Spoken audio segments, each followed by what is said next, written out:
On March 17, 2022, 30 months ago, we had our first Have Your Say 247. We have since had over 150 episodes. In terms of TV hours, we have had over 1,000 hours of TV shows. In days, that is over 40 days. These are some of the names that have graced the show as panelists. We will honor them in a special meeting today at 6 p.m. New York time and 11 p.m. Nigerian time.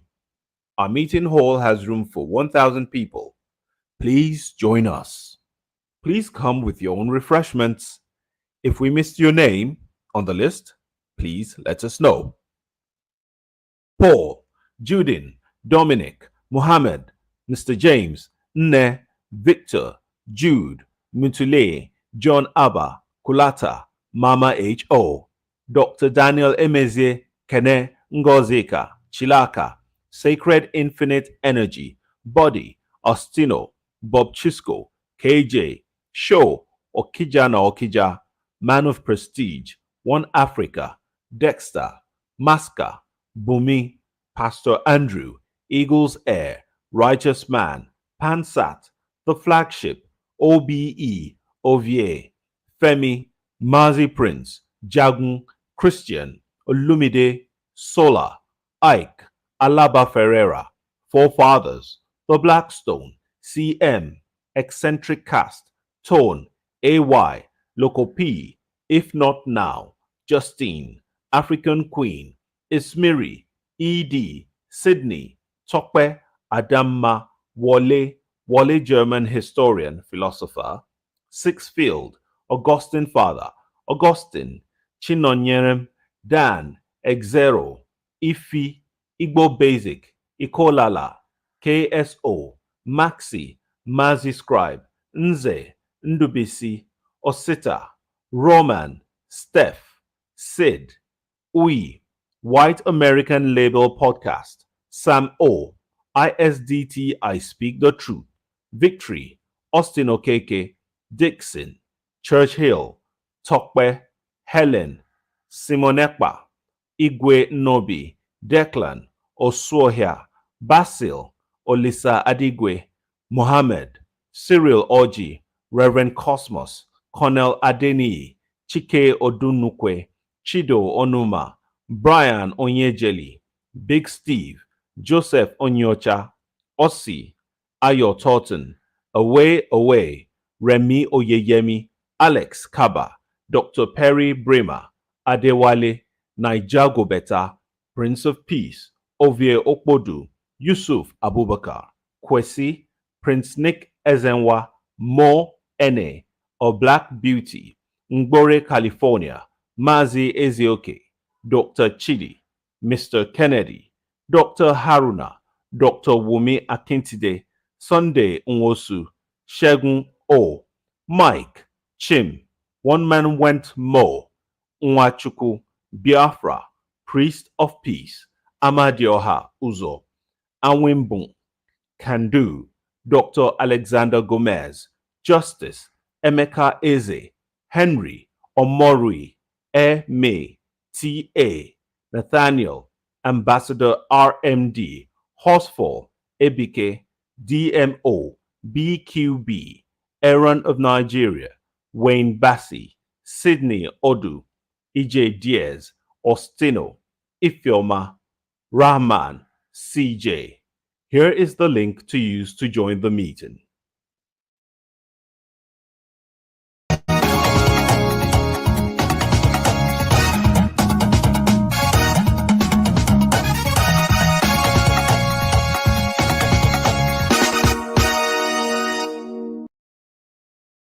And it is the figment of the imagination of an idiot, if I may say so myself.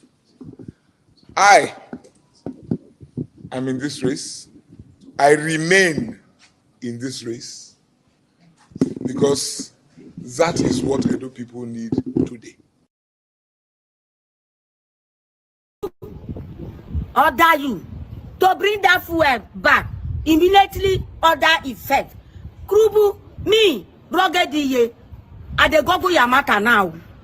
If you the feel blind person, Krubu they blow whistle. They look God, oh. Kurubu, oh, the way no they talk. Word full in mind. If they fear big person, put basket for faith. Kurubu me come out amo. Kurubu they remember waiting of fion to tell it, Papa. Say he do way, Papa, he chest, they fire. If Papa tell her say, my pikin, now dead way they their family. Kurubu if in Nigeria finish, you go remain. Kurubu, me, at the verse. No food. Because of fuel. Nothing for house. You know they get sense? And they talk to you the buga. Where you dey go the buga? You know say I know you nobody now you are money with the India people. Could be relax oh. Now small challenge that they tell you. I say me rugged the verse. Alpha. Never there for you. Jesus! Small pikin sleep mess. And they tell you.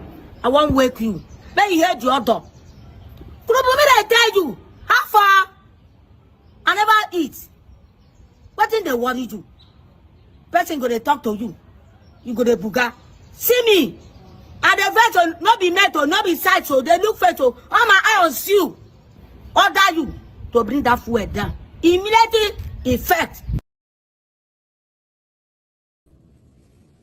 Your Excellency, you've been with me here in Washington, D.C. since July the 29th.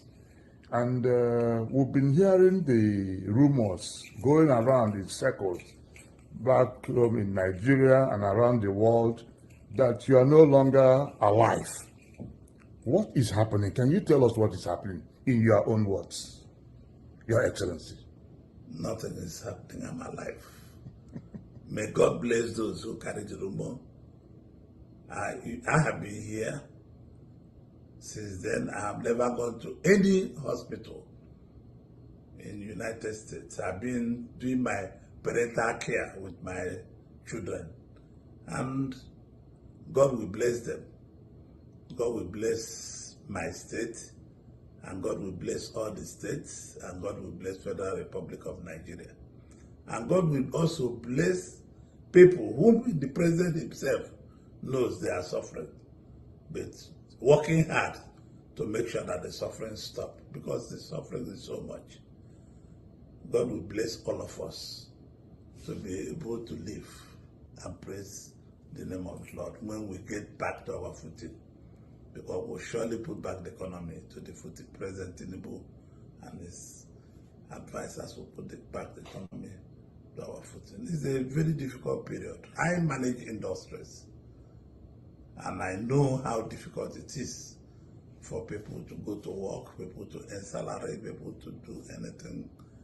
And I know how difficult it means to people in my village in Ibere to go to farm. I know how difficult it is to live now. May God bless all of us and bless those who are saying that I've died. To God be the glory, and God will always have his glory and honor. Thank you.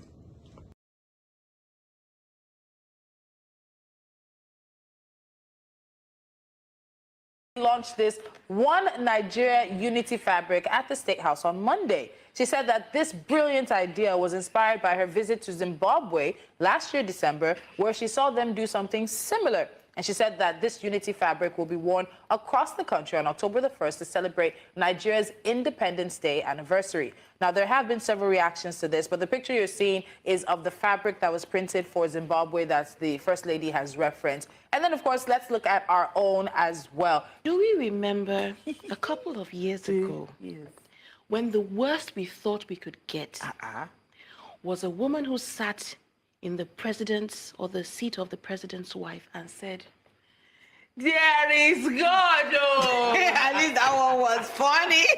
You know, people say they miss patience. I do remember that we thought that was the worst we could get. Yep.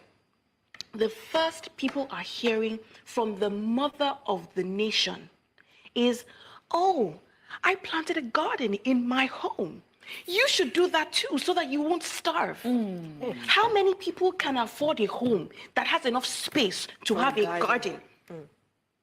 The next thing we hear from her is, "Guess what, ladies? Let's go and find Ankara to wear." Are we going to eat? Are we going to put it in our pots and boil the Ankara with palm oil and eat? I can't believe how proud of foolishness we are in this country. Yeah. I can't believe it. I'm actually very angry. I'm trying to control myself.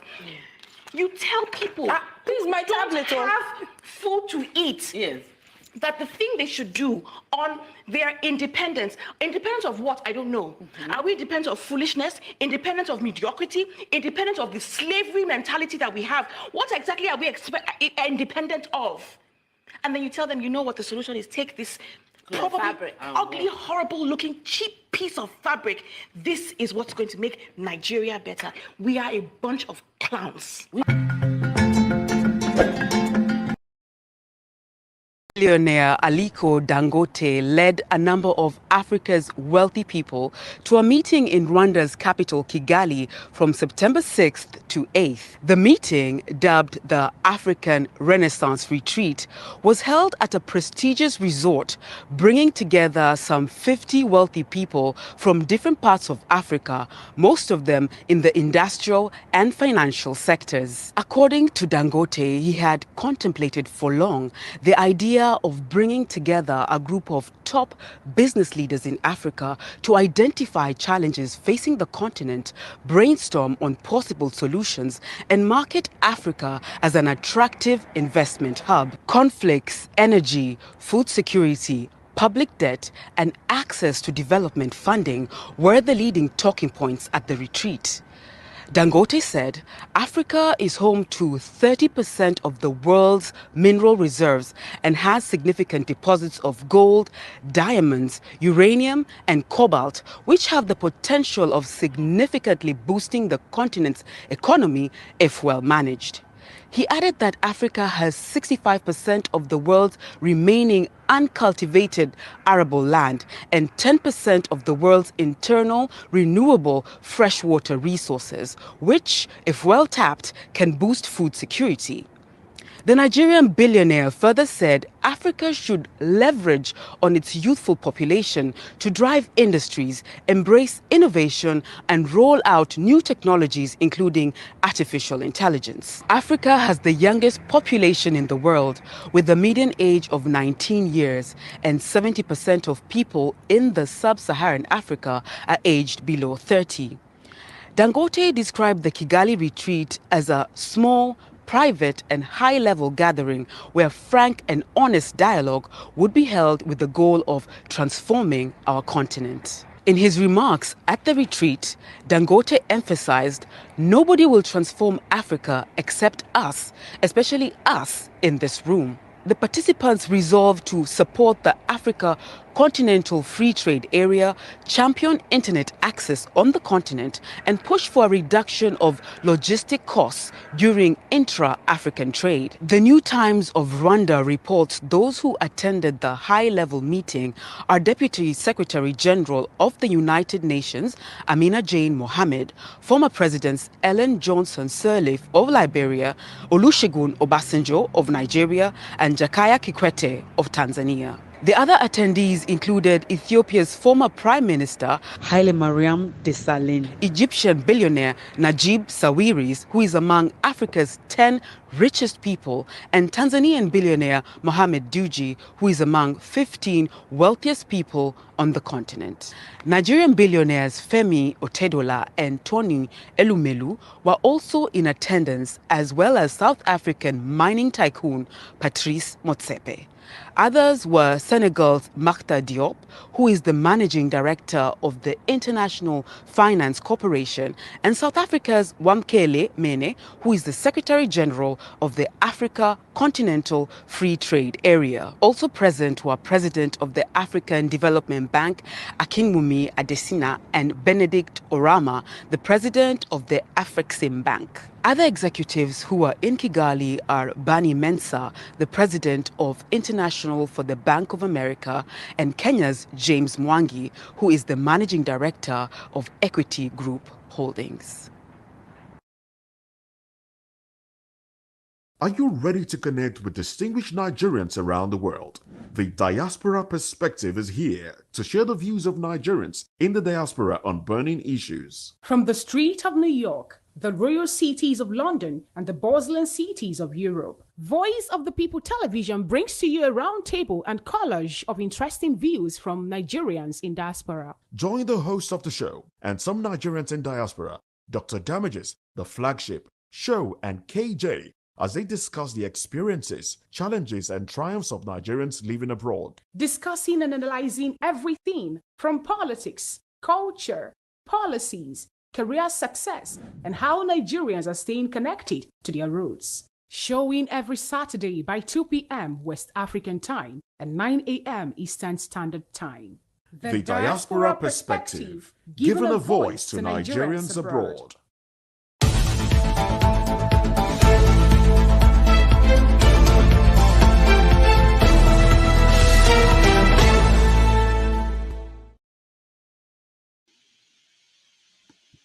This is not a joke. It's not a turn-by-turn thing here. I wouldn't be here. After this election, stop coddling Showore and having him running his mouth. He cannot win a single local government. So you are the one running your mouth. Like, stop, be respectful to Showore.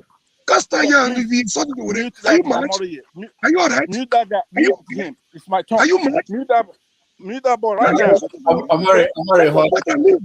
Don't forget, that state is now an oil producing state. So they now have derivation, if you are not aware. So if you want to speak for anybody, please do not defend a character like Yahaya Bello. Please do not. Okay, let me respond to him. 1 second. Do not defend a character like Yahaya Bello. Do not. All right, thank you, Mohammed. The people of that state. Can I respond to him? No. Then go to hell. Rudolph, go to hell. All right.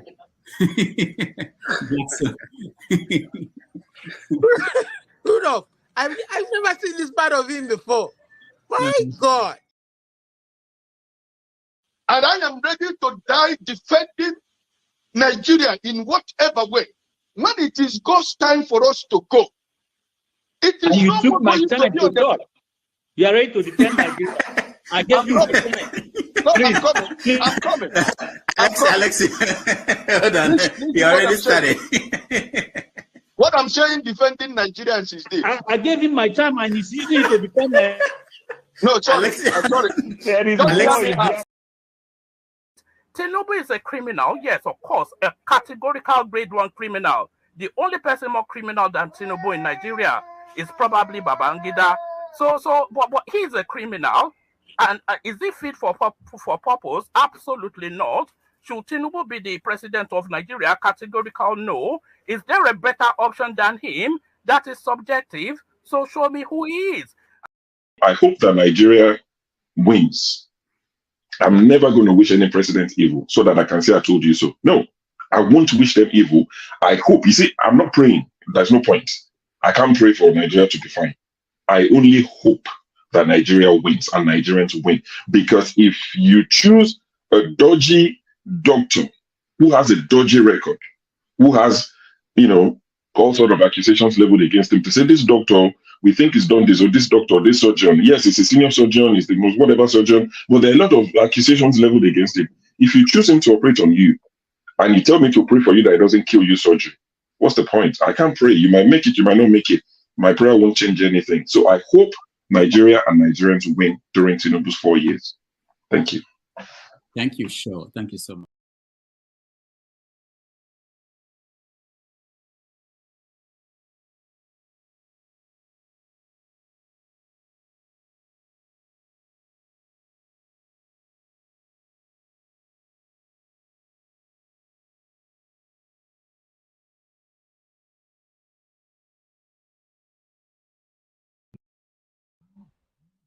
On March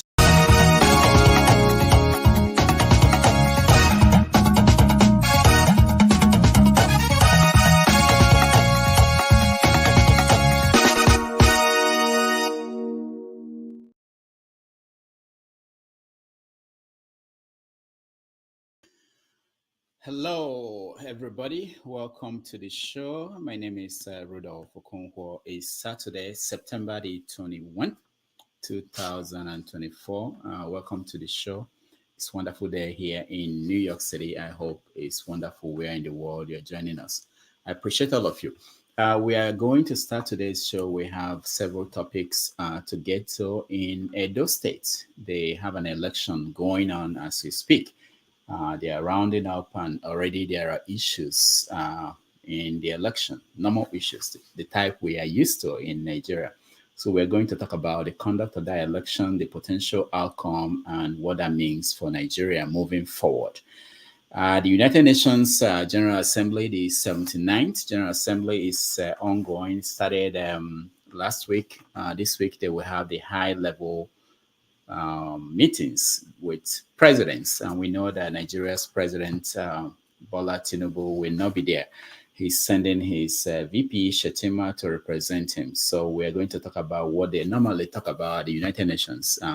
Why is Tinubu not there? What does that mean for Nigeria? So please join us for that conversation. Also in Nigeria, the former governor of Kogi State, Yahaya Bello, showed up this week on Thursday at the EFCC and then disappeared again. What's going on? Who are they fooling? What is the expectations of Nigerians in terms of the government and their talk about dealing with corruption? So we're going to talk about that. We're also going to talk on the issue of Maiduguri, which is ongoing. There are still people donating money, and what is going on? What's the situation in Maiduguri today? And this may be something that most people may not have paid attention to. Sometime this week, early this week, there was a meeting in Mina. It's always in Mina, where Olusegun Obasanjo, Abdulsalami Abubakar, Guzo, and Babangida met to talk about the situation in the country and what does that mean? Who are these people? They are always meeting when things are very tough in the country. So we're going to touch on that. But the first story for the day is about the election in Edo State. So while we wait for people who are joining us to be part of this conversation, if you want to join and comment, please turn on your camera so that we can bring you in. Let's take a look at some of the things going on in Edo today. Okay. Yes, country people, we don't sit on that Gidigba put for another location on top Edo 2024 governorship election. And we there for Ikobaoka local government area. This one now is primary school, and this one now Ward 7. I'm making a note say this place where we did, so now in the world of the Edo PDP deputy governorship candidate, Nana Barrister Okaredion Oge. As you see, people plenty bracket come out. I greet you. Okay, people plenty bracket come out, can't do what they call cast their votes, and I said their own electoral duty. They can't do their own. So they won't carry their hand put for inside the ballot paper. Vote for the person who go to like the as the governor for Edo State. For the next 4 years or for 8 years. But waka inside now more show now how the election process they waka, and we'll ask contributing questions. How the election matter they go and how them feel. This election is their vote today. It will count for this election. My name is Nima Shagma, this one is City Nigeria. I'm not gonna tell the person they are say when they fall. But as people talk say they ready stand with their vote. If you dare out, come out. Come do what they call exercise your own civic duty. Come cast your vote for the person who you want to make your matter waka go forward for Edo State. We dey give that to now.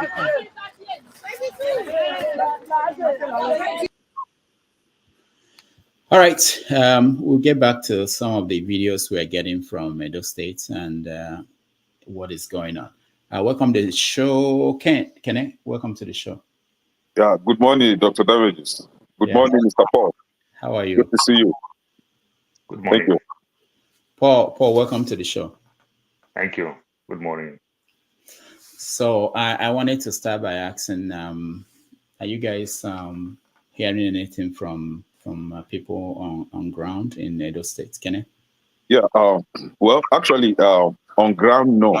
But it just occurred to me yesterday that I've been staying away from Edo politics. And what actually triggered my sensitivity to actually start looking into it was I had somebody that was that I was going to ask to travel from Lagos down to the east today. And the person called me back and was saying that he can't go because there was no, passengers, so he couldn't drive alone. And I was like, why? He said because of the Edo election. I'm like, what does Edo's election has to do with you traveling? So because the road that passes through Edo will be shut down. Like for election, you fly through the highways. Even at that, like police will be everywhere and no motorists will be allowed to pass. I was like, oh, really? So I now start looking into it deeply, and I found out that this Nigeria is something else. We're here always talking about electing good leaders, electing leaders that will be able to represent us. And here you have some people, Edo indigenous, rooting for a candidate that cannot express himself, a candidate that cannot read a page of any book you could think of. And I ask, how do you expect such a person to be able to read agreements or even what they call it, contracts, or even read, I don't know, whatever, a legal document that has to do with Edo people and be able to understand what he read and consent to that? How could you expect such a person to be able to do this? And then you are rooting for this person because of the governor is disrespectful to the traditional institution. So you revere the traditional institution more than the lives and properties of your people. The same people that are under the traditional institution, your reference for the traditional institution is more important to you than moving that state forward.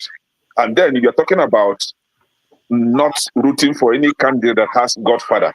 And here you are, rooting for the same candidate that his Godfather is not hidden, which is Chomole. He's telling him what to say on the campaign ground. If whenever the guy be messed up, you tell him, hey, say it this way. So I don't know if you are really, see Nigerians, we pick and choose. And that is our problem. And that country, like I always say, is irredeemable. If you have APC candidate and you have PDP candidate, yes, PDP candidate, according to you, is disrespectful to your traditional institution. How about the APC and the Labour Party? I mean, so must you choose APC because PDP is not respecting your? What about Labour Party? Oh, Labour Party is not enough. See, our education is in the toilet. Thank you. I was wondering, but let me go to Paul, because you were talking about Monday, and Monday was a senator, or currently a senator of the Federal Republic of Nigeria. So, Paul, welcome to the show. So you laugh. You didn't have issues with him being the senator of the Federal Republic of Nigeria. I had no idea that this guy was even a senator. Now How did you even get there? Now you know. Paul, because they also plant him silently, because we are not so much concerned with senators. So they also plant him silently, and that's just the thing. I could remember back in the days when they did that election many years ago in Lagos. That's how Femi Otedola father, Michael Otedola, become governor of Lagos. Two gubernatorial candidates, they were fighting themselves. Easily, he just fell into the hands of Otedola. That's how Otedola become governor. But in Edo State, I can't get it. You understand? If these two strong wings are fighting themselves, Akpata still look a little bit capable. In as much as Nigeria would like to lie to ourselves to say he has no experience. I don't know the kind of experience that Oshomole have that he become governor, every other person that become governor. Why not just give it to Akpata? You understand? At least let us learn how to punish politicians when they do wrong. You understand? One thing that I like here in the West, they punish you very well with precedents. You understand? Your antecedents, they use it to punish you and never that thing. And it helps when you see they don't punish the so-called congressman and senate in the US. That's why you see a bunch of losers there.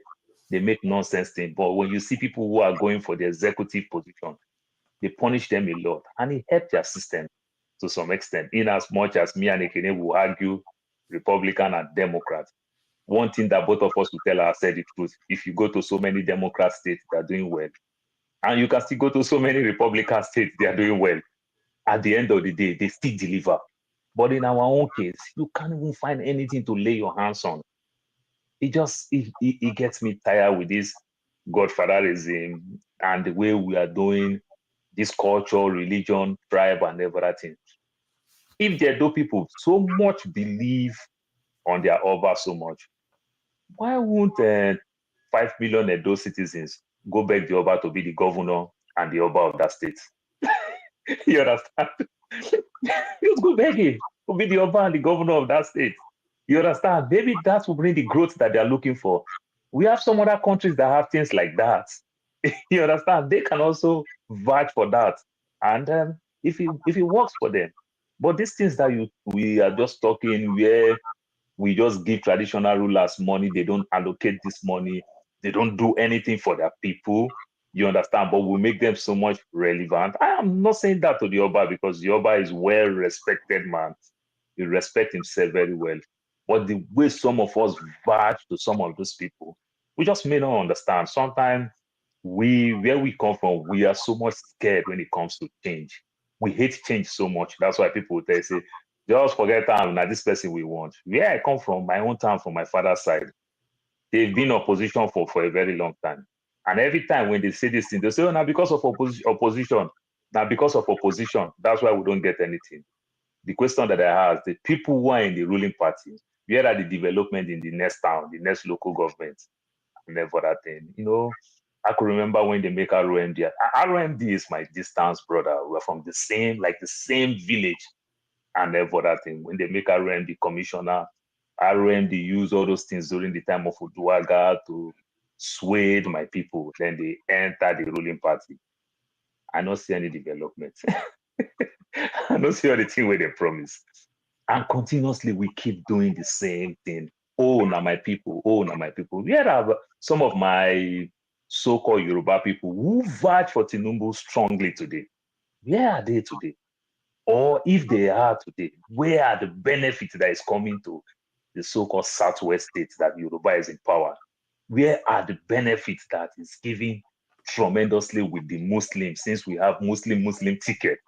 Where are the things? Do you understand? Nothing special. And continuously we are still thinking in that direction. Let it be my king's man, let it be my religion man.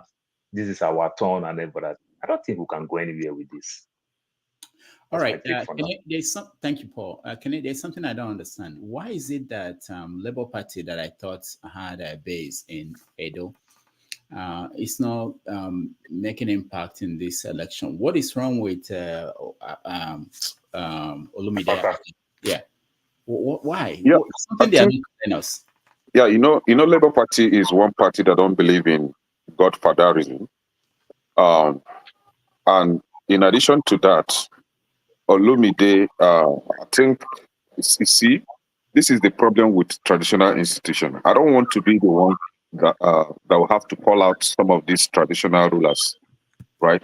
Where the traditional ruler has already taken side, you have your children contesting.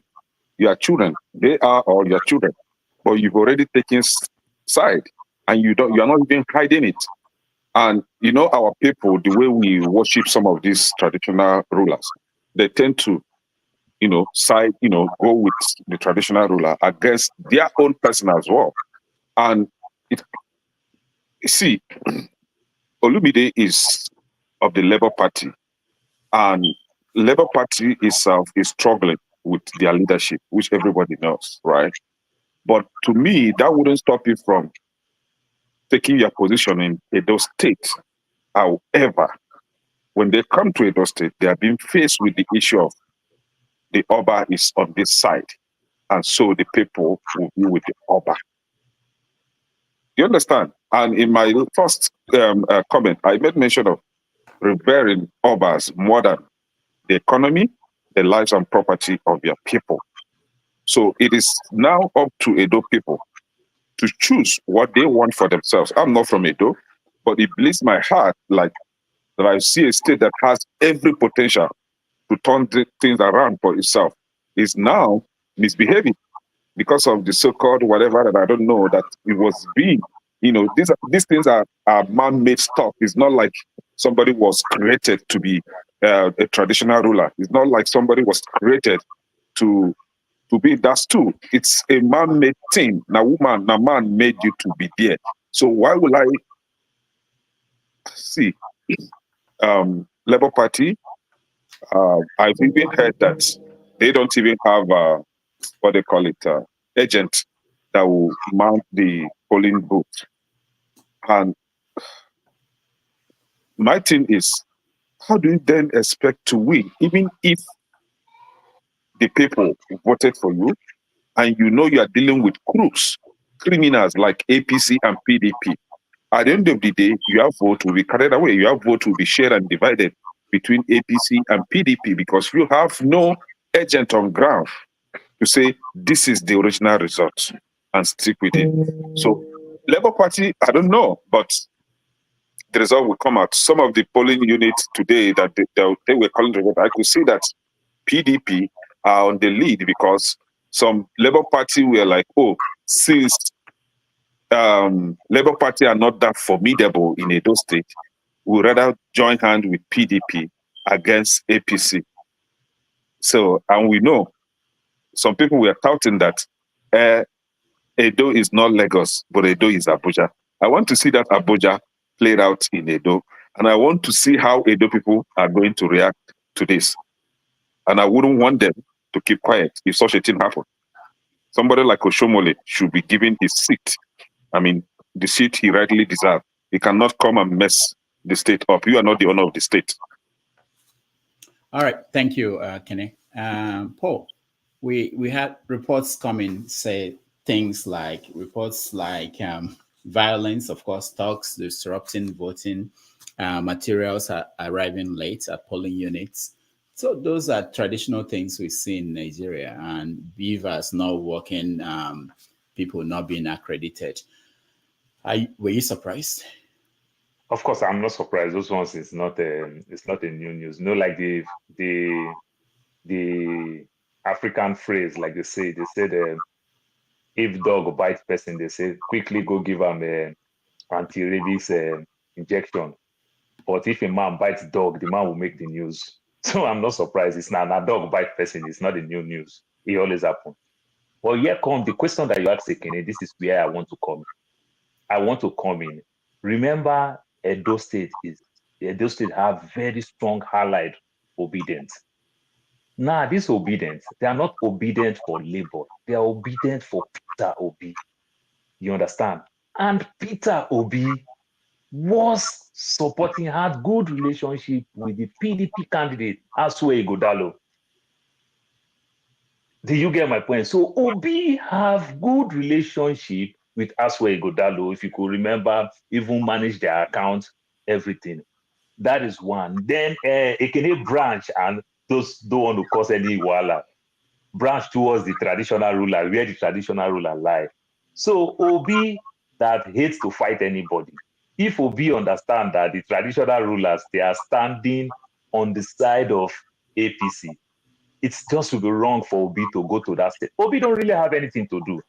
Obi is supposed to learn how to be Trump, who has been campaigning for 4 years.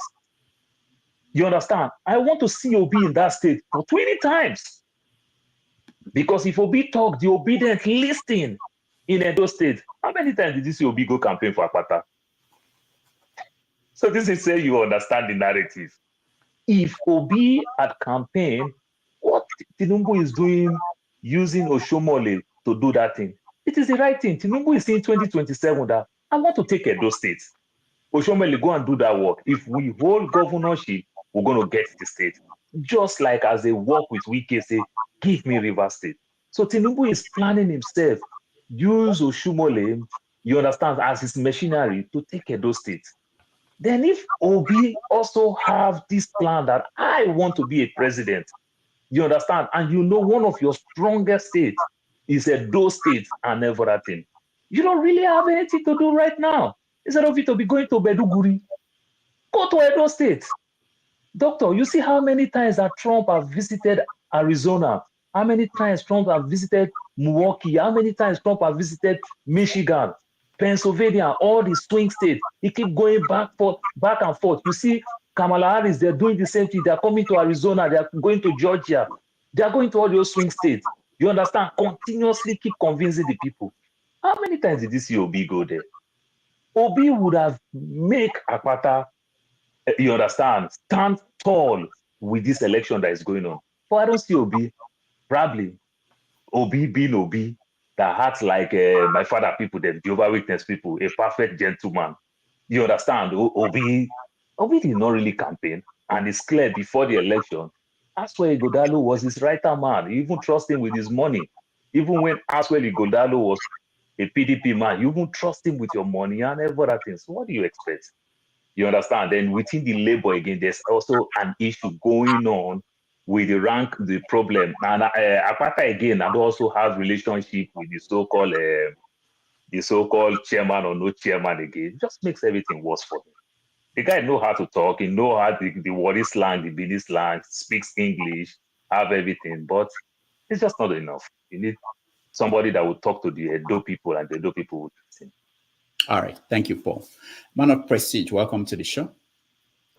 We're talking about Edo election, what is going on. We're getting reports that is similar to what we had. Good morning and good afternoon, everybody. So are we encompassing today question, today narrative with some other topic, or just special election only? We have several topics, but we're starting with the election. After that, we go to the UN General Thank Assembly. you very much. Greeting to everybody, Paul, and so I've been working out doing some other things. I've been watching what's going on in the Edo state as of today. Like I said, I never really followed the election. The relating to it. I listen every night like a snapshot. So what I have seen so far, it's kind of like a mixed bag. To some extent, it has been peaceful. Depends on the part of area. The same thing. Has always been perpetuating. Snatching the boss. Some other. But it's kind of sporadic. But having said that, with what I have seen from other platforms and some other places that have been where they have people in the ground, it seems like APC and PDP right now. Labour Party has not really had any input, very minimum to. So it's kind of the last report I had was PDP living at a very minimum level. So you can't really say. And at that particular time, I think it's only about 4% of the vote had been uploaded and something like that. So having said that, I think what I'm noticing in Nigerian politics, it's still the same thing, vote vying and everything. There's something I noticed in one of the booths. I thought that you are not allowed to take your camera inside the booth, but that's not so. They are compare people to go there, and take a picture of their vote, then bring it back before they pay them. Because that particular one I saw, APC is paying like about, I think APC is paying like about 500 naira or 500,000. I've forgotten the amount. PDP about 10. I didn't say anything about Labour Party. So when people go there, they snap the picture of how they voted, then they bring it up before they pay them. So the parties has learned. It's not like we used to say before. Go there and collect their money and vote who you want. They don't go by that, by that narrative. So far from this Edo politics, that we know so far. So it's gonna be PDP and APC, but according to some narrative, it might end up being in the final, even after PDP win, APC is gonna come on top. I think about 17 parties contested for it, and 7 of them collapsed with APC. So Labour Party, all of them, they are just like a special, proposed vehicle. It's just a snapshot, it's not that for other parties. But they don't really have any influence in Nigerian politics. It's all about PDP and something like that. And that was my main purpose, even during the 23 election. I was hoping that we could dislodge that, two party, but I don't see it right now because all they do is, cross carpet from Obi did it too, from Afghan to APC. So they are all the same thing. I've not seen any changes so far. So we just have to monitor and see how we go. In my own opinion, Even after we have one state today, which INEC is supposed to mobilize all the additional, make it more efficient. Just more efficient that I've seen so far. So thank you. All right, thank you, man of prestige. Wale, welcome to the show. Yeah, thank you, Dr. Damages. I greet everyone. I think I might be a little bit different from what I've seen. Since I have been following Nigerian politics and have been ruled since, well, let me say, since I know my rights from my left, we keep doing the same thing, same way. And sometimes when I look at it, I think, who are we actually to blame for all these, misfortune, if I may call it misfortune? I think I will blame every single one of us who are Nigerians. For those of us who have managed to get out of the country, we are in the light, we can see, we can turn on our um, internet and watch what is going on. But then when you look at the people on the ground there, and you look at them, that these people, are they actually suffering? If they are, you expect them to open their sense. They give you two different people that, is there only two people who can do better? Like Kenneth said and Paul said, why can't they find a way to punish people for their, antecedent? But no, you will see them dancing after them. Then you start wondering, do people have amnesia or something? Have they forgotten so soon? And it just make me think, you know what? As much as we would like to talk about this country, maybe we need to talk about something different, because the people you are fighting for, they don't even see what you are seeing. To me, it feels like they love what they are going through. They love the drama. They love, like, okay, we're just going to do it now. We don't care if we're going to suffer for another 4 years. I'd be like, you people, can you not see clearly? Can you not punish people who have punished you? But they don't see it that way. You and I, we could see it like, really? But then people want to oppress them. That's what they want for them. So, in a way, as much as we love to talk about what is happening, trust me, it will happen next year again. It will happen 2, 3, 4, 5 years down the line. So, what is the definition of when people keep doing the same thing the same way and nothing changed? It just makes me think: am I going to be part of these people who cannot think, who cannot even see what they are going through? And everybody, that, why would one chairman just say, oh, everybody, this is what you should vote for? What have I benefited from the people for 500 naira, or how much are they giving them? For how long are they going to spend it? No road, no electricity, no any infrastructure, no school. And still, you will go and follow them. Why can't, even if, let's say, for example, if I'm on the ground, even if I know that my vote is not going to count, I would rather vote for someone that I believe in. I'll punish those two or those three that I know that no, their antecedent has nothing good to offer me. I would rather go and vote for someone, even if the person doesn't win. At least my conscience will be justified. But they don't think that way. And it pains me to see that why our people are perishing. Don't they have knowledge? I stop there, Dr. Damages. I don't know, honestly, what is going to happen to our people. They will, trust me, let another election come tomorrow. They will still do the same thing. All right, thank you. We're seeing results coming in from Edo State. At least the papers are clean this time. They were not like what happened in 2023. Dexter, welcome to the show. Yeah, thank you. Yeah, good afternoon, good morning, good evening, everybody. Thank you, Dr. Damages. Yeah, regarding the election, well, I think everybody has said a lot. However, what I would say is let's not gaslight other people here. You understand? You can't be comparing a Edo State election to America's presidential election. For crying out loud, Trump didn't go and campaign with governors when governors were campaigning in their states to become governors in America. Did we see Trump going everywhere with them? Obi is not going to micromanage Apata if Apata wins the election. Apata is an independent man. Apata should sell himself to the people. So let's not be bringing out that kind of narrative here, because it's unfortunately the truth about that's the way Nigeria descends, that we leave the core of the issue. We leave the core of the issue and start addressing things that are peripheral. Regarding the Edo State election, I think what behoves on the people of Edo State, and not just the people of Edo State, people of Nigeria, is that until you realize your state, you cannot really change it. They said if you can write down your problem, if you can write down your issue, then it is half solved, 50%. One of the problems we have in Nigeria is that people cannot even write down what the issue is. If you go and ask the average person in Edo State, the normal people on the street, ask them, what are your issues? They won't address it to leadership. How many Nigerians see the need to have the right leadership?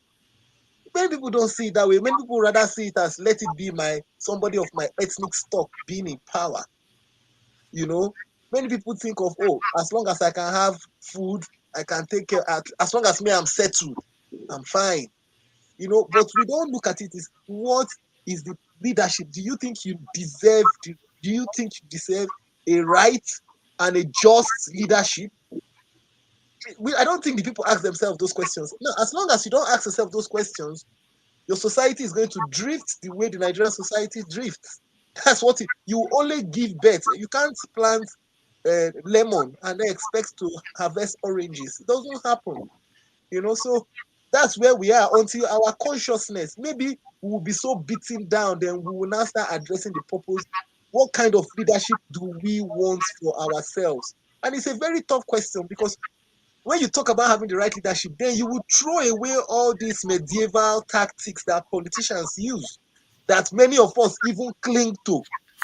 Many of us cling to those medieval tactics politicians use when it benefits us. So for the Edo people, I live in Edo State for almost 11 years. So I'm virtually from Edo State. But I think it's for them to decide to choose among all the candidates, who they want that will govern them for the next 4 years. So I'll leave it to them at that. Thank you. All right, thank you. James, we are seeing stories and coming out of it. The Labour Party candidate lost his polling unit. APC's candidate won Monday. So what are you looking at, and why are you interested in what's going on in Edo State? Mute yourself, James. Okay. Good evening, everybody. Yeah. Hi. Hello. I was born and brought up in Edo State before I came to Germany a few years ago. So the election in my state is I have interest in it because we all want good governance, and when I see things the way things are there, it pains my heart. I have families, I have loved ones, and I just wish the people we wake up and sometimes I don't just know what to say. The best candidate, like I told my parents, you don't have to vote APC again. They have been there for years. APC and PDP have been the problem of Nigeria. They come every time with promises. Like I was seeing, I think, videos online 2 or 3 days ago. The APC man, Mr. Mode Okpebolo, was sharing bag of rice prior to the election, 2 days to the election. Man, when our people go wise, how okay, you take this bag of rice that is not even up to 50 euro, and you suffer again for the next 4 years. When our mumu never do, our mumu never do. Why you go take this? Why I've been writing on channels, I've been writing on Arise. I just wrote very short and short. Vote APC and cry for another 4 years. But please stop disturbing people in diaspora. Send me money, send me money. What? I know say hunger dey Nigeria. I know say hunger dey Nigeria, but take this their rice, take this their salt and vote them out. When our people go wise, this thing, it breaks my heart. How many people I want to help? How many people you go feel help? That is why I keep saying this. In fact, I'm not even support of any of these three people. Listen. Let me just say this thing. I read philosophy. I graduated philosophy from Ambrose Ali University, Ekboma. I think some of my people there, I think some of them are also in USA, or I heard someone was saying it's if we look at the way things are in Western world, compare like here in Germany, if election is ongoing, you don't even know. You just go cast your. But in Africa, in Nigeria, election is just like a do or die affair. It's just like a war. People start deploying military policemen. In fact, I love it talk, man. Which can, and we start saying the white people are responsible for our ailment. No, we are our own problem. We be our own problem. Let us leave these people alone. How many times white people will come, they will conduct their own election? They do it peacefully, maturely. You election don't talk to for Africa like a do or die affair because they don't send me and you. They don't send me and you. They are only there for their pocket. If truly they are there to serve the people, nobody go carry gun, nobody go carry weapon. But they go there to go and steal. And James, that is why I support this man from Lagos, Showore, on October 1st. I just want everybody, no election again in Nigeria because it doesn't make any sense. Everybody should get up. 1999 constitution is a fraud. Until the problem of Nigeria is from the bottom. Because I'm a nurse here in Germany. If you want to treat somebody, you don't start treating somebody that have the symptoms. Rather, you go, you diagnose the person to find out what does the person have. Instead of we doing all this petty, what do I call it? Petty. Let us change the system in Nigeria. The system is decayed. We have a rotten system in Nigeria. So until we change this system, things will not work. We are just deceiving ourselves. Things in Nigeria will not work until the 1999. Because I just imagine €1, just €1 is almost 2,000 naira. €1 is almost 2,000. It's a shame. We should be ashamed of ourselves in Nigeria. Just €1 is almost 2,000 naira. 1,800 or something. I don't know. That is a shame. I feel ashamed of Nigeria. I'm telling you. All right. Thank you so much, James. I wanted to know, as someone who is from there, is there anything that we don't understand about the decisions that the people of Edo are making? But think about that when we come back to you. You can give us that insight. Mr. James, welcome to the show. Can you hear me? Yeah, we can hear you. I would prefer to just give me less than 30 minutes. All right. Yeah, thank you. All right, let me go to the flagship. Is there anything new? Well, good afternoon, Dr. Rudolph, and to every member of the panel. Good afternoon. Well, it's the simple conclusion for me as of now is this.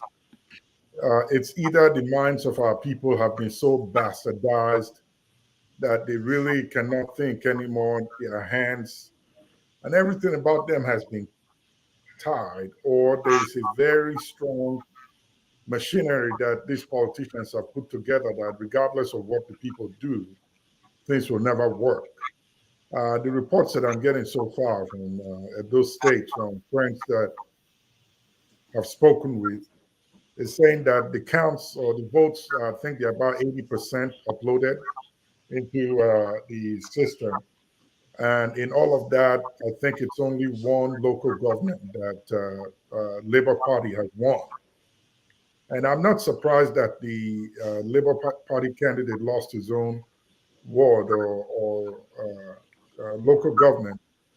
From the onset, you see that the distribution of the voting materials for some areas started very late.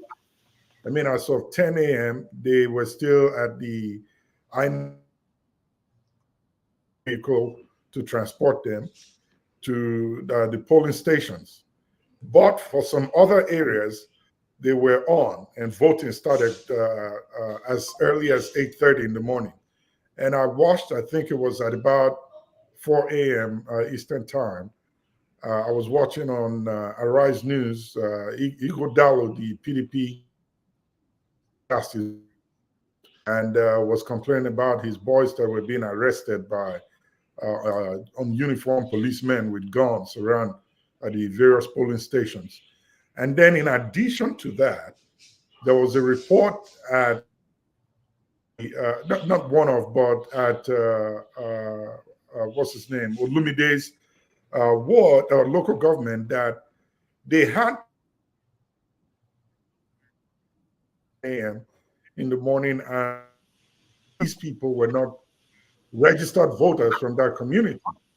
So they kind of stopped the process, and they wanted to fine tune and figure out who is who, if they registered there to vote or not. Things didn't get started until late, about 11 or thereabout in the morning. So I'm not surprised that he lost his own local government. If they were allowed to vote wherever they voted, and almost at the same time, they swarmed his local government and were about to cast their vote. Nigeria is in such a big clause, the clause that these politicians have dipped their hands,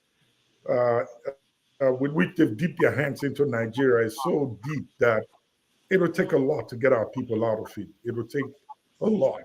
It's just a matter of time. But we'll see at the end of the day what the results are.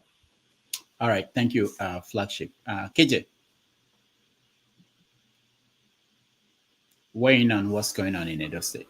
Okay. Okay, go. I'm not surprised, gentlemen, good afternoon, and welcome again. Mr. James, you have spoken very well, and I thank you for, your contributions. Now, listen, we are expecting magic. How? The guy who organized the failed election is still the guy who is the chairman of INEC. Nothing has happened to him. He has appointed people in position who help to replicate what he did in the national level at the state levels. Now, but my concern is more to the Edo people. You see, I don't know how else anybody would think that you can make a lizard, a crocodile out of a lizard.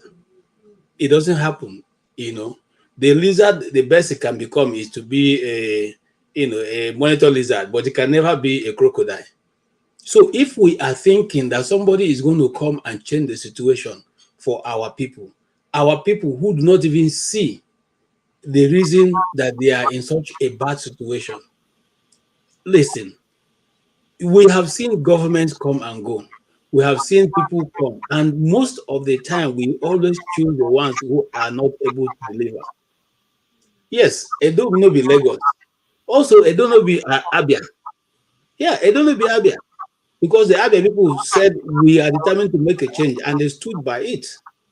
So it is now for the left to the Edo people. And like I said earlier in another discussion, the consequence of every election is your 4 years taken minus out of your life, out of the lives of your children, out of the life of that nation. Those 4 years are not going to come back. It's not going to be that tomorrow you wake up and it's gone. No. If you are supposed to live for 100 years, thank God, and 4 years taken away, that 4 years is gone. If you make it 8 years, that 8 years is gone out of your life. If you make it 16 years, that 16 years is gone out of your life. You are just continuously going around in a circle. And that's what's going to happen if Edo people make a mistake or bringing in somebody who cannot change their situation. And the situation is bad. Look, Dr. Rudolph, you know that Edo State would have been one of the tourist attractions in Nigeria, in fact, in West Africa, because of the history, the rich history of Edo people.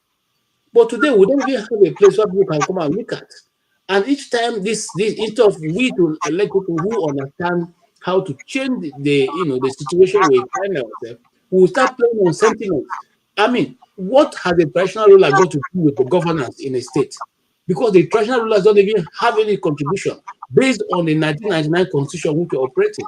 But you can take a decision based on what a traditional ruler said, who is himself enjoying the amenities and the largesse that come from government.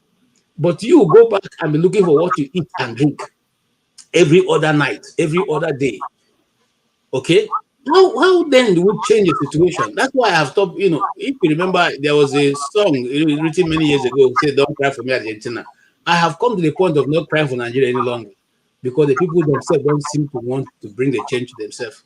Thank you. All right, thank you so much for your information. In Enugu State and Kwara State, they are having local government elections. Those ones are not going any better. There are complaints about lack of result sheets and things like that. So, Mr. James, welcome. Yes, I'm sure you can hear me. Yeah. Good. It was Socrates, who said that the people get the government they deserve. So we should stop complaining. I was brought up in Benin City. I spent all my good life there. I'm culturally a Benin man. Culturally, I was brought up as a Benin man. So I know precisely what is going on. From the look of things, the people are not tired of saying they are tired. So let's give them sufficient time to say that, they are tired. They are not tired of saying so. So that is that.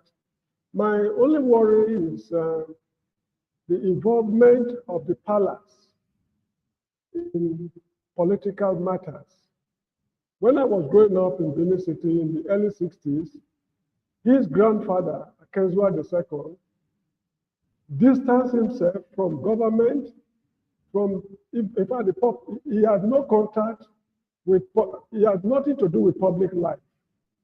He was so much respected till he became an ancestor.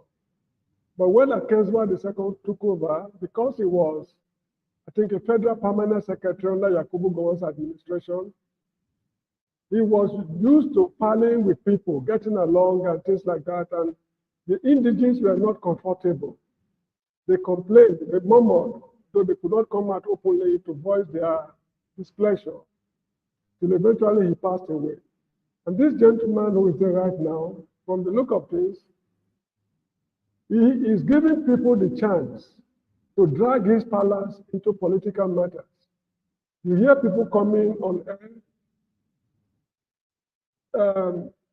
paying political allegiance to his palace. In my opinion, it is very bad because if we remember what happened during the First Republic to Mr. Ahmadu Bello of Sokoto, that man got himself entangled with political matters, and he paid very dearly for the mistakes he made, for getting along with politicians. So in my opinion, I'm not in a position to advise a traditional ruler. Tradition do not permit me to do that. So it is completely out of place for me to advise the palace on anything, because I believe traditionally they are more, I don't know the right English word to use, but however, I'm not uncomfortable with their involvement in political matters because it's creating divisions among the people. Some people support the party he supports, while others support other parties. So there seems to be some mix-up somewhere along the line. What is enough for the wise? I'm not advising anybody. Thank you. All right, thank you so much. Before we move to the next topic, which is the United Nations General Assembly that will start, that already started, but the heads of states will come in next from tomorrow. I wanted to ask a question for the people who are here looking at this election in Edo State. Are we still looking forward to something different in 2027? No, things will get worse. Left to me, there is no need for any election in Nigeria. The country should be properly organized before we go into election. There's no need for elections. It will get worse. As KJ rightly pointed out, The INEC boss is still the INEC boss, despite all the hula baloo, the horrendous atrocities he committed against the state. He's still in office. So why should we expect something new? We are expecting too much from the government of Nigeria. And I believe it, what Socrates said. If people get the government they deserve, we deserve nothing better than what we are getting right now. Americans made a country what it is. The British made a country what it is. The same thing applies to all countries of the world. So we should stop complaining. We are not tired of saying we are tired. All right. Thank you. Thank you so much. Paul, any other comment on Edo and what that means moving forward? Because if you think about it, how will, if the people of Edo decided that APC, from the result I'm seeing here, APC is their candidate, is the best for Edo State, who are we to say that they don't have the right to choose that?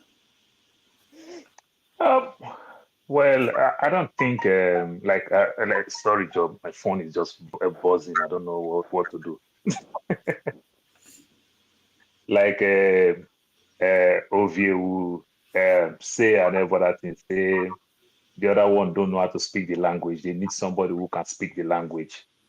You understand? So their policy statement is in Edo State is somebody who can speak the language, somebody who understand the culture and tradition. But I'll tell you one funny thing. I live in the state of Arizona. People travel to a city called Sedona. From men, they reduce the state of Sedona. They reduce residential homes tremendously because they turn it to highly tourist destination. People travel all over the world to come to Sedona. Doctor, do you know what is in Sedona? They only have Red Mountain. That is the thing that we used to shame Edo people. Say, Edo don't get good story. That is what people travel all over the world to come see. Oh, I love it. The mountain is so red. That is what Edo State. Do you see how creative people can be and everything? How they amass a lot of resources with what they have. Edo State, if you take out places like Cairo, few places, Edo State used to be an ancient city. And these people pride themselves a lot. If you govern that state very well, they're going to make a lot of money on tourism. You understand? They are rich with oil. They are rich. They are well read and everything. What is the problem? The problem is that leave it that way. We get scared of change a lot. You understand? And it affects us. I could remember when my father bought color TV. My father keep black and white TV. Like if he is done with black and white and bought color, did he want me to inherit his black and white TV? I don't understand. So these are the type of people that we are. You know, we get scared of change. We embrace our past. Our past is important, but we can still open our mind for the future. You understand? Because the future will bring new things. The future will bring innovations and everything. But we don't think like that. We just want to let things remain the same. You understand? If there's anything we know how to do best, we say we leave everything for God. You know, we leave everything for God. Then when they leave everything for God, when they ask somebody like me who live in the West for assistance, if I tell them my own problem, they say they are praying for me. But if they tell me my own problem, I'm not supposed to pray for them. I'm supposed to take action.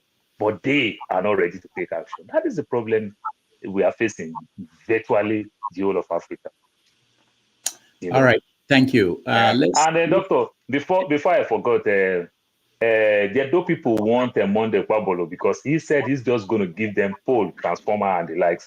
And the good thing is that if you talk about Nigeria today, Edo, Ondo State, these are the states that have the highest timber and everything. So it's easy for them to get all the timber and everything. They just put pole everywhere. Those states will start having light like Abia State.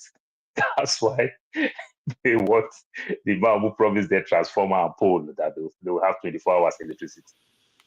That's how low we set the standard. Thank you. James, do you have final words on this Edo election in terms of what we outsiders may not understand about Edo people? Unmute yourself, please. Yeah. Yeah, like my other senior person said he was quoting Socrates that the people get the type of government they deserve. He's absolutely right. In a modern world, 21st century, it's a shame that other countries are talking about development, infrastructure. Now, only for my Nigeria country, they go tie kilometer road when they even reach 4 kilometers. All the women will come out and start shouting, Hosanna, Hosanna, hallelujah. APC government, they are talking about palliative, sharing of bag of rice and beans for 21st century. Nigeria, as in, I suppose I'm ashamed of that country. We are supposed to get to be ashamed. I feel, and that is why most of us, we don't get the type of respect we deserve outside Nigeria, because Nigeria is just like a joke. It's a joke to international community. Okay, let me come back home now to Nigeria. All the candidates, APC, PDP candidates, they asked for Ighodalo. He was always in media houses telling the people what he can do. The Labour Party candidate also, Akmata, he was always invited by channels, by Arise and other. He was there. APC candidate was running. He was running from. See, like I said again, the people deserve the type of leaders they get. Somebody that I want to come and rule. APC was giving useless excuses. I just laughed. I knew from day one that APC will not attend debates. I knew. I told my German woman, I said, just watch out. I said the APC, the same way Mr. Agbado was avoiding debates. He was running. He was saying, I will share cassava, Agbado, and Gari, beans and rice. Man, I beg. See, me, I'm not even in support of any election until that country revolution must take place before Nigeria, because it favors the people there. A country where senators had 23 million naira monthly salary, and they were fighting for 70,000. Money when even reach me to take for my car. It's not even up to 50 euro for policemen. Man, the injustice in Nigeria is too. Don't say it's too easy. It's too gross. Out and now there people they go church and mosque. Pastor will tell us, say, make we pray to God Almighty. They will say, we go church. I tell my family, I say, if I ever pray again, before I was born, today on my birthday, my parents have been praying over 30. I'm 36 years old now. They have been praying, but nothing they work. They deceive me and you with prayers. I tell them, the Europe, when all of us there now, they don't go to church, but things are working. If I they drive, they go road, and they drive my car, I see red, I go stop. Because why? Things, not prayers, things work here, rules. Wow, man, I beg. Nigeria, but I don't tire me, my people. Nigeria, all right, James, thank you. Happy birthday to you.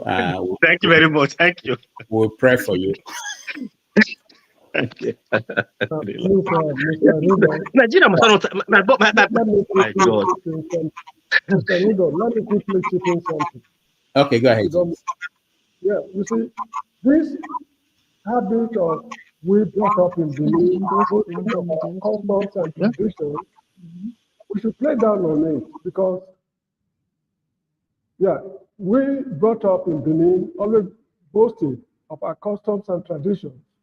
We should play down on these things, because the world we live in these days is not the world of customs and traditions. You see, our ancestors were gifted craftsmen. They were able to fabricate a lot of things in bronze, and the white men stole them and things like that. That is their own world. We should build on what they have done, not we claiming credit for what they have done. This is the point I'm making. The Great Wall of Benin, that is the moat that surrounds Benin. That is a great work of engineering. These men had no knowledge of calculus the way we know it today. differential equations, numerical analysis, and what have you. But they were able to accomplish quite a lot in their own crude way compared to our present knowledge. But what are we doing? Instead, we are falling back on Benin of 1897 in 2024. I think we've retrogressed considerably. So we better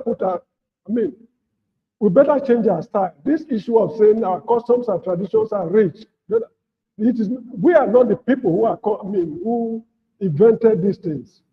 They were handed over to us. What are we doing to uplift this quality of life of the people with these customs and traditions? Because if we just transmit it to future generations the way it was given to us, we've accomplished nothing. Ours will be a wasted generation. This is how I see it. So we should play down on all this issue of customs and traditions. I'm not saying we should denigrate our customs and traditions, but what are we doing to uplift the standard that was handed over, that has been handed over to us?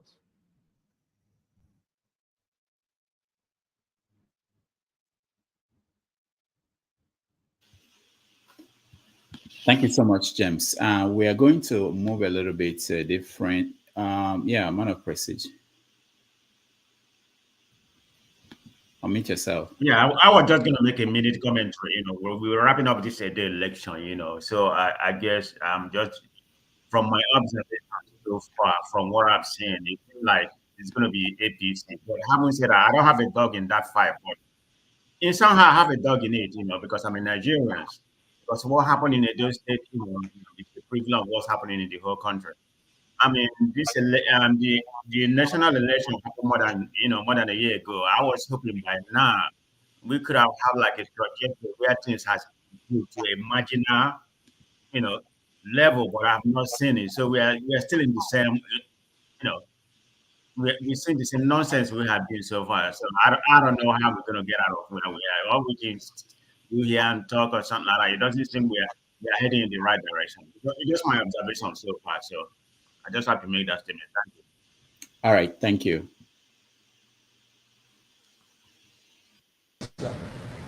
Are we doing well? Very well. Are you sure? We are grateful. We are good to go. Thank you very much.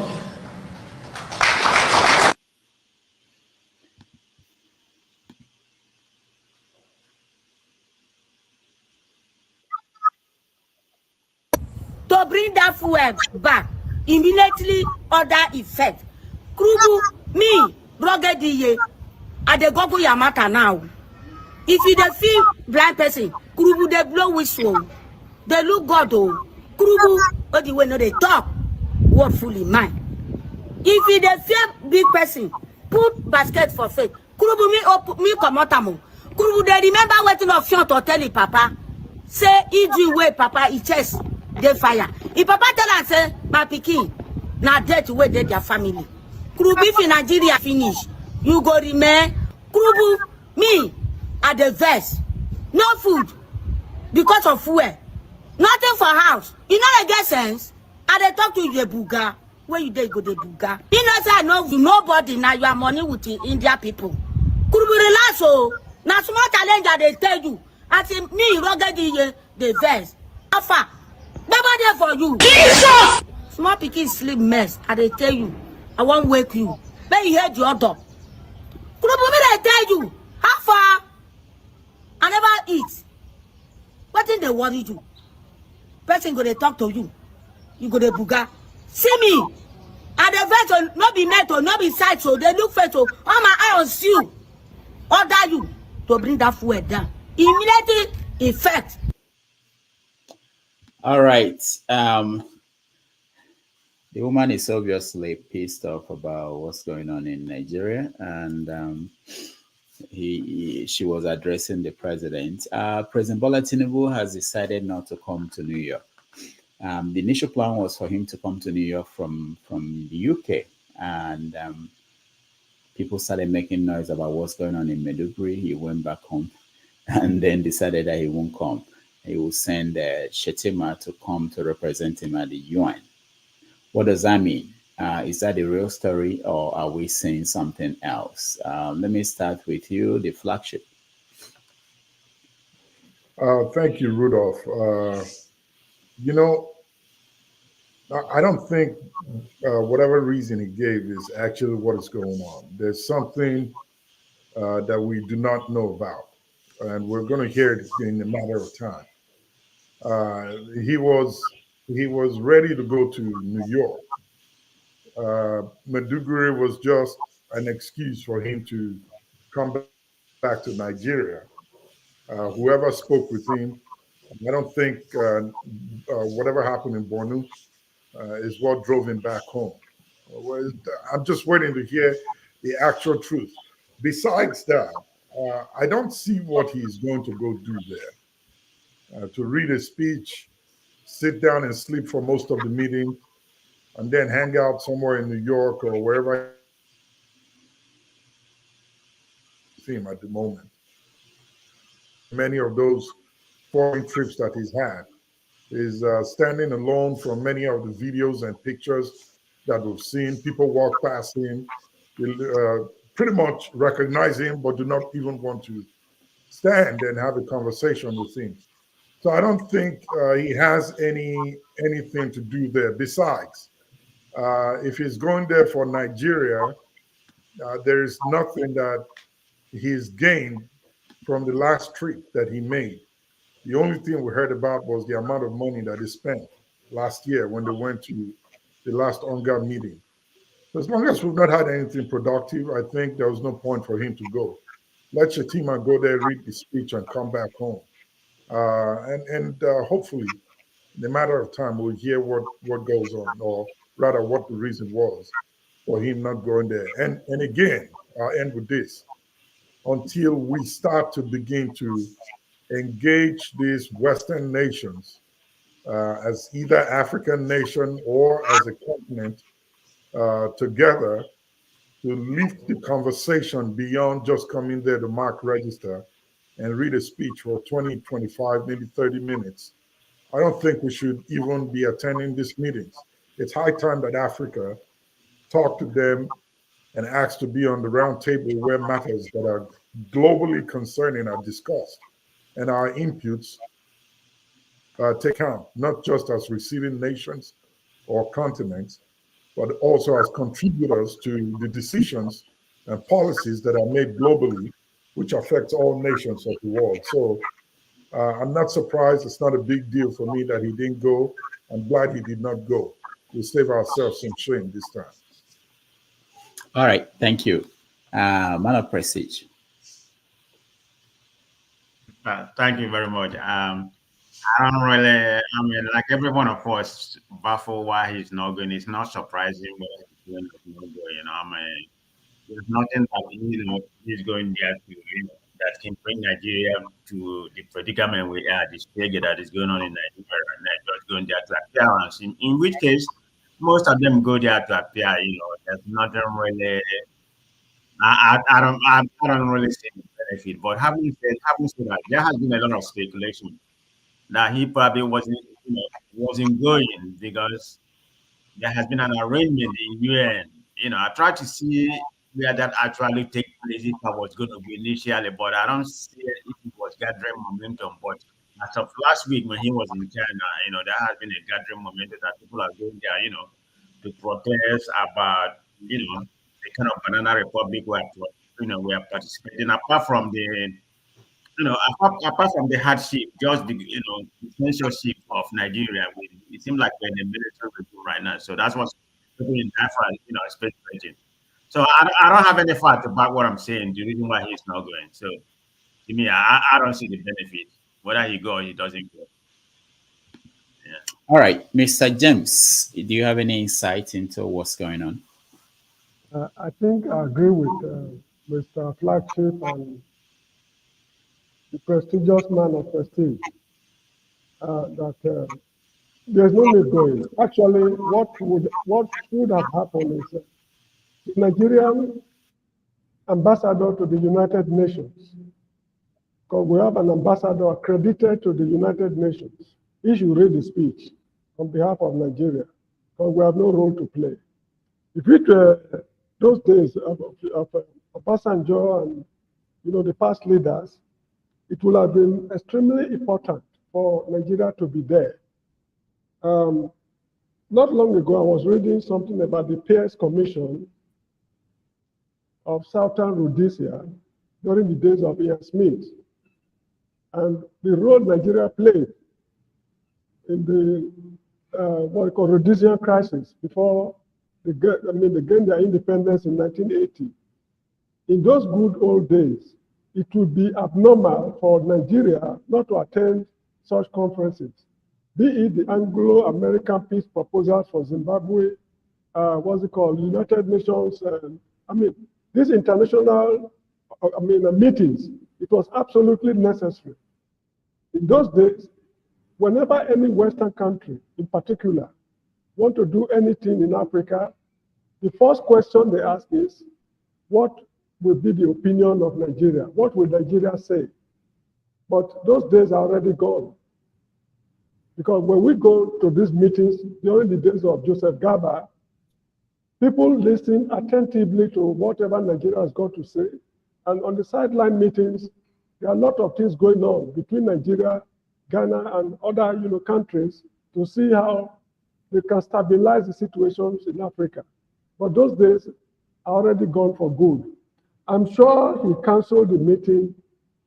Well, I'm not sure. Let me be very frank. I'm not very sure, but one of the reasons why he did not go is this impending demonstration in Nigeria on October 1. If the country becomes ungovernable, anything is capable of happening. So his presence on ground is very, very important because, that is how I see it. So we are just going to consolidate his position and make sure everything is in place before October 1. That is just how I see it. Anyway, for now, Nigeria is a nuisance. Nigeria is a nuisance to the international community. So there's no need for us to advertise ourselves. Thank you.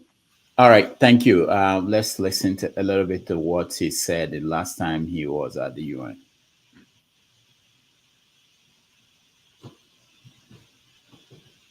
Many proclamations have been made, yet our troubles remain close at hand.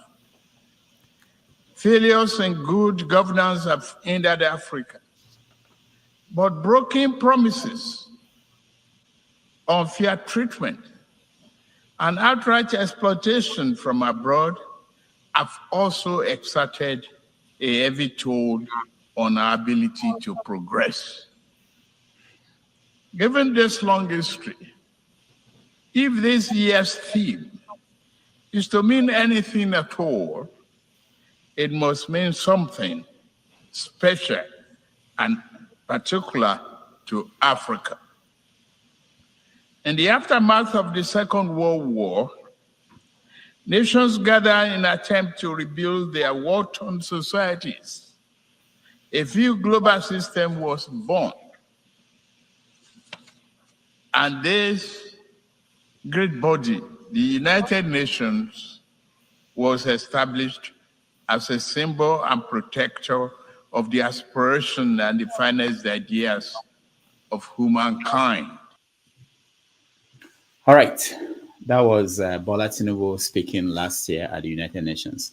We're going to have Shetima represent him this year, and having Shetima means that it's also a boost for his political career. Typically, most Nigerian heads of states, they prefer to come themselves and not to bring in representatives. Also, the people, I know a lot of people are saying that these meetings do not achieve anything, but you remember the meeting has been going on since last week. There are several different organizations that are meeting here, and our people are represented. So it's not just about the president, really. The agencies and of governments are here, ministers are here. They attend these meetings. The question is really whether they translate into something concrete. But different decisions are made. If you think about climate change, inequality, and population issues, they discuss these things in meetings they have on the sidelines. I think part of the problem probably is that I think if Tinubu has been able to secure a meeting with world leaders, I don't think that he will say that he will stay home, because world leaders are not going to meet with the vice president of Nigeria. And these things are decisions that are made weeks or days in advance. So he knew probably that coming to New York, he won't be able to meet any important person. So, all right, James, you wanted to say something? No? Man of Prestige. Oh yeah, I can say something. I guess you said something about we were talking about the relevance of the UN. Oh, okay. But from what I observed from previously, I mean everything that we table at UN, is they listen to us very much, because the Western power, is pretty much the one that their view is more paramount to the world. Africa is still they still look at us as as a plantation countries. That's why I say it is very, very difficult for us to channel our own, what our problem that's going to come to the front, forefront, whereby they can use to shape the world, even shape Africa. But if I'm wrong, Dr. Rudolph, you follow that forum very much. But I've not seen where it translates to any benefit to Africa. If it does, it's very marginal. So if you can give me an example where the forum has, really translated something tangible, maybe I don't know. Okay. Okay, go ahead. The rule of the game is survival of the fittest. That is the world we live in. Now he is talking about broken promises. Who promised who what? If I give you a promise and I'm unable to fulfill my promise, it's not legally binding. You have to get yourself properly organized before people can do serious things with you. Serious minds can only work with other serious minds. This is one thing you understand. And you are correct. Most of these sideline meetings are pre-arranged before they go to the United Nations meetings in New York. They are unable to strike a deal, to strike deals with countries on what to discuss. And one thing again is this, with the Nigerian government. The quality of people advising the government is another factor. Because the likes of Joseph Gaba, was it for Bolaji Akinyemi of those days, their likes are not in government of today. So when Nigeria goes into problems, they don't have quality people advising them.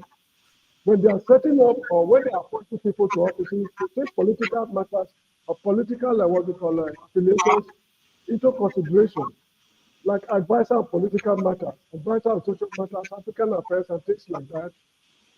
These are, they share it among party men. They don't use their best brains. I got to know this because when they send technical assistance to African countries, you discover that most of them are hollow academically. They don't even know their left from right. Most of them are professors, doctors, and what have you. But when they talk like babies. That is the technical assistant, what we call the TAC office. Is it in Lagos or Abuja? The quality of people they send out. So this is what is disturbing us. And this is why we blundered while we were handling the Niger problem. The people who advise government on the line of action to take, they are not well grounded in the matters they were grappling with. So the same thing is also happening all over. And the world are saying through us. Because they are saying through us, they have no regard for anybody anymore. It is better actually for him not to go. It would have been better for the Nigerian permanent representative at the United Nations to deliver the speech and walk away in silence. And another possibility is that maybe he's afraid of demonstrations of Nigerians in the US. They can troop to the UN headquarters to stage mount a demonstration. That could be another reason why it's free to go. But however, it's a blessing in disguise that he choose not to go. The government actually is a government of users, as far as I'm concerned. All right. Thank you, Mr. James. Flagship, final thoughts. I really agree with Mr. James, and I think it would have been better to have the ambassador to the UN do the speech reading and save Nigeria the $30,000-$40,000 that they have disbursed for hotels and whatever they go there to do, expenses. We have really not recorded any positive outcomes from all these UN meetings that we go to attend. Our nation still remains where it is. In fact, it doesn't remain where it is. It's been going down every day. The promises that Tinubu is talking about, I'm not sure what he's making out of that. And if he's depending on the promises that the Western nations are making to African nations of what they will do if they allow them access and control over their governments, then he's fooling himself. It makes sense why they have to run over to their countries to get their blessings first when it's time for election. Whatever the promises they make to you as a government in Africa or in your nation, it never holds water. It's not legal. It's not binding. It may not even be documented. So even if you go back there and you stand in front of them and read a long speech and remind them of their promises, it falls into deaf ears. So I don't think we need to be there for now until we get our problems fixed and until we get our nations right. I don't think we should be represented there at the presidential level. Let the ambassadors do the work there.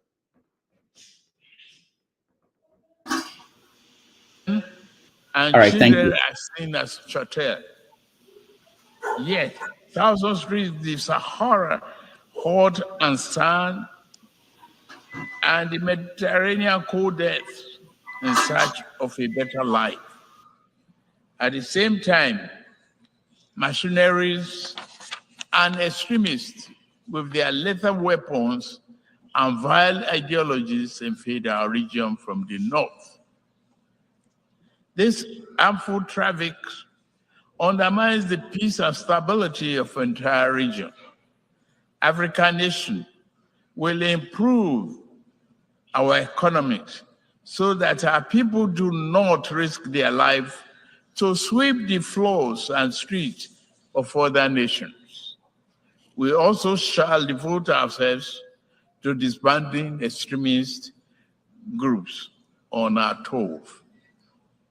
Yet, to fully contain this threat, the international community must strengthen its commitment to arrest the flow of arms and violent people into West Africa. The fourth important aspect of this global trust and solidarity is to secure the continent's mineral-rich areas from plundering and conflicts. Many such areas have become catacombs of misery and exploitation. The Democratic Republic of Congo has suffered this for decades, despite the strong UN presence there. What happened? The world economy owes the Republic of Congo much but gives very little. The mayhem visited on resource-rich areas does not respect national boundaries. Sudan, Mali, Burkina Faso, Central African Republic, and the list grow on and on and on. The problem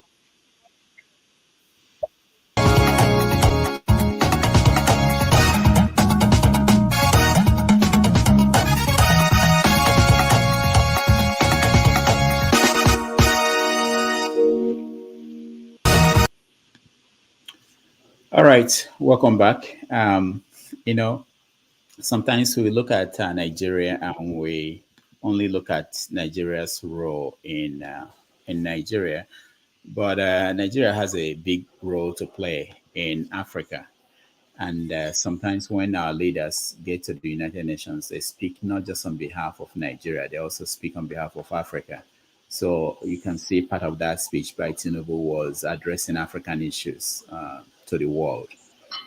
When we take a break, after we hear from Team Z, who is in Delta State, I believe, Ueli, who is joining us, maybe he will give us an account of what's going on in Edo State.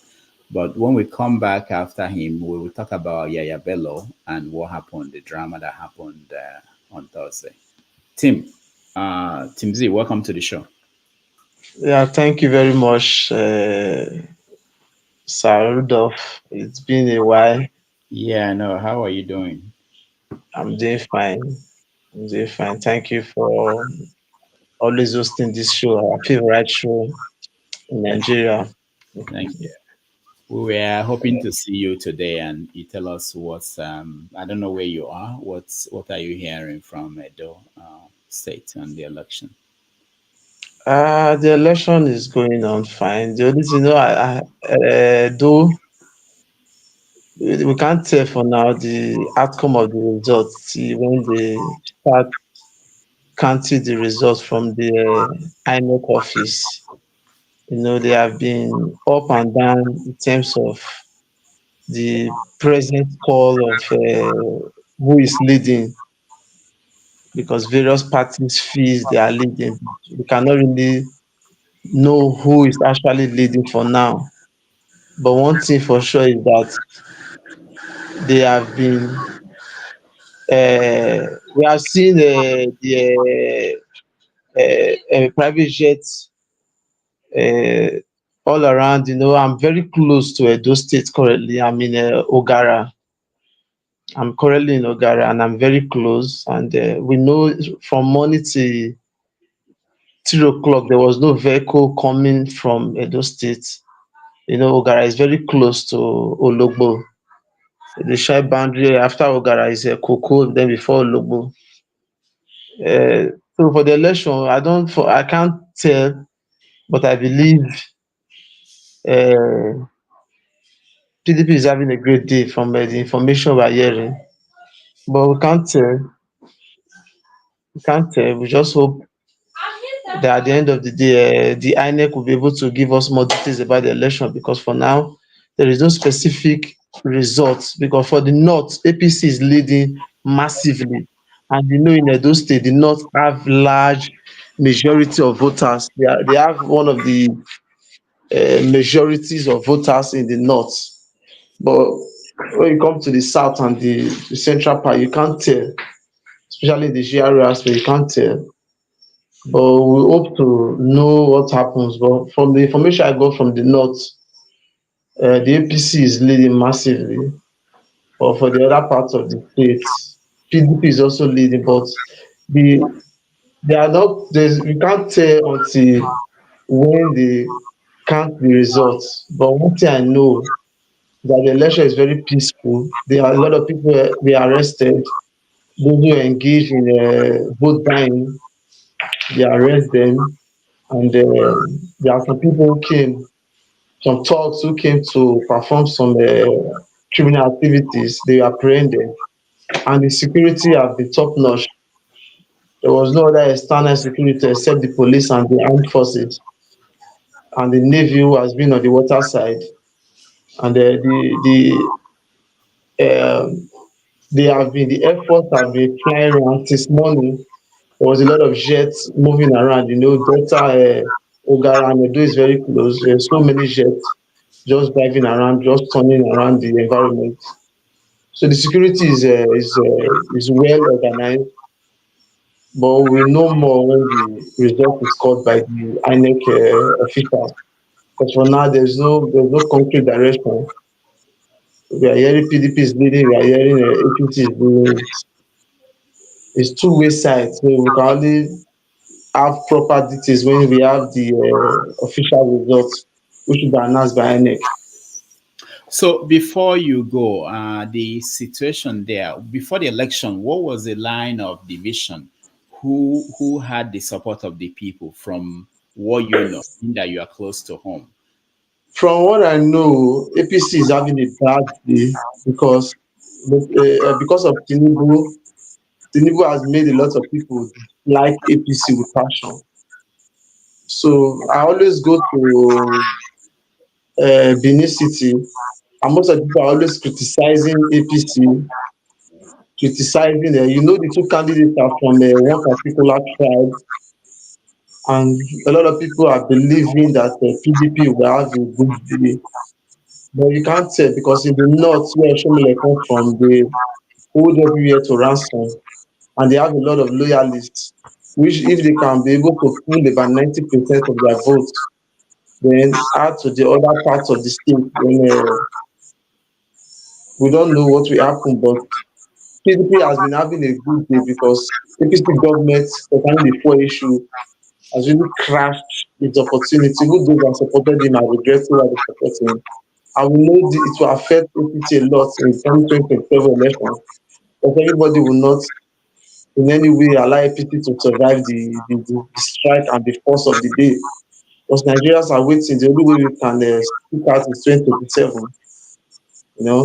But what I see and what I hear is that PDP is having a lot of, when I'm driving, I'm around the environment, in the hotel and other places. So a lot of people are supporting PDP.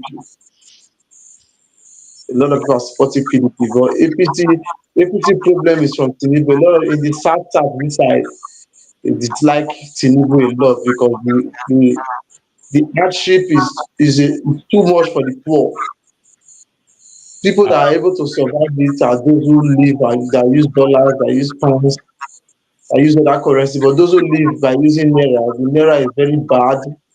The exchange rate is very bad. The cost of living is very bad. Fuel that was sold 190 something during Buhari tenure has increased to 2,000, 1,200, about 1,000 additional extra money. So APC is governing the country very badly, and I believe the people of Benin keep on telling from their statement they want PDP to win. But you know, in Nigerian election, you can't tell, especially when the rec, we don't know if the rec is biased. All right. Thank you, Tim Z. Thank you so much. We'll come back to that let's take a break. And when we come back, we have continuing our conversation with what's happening with Yahaya Bello.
These police, they don't know say what they do here na dismissal of it. They know. They even know what they do.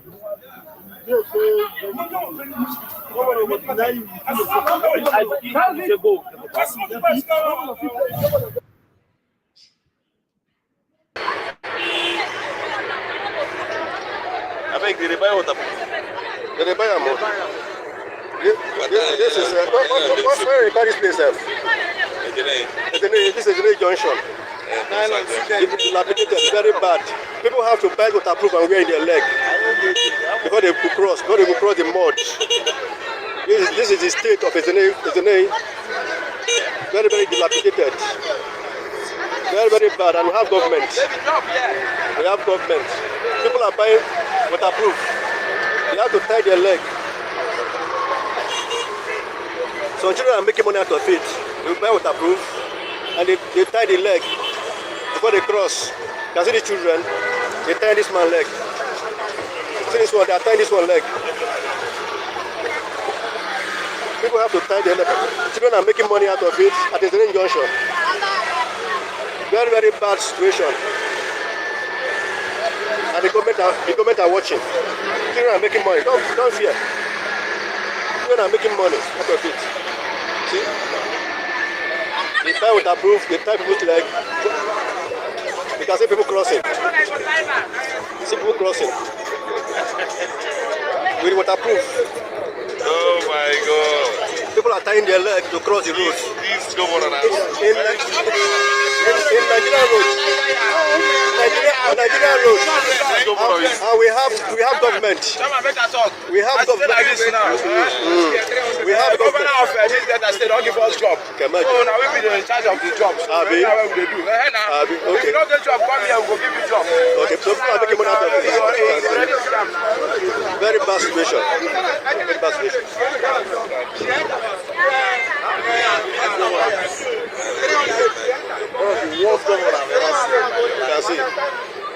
So the government should come to the aid of Ezenei. They should come to the aid of Asaba. Let them tie this road. Let them make it fine. Very bad. Very bad.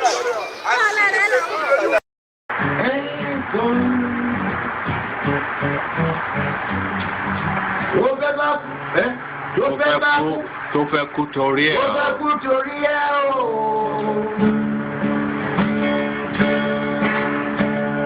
Ọwọ́ ẹni ló ti ṣàánú kọ́.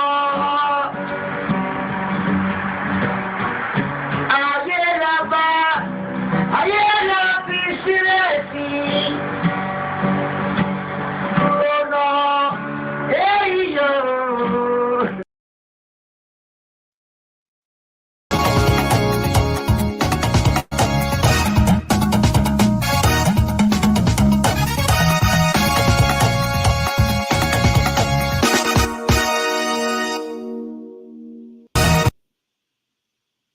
All right, welcome back. So we are discussing Yahaya Bello, the former governor of Kogi State, who has been wanted by the EFCC. The EFCC chairman promised to resign if he could not get him to answer questions about 80-something billion naira that he misplaced. So the drama that we saw last time, early this week on Wednesday, Thursday, was that he showed up at the EFCC and disappeared again. Let me start with you, Flagship. Yeah, you know, it's if I'll start with this. I think the EFCC chairman should tender his resignation, and the entire Nigerian people should ask for his resignation. It's unfortunate that these things are happening, and that you called Interpol on other countries to keep an eye on, perhaps use their resources to begin to try to fish out Bello if he's in their country, or put him in their system to try to find him in case he's running out of Nigeria. Walked right into your office and you could do nothing. Reminds me of the popular saying in Nigeria where they say, what do you define for Sokoto inside your Sokoto? And you could not make the arrest that you were clamoring for. And after he left, you came up with a very bogus statement that he's still a wanted man and decided to create that drama. It sounded to me like what he was saying is they are not waiting for Yahaya Bello to come for them to arrest him. They want to go to arrest him. It's not supposed to come to them. I think that the EFCC boss is responding to an instruction from somewhere. Just like the popular book, The Animal Farm, where some animals are more sacred than others. Yahaya Bello seems to be someone that right now EFCC cannot touch, because perhaps there's some instruction from somewhere saying do not. And that's why he was bold to show up with the governor of his state, the current governor, to EFCC office and spend 3 hours and nothing was done. So it's a shame. It's a big shame. In order to keep his honor and respect, I think he needs to tender his resignation and let someone who's more serious get in there and take control of what needs to happen. You remember Blagojevich of Chicago, the state of Illinois. when he was found wanting, no, there was no immunity anywhere. He was picked up. The latest report I heard from Vietnam of another, although she's not a politician, but a big time bank executive who was found wanting and also has been picked up and sentenced to death and is a female. So for EFCC chairman to say at the time Yahaya Bello around, so his vice or his deputy or whoever stands in for him, knowing that there's a standing order for his arrest, that saw him walk into the office and could not arrest him, it's a big shame, not only to him, but totally to the EFCC as an arm of government that's supposed to fight corruption. So they should stop going after those little guys All right. Wait for them to make a and leave out the ones that are in front of them who are obviously the catastrophe in the nation and do nothing about it. So I think he needs to resign, and they need to stop this charade. All right, thank you, Flagship. We are getting your audio comes in and out, so maybe you can fix it. Mr. James, do you have any insight into what's happening with the former governor? Yes, just an indication that the country is virtually a failed state. Not long ago, somebody sent me some materials from the United States, prepared by the United States Air Force, and so somewhere in, I think, Montgomery in Alabama, something, he published something on Nigeria. Somebody sent it to me. And I haven't gone through just some part of it. I realized that the country is a failed state because the government has no control over, the government hasn't got the monopoly of violence. In a functional state, it's only the government that should have control, or that should have the monopoly of violence to maintain law and order. The government is unable to provide basic facilities. I mean, infrastructural, basic facilities for the people, like water, roads, electricity, justice system. The system has ceased to be functional. And internationally, the government of Nigeria is finding it increasingly difficult to engage other countries meaningfully on a country-to-country basis. So this is what is playing out with this Yahaya Bello's case. The government already lacked the capability to call her citizens to order. And when such a situation has reached, then it's clear that the country is already a failed state. This is my opinion regarding what is happening in Abuja. And as a Flagship rightly stated, as a matter of honor, the what's it called? The director of EFCC or whatever they call it, to throw in the towel and walk away with at least some amount of dignity. Let me put it that way. If not, I think when things of this nature happen, there will be need for us as a nation to apologize to the family of Lawrence Anini, Dr. Self-Taught Dr. Ishola Oyemisi, Dr. Toto Sito, people who have been severely punished for offending the state. There's need for the government to compensate the families of these people for the irreparable harm they reckon them. Because what we are tolerating now is just a fraction. I mean, what they killed those guys for is just a fraction of what we are tolerating now. So there's need for the country to apologize, to tender or reserve apology to the family of Lawrence Anini, Dr. Shola Oyemisi, and others who have offended the state in the past. This is my opinion. All right, thank you, Mr. James.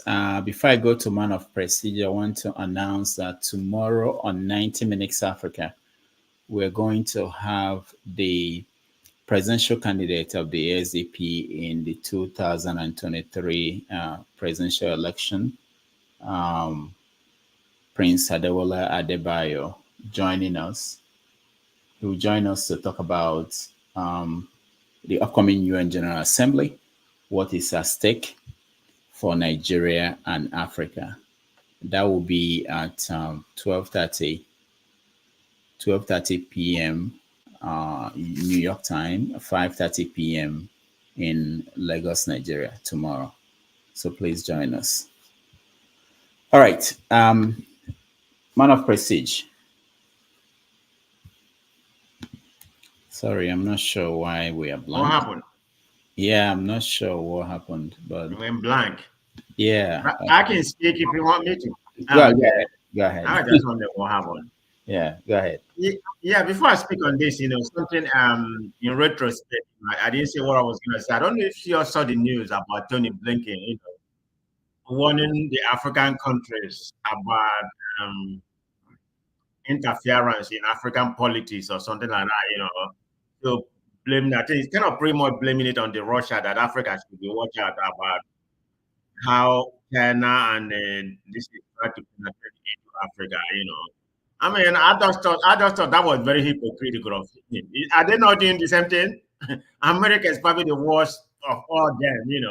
Now you're warning us about Russia. I mean, this is the problem we have in Nigeria, because we are just under the Western umbrella. I mean, whatever they tell us to do, we do. So now they don't want to share us with other powerful country like Russia, China. Of course, they're already there. So having said that, then you have the information coming out about our election, warning us about people, playing to Nigerian election. I mean, it's always all those kind of injustice. I don't know. Nigeria is a very peculiar place. But anyway, let me pivot to what we are talking about right now. We are not a serious country. Did the EFC chairman say that if he doesn't arrest him, he's going to resign? He said that a while ago, almost about 6 months or something like that, when this mess first started, but he hasn't been arrested. So the last information I had, what just transpired last week, this is he came there with the governor, with the Kogi State governor. I mean, it has been a very conflicting story that he came out of the car, the went inside and everything, but they couldn't arrest him due to global immunity. But according to what I heard, he never came out. He was in the car, with the governor. So I don't think they have any intention of arresting him, because that particular apparatus is under Tinubu. What I heard, because I had a reliable source or whatever, not just what we said. The former deputy chairman who is in America right now, I mean, he's in support of the government, but he was just saying there's nothing they can do. The final authority has to come from the president, not just because Tinubu is in place right now. That has always the way it has been when the former president that we have. So the president made the call. So if he has come there, the president can tell them to arrest him. I mean, what kind of immunity? I mean, how can you use your own immunity and give to another person and that becomes right? Can anybody explain that kind of judiciary we have in that country? So I don't understand. Nigeria is just in a bad shape. Okay, when it comes to judiciary, we don't have a separation of power. It's just the same crap. So whatever come out of Nigeria is a half-baked story to me. I don't believe anything that come out of Nigeria. But that's the situation we have. So what immunity? Just because the governor has immunity, so that kind of leverage that immunity. Nothing is going to happen to him. I mean, that's just the way I see it. I don't see anything, any headway coming. They're not going to arrest him. Did he show him? He brought himself to the place because they invited him to come, and he decided to come in, but nothing happened. So, what if, Flagship and James, what if this is our immunity? Because I've never seen it. I don't know how it looks. Maybe it's like an umbrella. So if the one that has it is with you, it covers you. Maybe the shape of our immunity is such that if I'm hanging out with Bola Tinubu, the president, his immunity will cover me. No, it's not supposed to be. It's not in office anymore. The current governor, even though he's immune, his immunity does not cover whoever is walking with him. If it's an offender and is needed, by the government to answer to questions, then the governor, the current governor of the state, who he's with at the time, does not, his immunity doesn't cover him. If not, you could as well say that every offender in Nigeria that is needed by the EFCC or any arm of the government that requires them to come answer to any question can just call the governor of their state and show up there and nothing will happen. Or pack your bag and baggages and go live in the governor's house or mansion, and they will not be able to get you. So it's not supposed to be. Like Man of Prestige said, it's a call that has to be made by the president. Remember, the EFCC is an arm of the president. They report directly to the president. So if he says do not, there's nothing they can do.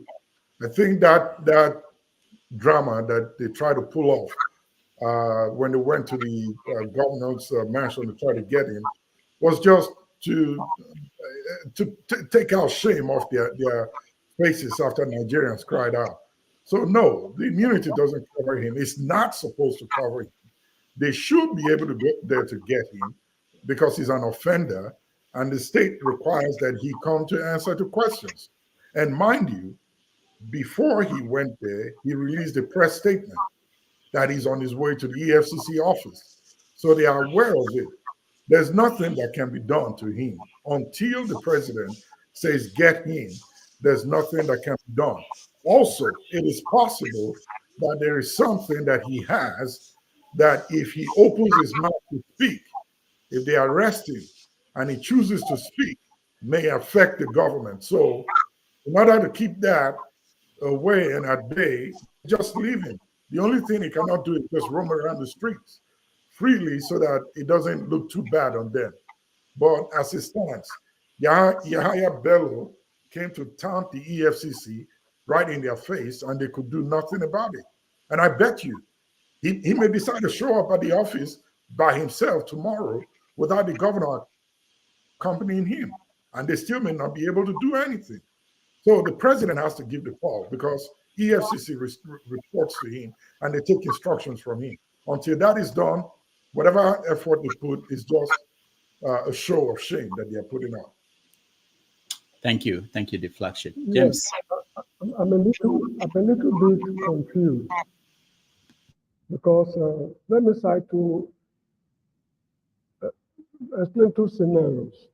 Assuming I walk into a Nigerian embassy compound, if I'm declared wanted by the government of the country, before they arrest me within that premises, they need the permission of the ambassador, that is the Nigerian government, to hand me over. The state police cannot walk into the embassy compound because that compound has diplomatic immunity. Now, then the second scenario is this. There is an African former president, I would like to mention his name for certain important reasons. His wife got pregnant, and the wife traveled to the United States on a diplomatic passport to deliver the baby. The child was born, I think, somewhere in Baltimore or Maryland, somewhere in Maryland. Then they returned. When the boy grew up, he went to the U.S. embassy in the country to get his papers as an American citizen born in the USA. He was denied citizenship because the lady traveled on a diplomatic passport. And because she traveled on a diplomatic passport, the birth of that child did not take place in the United States, technically. The child was born in the African country where the woman got the diplomatic passport. So in that case, the woman's diplomatic immunity covered the child as well. So I'm suspecting that there could be something like that affecting this Yahaya Bello's issue. This man, Yahaya Bello, is in the company of a governor covered with diplomatic immunity. Assuming while they walked in, the man was holding his arm while they walked into the man's office. I think technically there seems to be some I mean, we need to contact very good lawyers, not the senior advocate of nuisance we have in Nigeria today. We need to contact good lawyers to clear the air over this diplomatic issue, because I suspect that they are playing a game on the people of Nigeria. But as I think Ziflak Chief who said it just now, the presidency need to pick his phone and call the EFCC boss directly, or whosoever it is, to surrender this man as quickly as possible. If not, they are going to open a floodgate of horrendous things that will take place in future in the country. This is how I see it. I cannot answer the question accurately if it's covered by diplomatic immunity or not. All right. Man of prestige. Oh, sorry.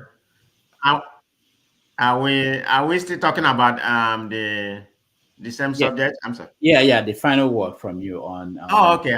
Yeah. Like I stated earlier, I don't really see the benefit, but you said yes, benefit. So,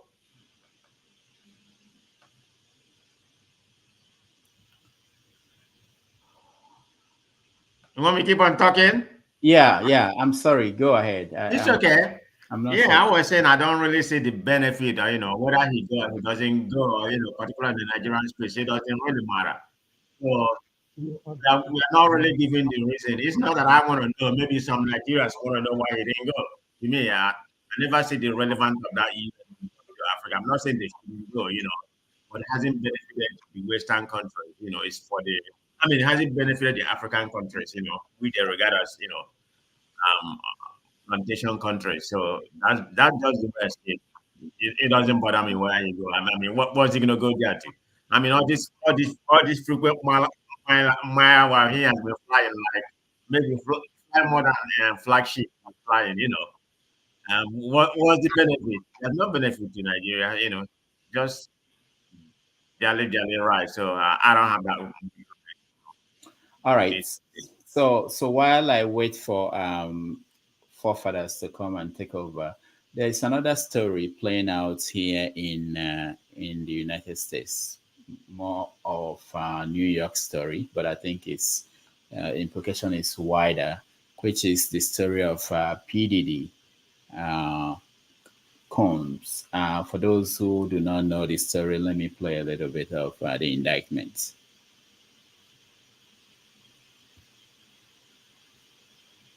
This case. I'm not taking anything off the table. Janet Fisher, Newsday. What's the difference between the sex trafficking and promoting travel for the purpose of prostitution? Well, there are different crimes with different elements. I don't think we should get into the nitty-gritty of the legal discussion right now, but the sex trafficking, we believe, they're all serious offenses, but the sex trafficking conduct carries some significant penalties, and we are gratified that we were able to bring that charge. One more coercive than the other? I'm not going to be able to get into that, but you can look it up, and yes, sex trafficking, especially when it involves coercion or force, is a very serious crime, and it carries significant penalties. Good afternoon, Darla Miles, ABC7 New York. Thank you for this press conference and for the details. 2 questions. In context of this indictment and the information that was presented to the grand jury, are you able to clarify the number of victims? It's mentioned plural in the indictment, but can you specify the number of victims just for this particular indictment? And secondly, can you provide details about the alleged arson? Unfortunately, I'm not able to provide either. The number of victims, you are correct. We are intentional in saying multiple. The details of the arson incident are limited to what we have in the indictment and also the detention letter that we filed, which contains more details than the indictment does at various points, but we don't have anything more beyond that. Next question. Lynn Tran, CNN. All right. That was the indictment and questions taking the prosecutors taking questions from reporters about PDD, who was indicted on several charges. Also today, we know that the Lieutenant Governor of North Carolina, dropped out of the contest. He was running to be the governor, and he had the support of our own Donald Trump. He dropped out, and now the Republican Party is in disarray in terms of what they will do in that election. And North Carolina is one of the states that will determine who will be the next president of the United States.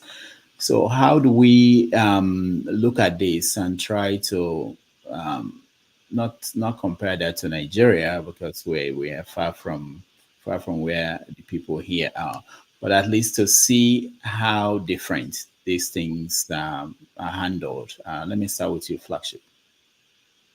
Well, starting with the PDD case, it's been known. The one thing that I seem to find hard to comprehend is why they let it go for so long before they take action.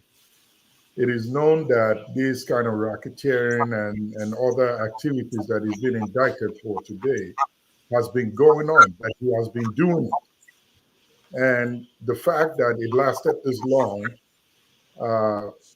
says so much. Justice is still going to, and he would serve the right punishment for the crimes that he committed. The fact that you are very rich and connected in America does not save you from what the punishments of the law is if you fail in any one of them. And that's the good thing about America, that in spite of your riches and connection, if you commit any crime, you must do the time and you must pay for it. And I know it's hard to compare with Nigeria, but these are the kind of things that we need to be seeing, that even the rich, they could also cry. The affluent could also serve time in jail. It's the same thing that happened to Jeffrey Einstein, the big mogul also, that was involved in or accused of sex trafficking and so on. And it's alleged that because of the wide net of those involved, it may have resulted to his death in jail. So I think it's about time that this kind of Hollywood need to be looked into microscopically and begin to feature out these ill practices that continue to go on a day-to-day basis and bring some sanity to the industry or to that section of America. There's so much story. PDD is just one of many. I think it happened that he's gone overboard with his practice and fetish behaviors, that it has not caught up with him. So I think let the law take its course and let him pay for the crimes that he committed. All right, thank you, the Flagship. Mr. James. I'm sorry, I don't know. If I know virtually nothing about U.S. politics. So, like Mr. You mean you don't know PDD? Frankly, no, I won't pretend to know. I don't know anything. The way you guys organize yourselves, I know more of Africa than the USA. If you talk of Zimbabwe, Kenya, South Africa, Lesotho, fine. But USA, Britain, I know very little or nothing. Okay. Yeah. Man of prestige. Yeah, thank you very much. It's kind of a two topic. Do you want me to go ahead and talk about yes. PDD and the Black Nancy? Yeah. Okay. So let me start with the PDD. And he has been accused of racketeering and sex trafficking. And that is the situation where the Homeland Security come in because of the sex trafficking, which involved the interstate and something like that. So it's a very serious charge. I mean, the charges that they level against me is very enormous. So how will he be able to come out of it? Yeah or no? Because of if you look at what's going on right now, they've been watching him for a long time, and they have a lot of tips. I mean, a lot of, I don't know how many oil, is that olive oil that was discovered, bottle of olive oil for self trafficking. And I have, not that I have a first-hand knowledge about this, but somebody that I know, the son that played football for Miami, very young guy that just finished college, played football for Miami. He's one of the well-known players, but he's just like a reserve player that come in and play. He was able to give us the story too, that whatever is happening with, they're talking about P. Diddy is definitely true, because when he was in a restaurant in Miami, P. Daddy approached him, to go and, give him a special room to go and stay. And when he come there, he wanted him to perform something. So it's a first-hand knowledge. It's not just he saw. Government has a very stable, charge against him. Yeah, this has been going on already. They've been watching him, and they have, it's well documented that P. Diddy has the baddest party in America. Whenever it's happening a party in South Beach, New York, and when he come here in LA, he has nobody. He has the money, but nobody can compare to his party. It's a lot that goes on. It's not that this guy is what I call, let me just use the word, that like men. No, he like voting. It's about power. When you have so much money, you want to try different things. So he has just been involved in this thing. He has just been involved in many, many, many unseen things that I can't come here, and say what he has been doing. So yeah, he's going to pay for some of them, right? What I can say, according to some of the experts, I have a lawyer friend that was telling me, he's going to get away with some of them, because some of the people that participated in this, what we call freak, freak out, some of them are involved in it. They are willing participants. It's going to be an option for them to charge him on those, for those charges to stick. I mean, they already charged him, because a lot of them, they are able men, able women, or whatever. I'm not talking about the sex trafficking out of the state or whatever, yeah, that probably going to stick. I'm not speaking from a lawyer point of view, but a lawyer that, who was talking about. So it's going to be very difficult for them to, prove it. The one we saw on TV, the lady that used to be his girlfriend, Cassie, she can testify, because he already paid her off, and there was an agreement. So he's not going to come to court and testify on that. That's, that one is, maybe there's other ladies and something like that, and some minor sex I don't know what he benefits from it, but it has to do with this ego, something about you. You have so much power. You just want to do something, that is beyond you. That's what's really playing with PDD in this case. And right now, as of today, but he's on a suicide watch right now. So I don't know how true is it. According to the world, India, they say, yeah, he tried to commit suicide or whatever. So they put him on suicide watch. And they don't, this is unprecedented, because he was willing to, even at all it's 10 million, 20 million, he's going to pay for it. But they want him to remain in, Yamba until after trial, or before trial. I don't know when that trial is going to happen, probably next year. Yeah. But he's still, he has been denied, but I don't see him getting out. So he has one of the best lawyers. He has one of the best lawyers in the country. So I don't know if it's going to be like a Kelly case where he's done for the rest of the year. But some of them is kind of happy. Right. But let's see and see what happens. But he's in big trouble, okay? All right, thank you. I thought I was supposed to pivot to the Trump. Leave that one, because I just got a confirmation that he refused to drop out. I'm talking about Mark Robinson. He's refusing to drop out, but Trump is going there to campaign, and he won't campaign with Trump. So let's leave that.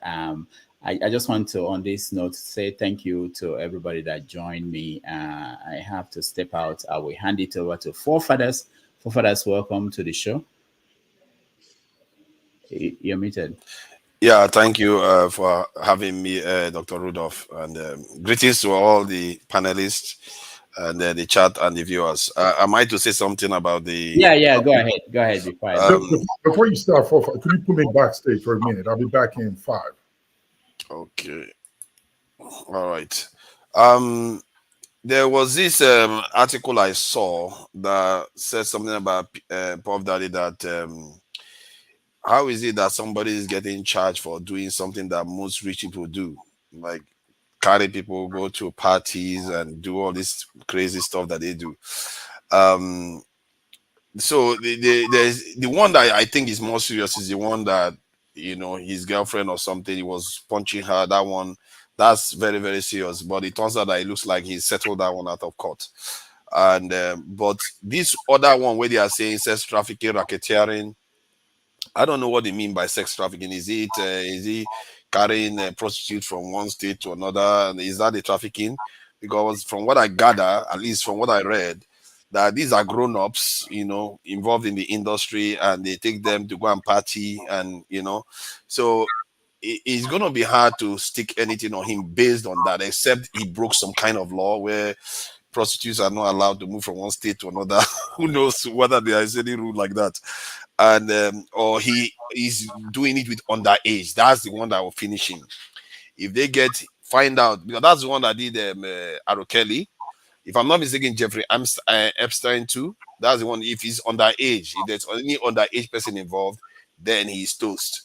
But if none of those things are involved and he's just dealing with, you know, nightlife people, men coming to do crazy stuff, I don't see how you can penalize him for that at all, really. All right. Yeah. Thank you. Man of Prestige. We can hear you. I think there's, I'm not a lawyer, but I know about interstate commerce, and it's a serious issue in America when you, even if it's not against the law in your state, but you take someone across states to commit something that is a federal law, you know, that would be a problem. But I think they know what they are doing. They won't charge him if they don't think that they have reasons to do that. Man of Prestige. Okay, we can't hear you. You have to check your phone now. Man of Prestige. You are muted. You're muted. I'm sorry. Yeah, I was gonna say what I was gonna say second what Naija was saying. That's the part that's gonna get him in trouble, you know, because he was trafficking, you know, human beings, you know, from state to state. That's against the state law. You know, that's considered to be human trafficking.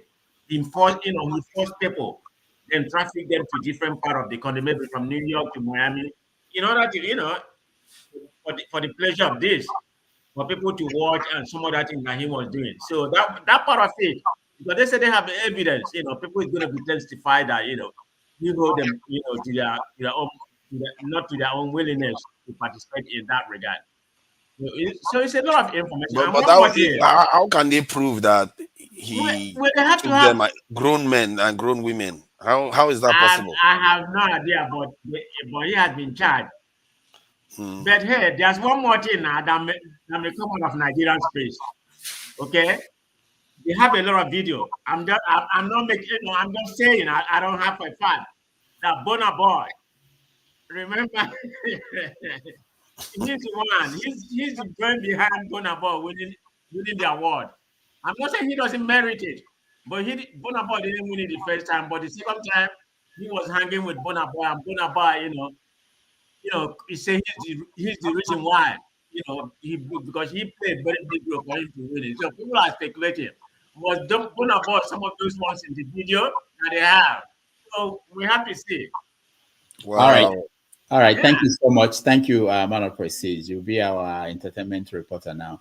Fathers, thank you, Mr. James. Thank you so much. I will see you guys tomorrow with 90 Minutes Africa. See you then. Thank you. What is happening with this? What can we talk about then? Are we talking about Edo Election, UN General Assembly, Yahaya Bello? Which one are we talking about today?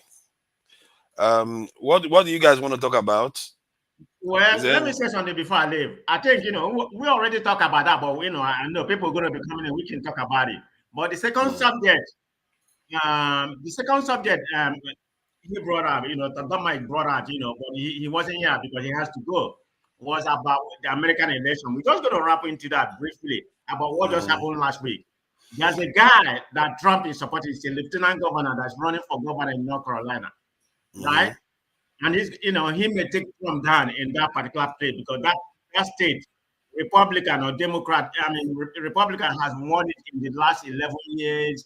No, 10 out of the last 11 elections. The only time person that won it is Obama. Yeah. But it's not like it's a battleground state. You know, he only won it by 1 point something, 1 point. Very little. Yeah.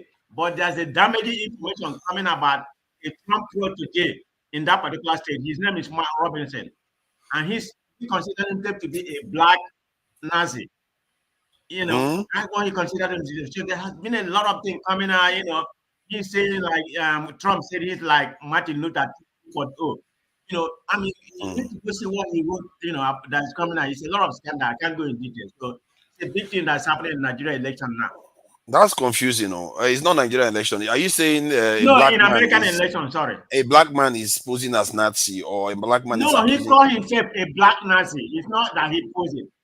So how can a black Nazi influence the election in North Carolina? Well, I don't know. Read about him. You know, his name is Matt Robinson, this Lieutenant Governor of North I think Carolina. I've heard of him, Matt Robinson. I think I've heard that name before. I guess Trump. So where do you see the election going now? Given it looks like every time he gets shot. I try to be very realistic about my opinion about it. The election is very close.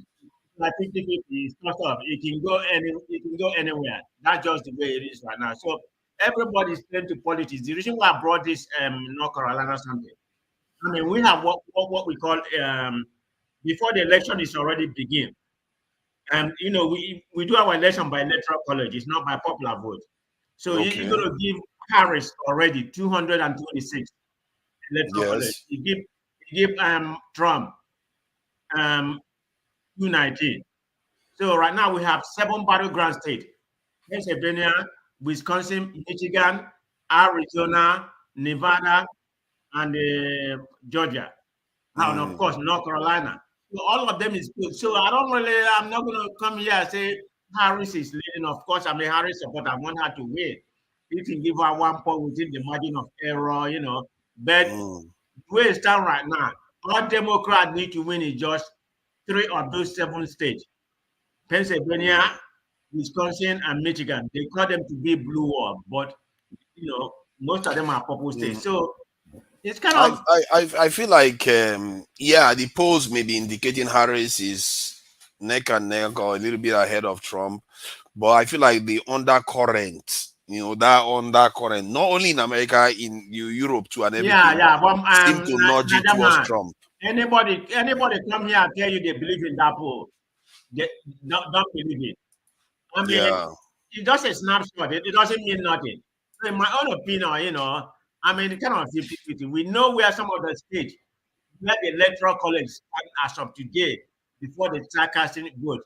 Remember, the American election vote, the early election already started yesterday. Yes. Yesterday in Virginia, they started voting already. Early voting. Started their early election. In about, I think it's about 5 weeks out of today or 6 weeks. But I think it's about 5 weeks now. Other people will start voting. So I personally I prefer Trump to win because Trump doesn't care about Africa. That's the only thing. He doesn't care. In other words, he doesn't like Africa, like black people, that much, but he doesn't care enough to interfere in African affairs, like the way people like Biden and the others are doing. None of them care for Africa. So let's call it what it is. Okay. No. The other one don't care, but they are interfering. The other one, the Harris and Biden administration, they may not care for us, but they are interfering. They are making sure we don't progress. That's my problem with them. They are very, very interfering. When Trump was in office before, he was the one that sold Tucano to us. Obama didn't.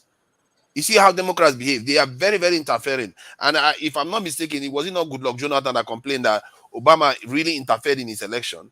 So their behavior, man, I don't fancy them at all.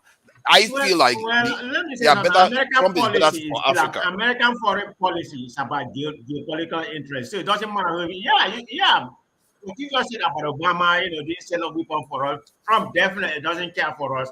But he can say he did sell weapon. All is after his money, you know, to benefit the country. But and that's what we want. Come here, do anything better for Africa. So it depends on who is power. You know, that's the only part that I blame for Obama. American Democrat, Republican, you know, they have the same policy when it comes to foreign policy. Okay, I mean, they're not going to come because if you look at when Democrats were in office, that's when Libya happened, isn't it? And that's when Boko Haram got very intense in Nigeria. Okay, how about hold on? How about Bush?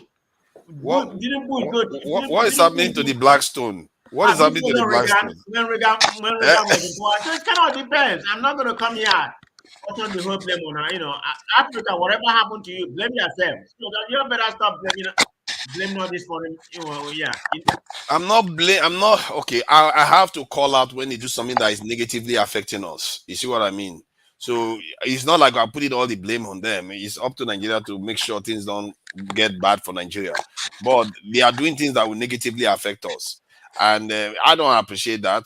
But Trump, if anything, he just cares about whether you praise him enough and you give him money. Give Trump money and praise him, you are good. He'll leave you alone, and that's what we need.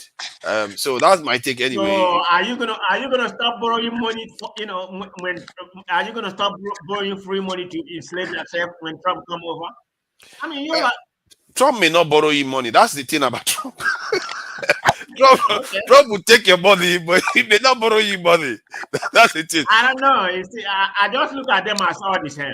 I mean, they are the same in the sense that none of them care for us. They don't want us to progress really. But from the point of view of Trump, Trump is less interfering, and he will allow Africa to have a little bit of leeway. Africa can go and trade with China. He doesn't care. Africa can do their own thing. Doesn't care. You have a point. But what I'm doing in America, what I'm looking, I vote on my principle. I believe in democratic principle. Than Republican. That's the way I see it. Of course, even my local government, councilman is a Republican, so I vote for him. But when it comes to presidential, in terms of America now, I prefer dialogue. I mean, that's where that's where I look at things. I'm not going to vote for Trump because it's not going to interfere to Africa. Africa, you need to take care of yourself. So, and stop depending. I see. In terms of in America's policy within America, there's an argument that you can argue that okay, yes, it favors the black community because when the Democrats are in office, they are not very, at least openly against black people like that compared to Republicans. But you have to ask, when Republican was in office, when Trump was in office, if you look at the black community, they were more conscious. And that was when all this George Floyd happened, and a lot of black Americans were coming to Africa because the lines are clearer. You can see the people that are truly against you. But Democrats, they make it hard for you to see. And yet they are damaging you without you knowing it. And that's what I find a little bit insidious about them.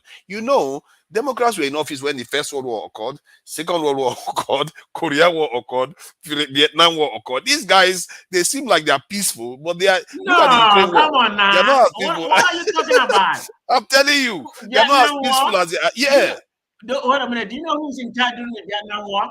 Nixon was around too, but who was in office when it started? It was Democrats. When it started? I don't know whether Lyndon Johnson or something. It was Democrats that was in office.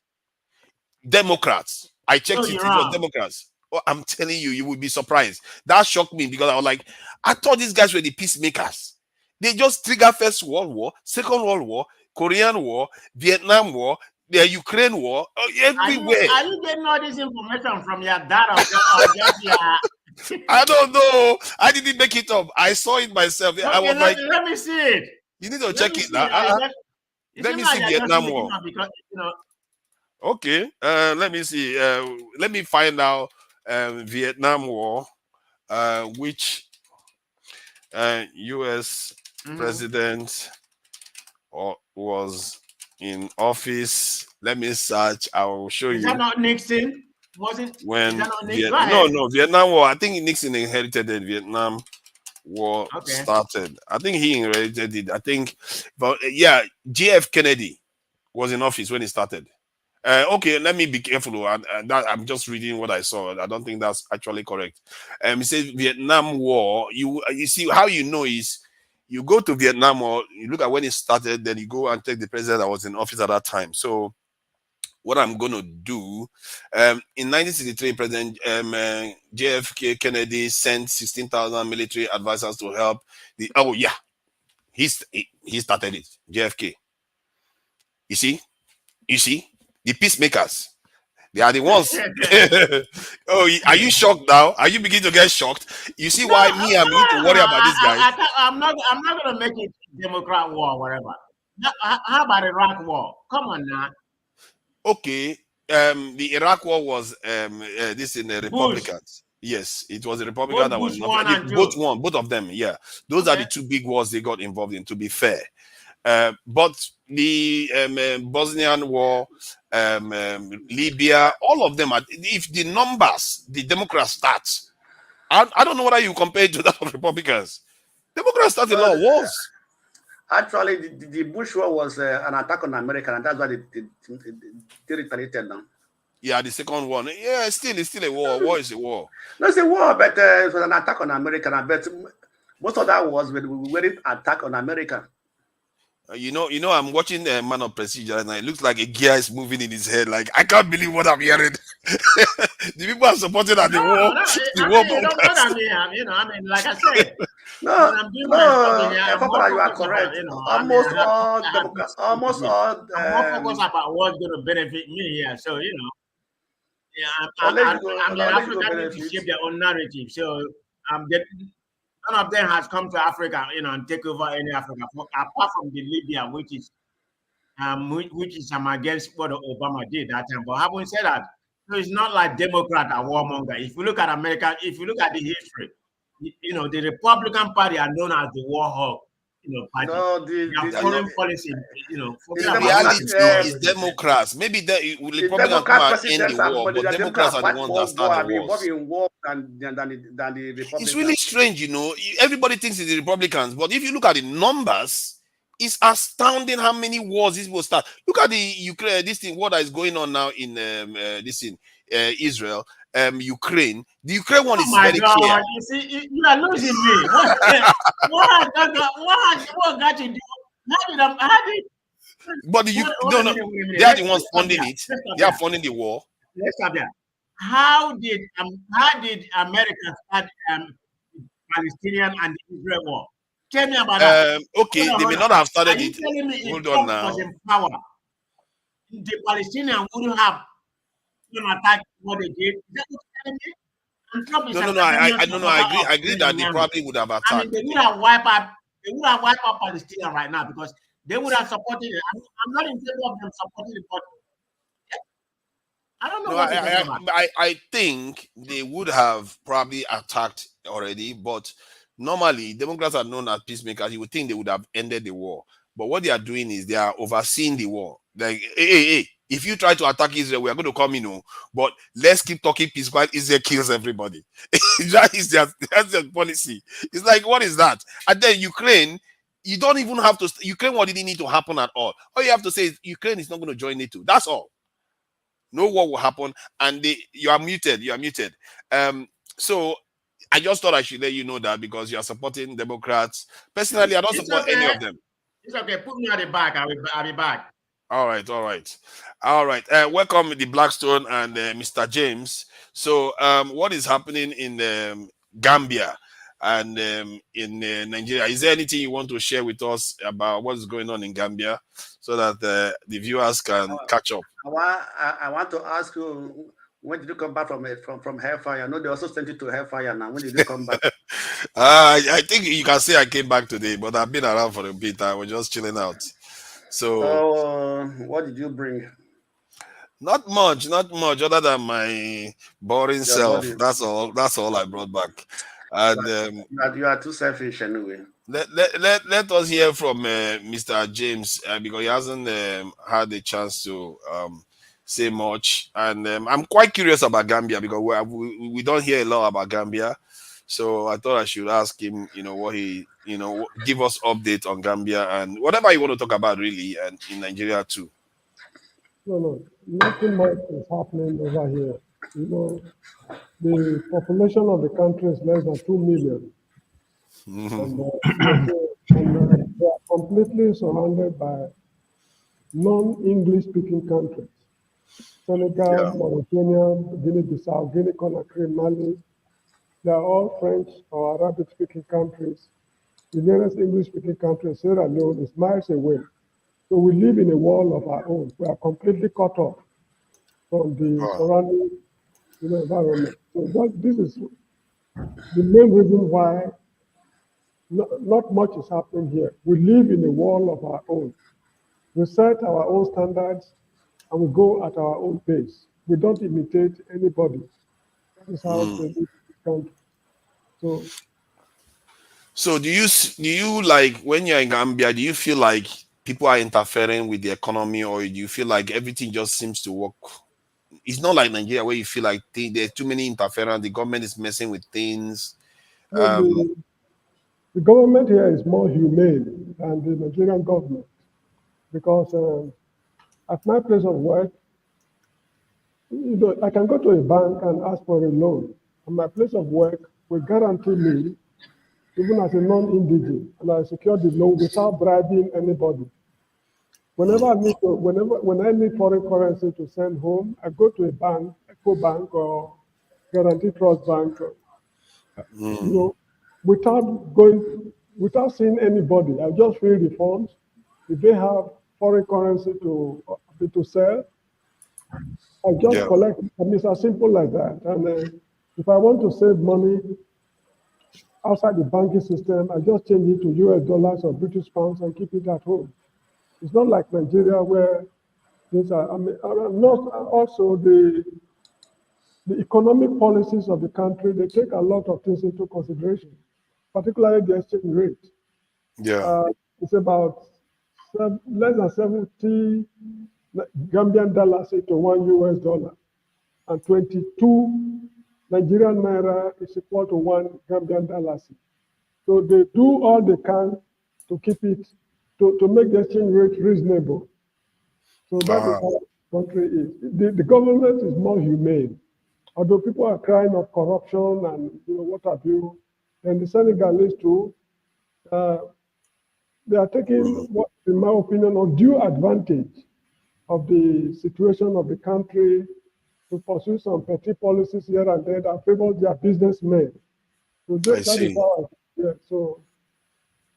so favor the Senegalese businessmen. Yes, particularly their transporters, importers of food and things like that. You know, it's extremely difficult to smuggle items from Gambia to Senegal because the Senegalese custom will obstruct it. But if they want to smuggle anything into the Gambia, they do it easily. So those kind of petty push and pull, but they don't mind because all Gambian families, they have relatives in Senegal. All Gambian, no exception. Wow. They speak the same language. Just like, let's say, the Edos of your local government and the ones in Orion local government, they are all Beninese. So that is exactly how they are. It's the white man who created the problem. Like the Berlin West African Conference. If not, it would have been one country. Yeah, it seems like Gambia is an easygoing country. You know, people don't fuss too much. Whenever I see you here, you look relaxed. You don't look like somebody that just came out from Nigeria. And the last time I was in Gambia, you can get the feeling they are very, very laid back. And I have to give it to them. At least they're not, feeling all the tensions that are showing up from Nigeria. Actually, the main problem now is inflation. Apart from inflation, they don't have any problem. Electricity is not a problem as such. Water supply is guaranteed. Where they have pipe-borne waters is guaranteed all year round. Wow. Security is, in fact, we've not heard of a robbery case for the past 5 to 10 years. There's been no case of armed robbery in the whole country. You can walk from Banjul, the western extreme, to Koina in the eastern extreme. If you have the strength to walk it, you can walk it throughout the night. The police, they've got less work to do. They also find it unnecessary to declare people wanted. Because if they want me, if I'm wanted, for example, they know where to go. If they can't find me, they know my lovers. If they can't get into my lovers, they know the schools I attended, my classmates, and what have you. So before they go around all these places, they cannot find me. There's a likelihood that I'm not in the country. So it is exercise of futility to declare somebody wanted on radio. They know each other. They know each other. Yeah, that helps. Everybody knows each other. It's like Gambia is almost like the size of Ajegule and Shulu they put together. You get it's Bayelsa State. The Bayelsa, yeah. However, I see somebody is writing here. Let's move to Gambia. Please take note. There are no jobs in the Gambia. There are no jobs. The economy is very, very, very small. It's not up to that of Benin City. The economy of the country. It's caught up to that of Benin City. So please don't be carried away by what I'm telling you to be tempted to come to the Gambia. There are no jobs, frankly speaking. I'm employed here. You are the one advertising Gambia now. As you chill that, No, please. but No I need to robbery. tell the truth. I need to tell the truth. I'm employed here because of my qualification. That's why I'm able to get employment. So that's how it is. That's nice. I think it's good that you gave us that update because it would be nice to get people from Ghana to give people updates on what's happening in those countries and to hear the dynamics between Senegal and Gambia. What is going on? Do you like feel the influence of Nigeria in Gambia, or is it like Nigeria is remote from Gambia? Well, diplomatically, Nigeria, I would say, among the African countries, Nigeria is our best friend. Diplomatically, because of the language, and they signed a treaty with Tafawa Balewa's government in 1965. The treaty is still in force. So there's a lot of technical assistance. At the place I work, they send a lot of PhD degree holders and professors to lecture here. In the hospitals, there are a lot of Nigerian doctors. In the judiciary, there are Nigerian judges, immigration and what have you. And diplomatically, the relationship is excellent. And frankly speaking, they don't trouble us because some time ago, I had the opportunity to go to the prisons at the central prison. I think they have just about 6 or less than 10 Nigerian prisoners there. Compared to the kind of things we do, to have less than 10 Nigerian prisoners in their prison, it means a lot of things are settled diplomatically behind the scene. It's only those who are beyond redemption that are sent there. Yeah, you see, now you just open up a canister in my head. This reminds me of the nonsense we hear from, okay, I shouldn't say nonsense, from South Africa, where they seem to be so glad to, shout from the rooftop that Nigerians are criminals and Nigerians are selling drugs to them and all kinds of stuff they want to accuse Nigerians of.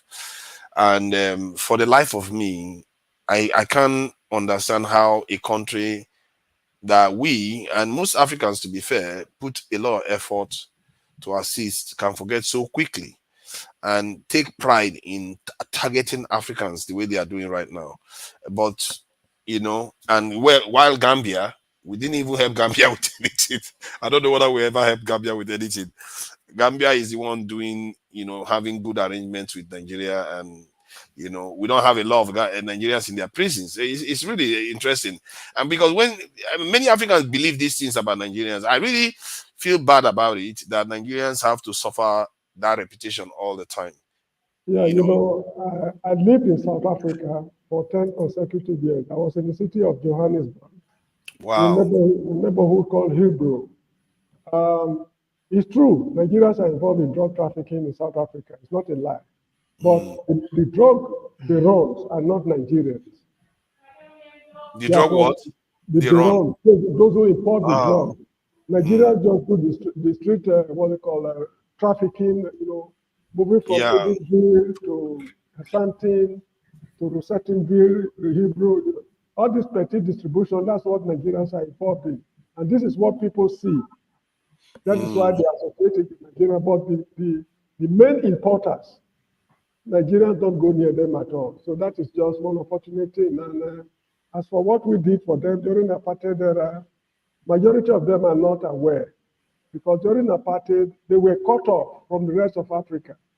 They were in prison. The whole country was a prison to the blacks. Yeah, in Bantustan, isn't it? Yeah, while we were helping them from outside, they did not know what we were doing with people like Thabo Mbeki, Steve Chiwete, and Jacob Zuma outside South Africa. But at the end of apartheid, those people returned to form the government. Those who formed the government were those who were in exile. So when they saw us coming in large numbers, they were alarmed. They just asked, where were you while we were fighting? Because actually, majority of them are not educated. At the end of apartheid, that's another thing I hear too. Many of them, they receive Bantu education, their own education system. was different from that of the whites. They trained the whites to be managers and accountants and what have you, while the blacks were trained to be priests and to work in offices, cleaners, in supermarkets. And so it was a very horrible system. So, frankly speaking, I do not blame them for the xenophobic attitude that the white man is responsible for the situation of things in South Africa today. The white man is 100%. But then, does that not beg the question that, okay, white man is responsible, but white man is not responsible for your eyes? You can see that the person you are fighting doesn't have a lot of money. Okay, yes, they are doing drugs, and you can even go after the drug dealers. To be fair, we shouldn't back. They deserve to be scorned, because if you go to another man's country and they give you accommodation, they accommodate you, why go and start taking drugs from barons and selling to them? One thing we should also know is that Nigerians are not the only criminals in South Africa. Nigerians are into drug trafficking. Now, let me put it this way. The Yorubas are into 419 business in Pretoria. Majority of them are in Pretoria. The Igbos are into drug trafficking. The Ugandans are into what we call bank fraud. The Ghanaians are into passport racketeering, fake visas, and things like that. The Mozambicans are into car snatching. That they call it car hijacking. Yeah. Then the Zimbabweans are hired killers. Wow. Not all of them though, but majority of them, if you want to gun somebody down, there's a high probability that you will hire a Zimbabwean to do the job. So each African society has its own specialty as far as crime is concerned in South Africa. It's not only Nigerians who are criminals. In fact, if you look at the kind of crimes Nigerians commit, they are so minor, so trivial compared to the kind of things other countries do, like those who are involved in bank fraud and hired other things. So that is just how it is. The way they kill Nigerians there, that is how they also kill nationals of other countries. You see, that is interesting, because you really, shared some information that, I've never heard of before. You literally knew the people that specialize in different areas. Then why isolate Nigerians so aggressively and so? No, we complain. This is, take note of something about we Nigerians. We don't hide anything, even among ourselves in Nigeria. If you watch Nigerian movies, we talk about incest, men of God, armed robbery, and what have you. Sons going up, all the bad things. That are happening in Nigeria, we don't hide it. So when things are happening to us outside the country, we also don't hide it. Watch Nigerian movies, you see what I'm telling you. But other countries, they try to. We are irreverent. We don't respect evildoers. Let me put it that way. There was a Nigerian former president, I won't mention his name, who went to bed with, I think his son's girlfriend or something like that. They announced it all over the world. They published it in Nigeria. We don't hide, we don't cover up for anybody, no matter who you are. And if you're a man of God or a saintly man, we also, we make it known to, we don't hide anything in short. But other African countries, they are not as open as we are in Nigeria. And this is one thing giving us problems in the whole wide world. So you think that's why the South Africans felt like, it's Nigerians that seem to be the loudest, and it's obvious that we are the ones that they should complain about? In terms of population, Nigerians are more. Apart from the Zimbabwe, their neighbors over there, Zimbabweans, Lesotho, Swaziland, Namibia, they are more than Nigerians. But when you talk of East Africa, West Africa, Central Africa, Nigerian population is more than that of any other country. So because of the numerical strength, Nigeria has among the non-indigenous, black non-indigenous. That is why they speak so much about Nigerians. And also, their neighbors, they speak the same languages with South Africans, like the Ndebele language, the Sutu, the Swati, and their native languages, they have South African version. So they blend with each other easily. So that is why also their neighbors are able to live in Soweto. It's a black country, Soweto. But most West Africans cannot live in Soweto. because culturally, we don't have too much in common. So most Nigerians and Ghanaians and what have you, they live outside the black townships. Black townships, these are designated areas during apartheid for black people, like Soweto, Tembisa, Bosphorus. These are black areas. The Indians have their own areas too. But most Nigerians live in Hillbrow. It used to be a posh area during the apartheid era. At the end of apartheid, majority of the white men trooped out of the country. So foreigners invaded the place. That is where most Nigerians live, and also in Pretoria, the capital. Pretoria, nice. Yeah. Thank you for giving us a lowdown. With this topic, I could go on and on about it, and each other. I am sorry for that. Sorry to all the other panelists because because there are so many things I need to understand about what is going on in the head of South Africans right now. Because they seem to want to divorce themselves from other Africans. They just don't. They feel like the one lady used the term bees to describe Africans, that we just descended on them like bees. Yeah, because they never knew we were in existence. Your audio seems to have gone. Welcome, Oga Igbo Basic, the Blackstone, and Bumi. Anytime you want to say something, as always, you are free to add to it. I don't know, because there are a few things that has happened in the world and in Nigeria. I'm not sure a lot happened this week, actually, other than our president disappearing for quite a while and into this in Europe, and Shetima is representing him. And from what I gather, Shetima is to represent him at the UN General Assembly again. I don't know where this government is going to. I'm really worried that Nigeria is almost a kind of rudderless right now. The way things are going, I don't know. It's on them too. Let's face it, it's on this government, because if this carries on till by this time next year, the environment is like this, I don't see them recovering for the next election. I really don't. They are down to lose the next election, no matter how many judges they have. They will not be able to. Petrol price is around 1,000 naira per liter. The inflation is still high. Cost of living is just as difficult. I don't see them coming back from it. The stuff would have endured in Nigerians' minds, and they'll be like, no, enough of this. This is bad. And but that said, anyway. So what is happening in I don't know. I think the Blackstone or Ibobezi, who came first? I think the Blackstone, you came first, but you left.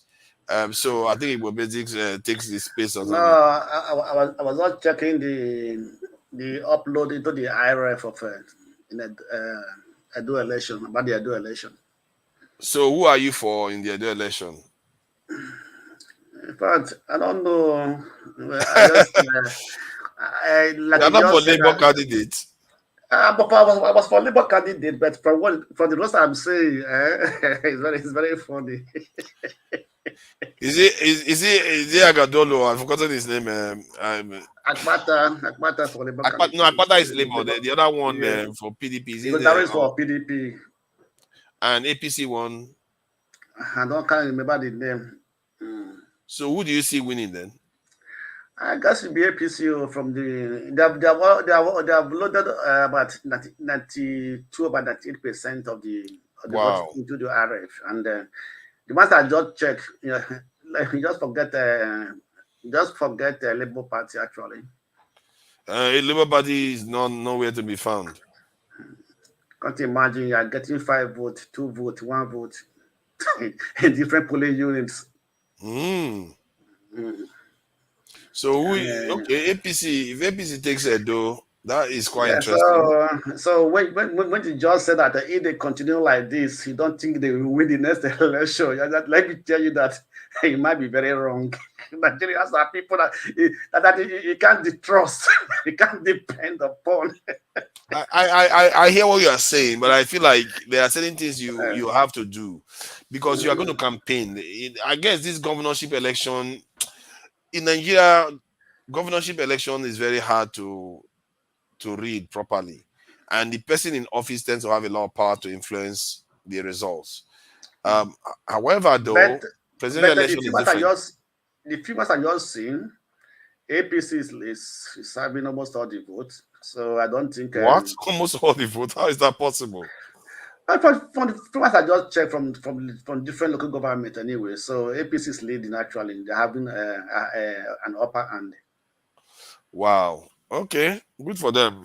If they want to take, if Edo people feel like they deserve to lead, I think maybe it's the candidate himself that is making the difference. Sometimes the candidates are quite good, and that APC candidate that couldn't campaign, that Oshomole was not campaigning for him.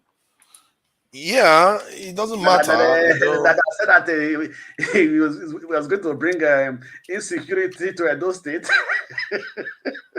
Yeah, Akpegolo, isn't he? Yes, Akpegolo. Yeah, I think I was on a panel with him, and he was the one that was seeing Edo like a like Singapore. He tends to talk about this thing like Singapore, and a person who can't speak English, cannot articulate, doesn't even know that's going to change just to Singapore.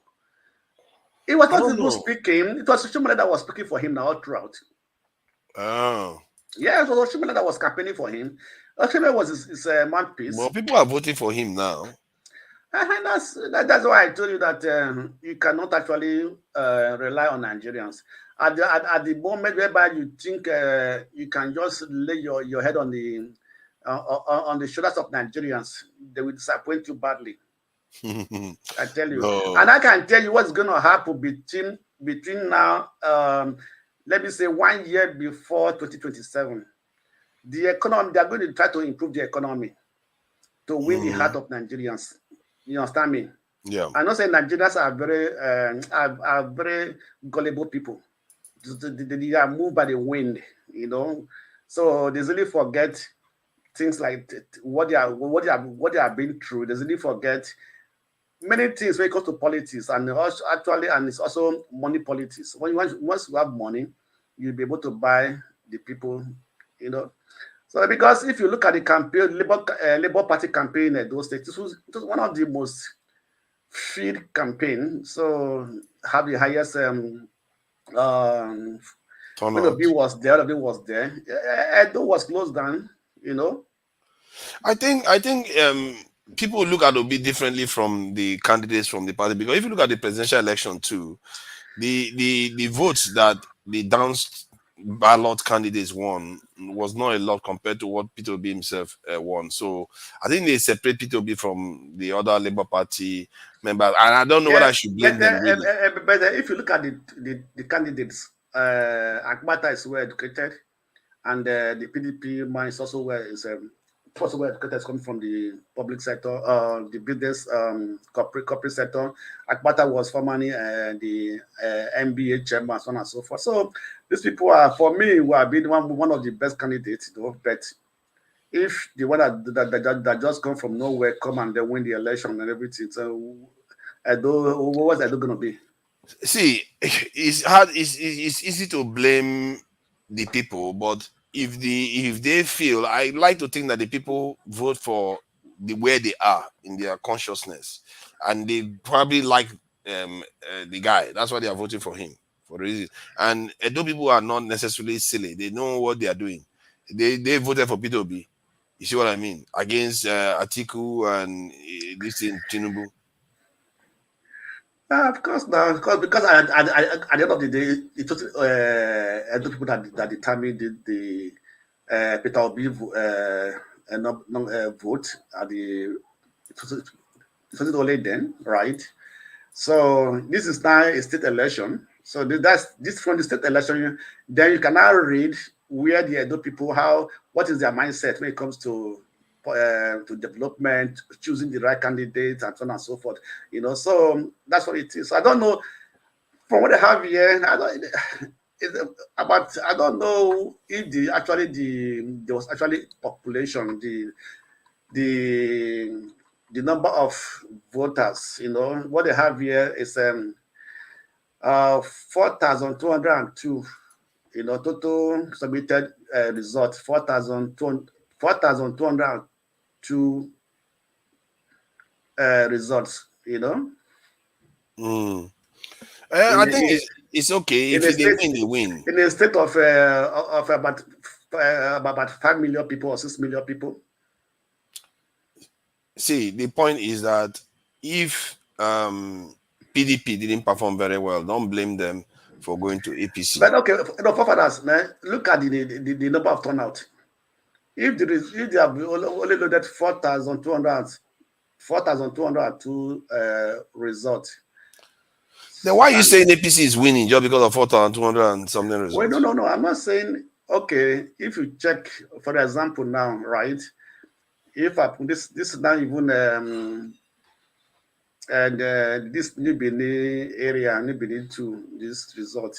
If you the Blackstone, you started now. I think the Blackstone, I forgot who you are. You started again now. So look at I didn't know that you just had 4,000 something ballots coming and you're calling the election. I'm not calling the election. I said what I'm seeing from the IRF I'm talking about too. Yeah, but it's 4,000. Is it total of 4,000 something votes you are seeing? No, that's the total result actually, So the total. Are you saying that polling station result 4,000 something polling station? Yes, police station result. Yeah. Okay, that's quite significant then. The actual votes, it'll be interesting to see. Do you have the link so that we can see whether we can display it? Let me go to. Let's go to IRF. I can give you the link. Let me see. Yeah. Welcome, Oga Igbo Basic. I don't know if is there anything you want to share with us regarding the state of our nation or what is happening in the diaspora? I'll have a couple of words to say.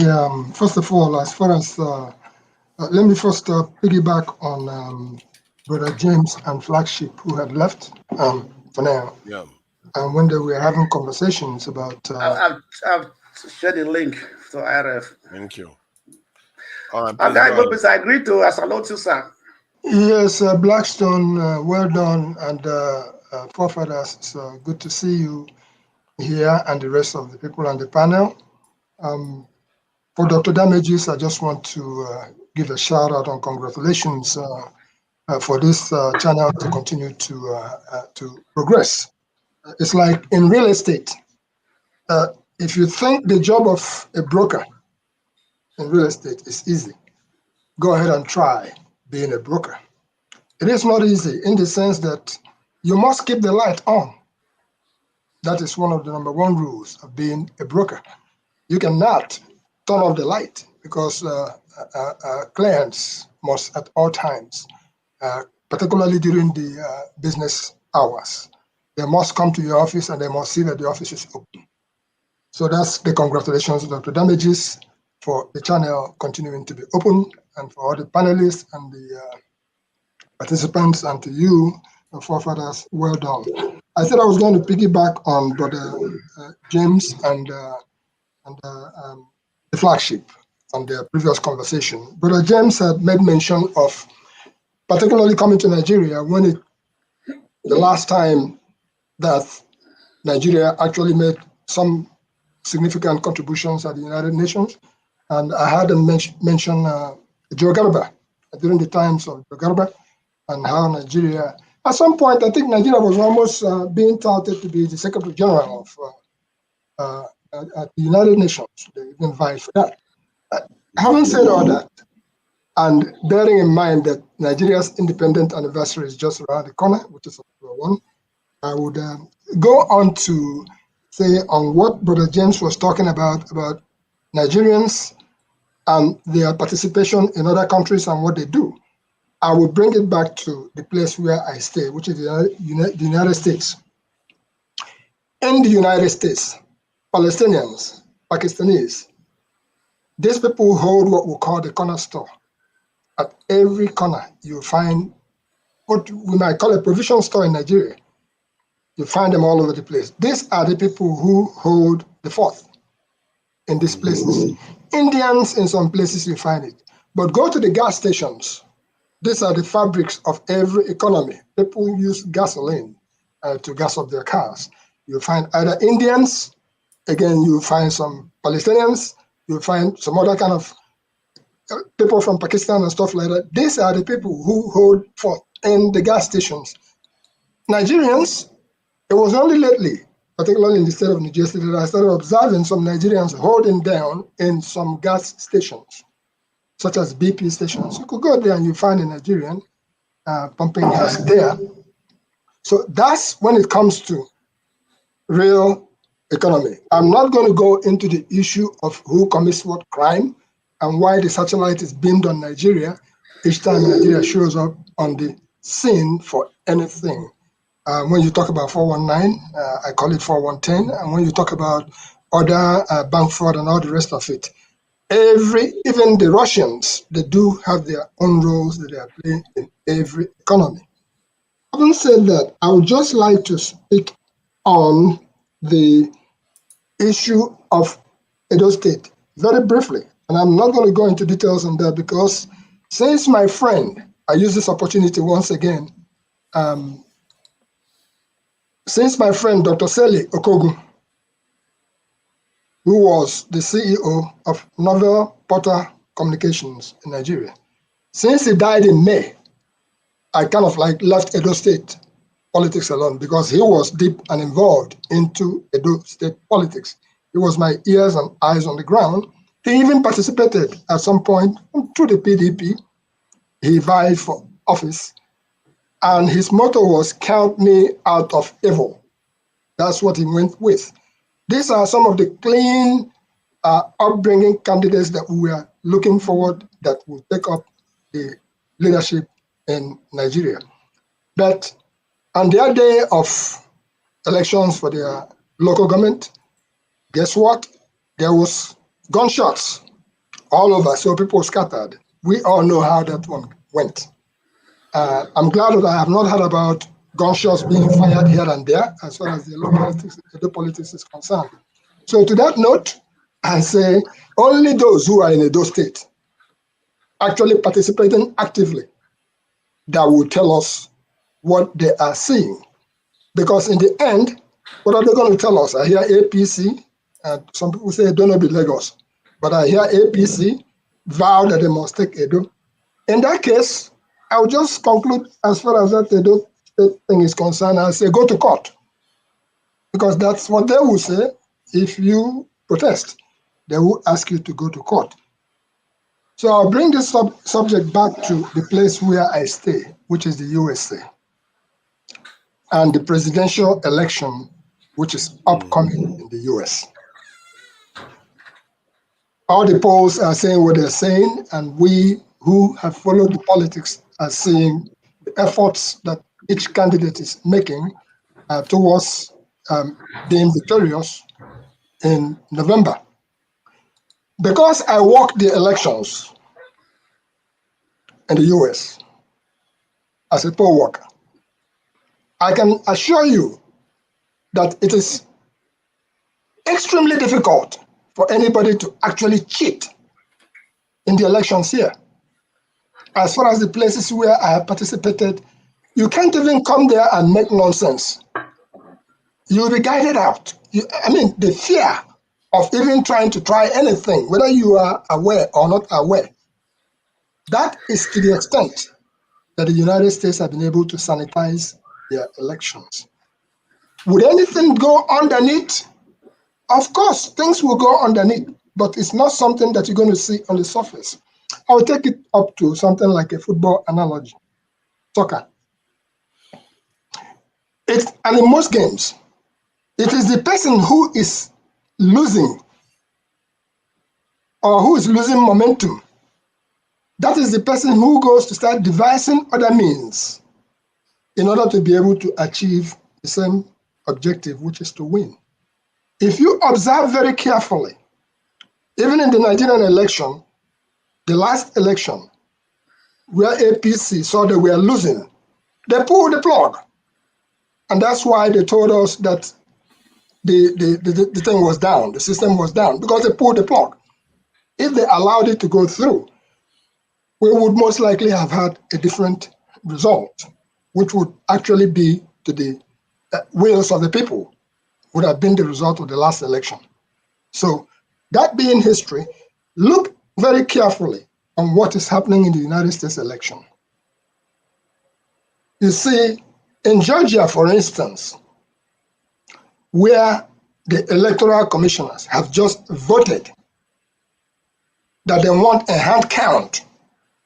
Hello, delay, delay, delay. If you are so confident in your game that the people are going to vote for you, why would you at the last minute go on to tinker with the process? Tinkering with the process is the means of introducing ringing new rules. When you see that they're about to score a goal on you, you ask the referee to please give me a helping hand so that there will be either a corner kick or a partiality, more so penalty or something like that. That is what is happening. And that's why you see somebody like Lindsey Graham, leave his state and go to another state and start preaching the same gospel of, you know what, winner take all. So look at what is happening underneath, and then you will be able to understand that anybody who actually has the momentum in any given game, he wants to continue with that momentum and finish the game. But any person who is sensing that the game is going against them would begin to try to tinker with the rules here and there so that they can get you on technicalities or stuff like that. So that is actually what I like to bring to the table, so that all these polls say this, polls say that. The only way that you defeat a heavyweight champion, which I wouldn't mind calling Mr. Donald Trump a heavyweight champion, is to knock him out. Hello? Knockout. And knockout meaning that if you get any of the states that are the deciding states way ahead, get more, then the gimmicks in the games that is being played on the background is not going to work because it would have been overwhelming. But even at that, they're still trying to find a way to delay the certification. So the way I see it is that people should go on and exercise their franchise. Don't have an excuse after the deed is done. After the voting is completed, you go and start complaining in any way, shape, or form. One vote can make all the difference. What am I saying is that people died and suffered for people to have the right to exercise that franchise called vote in the United States.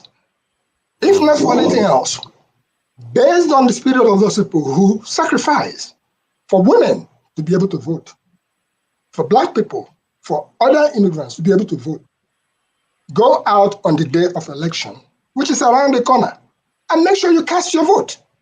And that's how common an experience I had with a 96-year-old man. We had a special election in New Jersey this past Wednesday. That special election was to replace the person we called Donald Penn Jr., who is from 10th District in New Jersey. People came out little by little. It's not as massive as it could be. We expect massive turnout in November because of what's been going on. During the process, a 96-year-old man came and voted. And after he voted, I was curious.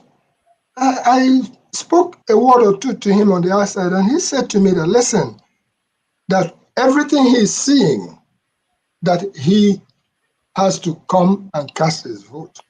That he doesn't mind whoever I'm voting for, but that he must vote in this particular election. So I took it as an inspiration that if a 96-year-old man who has seen it all through the ages can crawl out of their house, come with his walking stick. As a matter of fact, the man even drove to the polling station on his own. I consider it a blessing. So on that note, I will say to the young, the old, and if you notice how I made my presentation, including the Harris and the Trump campaign, everybody should go out and be as fair as you possibly can. Of course, there's nothing like fairness when it comes to the tackle him. If you can, if you know they're about to score goal, break his leg.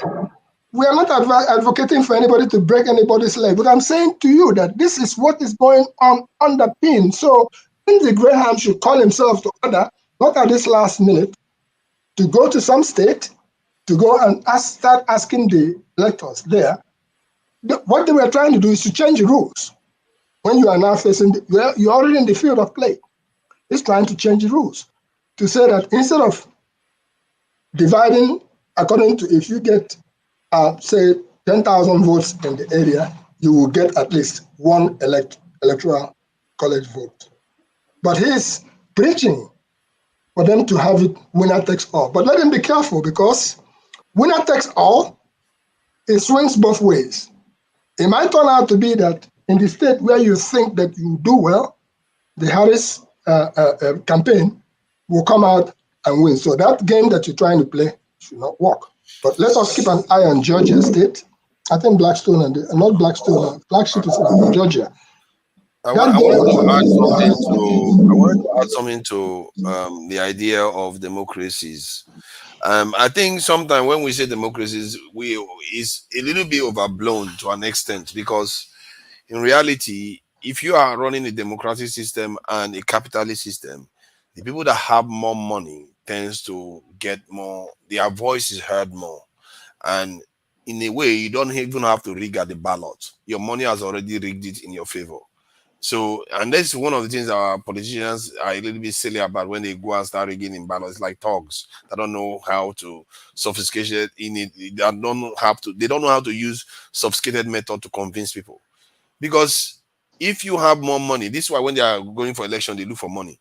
If you have more money, you get more adverts, your voice is heard more, people are speaking on behalf of you more, you can convince people more. Whether it's true or not, it doesn't matter. They will do more convincing, and they will drive people, and it kind of mobilize people to go and vote more. So money matters in elections, but they don't have to. In America, they don't have to physically meddle with the ballot, but the ballot has already been meddled because they meddle with the people's minds. And that is the name. That's how they rig their own. That's how their own rigging is done. No, what you're saying there, forefathers, is money talks and bullshit works.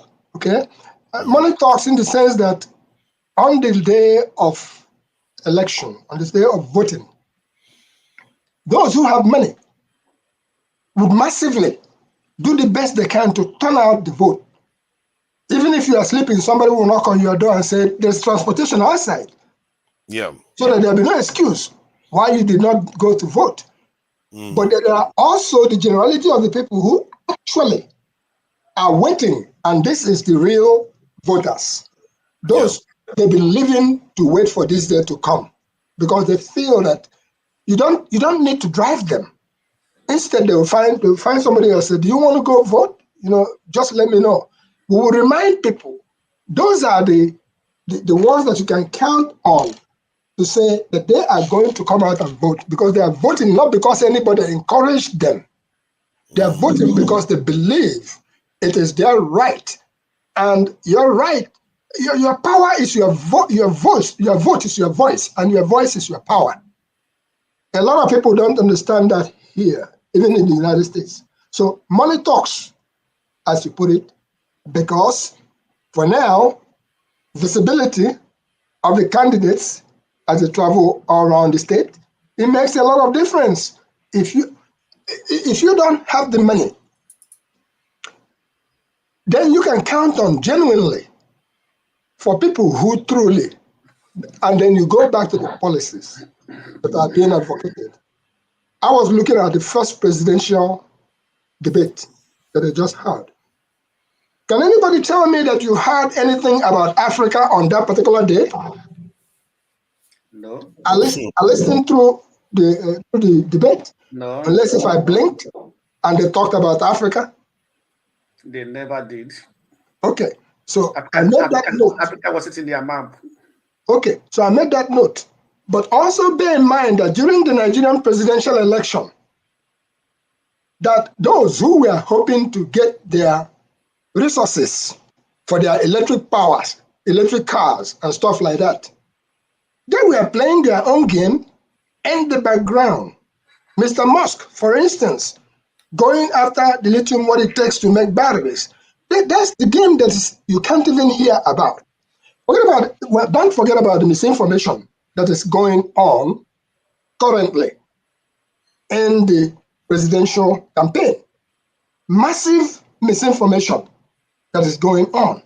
And only those who I say are fully aware. You talk about women's rights, you talk about other people's rights, you talk about immigrants. Just think about it. If you say too much about it, then it sticks. So they leave the issue of the genuine people that they actually should be helping, and they go and start talking about who eat cat, who eat dog. That is something that is really, really very disturbing. It's very crazy. It's only today that I started hearing from the campaigns about the Congo.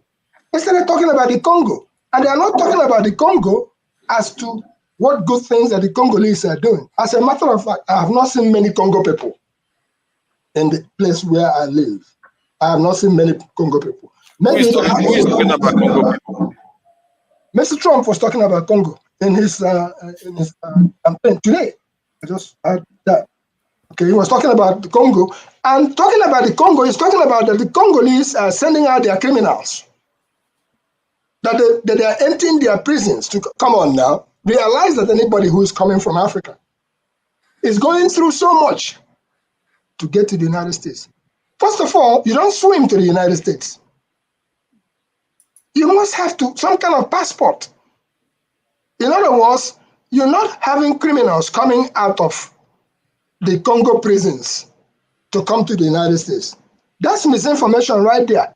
It's like anybody telling us that all Nigerians are sending to the place like the US is criminals. No, that's not true. So people should please stop demonizing us as Africans. People should stop placing on us the things that we have not done. So if you're going to win an election fair and square, but not on the shoulders of Nigerians by calling us criminals or calling Congolese people criminals, or that they're releasing their prisoners.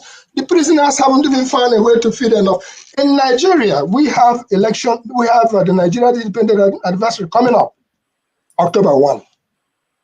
I will end on this note. Over the years, I have spoken on Nigerian independence. A proud Nigerian, that's who I am for now, until anything else happens. I still carry the green passport. But this year, as a result of what is going on in Nigeria, and people have the guts to go out there to start campaigning, say the election and that election and that election. People are suffering. People are not able to feed themselves. That's the reality. People are not able to move around freely as they used to do. Those are the things that we have to look at for this, our politicians, to bear in mind. Every day for the thief, one day for the owner. I have been waiting for that day for the owner. I haven't seen it yet in a very long time. So let us look back at what is happening to our people on ground. Maybe this is an opportunity for people to actually reevaluate themselves. Please go back to your basic cultivation of the things that you can be able to eat until things change. But let the politicians of Nigeria stop deceiving us, because we don't want to go to court. Thank you. Bumi, oh yeah, the Blackstone. Let me go to the Blackstone before it starts. Although we've talked about Edo Election, but I wanted to go international because of it's be very hard, and I don't think we'll do good service to our people if we ignored what happened in the Middle East this week, because it is a kind of seminal moment in terms of how people fight each other, basically. Where you have your shipping, the items you ordered come with explosives, and the people can decide whenever they like to detonate those explosives within the items you've ordered. You go and buy solar panel kit. The battery has got explosives in it without you knowing. If personally, if I was the one running any ministry in Nigeria, especially when it goes to do with security, I would be like, comb through everything right now just to make sure I'm not you don't have anything that is compromised. Papa, don't misunderstood that issue actually. How do you mean?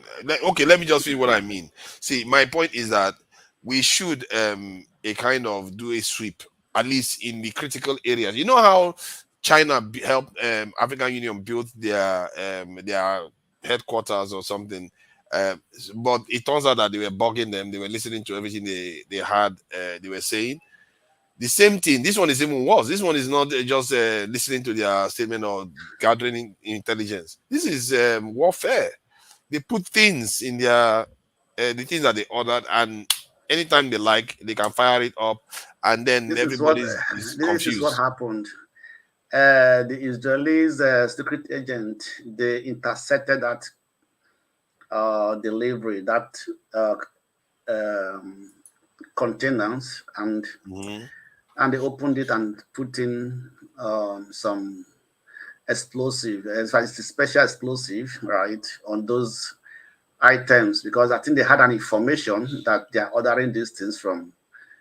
I think it was from a German company itself, you understand me? So along the line, they intercepted it, right, and they put explosive in those mobile walkie-talkie mobile phones and so on and so forth, right? Because this is a warfare, not that this is a warfare. I don't think that they will do it to a normal country where there's no who they are not fighting against. You understand me? I think Israel just took the opportunity that this is being shipped to Lebanon, right, to Hezbollah, so we can be able to do this. And so they took the opportunity when they found out that they ordered those ships, those containers are going that way, and they intercepted it. But think about it now. You have to be careful, because we are assuming that it's an interception that did this. We can't always be sure 100%, because to intercept a shipment and plant explosive inside 5,000 devices is a lot of time to do that, and it takes quite a bit of people to do it. So this stuff could have been from the because the company that they said that did it is supposed to be in, I think, Hungary or something, and it's a kind of shell company, it's a kind of face company. So the company could have managed, when they place the order, it could have been coming straight from them, already prepared. You see what I mean? Yeah, actually, did you know that this is also happened in the world of cybersecurity, whereby some equipment, cybersecurity equipment, or maybe some servers, some printers, or so on and so forth, are intercepted, and people now put in code, malware code, and so on and so forth, into this shipments, right? So this things have been happening. Only that this was like putting an explosive into it, but this has been happening, in the world of cybersecurity, right? And it is, so, and most vendors and manufacturers are being targeted and are being a target by these bad guys, who are actually going after these equipments, right? And then so they know how they put these things into it, right? Right. Not only two, they know how to inside all these things, put all this code in. It might even be a code. You understand me? It might be just a small 2, 3, 4 coded something, right? That once it don't happen, it triggers something in the system, right? And then it results to explosion.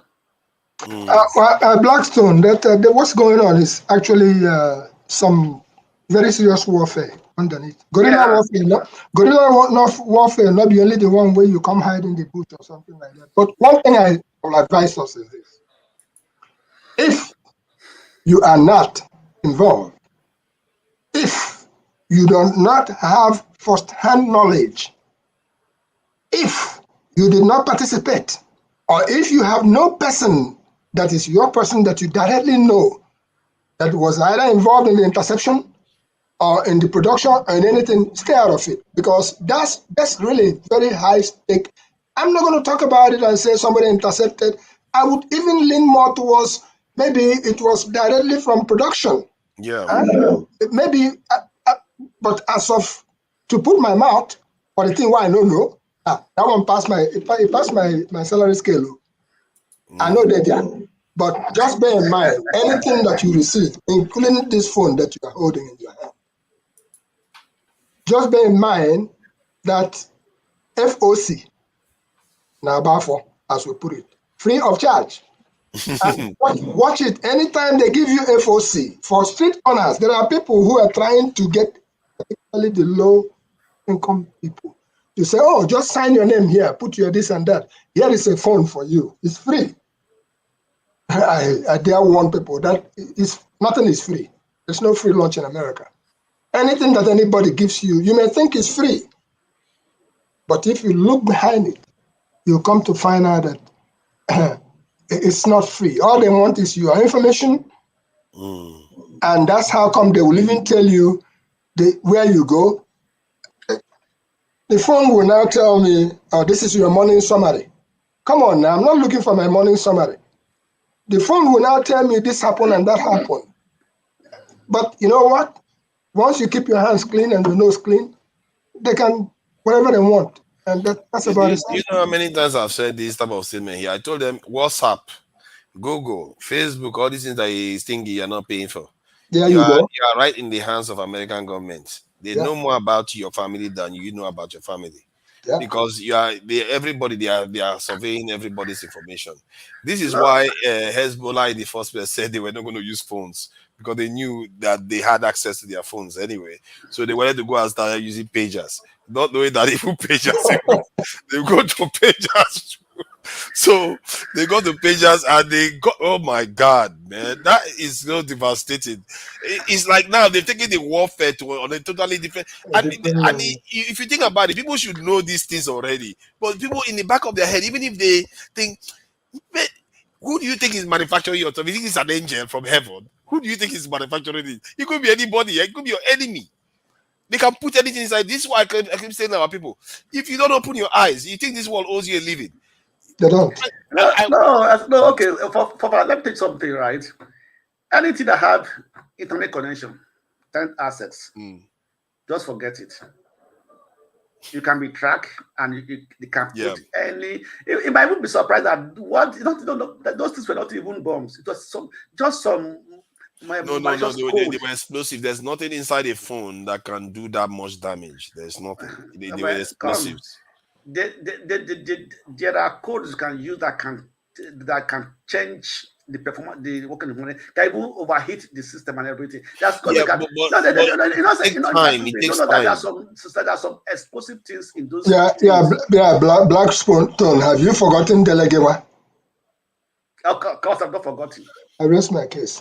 Sister Bumi, I'm very happy to see you and participate with you. Our sister Bumi, they here, I beg. Blackstone have started again now. He started his science again. Where the components of the phone can hit up and turn to explosives. Like you said, for fathers, to be able to put bombs into factors or those a lot of quantity of items. You understand me? Even the company that is manufacturing do not allow it. Yes. Blackstone, if you know the idea, if you are not participating, if you did not partake, if you are not in it, don't count on anything. Nothing is guaranteed. I know. I understand that, but you're just talking generally. At least how the company did it, because the original company that manufactures that pager said they signed the rights over to another company to manufacture it. That company is the one that manufactured the one that had explosives in it. It's Taiwan company that actually have the rights. That was sold to a company somewhere in Europe. I don't know which country. In Hungary. You understand me? In Hungary, but so definitely, if you're ordering something from a company, You understand me? You are trusting that company. Now you can't just go to a company and order such a large quantity of items from a company and say that you don't trust that company. I don't done a background check on the company. That's interesting. This one is saying that Western companies will lose trust. I think almost every country, if any country after this thing don't start thinking for themselves, then they are wear trouser. And I'm sure ours is going to prove to be like that. Because if you don't start thinking that everything you're consuming from other people, you can't count on it. You really can't. And this is why when people are complaining about Dangote, they say we need more than 100 Dangotes. We need them in mining. We need them in pharmaceutical. We need them. You see, you know what our leaders do? They was like, oh, go and bring vaccine for us. Come and inject our children. Who do you think is these people? You think they are angels? Tomorrow you go and annoy them. You don't know what they are putting inside the vaccine. I'm not against vaccine, just in case YouTube is listening. I'm just saying, given what has happened in the Middle East this week, everything is up for grabs now. Everything. If you don't see that, then you are really putting your people in a jeopardy. That's in a jeopardy, really, because they could put anything inside anything they are delivering to you. On the day you challenge them, they will tell you this is what could happen to you, this is what can happen to you, and you give them what they want. And we don't even know why our leaders do what they want. We just think we do. Maybe they threaten them in such ways that it's just so overwhelming, and they'll be like, you know what, I better do what these people are telling me to do. Otherwise, this is what's going to happen to our people, not just themselves, their own people. How do you know? Anybody can come into Nigeria and do whatever they like. Nobody's checking them. And look at what is going on in the Middle East right now. I think what the Israelis did this week, I think this man may be right. It has opened people's eyes now to potential dangers of consuming things that come from other countries without doing due diligence. It is only the consumers that actually trust everything. But if you are a corporate entity, you don't actually trust any vendor or any manufacturer as standing, because you have to actually be very, very careful what they are shipping to you and things like that. It's only way that just go to the shop, buy something, you take it away, and we don't care. We don't even check the petrol they bring inside our country. I think, was it not that? No. You just talking about I'm not talking about Nigeria, whereby we can even import toxic waste. They bring in toxic waste. They bring in bad petroleum products and so forth. So Nigeria, just forget Nigeria. Even Nigeria doesn't even know their citizens. It's sad, isn't it? It's a little bit sad. But like I said, if I was the one in the security industry right now, first things first, I will sweep everything that had been delivered to us.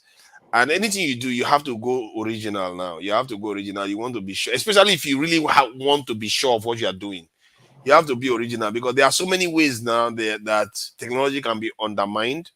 There are so many different ways. Like even terrorists can't find a way to block people from hacking their phone. You know you're in trouble. Terrorists can't find a way to block their own phone from being hacked. What hope have we got? They can listen to anything we are saying, anything you are doing right now. If you have your phone next to you, it's got any kind of speech recognition engine like Siri. They will listen to anything you are saying. They are listening all the time. So the only thing that gives you security is that if they're not after you, that's when you think you have peace of mind. Once they're after you, just forget it. Whatever you are doing, they know.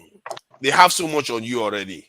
That's the thing. They have so much on. According to one guy on your YouTube, he says Facebook, Google and Facebook together have enough for me to put me in jail. That's the term he used. They have enough for him to put him in jail, and that's a problem. Anybody can be compromised, and we take these things for granted. We share our data.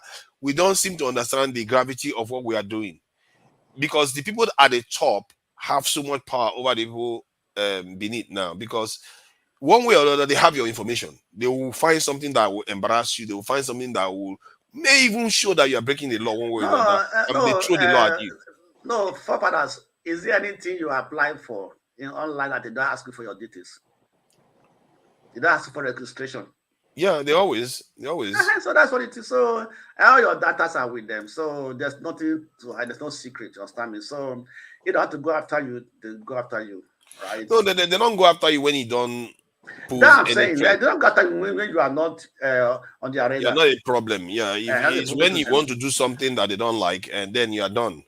Yeah, and so what anyway, if, shouldn't be afraid. I be in the fear for forefathers. no. I for my fear is not for my personal well-being. It's for because my own people. Nobody The consequences for our own people. No, understand what I'm saying here. I'm trying to say that if we are trying to work our way out of this predicament we are in, and they don't want that, we are in trouble here.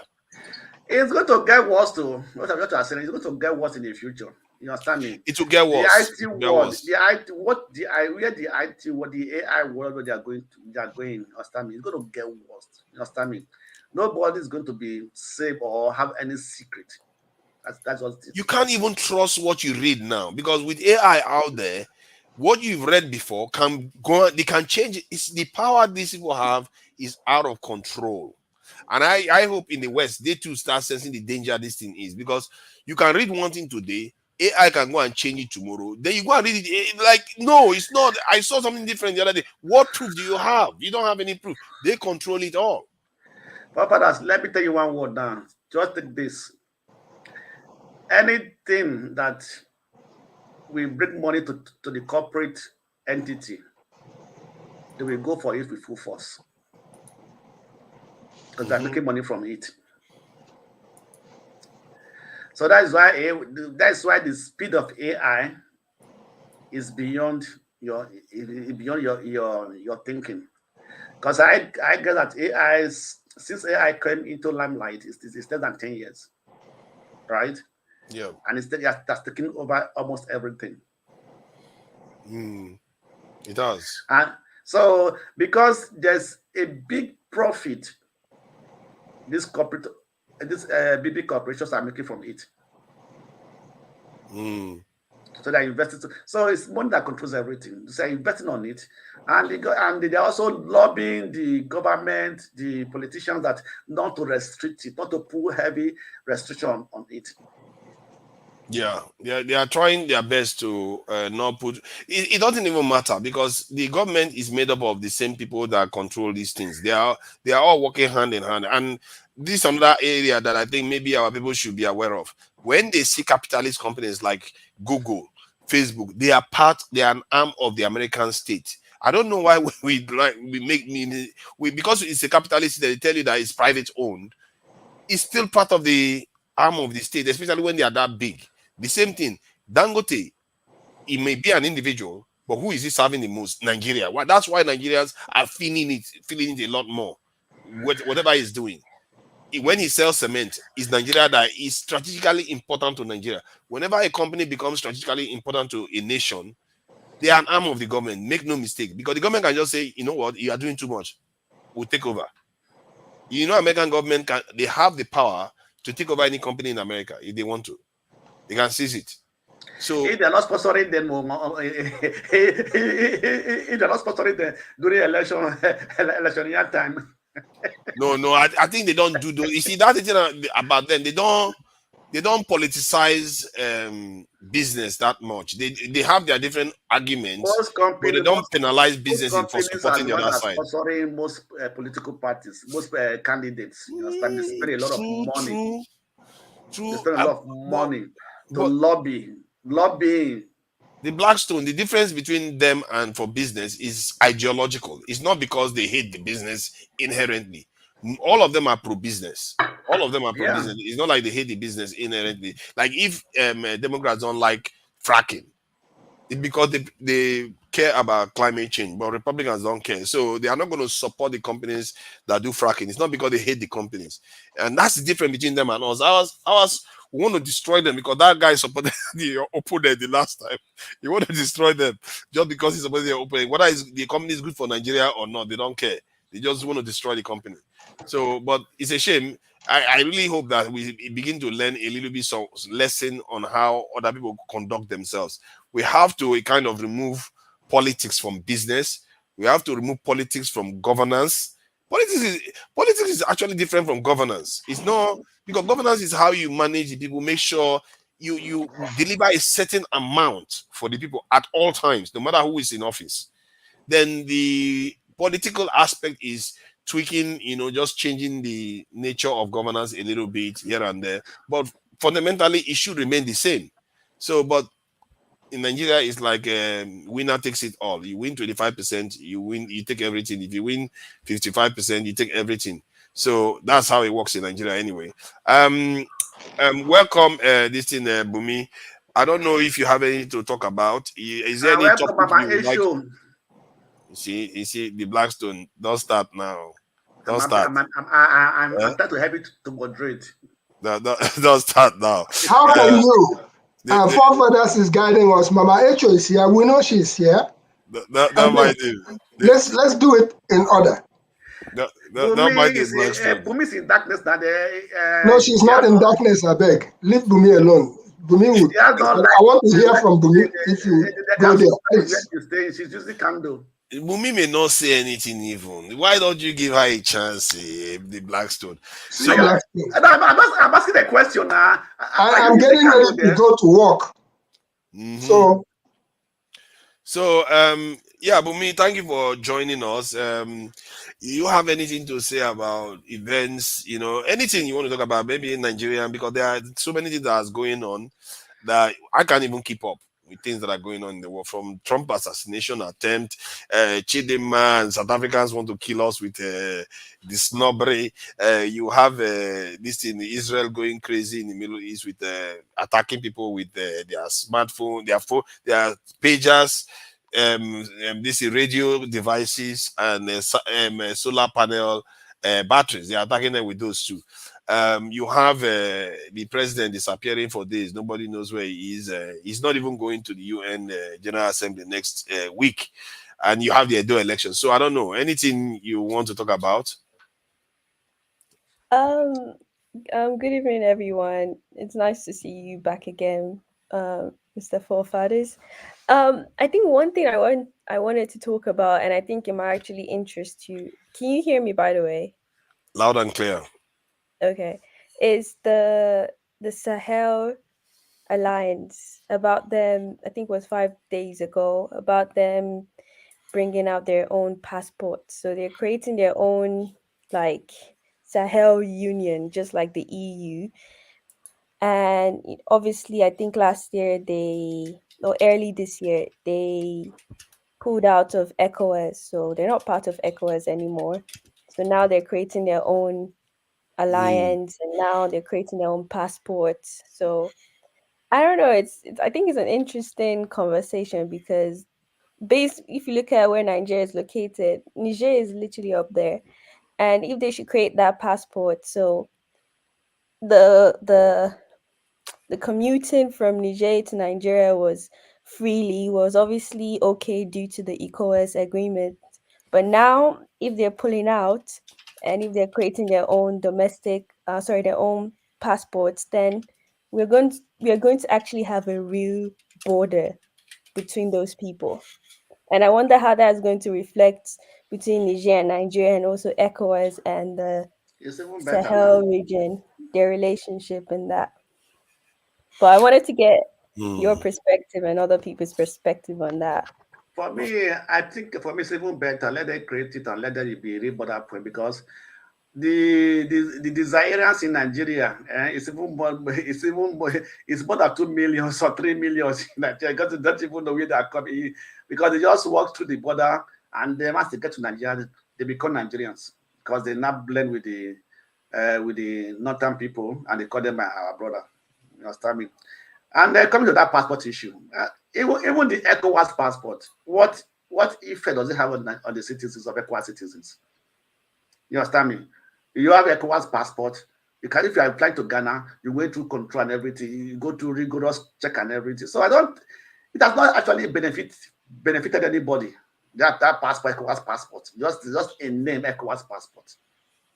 It has not benefited anybody. So that is it. So when they have their passport, I don't think so of any importance to anybody, because I don't think it's good to be. It's African people now. When they do things, they just do things name and everything. There are rules and regulations, but they don't follow it up. They don't implement it. Take your ECOWAS passport, go to Cameroon, go to Ghana. You go through several issues. I take your point though. Okay, ECOWAS is an unfinished alliance. It's not even an alliance, really, it's just a trade relations. And I think the Sahel nations have done something that ECOWAS couldn't do for how many decades, like with their mumu behavior. Because Nigeria is the biggest problem in ECOWAS, if you ask me. Because if Nigeria was pulling its weight, they managed to create ECOWAS. They didn't create a kind of military alliance within ECOWAS. They should have done that, but they didn't do that. The only thing they created was this in trading alliance. Because if we had done that, that would have given us a lot of weight. Now, Nigeria is not only Nigeria. Now, Nigeria is with other nations and almost 500 million in total, the population. That would have given Nigeria a lot of influence. And that influence would have benefited from it. But no, how many decades of having ECOWAS, they never made it a military alliance. What they did instead was, oh, we are going to create a peace force that just responds to things. You know, they deliberately kept it weak. Then these guys just came on, 3 nations, immediately they form a military alliance. Because of that military alliance now, anybody that wants to take them on is scared. Because if you want to take one on, you have to take all of them on. And that's a massive land mass to take on.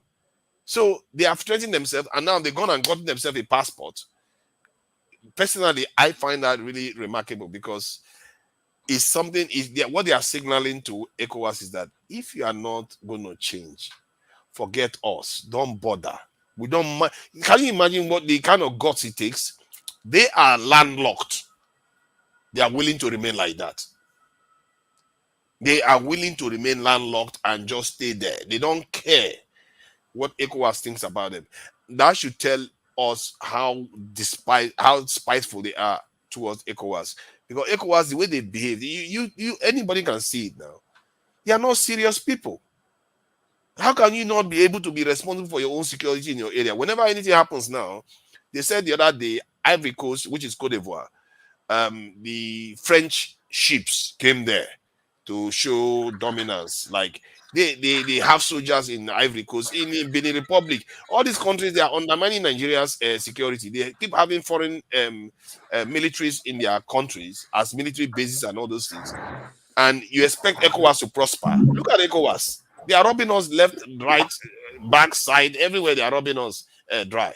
Nothing works. Our president, the only time President Tinubu went to China, on his way back, he had to drop at London. Then from London, I think he's ended up in France or somewhere. I don't even know where it's like you can't do anything with any other people and you don't go back to report back to Oga in London. What kind of behavior is this? And forefathers, if you want to fly over the Sahel region and they tell you no, you can't fly over. They will shoot you down. Yeah, you have to fly around. That's the military alliance we're talking about. I think they settled that one though. I think Nigeria are you sure they are flying through now? Oh yeah, they are flying through. They are flying through now. I think the Nigerian government backed down because they are not invading anymore now. They backed down and you're allowed to. They were even begging them to come back to ECOWAS. But why would they come back? What is there for them? Look at Nigeria. Look at a country of 220 million people is making do with 5 gigawatts of electricity. 5 gigawatts. We have been friends with these Westerners while all this was happening. While Iran, that has been under sanction for going to 50 years now, sanction, they don't let them buy anything. Yet Iran can generate 70 gigawatts of electricity. And their population is half of our population. It's like, how did they do it? What does that tell you? That the relationship we have with the West is not benefiting us at all. And our leaders just keep acting as if there's some benefit to it. I don't see it. If there is a benefit, somebody should tell me, because me, I'm not seeing it. Why are you blaming the West in the first place? I'm saying our leaders are having relationship with them. How am I blaming them? And I have a relationship with them. So is that relationship, is it the way they're going to make it better for us? I'm saying our leaders should make it better for us. Let's put our house in order. But is that what I'm saying? Are you not understanding what I'm saying? You're missing it. I said, why are we having relationship with people that are not benefiting us? What do you think I'm saying there? Yeah, why are we having relationship with people that are not benefit? How can they benefit you where you yourself are not been able to put your house in order? Yeah, but that's what I'm saying. You have a Uh-huh. relationship that doesn't benefit you. If you are okay, if you have a person now that is But involved in a let me say, relationship can I with put it like this? If I give you one thing, you spoil it. I give you another thing, you spoil it. Will I give you a third one? oh, so now you are saying that they are giving us something that we are the ones spoiling it. Yes, now. No, they are not. Oh, have you seen them building anything in Nigeria? Have you seen them building How will anything they for come and decades? build? How will they come and build when you know that if they build for you, you can't maintain it.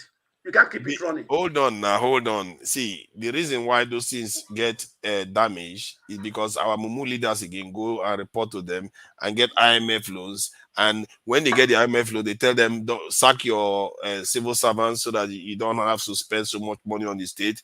Don't recruit this, don't recruit into your military and all those things. So they damage your nation because they are putting those conditions on them. But who do you blame? Is it not our people that are going to agree to those terms? Now you are talking. But that's what I said originally. I'm saying our leaders are the ones taking ourselves to them. Now you are talking. So if they destroy what they are giving to you, so now how can they come back again? Okay, please go ahead. I get what Mr. Blackstone is saying, but in a way I disagree with you. Like I think you're trying to say that they want our best interest, but because we are not serious, so that's why we're not seeing the gains. I don't think they want our best interest in the first place. And the fact that we also are not serious is just a good combination of disaster. Like you can't work with someone that doesn't want to help you in the first place. But me, I also disagree with you one point. No, it's like no. Let me put it like this, right?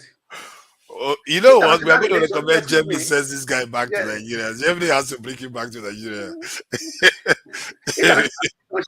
Relationship between countries, it depends on your country performance. That's what we all should know.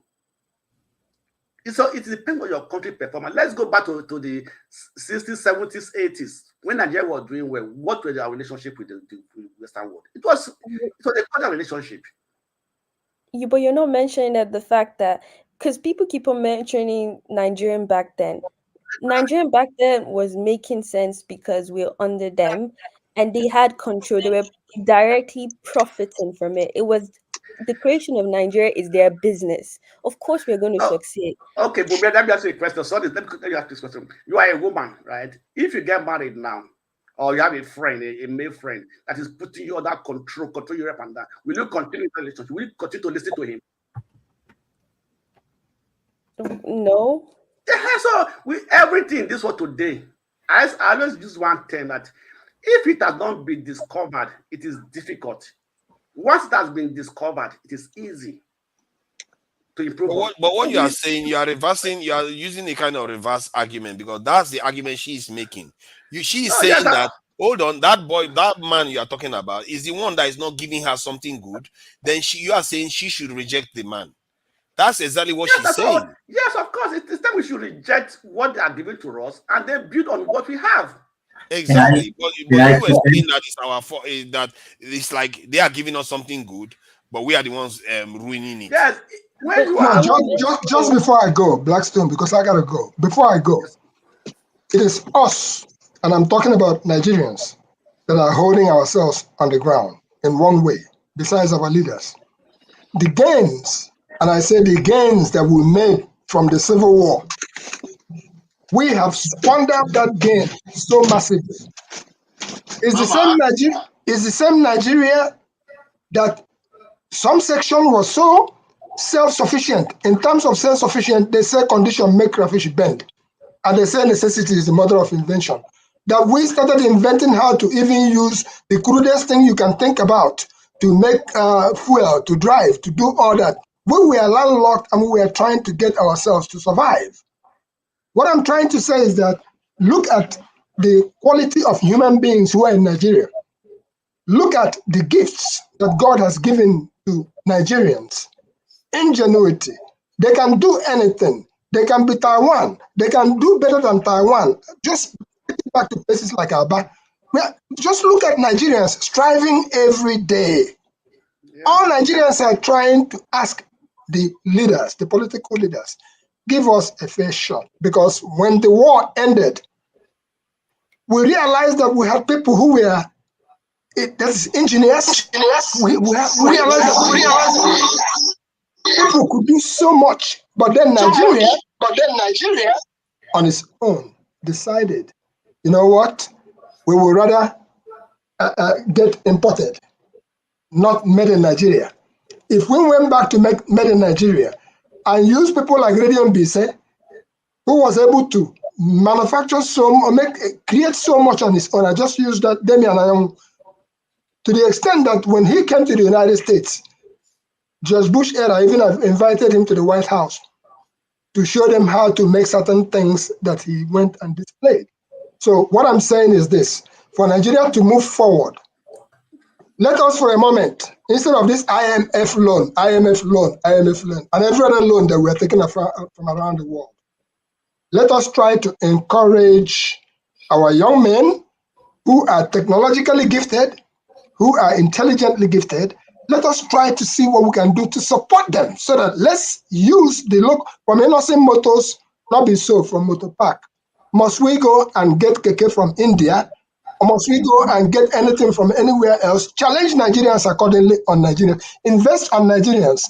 And let's see what Nigerians can do. And you, our political leaders, for heaven's sake, stop carrying our money overseas. Because if you can repatriate just some of the monies that you have hidden overseas, which, by the way, when you die, it remains overseas. We are asking that if you can repatriate some of that money, I don't think Nigeria will be in as bad a shape as we are today. But if you continue to steal all our money and continue to take it overseas, really, you're doing us a very big disservice. Yeah, I appreciate that. I think like what she said about these Sahel nations, I think like they mean business because when you start printing your own passport, I don't know whether that's a joke anymore. This is serious stuff, and maybe this is the new and normal. And one of my arguments during that time when they decided to break off with ECOWAS was that Tinubu should have used this as a leverage against the West, because they know that these Western people are not giving us good deals in terms of giving us good loans or this in the trade in terms of weapons training, which is strategic weapon training or technology, even industrialization. They wouldn't even let us industrialize. They wouldn't enable us to have this is still. I would be like, you know what? These guys are going away. The reason why, because you people are not behaving. Like, I will be making an argument to them that you people are not behaving. That's why they prefer Russia, they prefer China now. You are the ones creating the problem. You need to let us, if you want us to be friends, which we are, do these things and do these things and do these things that is going to benefit the people, and the people are going to fall in line. And one of the things that I will require you to do, allow me to take charge of ECOWAS. Give me the necessary tools, give me the necessary weapons, give me the necessary technology. If we are powerful, we are going to be friends with you. But if you carry on like this, we are going to be friends with China or Russia. Then let's see how you enjoy it then. That's the kind of deal you want to force them to sign. But instead, when they go there, they'll be like, those people, don't worry, we're going to deal with them. We are going to talk to them. We are going to find a way to deal with them. Right? Instead of them to actually make some strong deals, they don't make any strong deals at all. Because that's the only option they've got. All they do is sign deals, isn't it? But then again, there's another question that comes on top of that. Our people are so easy to buy.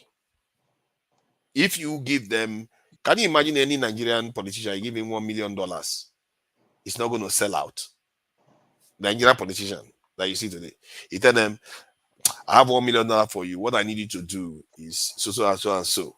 Give us so and so, right? You know that company you are trying to support, I want you to not support it anymore. Many of our people will take it. 80-90% of them will take it without even questioning anything. And that is a problem. Because if you have a population where they are so eager to betray their own country and they don't think so deeply about it, how do you restore that kind of mentality that they will protect their nation? One of the ways you do that, you inspire patriotism to an extent. You inspire, and one of the other one is when other people have seen what it's like to rely on other people, They will defend themselves. Like if you saw what the Chinese went through in the Second World War when the Japanese invaded them.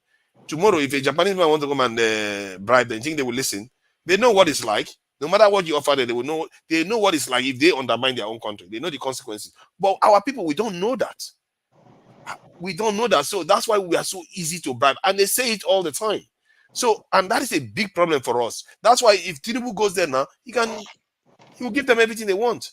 All they will have to tell me is that I will let you do whatever you like. If you want to win second term, it's yours. If you want to own oil wells, and it's all yours. Just do this for us. They will sell. That is our problem. Our people don't value our own people's lives because they don't see it as that they need to essentially defend it. They need to defend their dignity. They need to defend their heritage. They don't have that thing in them. But I'll leave it. That's just my own thinking anyway. Maybe somebody will grab something from there. Welcome, Mama H.O. I know you have been very patient, and Mama H.O. has been very, very, very, very patient. So we have to give her time to say whatever she needs to say. And Mama H.O., thank you for joining us. And I don't know what you've heard, and whatever you want to say, you are free to say, and you can talk into what has happened, especially in the Sahel, because you don't normally talk about Sahel. You always want to talk about your children in Nigeria. You know your children are also in the Sahel. Eh? So, Mama, welcome. My assignment, my mission is to Africa. But charity, they say, begin at home. We are in touch with Uganda. We are in touch with Kenya. Uganda has wanted us to come in since 2021. But we told them charity begin at home.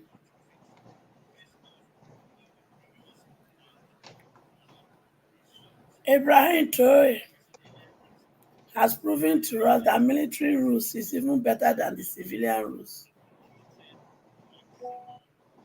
We are finding a way to connect so that we can participate in their agriculture over there. If I had wanted to start with Uganda, we were offered 250 hectares of land for agriculture. But we asked them to hold because charity begin at home. I choose to come in this afternoon so that some people, 3 people specifically, their words throw me off balance when we had that meeting. Adana, Tokwe, and electricity. I don't know where the envious and jealous is coming from. Because 3 of you, when Tokwe came out, when I talked to show, I was wondering, where is that coming from? When Adana came out to say, when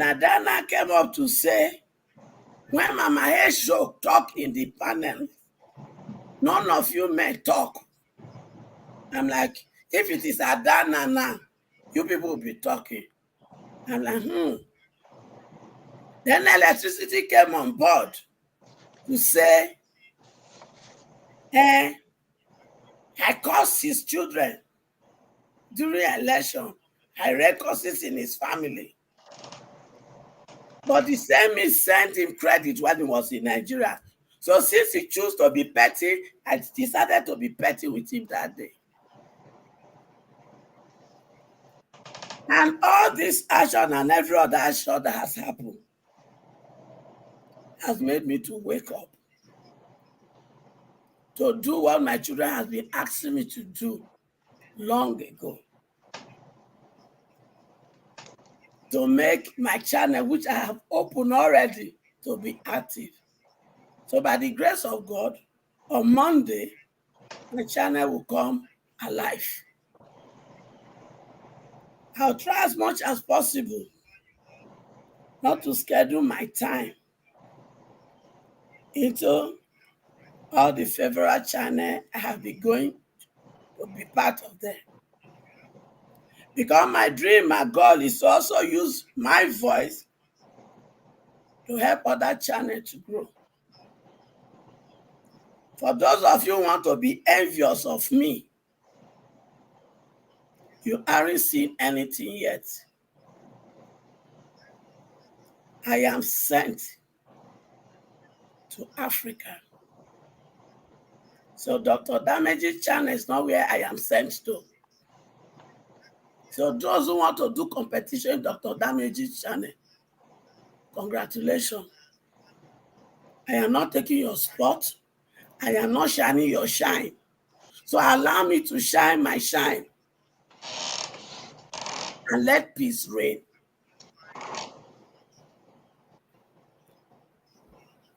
And to my boyfriend, Honey Pie TV.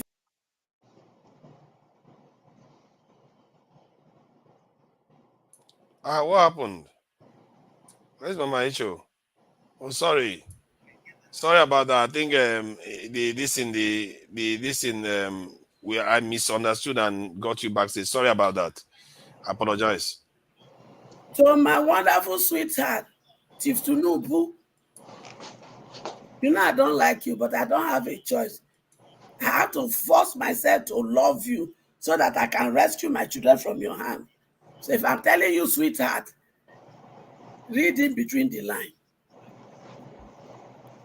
On the 24th, release Nnamdi Kanu. Because if you don't,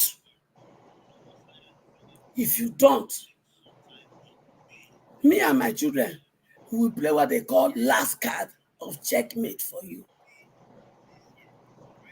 You know they carry gun. But it is something that has not been done in the history of Africa. And when that happens, it is not only Nnamdi Kanu I would demand his release. All the military men that you people locked up somewhere just because they speak out, you will release them. And that is applicable to all the forces because they are all my children. And all my children that store yam to eat. And those that people, because they are in power, they have to lock them up. I will demand of all of them. And more demand will come on the way. Because whether you are in power or not, Nigeria must work. We will force you people to make Nigeria work. Because Nigeria PLC does not belong to you and those in House of Senate and House of Rep. Akpabio, go and buy toothpick because you will soon eat and begin to use toothpick. Because last time you said my children should go and protest, you will be eating. So now, with this way that will cook the food that you will eat. So make sure you buy toothpick. And for those of you that will travel for my sake to go and consult native doctor, for me, Pastor, I should tell you, you will go and you will not come back. You and your native doctor will perish. So those who want to type in the comment section, begin to type that I'm cursing. And any of you that will think of harming me, my Father in heaven, I should tell you, thinking of it alone, he will buy you and he will wipe away your entire generation. I think they said we shouldn't be doing that, if I'm not mistaken. Did I curse you? I think they said we shouldn't be cursing people in Nigeria. I am sending a message. And if it is wrong, let's just keep it a bit civil, that's all. Let me send my message. Did you understand? And if it is wrong message, let Dr. Damage cut it off. On Monday, I will start sending it in my channel. You think what I'm doing, I don't understand? No, we understand. It's just that sometimes, I you am know, Dr. sending Damage prefers the a message. certain. I Okay. didn't threaten any person. When they are threatening Sowore, did you talk? When they ask Sowore that is wanted, is that not threatening? I think we spoke about it here now. I Oh, you think they spoke spoke about about it it. here. They Yeah, Mama Echo. I loved it when you said, watch out on the 24th. And I will only say to you, a hunter does not say everything he sees in the I bush. am not saying what we are doing, that they are not stupid. No, that's where I said, at some point, when you hit that note, that was the time to just say, you know what? I will never disclose the plan. No, Never. you don't need to. You don't need to. You said a mouthful, and we are watching to see things happen. I am not disclosing nothing. Because even when I met Sowore in worship media, and I said, Piki, we are going to talk, we are going to play last card. I was talking, he said, yeah. I will leave it at that. I will leave it at that so that the wait. Where go that toilet? And I said, I'm not going to disclose. No, just leave it at that. Because it's Leave only it a at, foolish person. you have spoken volumes. Plan. Leave them like that. So that day, you go dump. It's better like that. It's not happening on that day. I always say they should release him that day. That's what I'm saying. And from that day on. So save your sweat because you know now with no wahala. Mama Echo, can I ask a question? You people enjoy Nigeria. In your time, Naira was bigger than pounds. Naira was bigger than dollar. Naira was bigger than Europe. Those of you that enjoyed Nigeria in that time, you are the one that has made it impossible for my children to have a future. Those of you that went to free education, you people are the one making it impossible for my children to have a life. When they were small, you told them they are children of leaders of tomorrow. They are grown-up adults, yet you will not leave the seat for them. Because you must become president before you die. When you stole their mandate, didn't I tell you? Didn't I tell you that that mandate you stole will become a hot coal of fire in your hand? Look at all your politics. Which one has favored Nigeria? Which one? Didn't I tell you that the blood of the innocent that you people are buying in Nigeria every day, that makes my children to think that life has no value? Didn't I tell you to hunt all of you? How enjoyable are you people enjoying Nigeria now? Those of you that rigged the election for them, how far? All of you that are in diaspora, helping them to colobi our money, how far? Some of you in diaspora, are you not? Is it not the looted money you are living your life with? Is it not? But let me sound it clear to all of you. There is no hiding place for any of you. We will collect everything back. I mean it. Anywhere you put our money, we will collect it back. You are borrowing the future of my children that have not been born. You borrow their, you are eating it. Remi Tinubu, oh my chef, well. You came in and you lied to Nigeria that you and your husband, when I don't get enough money, you are not coming into eat Nigerian money. Which money you take design the akara? Is there a place in Nigeria constitution that gives room for first lady? My children that are mumu, I want to talk to you now. You rig election for them, isn't it? Did Sheyi Tinubu rig the election? Did the Yaloja rig the election? Now who is entering the private jet and the private yacht? Is it not Sheyi Tinubu?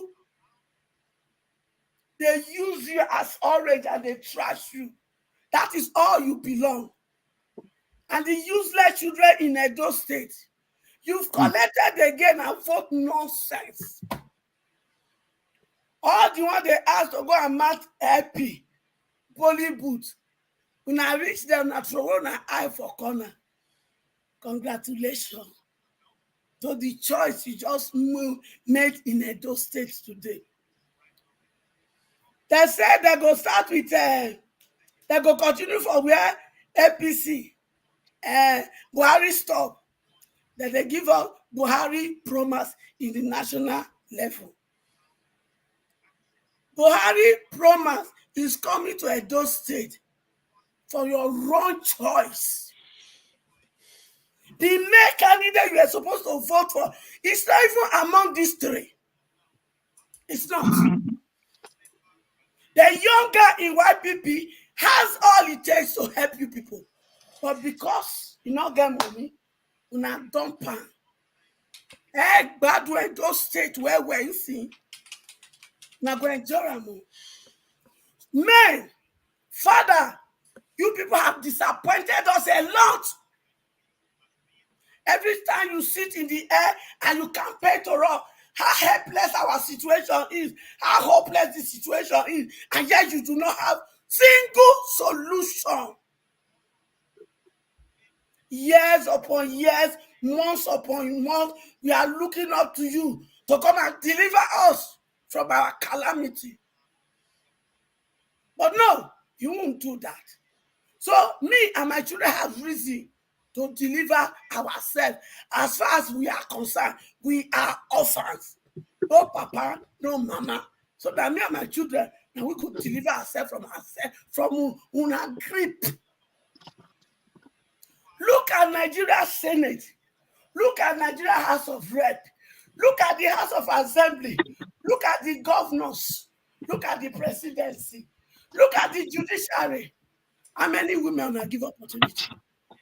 How many? You men. You men. I am angry with you people. Because we are in this mess. It is the handiwork of men. Either you are in the political there, or you are part of the people that they use to carry the money into Obodo Yibo. So one way or the other, you contributed. You even see them doing it. You know who did it, but you may know. You kept quiet.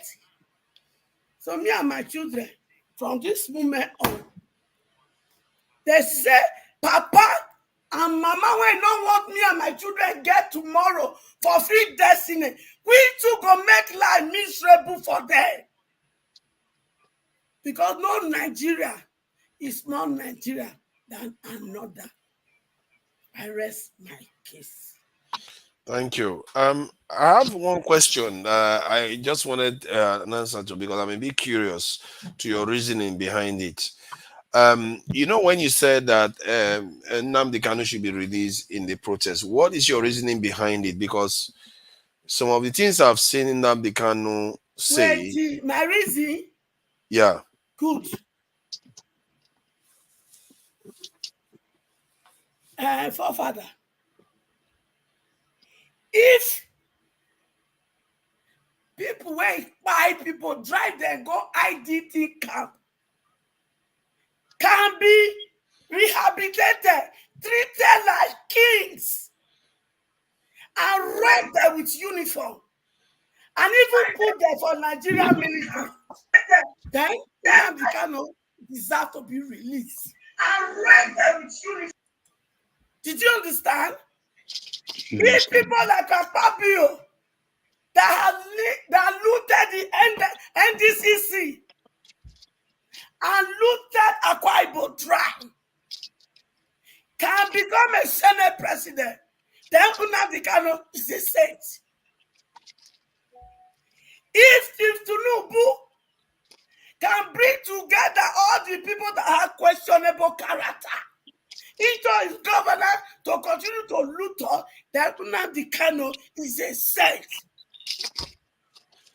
Except any of these things I said is not true, then he deserves to be there. But if they are true, he deserves to be out. Okay. Okay, that's your reasoning, but is that not saying that just because some people have not been punished, everybody else should not be punished? Then you can argue for Emefiele to be released. Maybe all the Yes, prisoners in prison too should be Emefiele released. deserve to be also released. You know why? Because the architect between, if they want to probe Emefiele, Buhari must be brought to book. So Yeah. they can't sign an agenda with Buhari because there is nothing Emefiele did without Buhari. So what are we talking? And it is all this demand we will begin to make along the line. Did you understand? I am Yeah. not stopping at this very demand. There are plenty demands ahead. But they say a journey of 1,000 years start with a step. Why am I demanding for Nnamdi Kano's release? I am demanding him so that when he comes out, he will take care of this security issue in the east, so that the military men that are there can be sent to the north, because there is fire on the mountain. If we don't take time, all these boys will declare Islamic country in our head come December. They are prepared and they are back up. So, okay, I had the second reasoning, which seems to add credence to some of your statement. However, because at first, when people hear it, it sounds as if you're saying they should release people just because some people have not been put in prison. It means everybody in prison should be released, technically, by that argument, because there's still a lot of guilty people outside.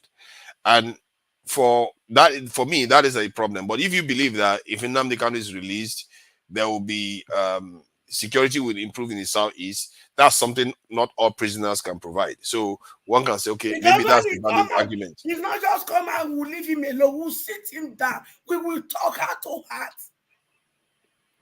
Because if I Yes. thought we want to get Biafra, we can't get Biafra without referendum, and we can't get referendum without having a constitution that puts such in place. But what if he comes out and says, if Nigeria doesn't give him what he wants, fight? Hello, Mr. Forefather, for your information, I know you don't like him. I know you don't want him to release. So you can do your argument as far as concerned. But as I be mama figure, I demand my son to come out. It's not because I don't like him. I'm just trying to be reasonable. I know you since the beginning to today. You're not understanding me. You're not understanding. Make I tell you your reason. Okay, good. You believe he instigated the crime of some military people.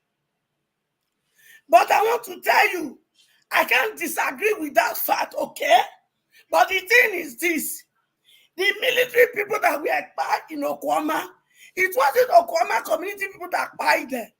It is because they were stealing oil and they have problem with another group of people of the oil stealing. They buy those military people and they label it on Okwama community. Therefore, Sheriff, I am from Delta Mauro. Una go repair Okwama community for me and my children. And they come for you, Sheriff.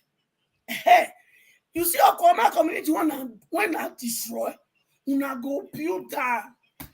So you think that it's because they killed military people, that's why I'm against him? Yes. See, the reason why I feel like when I see Nigeria, I see people that break the law and just get away with it. Like it started. No, let me give you my reason. I know where they go. It started from you don't know where I'm going. How can you possibly know? Break the law and you want them to suffer for it. Why did you not ask Akpabio to suffer for the stealing and looting? Did the stealing not result to the crime of people? All our governors that are stealing, they are stealing not result of the crime of our people. So why must you now hold on Nnamdi Kanu as the one, the most? Come on. No. If you want to fight justice, make you fight justice all right. That is true. That is true. What you just said just now is true. If you get one way because you don't like that man, Me and No, you, it's we not go about there he. for It's not. It's not trouser. personal. See the way you give. It's See, personal. you are the one making it. Based It based is on you. these feelings. It It's is not. you See, because okay. all your reasoning is because he contributed to the cry of policemen. But those policemen said, don't they deserve by? Did you what they do to my children? How can you say that? Yes. Let's call a spade a spade. How can a policeman ask my son and my That's daughter? anarchy. Wait. Carry anarchy for one corner. When they do, it not be anarchy. When my children and myself want to, you got to call anarchy. Match break there. All of them are a problem. See, let me tell you, forefather. At times I can't clean ground. I can't. All the policemen, when they tell my children, make them bring their phone, they go begin to transfer 10 million, 5 million come out from my children account. You not call the anarchy. See, I call them anarchy too. See, I'm not. You are mistaking my point. All of them are a problem. But your own case is that you are saying because all of them are a problem, one of them should also be released. All of them are problem. I need that my pikin to come and help me solve the problem of the East. Because the East, they turn it to two categories. Some are criminalized the activity in the East. When some people are saying we are doing it because Unadi is held accountable. Some people turn it to criminality. But if it's out, we want to know who are the true criminals. You see, that argument is the only any reason. That argument is the only argument that is outside not creating anarchy, because you are saying he has value to offer to the people, that he might actually come and save life. That's the only argument you can give. But to just say, just because the other people have not been convicted, that he too cannot be convicted, it's not proper. Wait. Father, I want to ask you. Have they pronounced judgment on him and his service jail term? No, they have not. Good. This Western world that you are enjoying, did they just keep you there indefinitely without taking you through this process? That's true. I know Julian Assange spent almost a decade. Okay. My other question is this. How many times has the court pronounced him not guilty and they make some pronunciation that's your federal government you are supporting? Has he obeyed your I'm not supporting the federal government. I'm supporting Nigerians. You are. See, you have to see beyond the federal government. You have to see your people. You say you are fighting for the people. You are willing to support somebody that actually has advocated attacking people on the streets, attacking their children and stuff like that. I don't know how you can do that. See, forefather, you see, if we want really fight for justice, we must get the slate clear. Did you understand? In as much Boko Haram that display people and put them in NDT camp in their own country, and a lot of them are big bang, children are big bang. Did you see what is happening in the north in these past few weeks? That is a big problem, and they should be dealt with. And you know how we are standing that one. This thing, the ex-Zamfara state government that is behind it, that the present government called out, is he not working with Chief Tinubu? See, if you want to argue matter, make you make sure you do a round. That is somebody listening. There are more coming. Federal government, hear me and hear me well. I am from Niger Delta. Since you might not want to pay attention to the gold of Zamfara, very soon, the oil in Niger Delta will not go share the money again. Because the gold and mineral resources that they are mining illegally by those in your government for their own pocket, and the money is not coming to the Federal Reserve for all of us to share. If you not take care of that, me and my children from Niger Delta, we go soon make sure you not collect 10 kobo from Niger Delta money again. Because if we must be federation, all the resources generated from the 36 states, from the mineral resources, from gold, from diamond, from everything, we go bring everything to the table. But since we are not doing it for years now, very soon we in Niger Delta, we go deprive you now for collecting a dime from us. But I will give you time to rectify all this. So I just do the preamble for you so that you go not say matter, Gary, you don't pass water. I mean water don't pass Gary. Okay, thank you, Mama H.O. I don't want to stretch it. I think maybe someday we'll have a Nothing more they direct. say, my pikin they come and full stop. Yeah. Okay, thank you. Who is next? Is it Adeni or Jago or Adeni? Is it the Adeni Colonel? Colonel Adeni, thank you for joining us. Who is that? Those people with a background. Why can't they brighten up the food? I think it's in a car or something. Yeah, I'm in the car and there's no light, so I have to come out. I hope you're not driving. No, I'm not driving. If I'm driving, you will notice it now. So you know what fuel is saying in Nigeria today now. To buy a 50 liter of fuel, you will spend close to 70,000 naira. So it's so pathetic. So I have to just come out and take fresh air in the car and join the forum this night. So good evening, everybody. I thank you. Nice seeing you people again. And I want to appreciate you for your concerns on Nigeria issue. I've been listening to the discussion, and just like I did before, my own is on the system. The constitution of Nigeria is lopsided, and that is why we are having all these problems we are having today. So the other time we talk about the constitution, and you can see that there is no way out until the constitution is changed. You see, like we have currently now, Nigeria is in debt, serious debt. Meanwhile, the national strategic industries that have been giving us money in the past, during General Gowon's time, he said Nigeria problem is not money, but how to spend it. And what are the institutions giving us money that time? The crude oil, NNPC, and other strategic industries like the airways, shipping line, uh, what we call the all the other industries that are there giving us money. But today, they are all moribund. They are all dead. And if you don't have a constitution that will strengthen all these institutions and revive them, we will still be in debt, running up and down the whole world, collecting loan here and there. But let me ask you. Yes.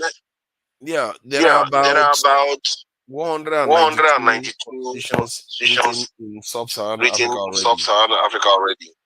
And most of those nations are nothing to be write home about. Making it 193, how is that going to change things, especially given that many nations that don't even have constitutions around the world are performing well better than Nigeria? How is that going to change things? How is that going to change things? You see, there's no big deal about constitution. The constitution is just like a legal document that, give the responsibility of government and responsibility of the people. That's basically what constitution is all about. And if we look at it critically, the basic responsibility of government, there are just two. And that of the people also, there are two. Duty of government is provide the security and welfare of the people. That's all what is stated in the constitution. Then the duty of the people is basically to also go out there to obey the laws, and then pay your tax.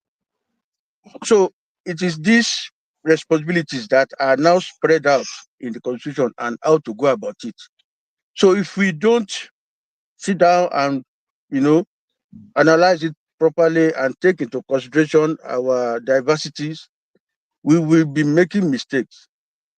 I went through a lot of countries' constitution before I came up with this one, and I came to realize that they came up with their own constitution that will suit their diversities. Nigeria, you look at it critically, what is the basic responsibility of government? Like I said before, provide security and welfare.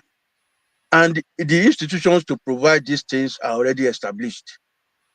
So what we need to do is to have a constitution that will strengthen these institutions. But the mistake we are making in Nigeria is that we are giving powers to individuals in the name of elections, democracy, politics, and the rest. And I was telling some people, I said, democracy is of different types. If you go ahead to adopt a wrong type of democracy, I'm telling you, you will get the worst form of government, worse than the military government. And that is exactly what is happening to Nigeria today. Because the type of democracy we have gotten now is the one that have given too much powers to individuals. And when you give powers to individuals, absolute power corrupt absolutely. That is just what we are facing, because anybody that is getting this privilege, an average person will make use of this privilege to their own selfish interest. And that's why since 1999, we have not gotten the headway. Individuals will come, do their 4 years, 8 years, come up with their agenda, and when they leave, another person comes again. He comes up with their own agenda, and then do his own 4 or 8 years, he will leave. So the government, there's no continuity in government. The institutions. Can I push back a bit? Okay. See, like regarding the if you can mute because I think yours is echoing. The issue of the constitution, like you are saying that we should write our own constitution. If I'm not mistaken, in 2014, there was a kind of Nigerians that came together to write a kind of proposed changes to the constitution. And those people, what they came up with, one of them was changing the national anthem to the old one that was written by a white woman. That's one of the things they came up with. So what does that tell you as a sign? That tells you that the constitution you are going to write is only as good as the people that are writing it, the people of the country, the mentality that they have. And while you are busy worrying about constitution, you are missing the necessary things that needs to be done to better people's lives. Because constitution in the end is just a way of life of the people, and the way of life of the people, it depends on the kind of things that they know. If they are not aware of anything, how are they supposed to know? How did those people not know that getting an anthem that was written by Oyibo colonizer is not exactly sending a signal that you are independent, you are sovereign, you actually value your own people to write your own anthem? There are so many things that are wrong with it, and we tend to have a lot of people that are tied to constitution. They are called patriots. We tend to have a lot of patriots in Nigeria talking about constitution constantly, but we don't have nationalists, people that actually fight to make the nation so that the nation functions. Nationalists are the ones that fight to make the nations function, but patriots are always talking about the spirit of the unity of the nation and the constitution. That's what they tend to fight for. But what we don't have, we don't lack it in Nigeria. We have so many patriots in Nigeria. I think there's a group that they call Patriot Group. They actually are proposing a constitutional change still till now. But where are the nationalists? Where are the national security hawks in Nigeria? Where are the ones that say our refineries have to work? Where are the ones that will say our our security has to be maintained? Our Ajakuta still has to work. Our electricity has to be enough for the people. You don't see those ones. All you see are the ones that are talking about this other. Oh, let's change the constitution, or let's break the country up. You see, forefathers, you are right. And I would just say that the two of them, they go pari passu. Nationalists and patriots, they go together, because if you're a nationalist, you will love your country, you will be a patriotic person, and so you cannot divide or divorce the two. What I'm saying, the essence is that in a country, institutions matters. The current constitution we have today have destroyed the institutions. Look at for example, look at the PIB bill they came about, the petroleum industrial bill. It's just like removing or destroying the institutions that the whole country is controlling and putting these petroleum issues, crude oil address, in the hands of businessmen. And today, money that's supposed to come into the central bank as a revenue for government is now going to the hands of people controlling the oil industries. That's removed this institution from government. So those are some of the things. If we have a constitution that guides our institutions, that ensure that you, a politician coming from outside, to come and be a governor or be a president, you have to key into the working system of institutions.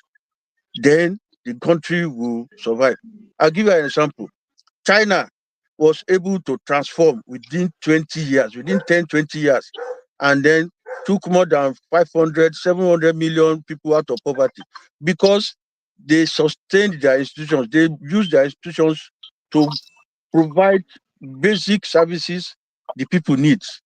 They were not going all over the world looking for investors and what have you. On their own, they use their institutions to provide those things that their people need. And today they are, better off. But in our own case, just tell me the institution that is working in Nigeria today. Tell me any single service that the government is providing for the people. Nothing. Ordinary drinking water, government cannot provide. Both federal, state, and local government level. Institutions are dead. Go to the public hospitals. They are all dead. Go to public primary school, public secondary school. They are all dead. So today there is no service from government because we've given power to politicians who just came from their towns and villages and then came into the government. They are now lord over government workers and they took over their job. And today they be the one now you are looking onto them to give you water, give you health care, give you good roads. So all those basic things that government is supposed to do, these politicians have now become the government. Meanwhile, they're not supposed to be the head. They are public servants, not masters. They now turn themselves to be public masters because the constitution gives them that power to be the masters, giving them immunity. For example, immunity where a governor will be there and turn to emperor. You cannot investigate him, cannot prosecute him, you cannot ask him questions. He does what he likes. He's now a king, a monarchy. So those are the things that we need to look at. Those are the loopholes in the constitution that these politicians are exploiting for their own personal interest. So if you think you are looking for the right person with this current system, we are making mistake. So this protest they want to do and everything should be turned towards having the right constitution that will strengthen government institutions, especially at the local government level, because that's where the people are. If the Minister of Works and the Minister of Education, Minister of Health are working perfectly well at local government level, people will not care who becomes their president because they can go to the hospital in their local area, get the drugs, get the staff, get the equipment. They go to public school in their local area, get everything. And they can easily hold their local government officials accountable for basic services, not looking on the federal government or state government that will But sit on all the federal resources. government has now transferred finance into local government. Yes. They transferred power generation. I don't know if you can reach your mic. Yeah, they transfer power generation to local government too. That's state governments. And there's a lot of things that are changing from this constitution. And we have to be careful here.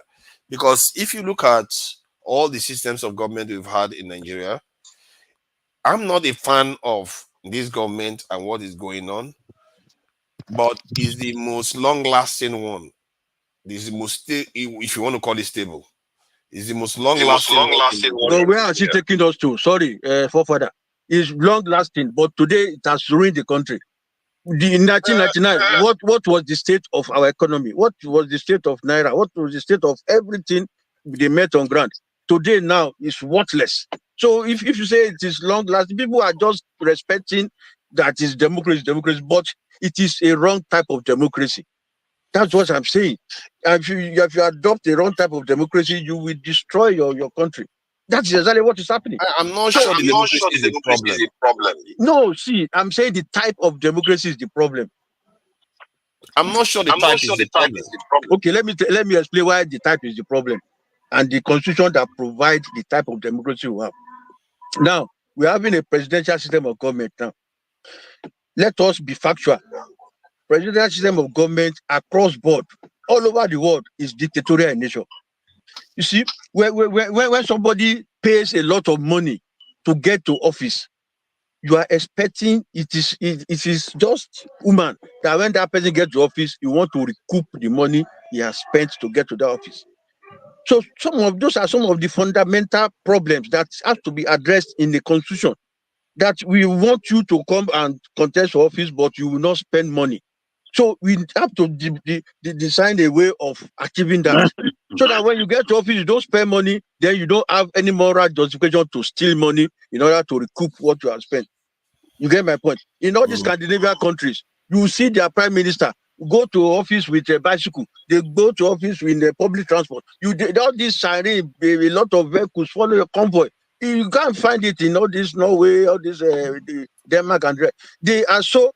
You are only entitled to your salary and your allowances, and that is how it is in the constitution. But in our own case, it gave power to all these politicians, a lot of powers that they make use of. A lot. You can just go to state coffers, bring money out, and start saving money for the next election, and those things. So I took my time to ensure that we block all these loopholes, all these things that will make people to spend money and get to office. So some of the things I said, the system is a problem also.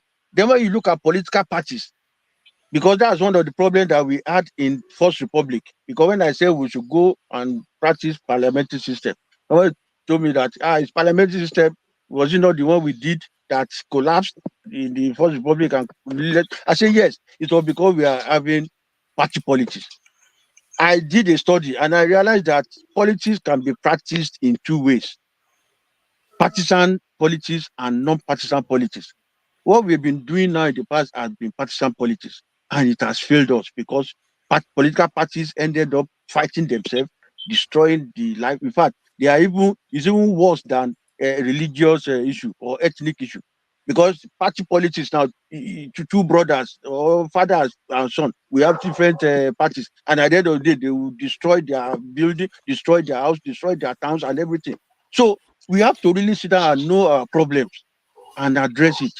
Otherwise, if you want to impose the current system and say no, it's not constitution that is not the problem, it is the individuals, we cannot get the right individuals, so my brother. Because anybody that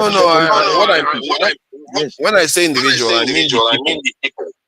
The individual, the people that will contest, pay money to supporters, buy Ashoebi for them, buy Gary and granite for people, buy rice, buy beans, so that they can vote for him. He used money to buy all those things, and by the time he gets to office, he will just close his door and be looking for ways to recover his money. Okay, how do you explain the British without a sitting down and writing a constitution? You see, let me finish. Without sitting down and writing a constitution, not even bothering to write multiple, like we have already done. They managed to rule the world with all that and still haven't been bothered to do that till now. How did they do it? Okay, you see the British system. It's not that they don't have a constitution. They have a document that is guiding them. But they didn't call it constitution because it is not codified.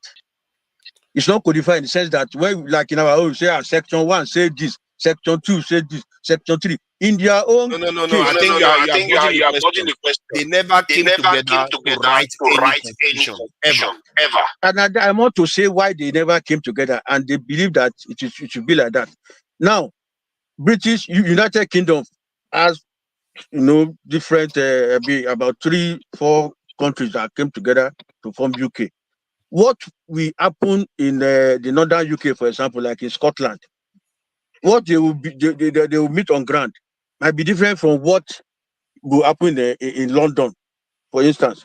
So if they have a constitution that will impose or will be codified and to make them to follow a section that has been written in the constitution, it will become difficult to manage their life. So they want something that is flexible, that you can address problem as it is on ground. Then what does that tell you?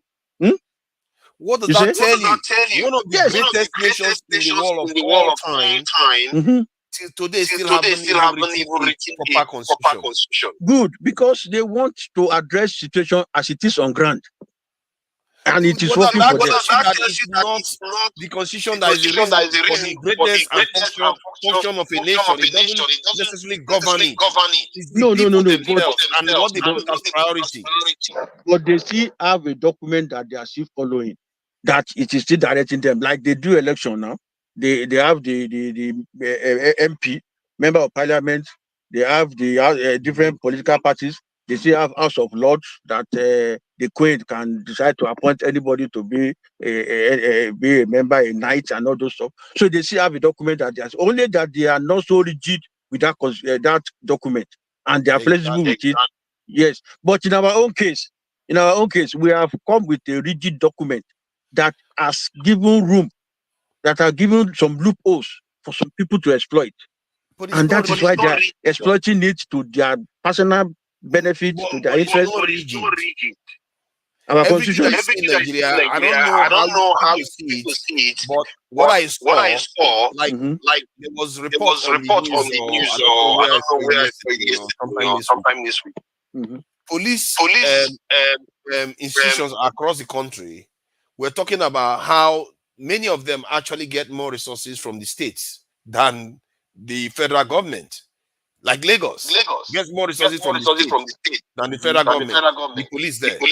And there are many states that are in Nigeria.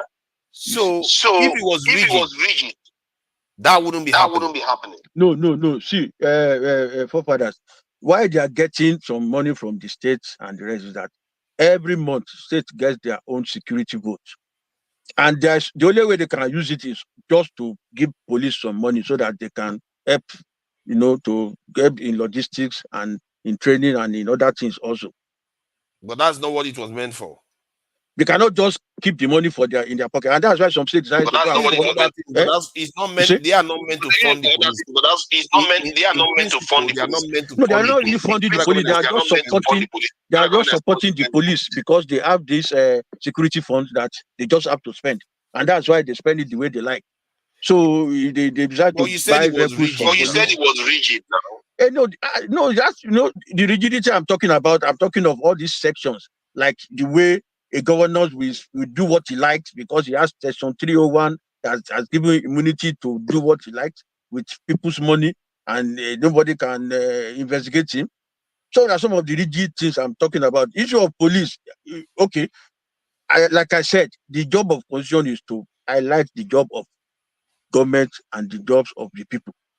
Government is to provide security and welfare. Has the welfare been provided to the people? No.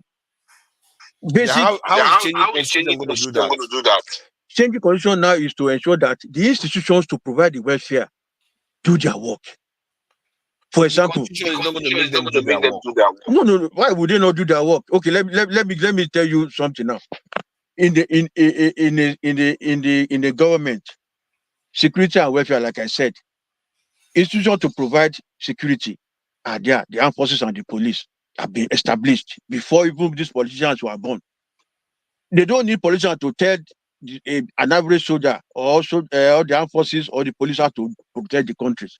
Internal security is the job of the police. External security is the job of the armed forces. Now, armed forces to assist the police if police are overwhelmed internally. That is the job of the security outfit.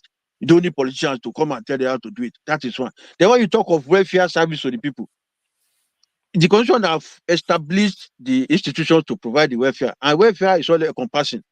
We are talking of quality education, we are talking of quality healthcare, infrastructures, housing, healthcare, all those things. Those are welfare, and they have established various institutions to provide those things.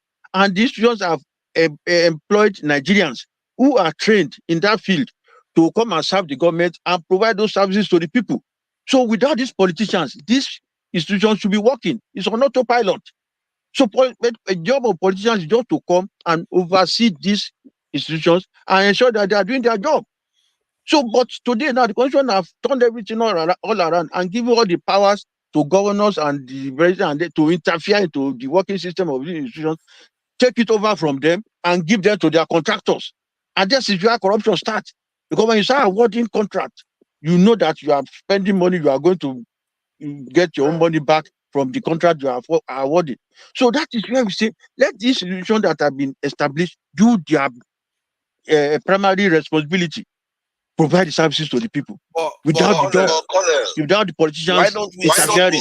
more people Yes? coming out to say that our security forces are too small? I've seen some of them come out to say, but why don't we see more that our security forces are too small in numbers? Yes, in numbers to be able to secure the country. You see, let me say something about this issue of numbers. Now, security and welfare are supposed to be carried out simultaneously. If you abandon the welfare of the people, you will have more insecurity issues. And that is why it's looking like as if that our people, the people in the security outfits are not enough. Because the institution to provide the welfare has failed. Now we have a lot of people now, millions of people out there providing insecurity problems because their welfare is zero. They want to now go out there to commit crime. Colonel, Yes. why is it that in Nigeria, when we talk about insecurity, they start talking about welfare, especially our security officials. Here in the UK or in America, when they are talking about security issues, they don't start talking about welfare because their job is to make sure nobody steals. If you are a security guard in a supermarket in the West, your job is not to worry about whether criminals are deprived. Your job is to make sure they don't steal from the shop. Okay. And why is it that in Nigeria, you hear defense ministers talking about insecurity has to be dealt with because of the lifestyle of the people? You should be advocating block to take over the space to prevent people from stealing and causing chaos because of insecurity in Nigeria. We know anybody that is subjective that looks at the data knows that we have too few security officials in our security forces. But you don't hear our security officials saying this thing. They keep blaming it on hard people in the nation. Fathers, sorry to cut you off. Can you, Mr. Denny, can you make sure that all tabs are closed? Because sorry, mute your mic if you can hear. Yeah, please go can you make sure all tabs are closed because you're echoing and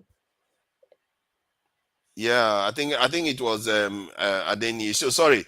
What I was saying was that why is it that our security forces, whenever they talk about insecurity in Nigeria, it's almost as if they've been taught to think about it from the point of view of the poverty in the country. That's the reason why there is insecurity. It's not only poverty. If it was only poverty, the West would not have CCTV everywhere in their countries. They will not have police officers every corner in their countries waiting to intervene with anything that happens. They won't do that. They have a lot of wealth there. Why is it that our own security officials say these things constantly? You see, forefathers, welfare is number one. Let us not deceive ourselves. You people in Europe today and UK, if somebody is out of job, government will find a way to put him on government support. That one alone, at least you wake up in the morning, you are still sure of what you are eating. It's only at the end of the day, people who are really criminally minded that will be out there to commit crime. But the number will be minimal. In Nigeria today, an average person has lost hope. The frustration now will just push people out to just commit crime. And you should not we should agree to this, because it is right. When you know that there is no hope, you just go out there to commit crime. That's why the crime is just everywhere today in Nigeria, because the welfare aspect is dead, and it is very important. And that's why the local government institution has to be strengthened, because the people are there at the local government level, so that those basic things are even provided. Okay, Then the few people will be out there. Colonel, please, Yes. address the point directly that was made regarding that the West, people are generally richer in the West. They are rich. They have money. Why is it that they have more security than we do? Why is it they have more? But I don't think they really have more. It's just that they say out of every 12, there will be one Judas. The people who are committing crime in US, for example, when you get the percentage, go and come and compare it to what we have in Nigeria. And the problem they have in US is just that the gun law there, that they make the gun, like free for everybody. And when they take their drugs, they go out there and commit some crimes. So, okay, take example, those in the Scandinavian countries or those in Europe. The crime rate there is low. If you want to look at it critically, it's low, because at least they don't have access to weapons, they don't have access to guns, and then the few people that will commit crime will just look at it that, well, it doesn't even have anything to fight with. Let him just sit down and manage the little government is giving him. But in US today, that they have gone everywhere, and that is why you have crime everywhere.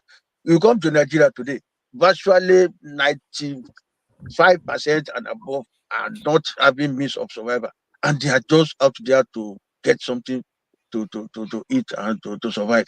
And that's why the crime rate is more in Africa generally. Can I ask you a question? Yeah, please go ahead. My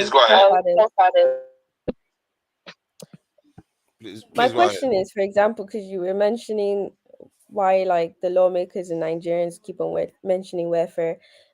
For you personally, why aren't you a criminal right now? I don't know if you are, but why aren't you a criminal right now? How dare you? How dare you? I don't want to assume. I don't want to assume, but I hope not. What do you say? I didn't get your question. No, it was to forefathers. Why is it that he's not a criminal in the UK right now? Why aren't you a criminal? I think you can argue that circumstances are different from different people. So maybe mine nudged me in the direction where there are times I could have ended up in any direction, really. People always have these points when people helped me get to where I got to. I didn't get here all on my own. So I have to say that, because I don't know how many people have that kind of experience where others will nudge you in the right direction when you had the opportunity to go things to go very wrong. So from that, I would thank those people that have helped me, even if some of them are not exactly law abiding themselves. So it tells you that human beings have good sides and they have their flip sides in some ways. But still, the argument remains, in countries where they are already rich, even the Scandinavian countries you mentioned, they are more militarized or securitized than Nigeria. Why? Countries that we like to give as examples. Isn't that a little bit strange? That we give examples, but we don't really know these countries we are giving examples about. If I pull their data, No, forefather, I don't agree with you, because I'll pull their data. From what I could read here in Nigeria, most of their prisons in these Scandinavian countries are empty, to the extent that even I think it's UK or US that is trying to take some prisoners to fill their prisons in some of these Scandinavian countries. You see, they have taken care of the welfare of the people to the extent that only very few will go out there to commit crime, and it is better for them. So that money you are committing to improve security and everything, security outfit, use it to take care of the welfare of the people, and then you will achieve some successes. That's the way I look at it critically, because I traveled to Japan on study tour. From this program we do in Nigeria, we go to a developed nation and go to a developing nation. You go to Japan, you will see people just go about their normal business. If you don't have means of survival, the government is out there to to support you. So you see a phone falling on the ground, you won't even pick it. You will look for the owner to give him the owner. You see laptop put on. You see, so because they have been taken care of, they don't need to go and steal people's property again. But you still have some thief there also that will still go, because like I said, out of every 12 that we won't do that, somebody will just have devil, controlling him, and you still go and commit crime. But it will be very minimal. So if you are watering down the welfare aspect in Nigeria, you are not helping the situation. Okay, So we let me need give to you an hold example. government institution responsible for Let them me to. give you an example of Denmark, one of the example countries you gave. Okay. Denmark, their citizen to military ratio, that's for one soldier, you have 64 civilians. Nigeria, you have one soldier to over 1,000. So you can't, this is the thing I'm talking about. We use a country that is more securitized, militarized, as an example, without necessarily knowing that they are like that. We make it look like they are civil countries. They are just, they are safe for no reason. They are safe because they are secure. Somebody kept them secure. Why is it that our security forces, people that have been trained, they are trained to think this way? Is it because the training that they give our security forces is meant to make them think this way? That is the people that is at fault? Is the poverty that we are in that is at fault? Yes, we all know poverty drives crime higher, but national security has to be always at the top, because if you cannot rein it in, nothing else works. You can't heal it. That's what I'm saying. You cannot face national security and forget welfare. Welfare is part of national security. You get my point. Welfare is an integral part of No, national that is security. not the job of the military to be worrying about. Your job is No, to you make see, sure, or the security military, to stop the it. military we are talking about now. You mentioned Denmark and some of these countries in Scandinavia. Their problem is Russia. They know that Russia can come out any day to attack them. That's why they have a strong military force. They don't really have any internal problem like we have now in Nigeria. Their problem is external, and it is towards the east, Russia. Like the way Russia just attacked Ukraine now. They too have they've been preparing for that Russia can one day wake up to attack them. So that's why they are now joining NATO and all those things. So we can't just compare. It is not comparable because they are in a different world entirely. I didn't want to go in that direction. You have to go because that's why they have so strong military. That's why they have strong military. It's not because of internal makes issues. you think? Let me ask the question then. Yeah. How is it you don't think we are in that situation too? Don't you see? Or let me put it this way. Let me ask a question instead of making it look like I'm challenging you. What do you consider a threat to Nigeria? What would you consider a threat to Nigeria? That's a fundamental question. It's a fundamental question. Like, let's put it this way: external enemy. Which country would you consider an external danger to Nigeria? I think you are muted. Go ahead. No, I'm not muted. Okay, you have muted me.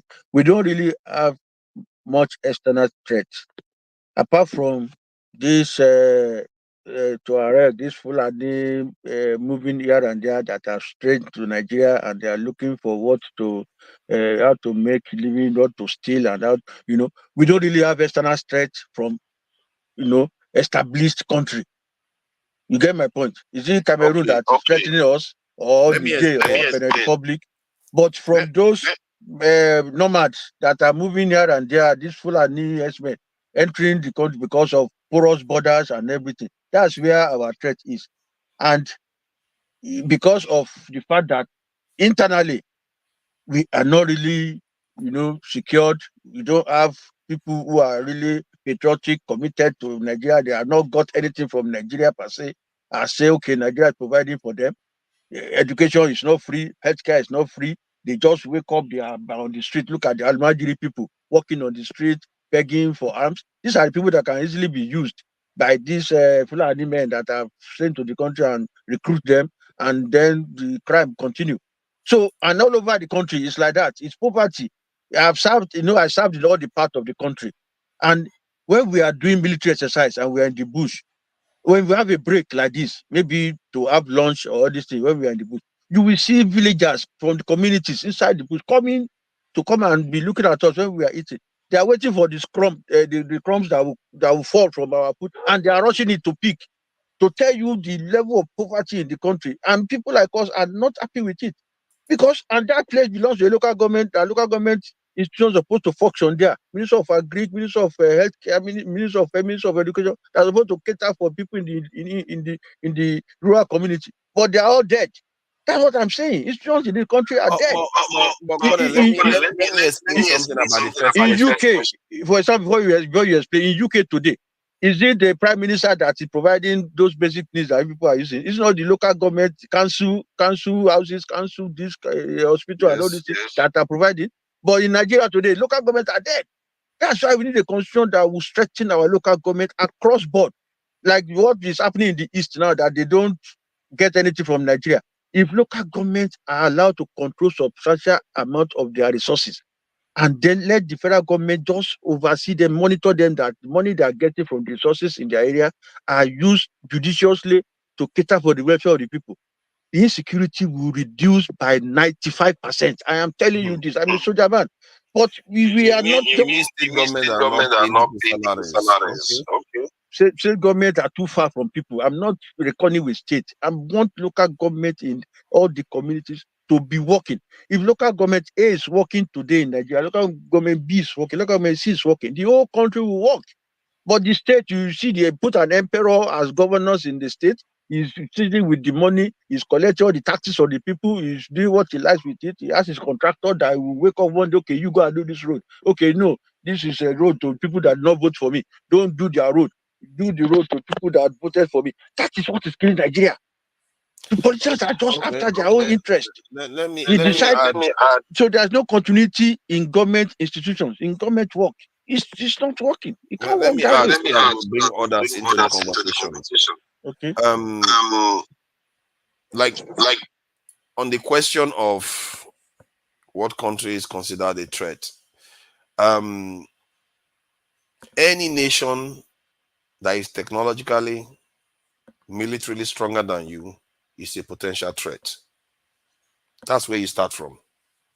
Every single one of them, they're a threat to your nation. And from the point of view of, at least that's my way of looking at it, and I'm sure that's the way all these Western people look at it too. That's why they're against China right now. China has not bombed them. China has not done anything to them. That's why they're against it, because they feel China is becoming technologically more advanced and militarily stronger. It's a threat to them, and they are reacting to it. But we sit here, it's like having an Olympics game where you have to go to Olympics and you don't think you are going to compete with other people in that Olympics, because you think the competition is only between yourself and your immediate neighbors that you are better than. Just like Nigeria is better than many West African countries and maybe Cameroon and others in many things. That is not our real competition. Our real competition is out there in the world, like it was before. When the British showed up in Africa, did they take permission? Because the world has been there waiting for them to show up here, and we just didn't realize it then. Now we do. Then why are we pretending as if they don't exist anymore? They are there. The Russians are there. The Chinese are there. They are not mirages.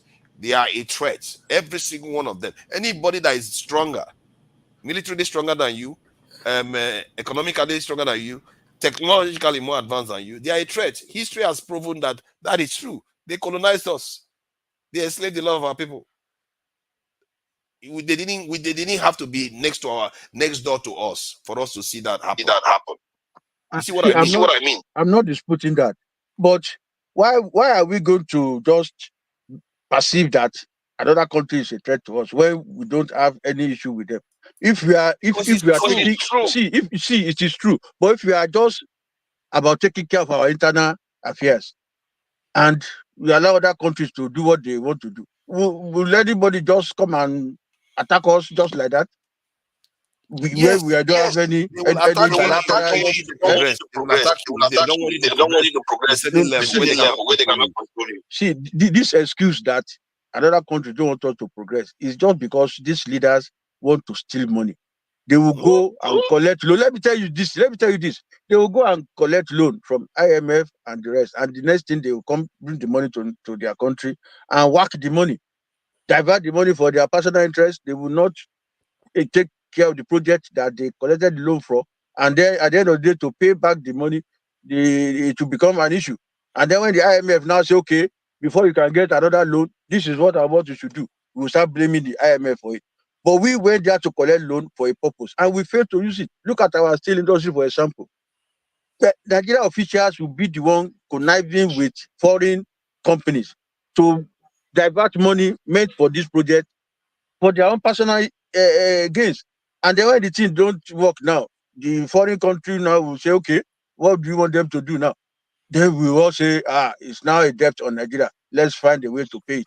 Look at the refineries. How do we allow 4 refineries to collapse under our nose for more than 30 years?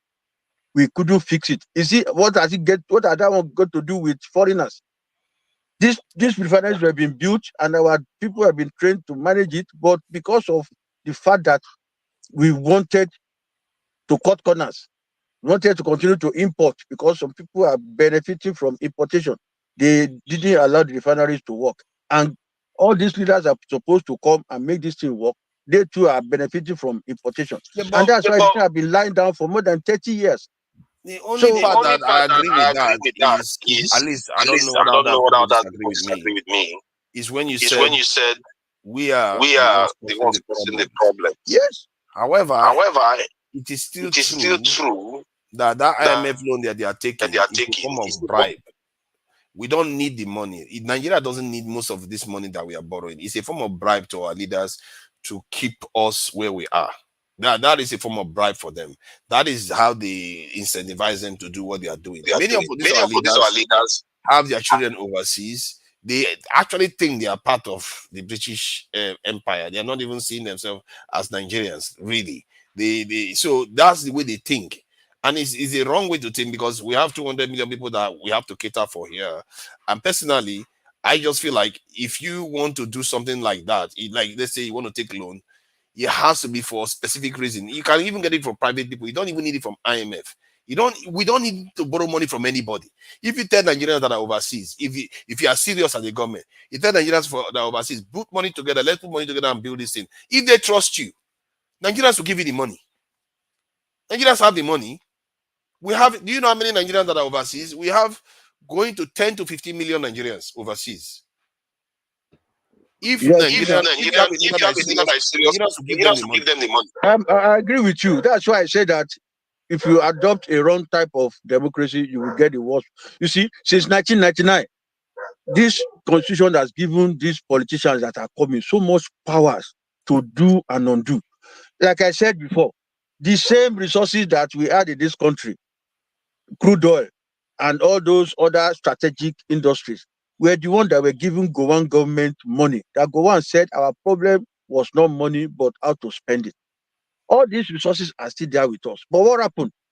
These politicians came now, leaders came in the past, and the next thing, they personalized some of these things, bastardized them, and today now we are in a mess. So somebody was changing money in Ghana, 200 CD, and he want to buy Naira, collecting more than 20-something thousand Naira. So shameful. I felt ashamed of the whole country. How can our Naira now be so useless under their nose? And they call themselves, if all the leaders that have been there since 1999, to cover their faces in shame. They are total disgrace to this country because they allowed Naira to continue to fall under their nose, not because we had any natural disaster that has destroyed our assets or strategic assets. It's just for them to make this strategic asset work. And that is why government institutions come in. See, people don't like Donald Trump, but I still respect that man for one thing he did to America. When he was a president the first time in 3-4 years ago, the first thing he did when he wanted to approve the contract of laying pipeline from North Dakota towards Canada, southern Canada, The people are resisting that. No, pipeline will bring devastation to the environment and all these things. No, he said no. If the pipeline were well constructed, there will be no what do we call it, devastation to the environment. He now asked them a question. Say, where are these pipelines coming from? They told him that they are importing the pipeline from China and other countries. The guy got angry. Say, how can America be importing steel? He now gave them ultimatum of about 6 months to revive all the steel industry in America. That is a patriotic leader for you. That's a nationalist. Nigeria government, the leaders have never thought of that. That how can Nigeria be importing fuel? And said no, the refineries must be fixed within social period. This issue of refineries that has been there for 30, 40 years now, it's just a matter of 2 months. So when the issue of turnaround maintenance came under IBB's government, they said they need 2 months to do turnaround maintenance. And these 2 months, they will use it to import petroleum products. It is 2 months now that have led to almost 40 years. Is that not shameful? Is that not disgraceful? And then you say that problem is not constitution, it's not leader or this. We need a constitution that will strengthen our institutions, that will make people not to just interfere into the working system of institutions. Let's put it this way. Yes. Constitution is maybe an issue in the context of Nigeria, but looking at what Nigeria needs right now is a lower tier problem. We have a strategic deficit. Strategically, we are not strong in terms of security. We are not strong in terms of industrialization. We are not strong in terms of even controlling our energy sector. There are so many things we are supposed to be doing to ensure our nation is strong. Even when you are not very organized, like in terms of what the constitution is supposed to do, you can still figure these other things out while you deal with the constitutional issue. Constitutional issue is something that will keep happening. They will keep amending and amending and amending. That is natural process. I just think that when we argue this argument about constitution, or we say it's poverty, I can't believe how many, it's almost as if they give them a note to read. How many of our security officials say that same thing, that is poverty? It's like they don't want to confront the truth of the fact that Nigeria is undermanned for their security. It's not that the security outfits are complaining about poverty or lack of jobs for people. What we are saying is this: to even provide the right security you are talking about, to get the equipment, to get the manpower, to pay the economy now has even collapsed. Do you know how much naira now you need to give a police post, a police station in a remote area for them to be able to perform their duty effectively? Do you know how much naira you need to give them? But naira is not even available. So the economy has been bad because government institutions that will strengthen the economy, that will provide the necessary services and manage the whole country, has collapsed. The individual politicians have exploited institutions to collapse these institutions. And today now we have dead government. We just have people that are just coming to talk, and that's all. See, Colonel. Yes. The things you are saying are the things a lot of people say, but that is not what I see in Nigeria. What I see in Nigeria is a country that is hemorrhaging almost $50 billion every year because of insecurity, and they say they don't have money. That doesn't make sense. Can I ask a question? Yeah, please go ahead. Okay, because I'm confused. Are you saying that because you just talked about us spending so much money on security, but obviously you're not seeing anything? Haven't you asked yourself why exactly we're not seeing those things? Like, why do you think that we're spending so much money, but we're not seeing the reflection of the money in our society? Are you asking No, I'm asking you because I agree with what he's saying. Well, the reason why we are not seeing, at least we claim we are not seeing, what I'm trying to, my case is that we are seeing it. We are seeing what we paid for.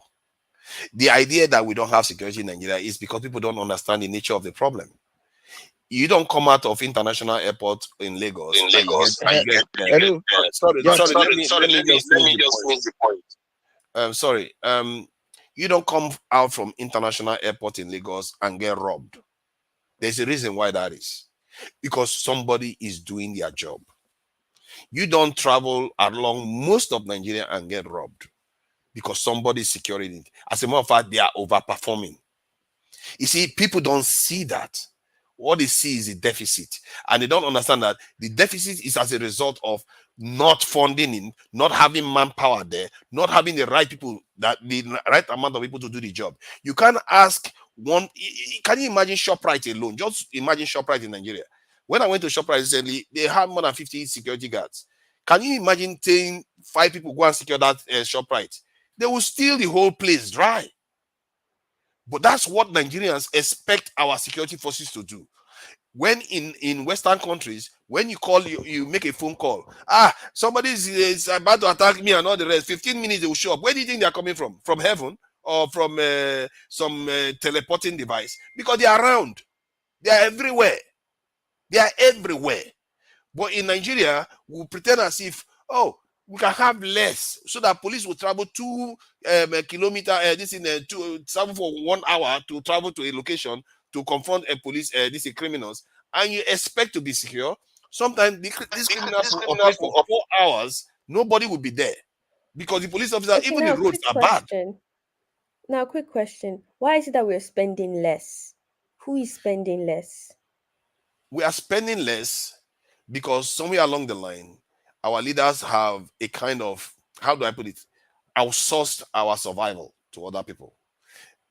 What we have as a security force is not a security force. They are not strong enough to defend a nation like Nigeria, especially a strategic nation like Nigeria.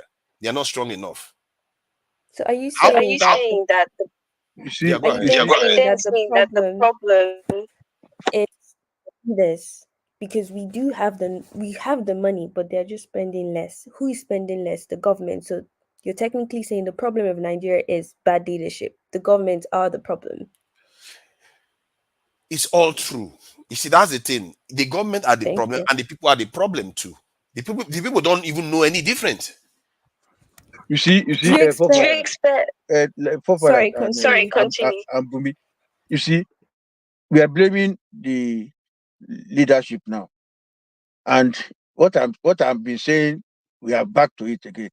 The institutions that should be out to provide those services, the leaders, the politicians now have interfered. They've usurped some of their work. Now, look at what happened under Jonathan when they were preparing for election, and $2.1 billion that was supposed to be used to procure weapons for the military were now used to conduct election. We used to bribe people to do prayers, to buy a lot of things. And at the end of the day, the military didn't get the money. The politicians share the money among themselves for election. So that's what I'm talking about, constitution. But if you have a constitution that say, okay, you will not spend money to do election, would politicians go and carry 2 point something billion meant to procure weapons for the military and use it to do election? So we have to start from the fundamental, from the root, and correct the whole thing so that government institutions can be on their own without these politicians interfering. If the armed forces now and the police come up with their budget so that they can secure the country internally and externally, the politicians do not have right to go and then find a way to divert some of these resources for their personal interest. That is what is destroying the country. As a young officer, when I was a lieutenant, platoon commander, and the rest, where I was serving inside one of these locations in Nigeria, about 4 local governments were under my jurisdiction as a platoon commander. Why? So that if any crisis happened within that area and the police at that point were overwhelmed, I am to move immediately to that place with my soldiers. That is how Nigeria has been planned. That's how the security arrangement of the country has been planned up to that level. But along the line, what happened? The resources to provide the vehicles, to provide those logistics to get to this place, will be seized along the way by these politicians who have just come, supposed to come and oversee and ensure that these institutions work. They will come in because of their personal interest, because they have spent so much money to get to office. They need to recoup their money. They divert some of this money for their interest. That's why you see them moving around with convoy, spending so much money on the policemen, on the in-laws and everything to move around. Do they do that in UK? Have you ever seen any member of parliament going up and down with convoy in UK? You know, let us They do go tell around the with truth. convoy, some of them. How many cars do they go around about with in UK? Do you know, Colonel? Do you know that the Nigerian police, which is a significant number of up to I think it's almost 400,000 that they have, that 40% of them are used to secure VIPs. Just about 40% of our police officers are used to secure VIPs. And when you start having a situation whereby that is the case in your country, then what is left to secure the nation? What is left to secure the nation? That's what I'm saying. So they have usurped, they have somehow, disrupt the working system of government institutions. And because they have just little time to spend, 4 years, 8 years, they want to make maximum, income for themselves before they leave.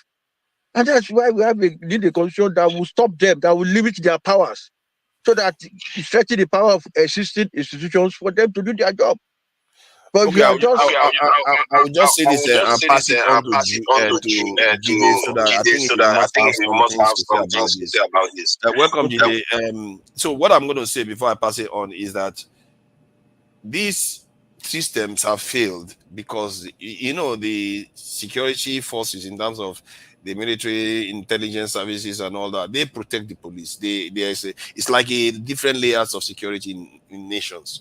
And when the others fail, the police become stressed, and the individuals like the VIPs, then they start needing protection. And this is why a lot of people live in estates. A lot of people have barbed wires.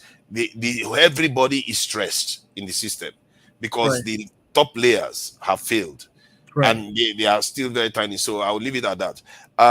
Welcome, Jide. I'm sure this is quite an interesting conversation. I don't know why I go so long, because I enjoy the conversation. Like, I don't know what I will say I enjoy it. I want to truly understand why our people think like this, because sometimes it drives me mad. Right. Yeah, I think the reason why we think like this, it's not our fault, really. I think the information space has been hijacked by the same people that are responsible for, I won't say responsible, but that play a key role in a lot of the underdevelopment in our country and our continent. The information space is highly hijacked. That's why, there's so much we need to know, but we don't know it. Like when we're talking about security, a lot of the things that you said, like I really understood it comprehensively. But the major issue is when we interpret security in Nigeria, most of the time we talk about it in the context of just domestic affairs. We don't look at security from a perspective of sovereignty. We don't even know what they call sovereignty. A lot of us don't know what they call sovereignty when a country is sovereign, like military sovereignty, economic sovereignty. Like these are things we don't know. So when you asked my brother here about, if we have external threats, he could not realize it, probably because he's not probably conscious of that idea of sovereignty, that a country has to be sovereign. And for a country to be sovereign, it has to protect itself from external threats.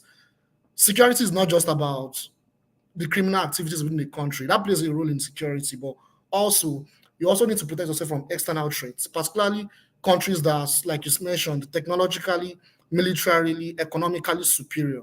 Is very important, because for a country like Nigeria, for centuries, not just Nigeria, for the whole of Africa, for most parts of Africa, we've not had our sovereignty for centuries, for over 500 years. A lot of us don't even realize that, because that's the first problem. We still don't realize. We think from 1960 we've gotten our independence, and all our problems, we are the ones that just failed ourselves. Yes, our so-called leaders, I don't call them leaders, they're actually rulers. I don't call them leaders, those are not leaders. They are actually they're not serving our interests. It's very obvious. They're serving the interest of those that we are probably not even aware of. Because like I said, we've lost the historical context of why we are where we are today. So to put this clearer, if you look at, I think it was one of us that was talking about IMF and World Bank. IMF and World Bank, they are institutions, they are international institutions that are controlled by imperial countries. These institutions are there to provide conditions on how countries should run their affairs, particularly third world countries. Because we've forgotten that we are a third world country. We are different from first world and second world countries. The first world countries are mostly imperial countries, not all, but most of them are imperial countries. The second world countries are the countries that are resisting the first world countries, that have gained their sovereignty, they are trying to develop, they are moving forward, they have their sovereignty. We are third world countries because we are countries that they see that they are providing those templates on how we should run our affairs. So most third world countries don't even have that sovereignty. They are mostly countries that were colonized. We're colonized and we are still being colonized. So those IMF and World Bank, they provide such funds not to develop our people. Like that is just how it is. It is not, those money is not there to develop our people. In the 1980s, that was when they started providing all these loans intensively to a lot of third world countries, including Nigeria. And part of the conditions for that, it's not even a condition. This was part of the structural adjustment program of the 1980s. The structural adjustment program of the 1980s, I think it was under Babangida that treaty was signed. And what that program created was to ensure that whatever revenue we are getting from oil, from our resources, or whatever loans we are getting, should not be invested in our development. And that program is still in place. It is not. In fact, it's under what program is that? President. Yes, in fact, it's under our current president that policy is now even aggressively implemented more. That's number one. Number two, part of that program was to devalue our currency. Before the 1980s, our currency actually had a higher value than the dollar. A lot of us, people that probably lived during that time probably know better. Like our currency was actually higher than the dollar. But what part of what that program created was, you can't provide social security to the people. You can't provide social infrastructure to the people. You have to limit it. Everything should be privatized. Everything should be determined by private institutions, and most especially multinational corporations coming to run those institutions. That's why we have a lot of issues. Like a lot of the things I listed, like from Brother Denny, he's talking more about the symptoms. These are the symptoms. When we need to talk about Nigeria's problem, we need to look at the root cause. What is the root cause? And these are the root cause. These are symptoms. All this corruption, the dysfunction in our country, the mess, the degeneracy, everything, all these negative things that we are valid in talking about. These are the symptoms. The problem is we don't know the root cause. And if you look at the media space, which is the mainstream media in Nigeria, they've been hijacked. So they don't provide this root cause analysis. The experts, they've been trained by the same imperialists. So you don't hear some of this analysis about why we are underdeveloped. That's why things have been bad from the 1980s. Our naira have devalued consistently, and it's still going to devalue unless there is a complete radical change in our system. And I don't know if that will ever happen, but it's going to get worse than this. I hate to say it, and I'm not happy saying it, but it's going to get worse than this. Next week, our president is visiting Uncle Sam. We are in serious trouble, honestly. And these symptoms, they are valid. It's good to talk about these symptoms, but these symptoms are based on the root cause. And it's because we don't recognize an external threat. That is why our country is being destroyed. Because we have external threats, they are controlling and dominating us from colonialism up till now. Now it's not called neo-colonialism. You see, hello, Ade. Yeah, it's Jide. Sorry, Jide. Sorry to cut you because you mentioned symptoms and the root cause. What I've been saying has to do with the root cause. If you go back to history, I mentioned how we had so much money during General Gowon's period that he said our problem is not money but how to spend it. From that on, because as at that time our naira was so strong that even IMF, when they were just creating IMF, came to Nigeria to borrow money because we were making so much money from crude oil and from other strategic industries. We are exporting cocoa, we are exporting groundnut. So we are so rich that IMF came and borrowed money. All these countries you see, the Middle East, that now that all this Dubai and the rest, they were nowhere to be found as at that time. But along the line, what happened? We should stop blaming the West for our woes. Our leaders, our fellow countrymen were our problem. When they overthrew Gowan and General Mutaratu came and he was killed, and General Abasojo came, what happened? Instead of making proper use of this money we were making from crude oil, the next thing he did was to do Festac. He spent billions of dollars. That time, Naira. No, Naira was even stronger than dollar that time. Billions of Naira to do Festac, bringing in people from all over the world to come and do cultural dance in Nigeria. And I was young that time, but later now I started realizing that was that our immediate need? Was that our need? Where we supposed to be, consolidating on our development? But he was wasting money to do Festac. They did election in 1979. They wasted billions to do election and all those stuff. So that was when our strategic industry started dying down.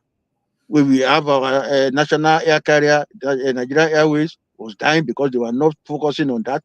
They were busy diverting money for their personal interest. You remember Operation Feed the Nation when he started it. Instead of using government institution, Minister of Agri to sustain that operation, the next thing we got was Obasanjo Farm. That was where they started stealing money to do personal businesses for themselves. And at the end of the day, Naira started falling. IBB came.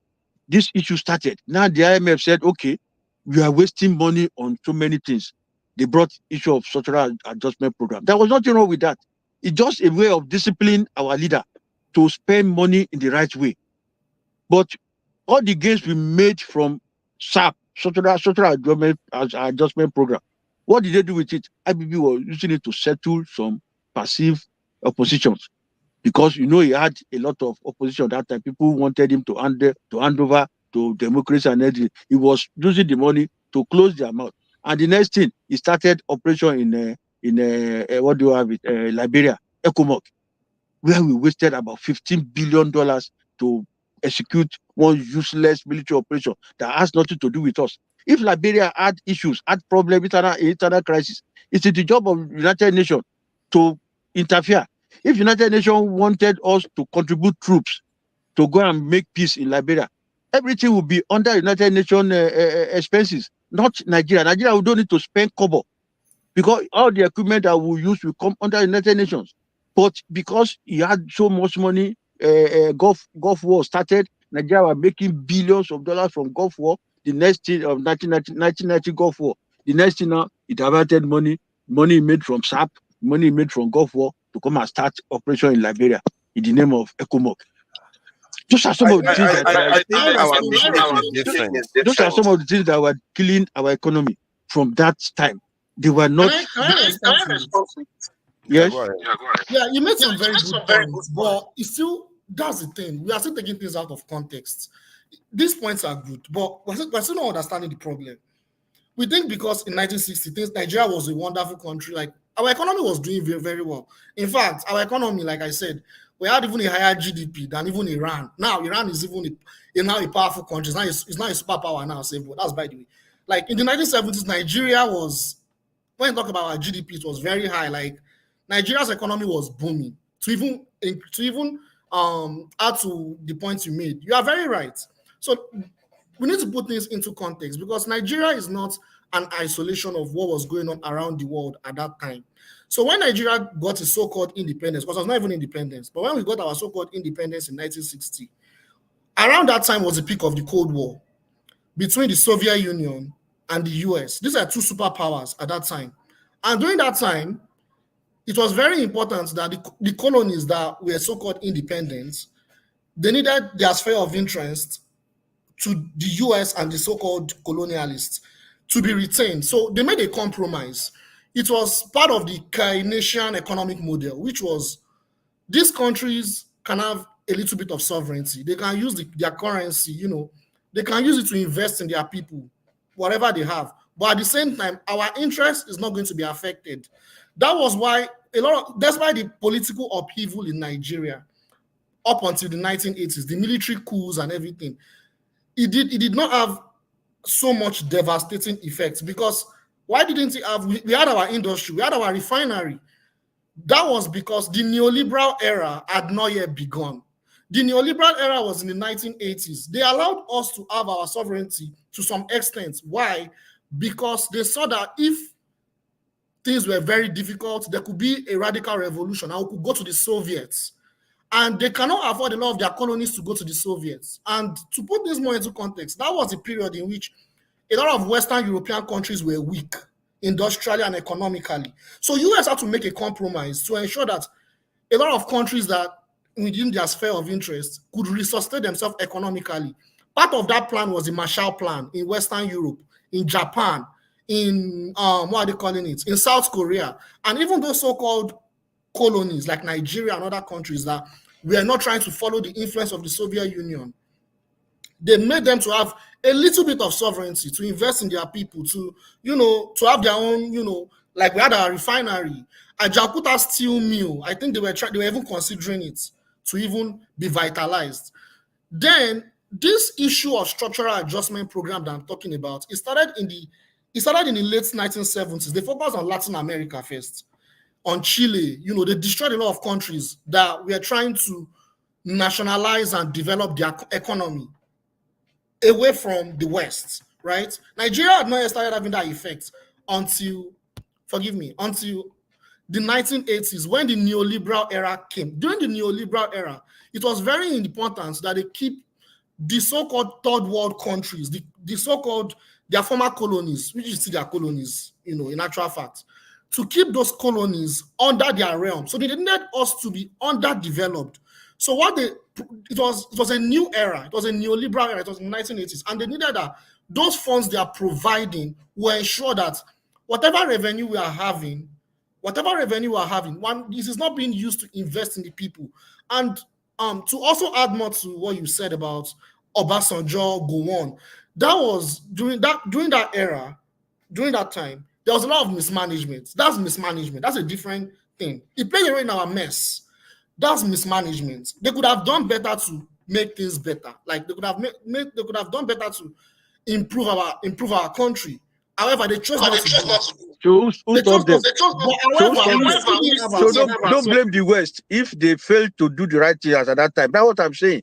We are putting our liberal period now, when we have enlightened people now coming up, and the next thing they are now saying that government does not have business doing business. Let's privatize it. That's how they started killing Nigeria Airways. They killed the shipping line.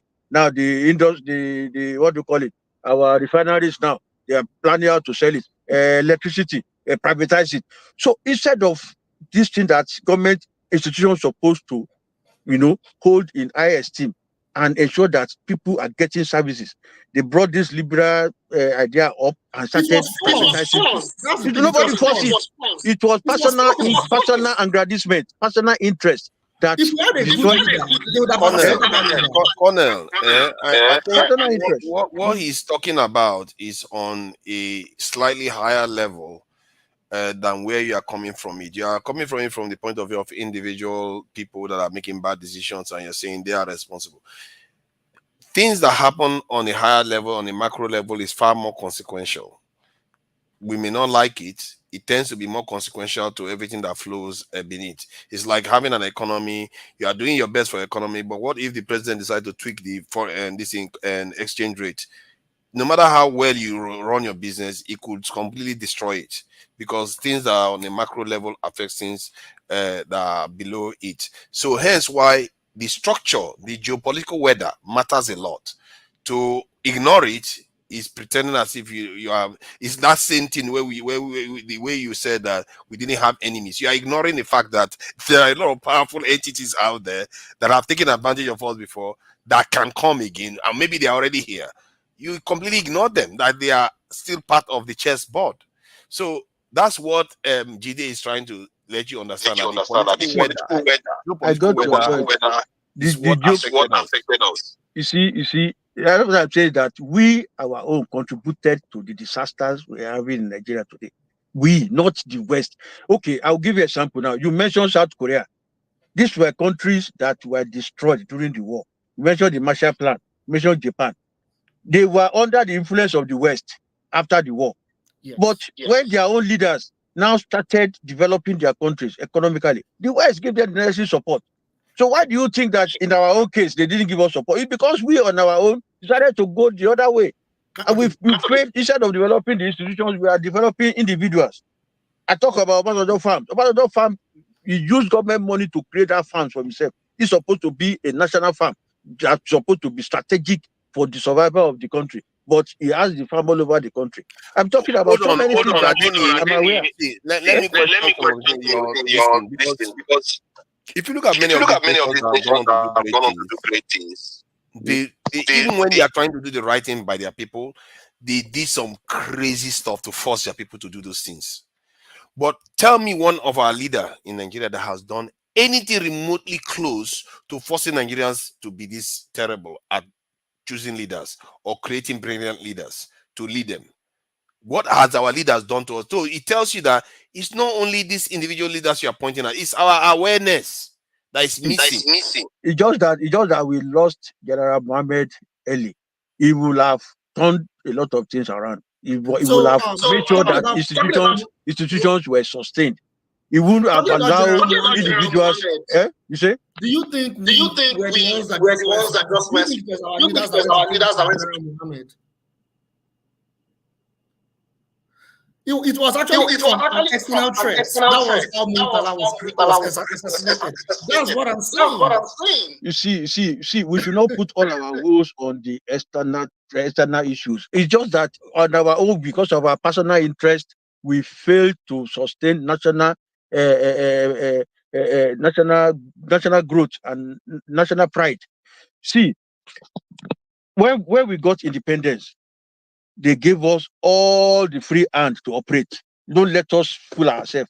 That was why they have the first TV station that time in the West. They have the Cocoa House. We have the first university. Even Emir of Saudi Arabia came to University of Ibadan Teaching Hospital, UCH, for treatment. So they the Western world, our colonial master gave us all the free hands to operate.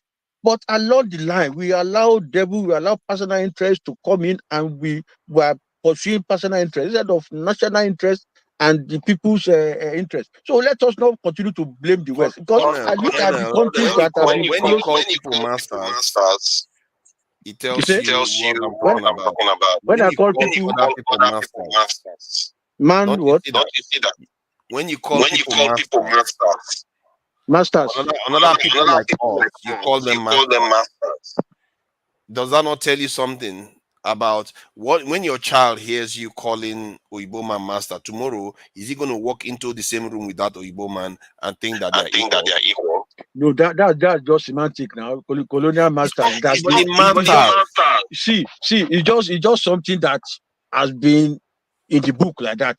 We got independence from them. Yes, since we got independence, we have been on our own.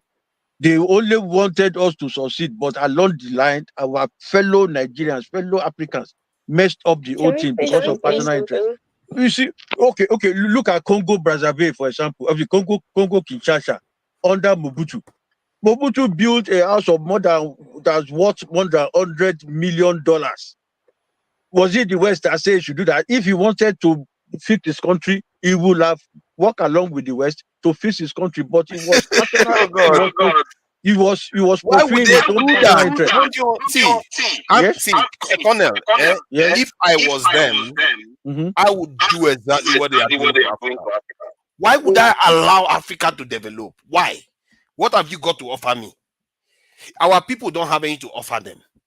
Our people didn't decide that they are going to go strategic and build their own nuclear technology, build their submarines themselves. They didn't fight back. Why should any man respect you if you cannot fight back? Why? I would do exactly what they are doing. What are they really doing that you say they are doing? What I'm saying in essence is this. Saying if I was them, I would do exactly what we accuse them of doing right now. So I'm not seeing that. I don't see them as being evil. I'm seeing them as doing what they're supposed to do for their people. Why should they allow you to develop? No, why? It's not that they will not allow you to develop. What I'm saying that they gave us free hand to do what we needed to do for ourselves. But along the line, okay. Why do you say they didn't give us free hand? I told you that. I told you that Gowan government said our problem was not money but how to spend it. If they are not giving us free hand, they will have collected the money from Gowan. But we had the money, and what did we do with it? We went and did first start. We went and started hosting cultural dances all over the world and spent billions unnecessarily when we couldn't even provide drinking water for our people. Okay, we went and enter ECOMOG, spent billions of naira to prosecute one useless war to protect Samuel Doe and all those rubbish. Is it the West that say we should do it? Now, democracy came 1999. We were making money from crude oil export, billions that we have to create excess crude account. What did Obasanjo do again? He went and created Darfur, AU military operation, spent billions again to prosecute unnecessary peacekeeping operation in Darfur. So all those things are what will destroy your economy. When you don't face, you are not investing, you are not talking of agriculture, boosting your food production. You are not talking of improving the electricity. You are just out spending money recklessly. Then you say it is the West. It is the West. I mean, this country. See, I've served this country for 35 years, and I know Nigeria. You mean? This country, yes, Nigeria. I've served for 35 years. I have seen all the nitty-gritty and the nonsense that is happening that is preventing growth in this country. I don't blame the West at all. I've talked to colleagues and I've let them know that we are our own problems. And that is the root cause. No, we agree on that point. Everybody's agreeing agreement. Okay. Look at this man now. Look at this man in Rwanda, Paul Kagame. Has he not fixed his country? Why did the West not? Who told you the country? Come on, go there now. See the better infrastructure. Yes. Okay.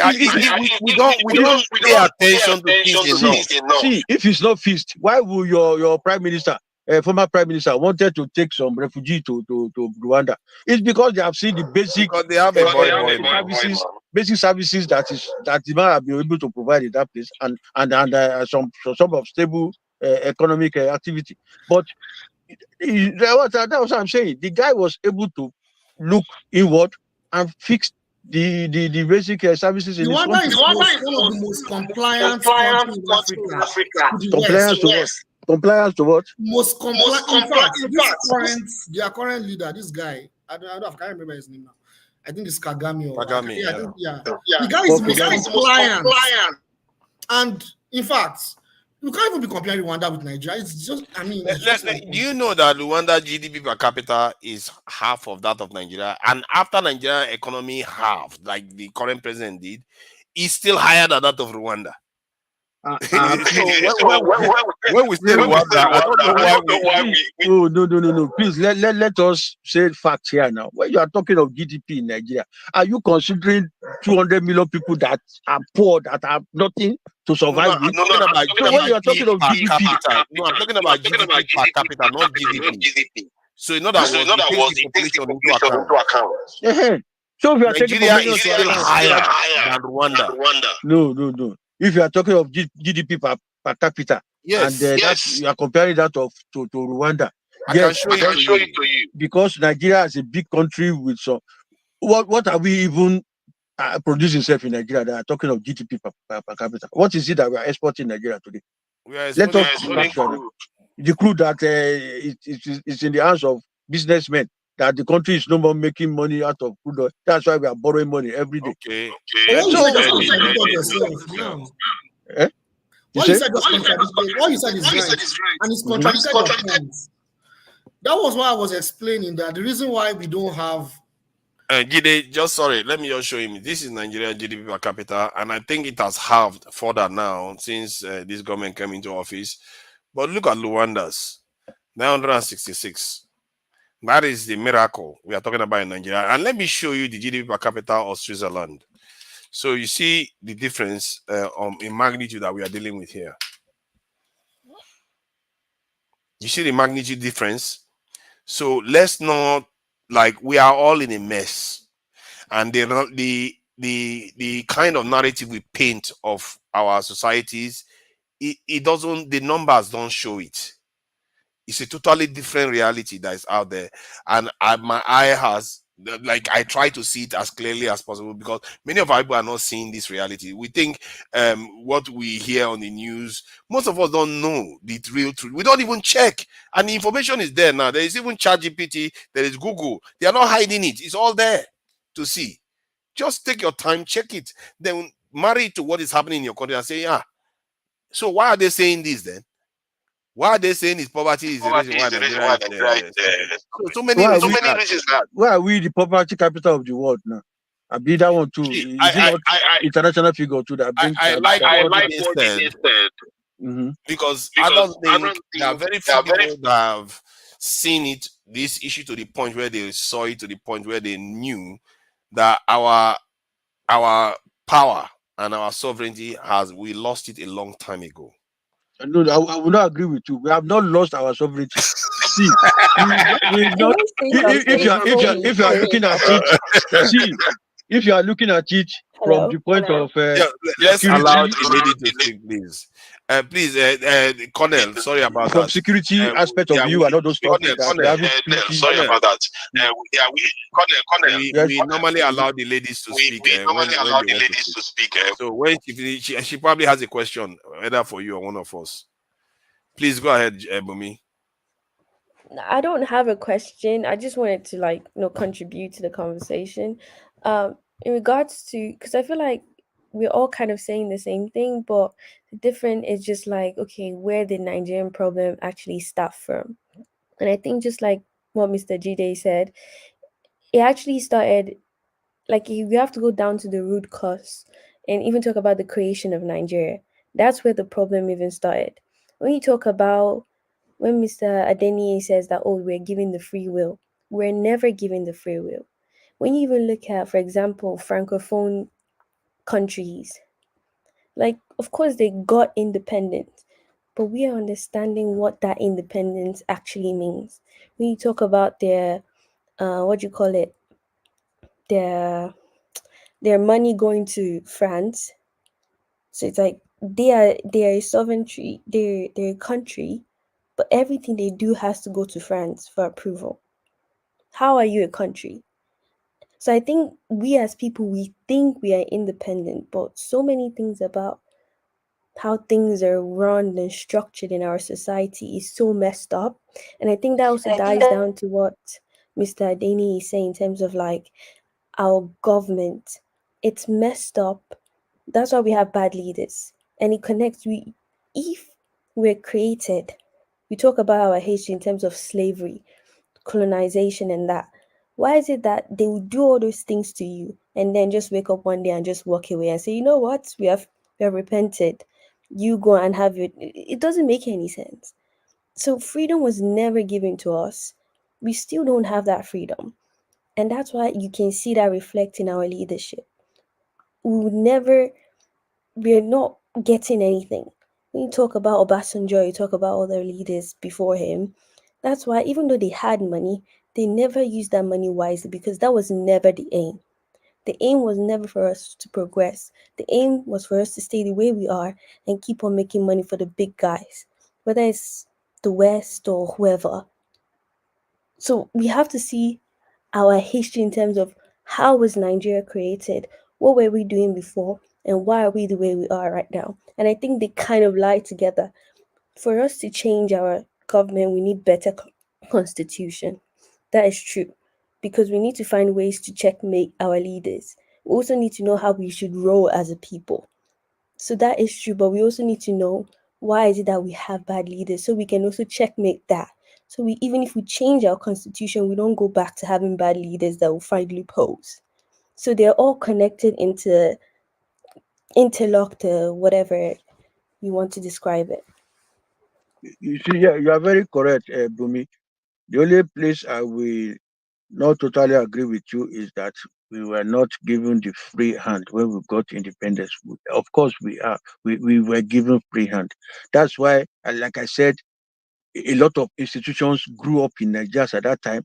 That other countries, I told you, the Emir of Saudi came to Nigeria. The same Saudi that is so rich today, they came to Nigeria for medical treatment. So we were Mr. Jide explained why exactly.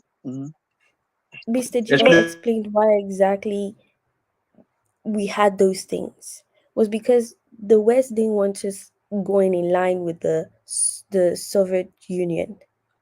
So they gave you that illusion that you had free will, but in reality, you never had it. That's why we're out here doing business trips and all of those things. In our own case, we never had problem with the West or the East that time, this Cold War era. We didn't have problem because we were like neutral. We were not aligned. We were neutral and we were doing our thing. The country that had issues of West and East, this Cold War era, they were the one that had their problem like what do you call it, Congo, Kinshasa, all these people that later fought each other. But in our own case, we were not aligned and we benefited. In fact, we were just on our own. But along the line, okay, look at the history now. What caused the civil war? It was in the Western region that Awolowo wanted to become the premier of the country. He handed over to his deputy, Akintola. And before he came back, he didn't succeed to become a premier. He came back to collect his post back from Akintola. Akintola decided to go and join another political party and decided to not to hand over to Awolowo. And at the end of the day, the supporters of the two of them started killing each other.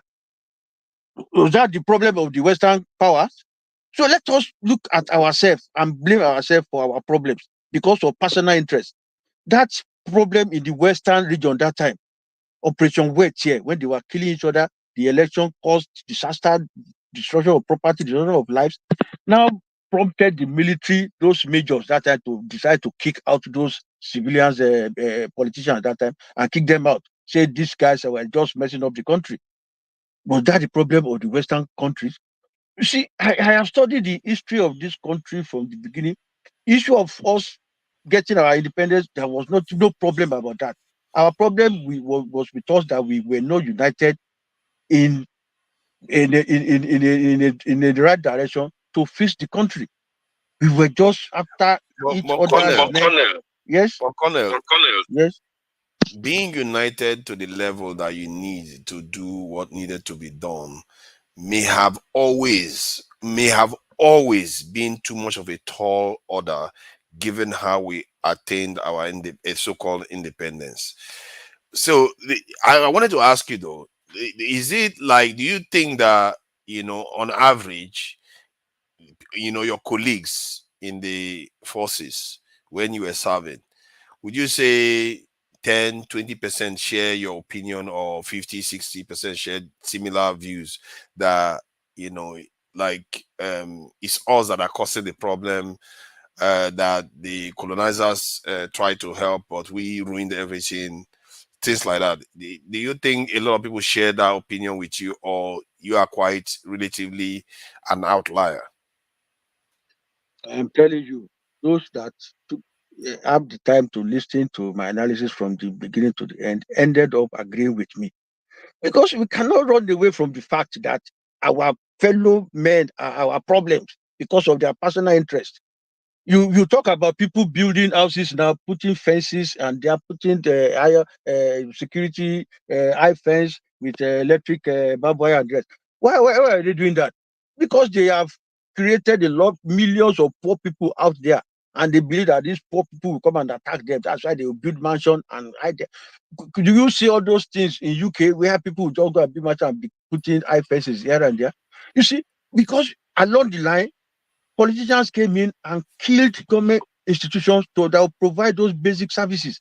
And then they stole money, and the next thing that they're building mansion and here and there. So it is not the West. The West have done their own. They've given us independence. Now you're talking about other countries like France and the rest. Yes, the French people have that problem. The British didn't have it. British gave you independence and they allow you to operate. They now operate with you as equal partners. That is what I came to see. Yes. Colonel, I must say you must have a good heart in terms of being able to give a lot of people the benefit of the doubt that they mean well for your own family, a people that came, decimated your empires, enslaved your people, and colonized your people, you actually think they will go on to mean well. And let me just finish with this one. When you know, I think it was GD or no, it was Bumi that mentioned it again, that they allowed us free hand at certain points in history when they knew that if they didn't let go, they were going to lose everything. So they gave you the a kind of illusion of freedom. Get on with it, but not too far that they cannot they cannot get it back again. So during that period, let me hold on now. Those are the narrative. No, see, I'm not happy hearing this, because those are the narratives that people who don't want us to look at ourselves. Evidence. I want to provide evidence to back it up. Okay, let me hear your evidence to back it up. Okay. So, like in the West, I don't know whether you are aware, there was a time tax rate for the businesses and rich people was up to 90%. It got that high because they were responding to the attractiveness of the Soviet Union. Then they went to China. China is a communist state, communist, not socialist, communist state. They went to China to do a deal with China, to start working with China, trading with China, because they don't want China to become friends with the Soviet Union, to starve the Soviet Union. These are strategic moves that they are making. They are not stupid. Whenever they give you freedom, it's for a reason. And that's why I tell you that what you are seeing in Nigeria, let me finish now. Let me give you the evidence. When the Soviet Union fell, guess what happened to Nigeria? June 12th, Rwanda, Iraq war. Problem, Africa was on fire. Libya, all that period. Then guess what's happening now? Now that the Chinese are rising again, and the Russians are rising, and they are seeing competition show up again. Guess what's happening? Dangote has popped up. You will start seeing some elements of freedom pop up in Nigeria again, where you start seeing. You remember during that period was when our refineries closed down. Ajakuta Steel in the 90s, everything flattened. If they meant well for us, when at the height of their power, our own was completely down. They completely flattened us. So you have to read the ruins. And what the Chinese did when they had a chance, they escaped. The Chinese immediately, once they had the chance after the Second World War, they went nuclear. The Indians went nuclear. North Korea, after the war, North Korea went militaristic and technology-wise. We didn't do that. We didn't experience what those people experienced. We were friends with the West when they handed power over to basically their collaborators. This is why I said it was a tall order to expect them to be that united to fight the West, because most of these people were friends with them.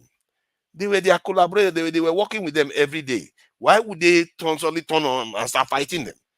So now I just want you to have an idea of the geopolitical environment and the national environment that we're in that led to where we are today. That's why it's hard for me to just even start blaming our individual leaders. And this is why I agree with Jide that the problem started a long time ago. It started when we lost the colonization wars. We lost our sovereignty then. See, I understand your point, Father. Let us forget about the history of what do you call it, colonization, and what do you call it, slavery, and all those things. Those are the past. Let us start from where we got independence. Thank God they did not take our resources away. They left the resources with us. Our crude oil were with us. Our iron ore. Who is enjoying it? Who is enjoying it? Is it not the individuals that didn't make them work? Oh my God! See. Well, what I want to bring up is this. As at the time they left, we were enjoying these things. I told you, go and said our money problem was not money, but how to spend it. So we didn't have the brain to know how to spend the money that time and start fixing our infrastructure and start developing other aspects of the economy, because we just thought, this money was too much for us. And at the end of the day, when somebody that knew how to spend, because they were house boys. Oh, I'm sorry, I'm not calling the one as boy, but I'm just saying in the context of things.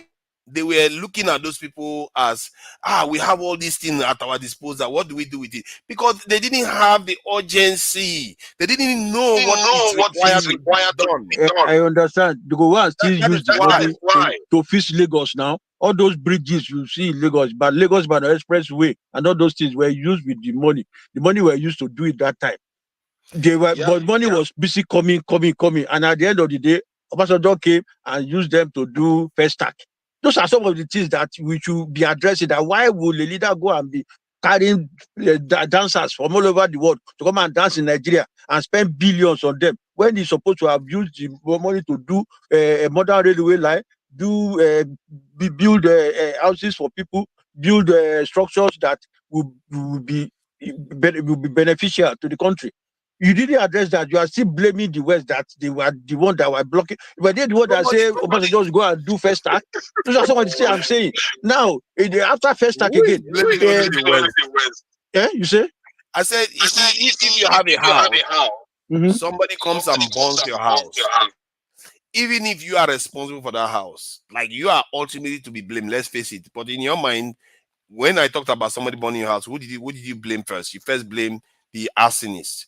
That is how you are coming across, like we are blaming the arsonist. We know we are responsible. But the reason why I'm trying to explain it in that context is that to show you that no other person will mean well for you more than you mean for yourself. What do you expect from them?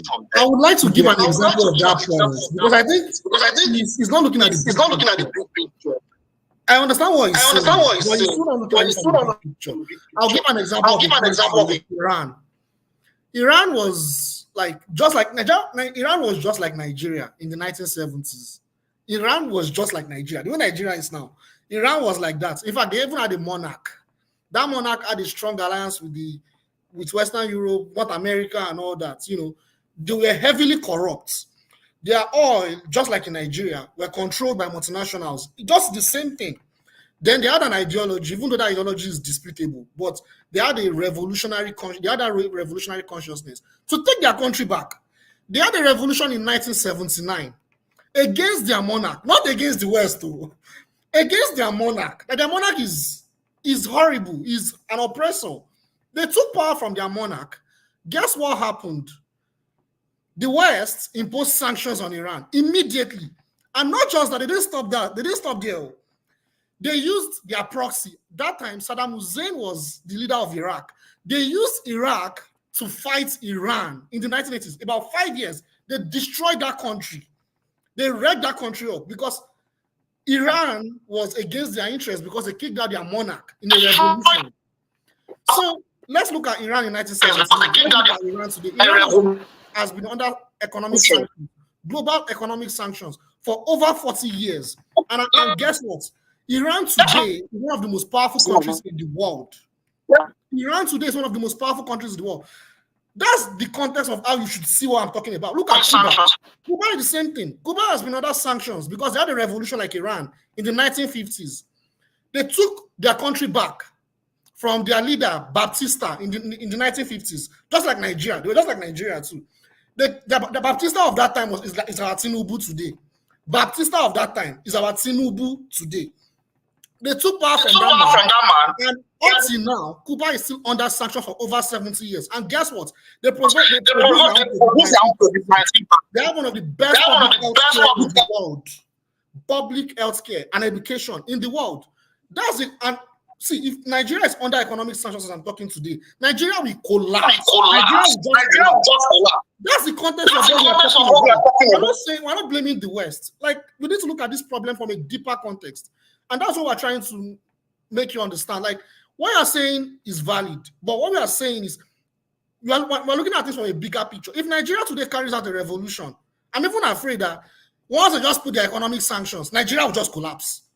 So that's the context. We don't know what we are fighting, but I think that I'm not so sure Nigeria will collapse. The reason why I say that is because whatever will lead us to get that kind of sanction means that our group consciousness is rising and our group intelligence is rising. Right. And when they do that to us, then we'll start actually gearing in and we'll start seeing things for what it truly is. Yeah, exactly. So I mean, I'm just saying that let's even look at it from that perspective. Like, if we're not conscious now, it may be too late by that time. That's why it's that's better my we're biggest conscious fear. now. That's one of my biggest fear. That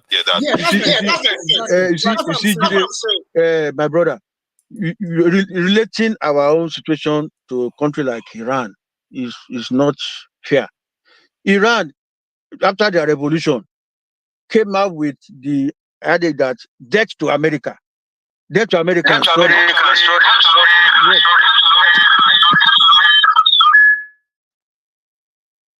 That's the thing. Can I They say debt to Americans, debt to the Jews. They were out to destroy the West. And that is why the West placed sanction on them. They were out to develop nuclear weapons and all those stuff. We are not talking of that now. See, the same way you are talking of the West not allowing country to grow. The same West allowed South Korea to grow. The same West allowed Japan to grow. The same way allowed Philippines to grow. The same West allowed Indonesia and other countries. So if you are not out there to go and thinking of how to destroy a race, the way Iran has vowed that they will destroy America, destroy Jews and everything, America will not go out there and be fighting them. That's what I want to say. Look at Egypt, for example. Look at Egypt, for example. Egypt also has been having problem with the West and everything. But when they later said, in fact, let us not start fighting again, and they established relationship with a relation with Israel and the rest. Today, they are benefiting a lot from the West. Most of the weapons produced in Egypt today are Western weapons. Economy and everything, they are okay. So you see, when you are doing things that we turn out to be destructive, then the West will put red mark on you, and then you have problems. Egypt is offering them the Swiss canal and it's offering them partnership with Israel. Master, your mic is really playing up. I don't know. I'm sorry. I know how tough it is. We know how it is, Master.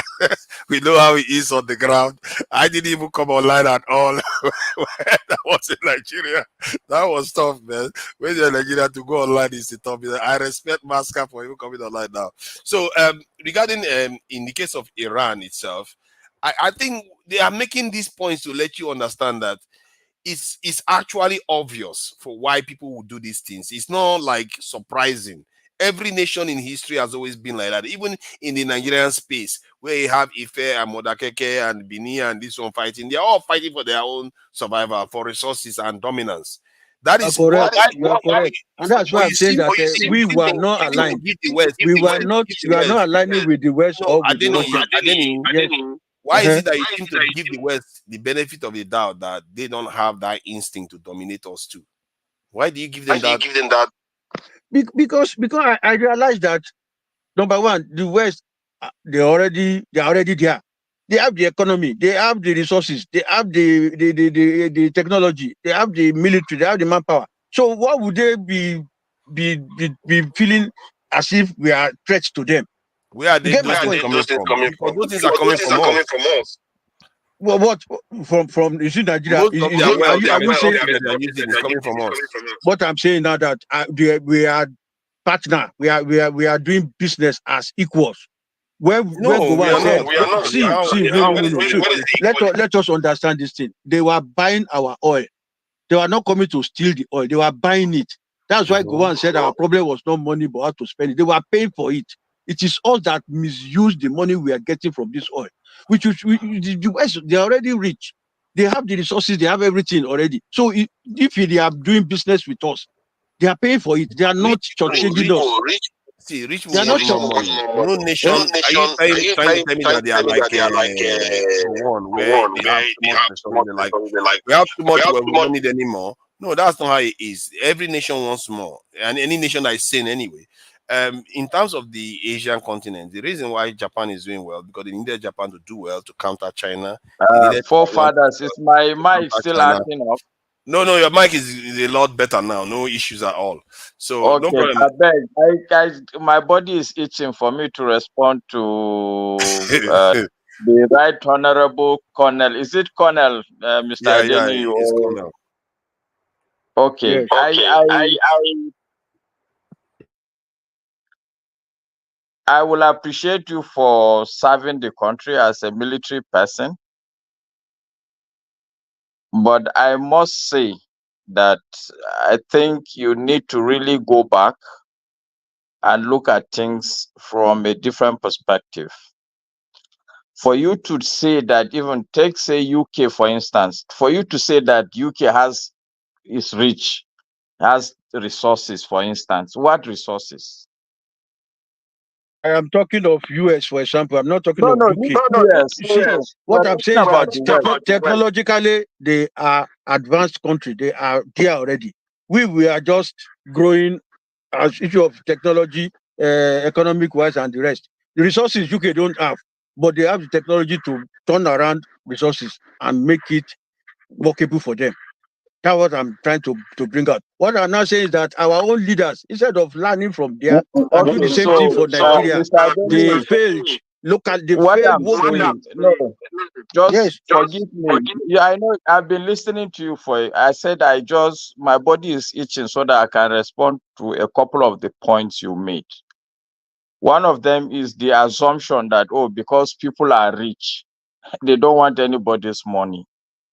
That, I believe, Don't misunderstand me. What I'm saying is that they cannot destroy your economy because they are already rich. They don't have interest in coming to destroy your economy. You too, you can grow at your own pace as long as you are not so making that plans to statement you're destroy them. making is a very That's what naive Iran did. statement. That's what It's a Iran very was naive doing. statement. It's a very naive statement. The richest people in Nigeria cannot continue to be rich if they don't pick up on the money of the poor people. Let's take bank, for instance. The biggest bank in this country will continue to make profit. The day it stops making profit because it's a big bank, it will begin to start disintegrating. Take MTN, for instance. MTN say, okay, because it has enough money now, it's not going to be charging you. This is how the whole system has been configured. The rich will take from the poor continuously. America and the West continuously would explore, because all these iPhones, where do you think the resources, the minerals are coming from? The crude oil from Nigeria is you people are misunderstanding me. I'm very sorry. You are misunderstanding me. I am saying that technologically these guys are already there. We are the ones struggling to grow and everything.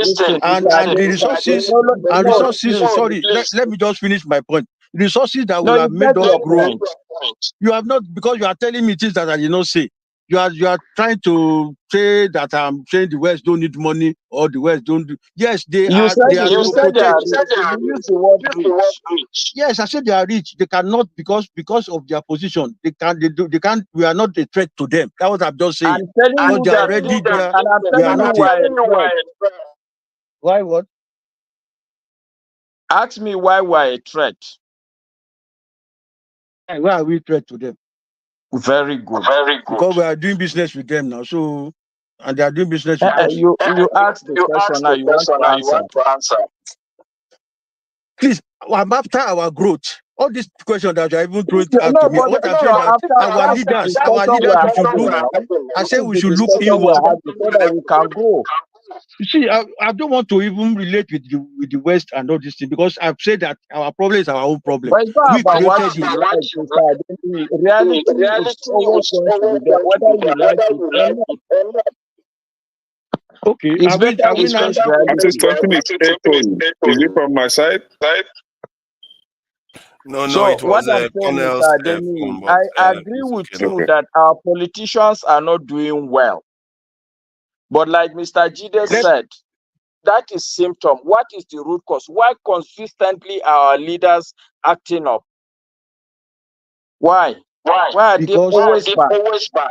Because the followers they are having are not enlightened enough to query them, to let them know they are right. How come enlightenment be a process? How come after all these years the people are still not enlightened?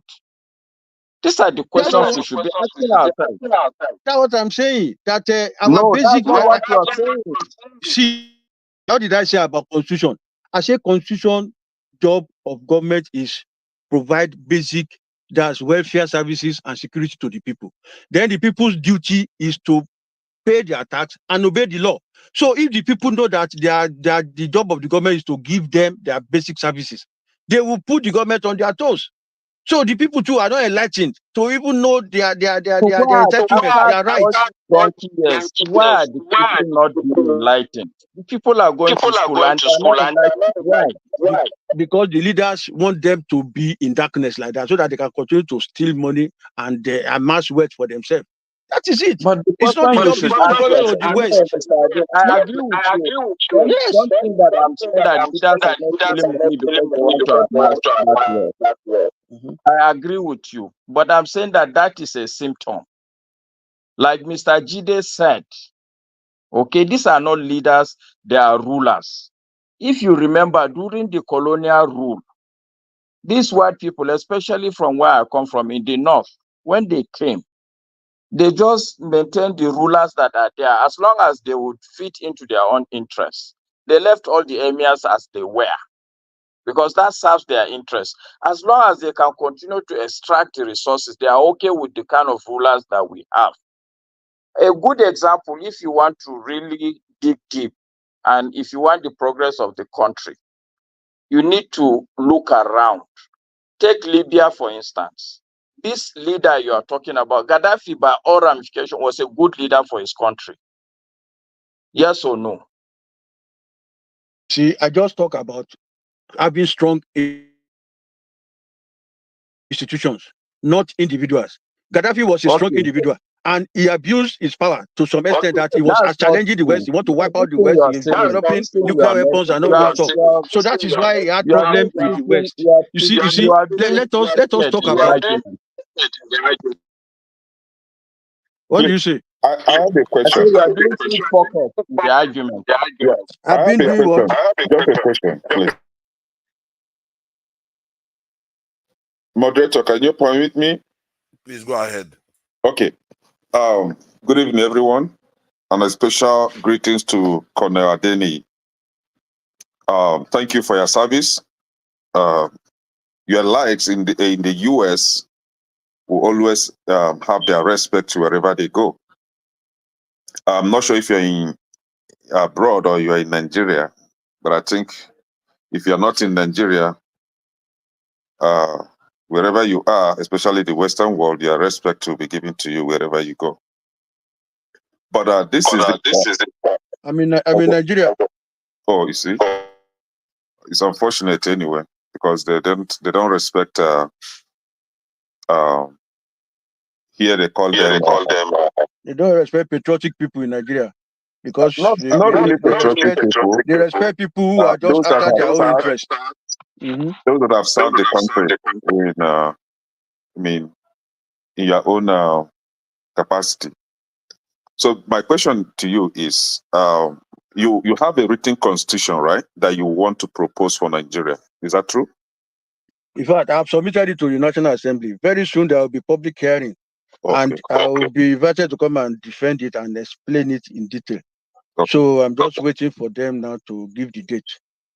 So my next question is, how is it possible that an individual, one person will write a constitution for over 2 million population? How realistic is this push? Do you think it's realistic? Okay, it's 200 million people. 200. Yes, like before I started this discussion, I said the constitution is just a legal document that highlights the responsibility of government and the responsibility of the people. That is it. And there's no other than fast through about it. Any sensible person, anybody with common sense can sit down. It's just like a company now. You want to run your company and you want the right to be. You sit down and come up with the constitution of how your company will be run. The same thing in the country. Because of my position, because of the service, because of the experience I've got serving the country, I've served in all the parts, all the nooks and crannies of Nigeria. So I know the problem in this country. I know. So if I sit down to write a constitution that will solve all the problems, I'm just doing what I'm supposed to do as a citizen of the country. Because People will sit down to sit down and discuss and write constitution. What they will discuss is the problem. And the same problem I know. So why will I can't just put everything on paper and then other people So, should look at it, and so then when in they a look at it, country we with discuss it, and over that's it. 370 tribes, Mhm. you think you traversing from one state or across the country, you've known what each and every of these tribes want, and you can confidently write a constitution that will govern these people. That is exactly what I did, so that each and every tribe will be carried along, and we know that they have a say, and the government that is taking care of their welfare. That is exactly, if you have the time to go through the constitution, you will see the job I've done there. You see, I look at the constitution of 1963 that gave us a parliamentary system. And at the end of the day, what caused the constitution to collapse? What caused that parliamentary system to collapse? I studied it. I look at 1979 constitution. What made it to collapse? I studied it. I look at 1999 constitution. It's just a replica of 1979. No much different. And you And don't see the it need. is collapsing. It is You don't see collapsing the need already. that each and every tribe will have a representative or representatives to sit down and talk about what governs them, other than having a single man sitting on his table to write a constitution to govern them. You see, that's exactly what I've done, because I did power. I propose powers to be devolved to the local government, because that is where the ethnic groups are. And if the local government is so strong enough and viable enough to provide those basic services to the people, that is what Nigeria needs. If local government A is developing, local government B is developing, local government C is developing, Nigeria will grow. And that is exactly what the people need. People need those basic services. And it is not federal government that will do it. It's not state, it is local government. So the process of making the local government viable and making them strong to render those services, it is what matters in the country. Because that is when people will know that, yes, they have a government that is taking care of them. It's not federal government that will Thank you, do sir. I have nothing much to say other than wish you good luck. Thank you very much. Thank you. Very much. Thank you. Okay, Mr. Adeni, I mute my mic because I wanted Kenneth to ask his questions. I don't have an issue with you writing the Constitution, because I haven't read what you've written. I was there when you made a presentation, I think about 6 months ago on this platform. I do appreciate the fact that you take your time to sit down and do the work.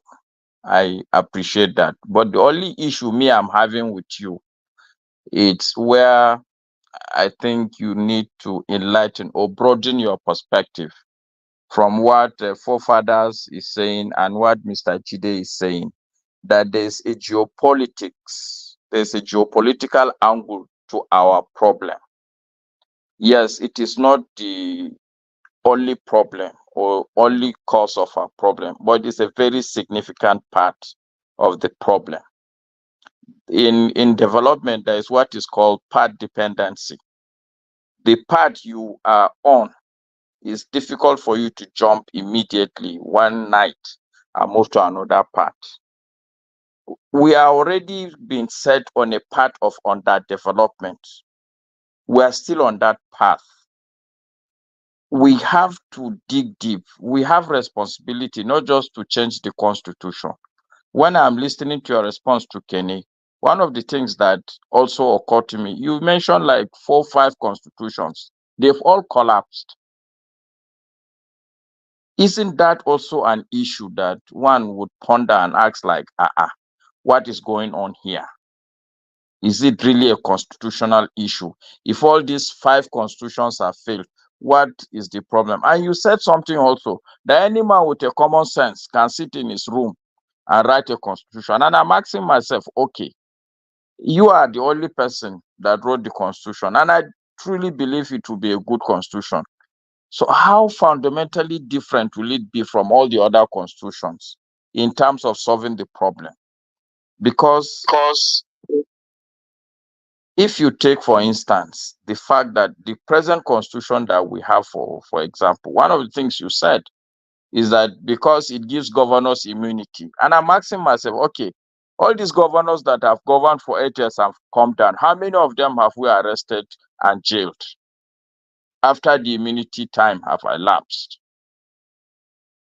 I think only one. Even him, he has gone back. I think it's Joshua Daria or somebody. Even him has been released. Okay, and we know that all these governors are criminals. I can't point to a single governor that I would say is an honorable governor. Not a single one that if they ask me now that I should vouch for him, I will truly vouch for him. Even you, I don't think you can vouch for any one of them.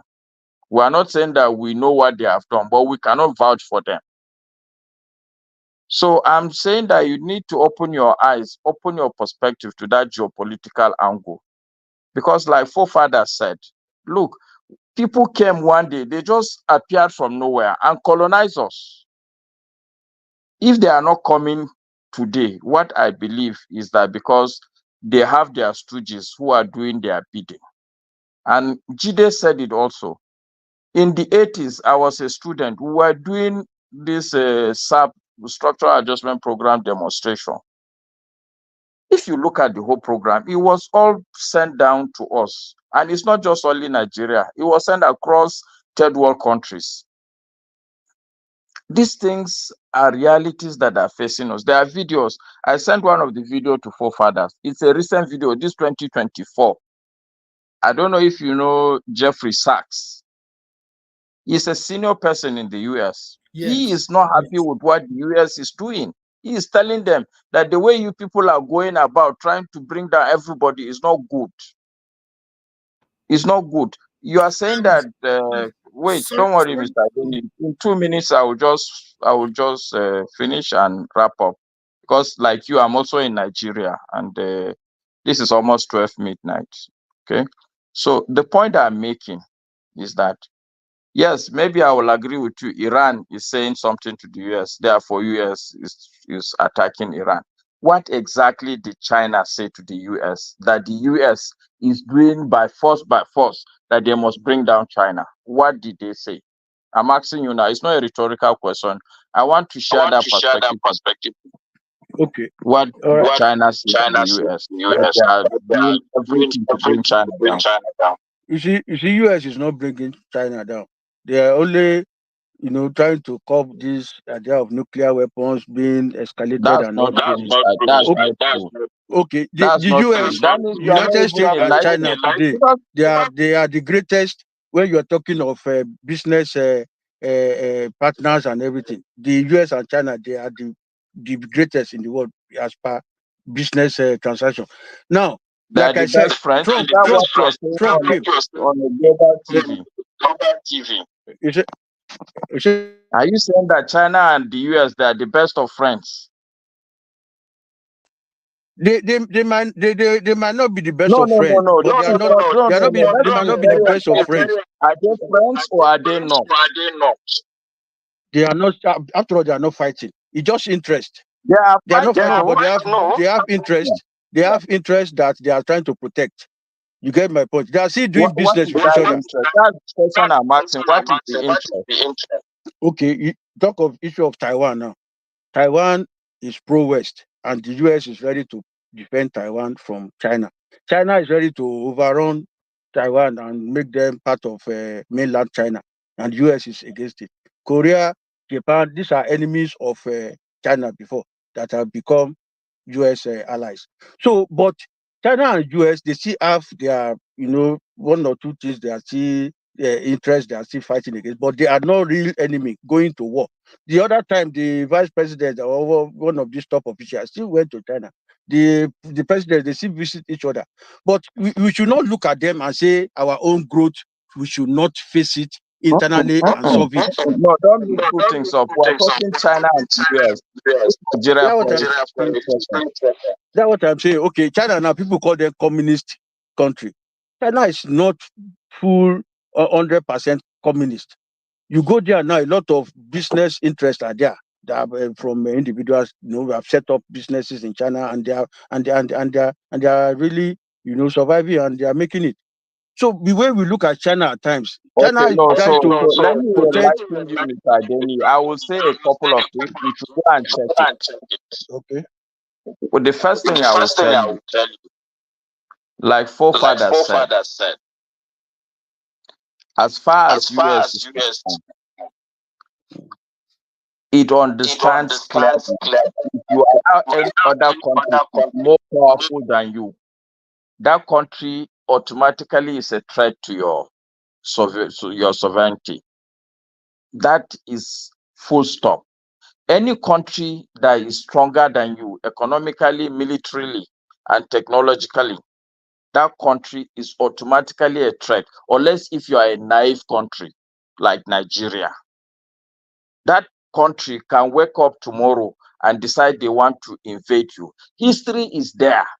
Iraq wake up one day and entered Kuwait. Were you not alive? Were you not a military person by that time?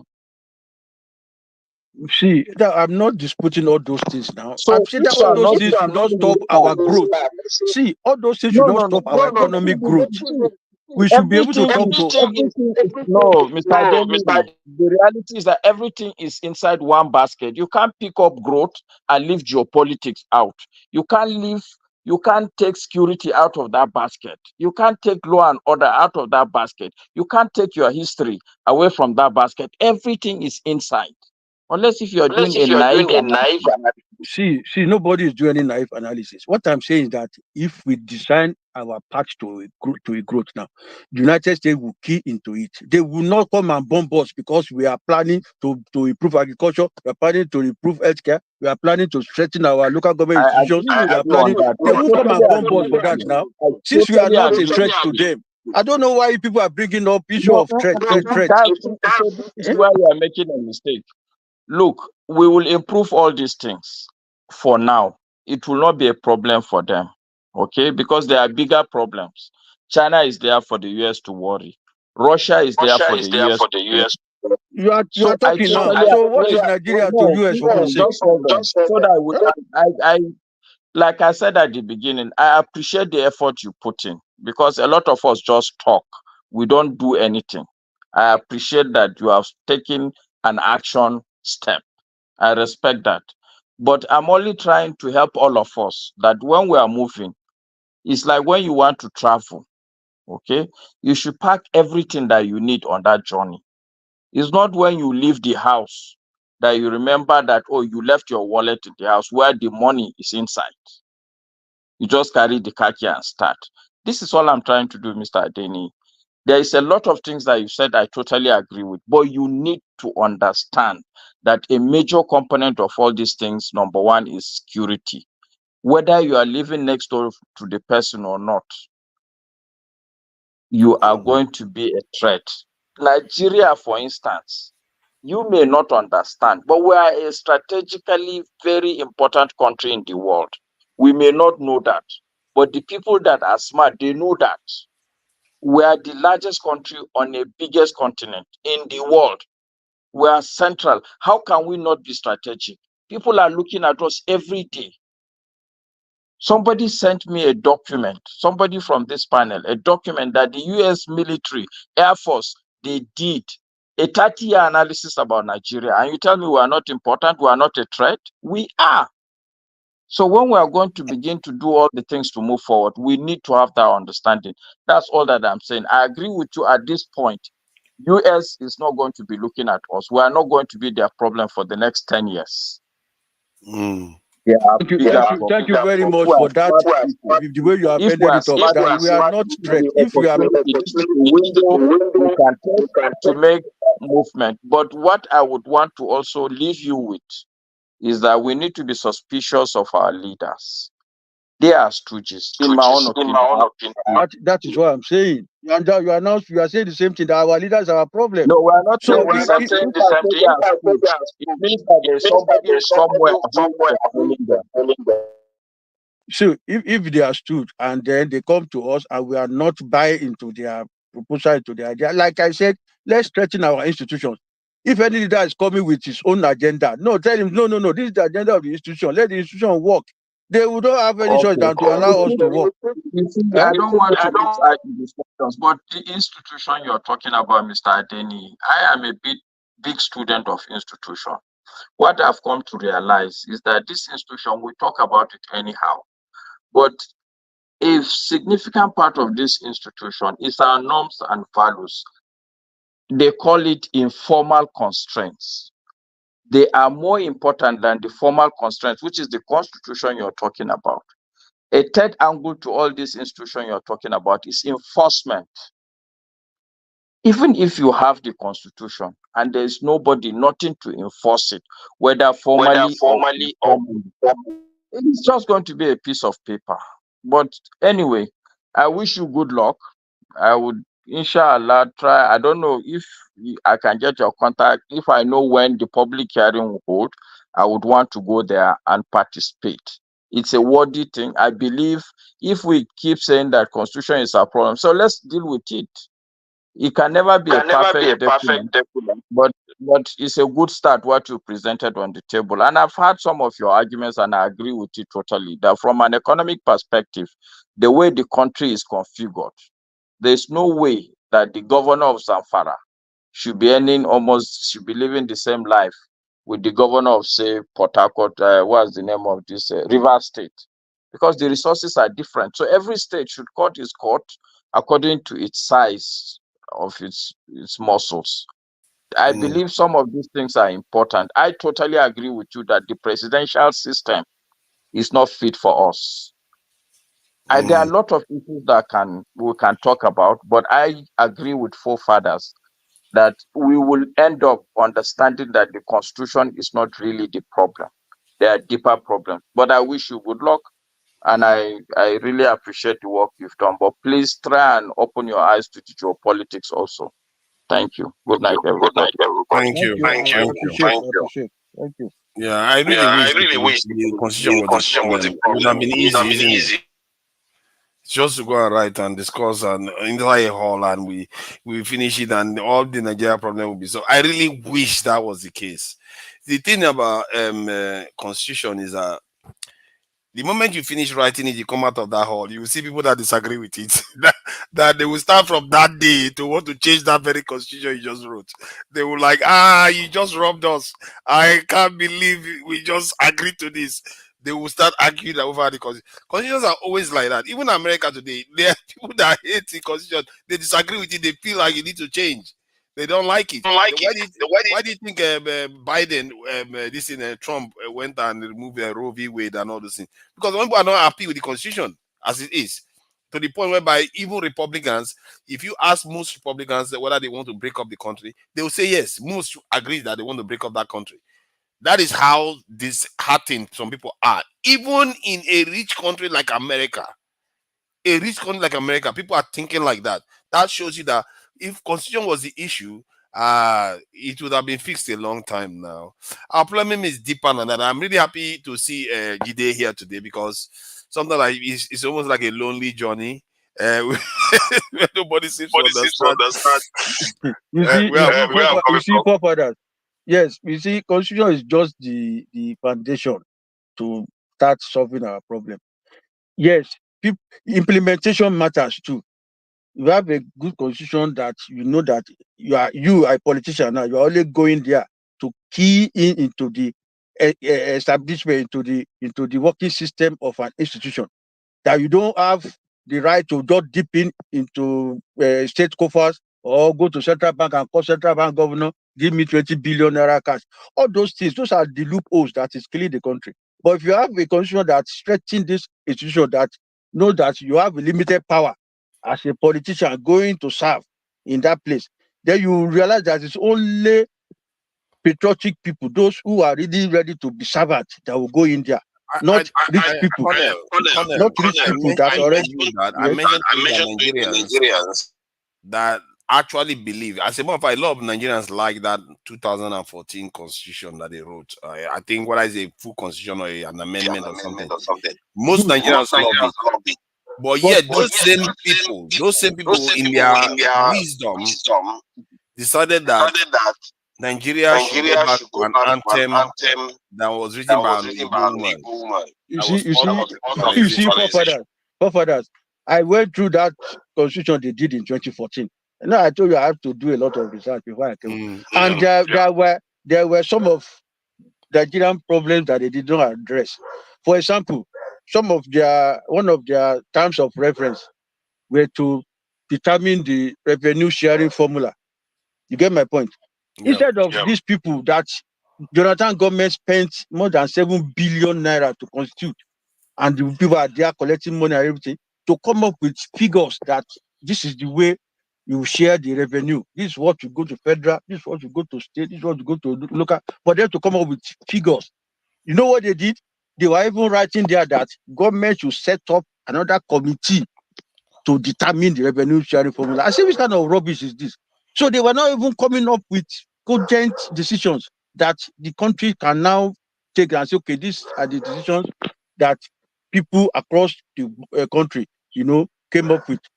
So that's why I sat down. Some of those loopholes, I look at it and I address them in this constitution that I wrote. Sharing formula, the power of the election, the issue of electioneering, a lot of things that we discussed this in that time for us when I talk on this your program, and I'm sure you agree to a lot of things. So if you don't come up with that document that will form the foundation to start developing Nigeria, and we just believe on the surface, we're just addressing these issues, thinking one person will come from heaven to come and fix Nigeria. We are deceiving ourselves. The last time we spoke, for me, the kind of constitutional change I believe may actually stand a chance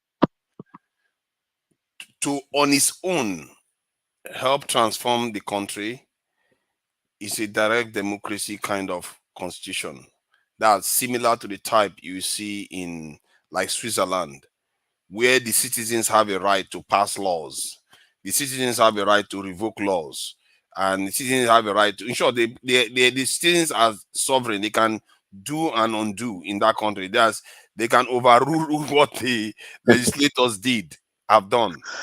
So if the citizens can do that kind of stuff, that is what they call true power to the people, and it makes the people more conscious of their power and their leader, the way their country works, and they become more conscious about taking power from the center. And that also removes power from the center too, because if you remove power from the center, then the incentive to go there and steal it reduces too.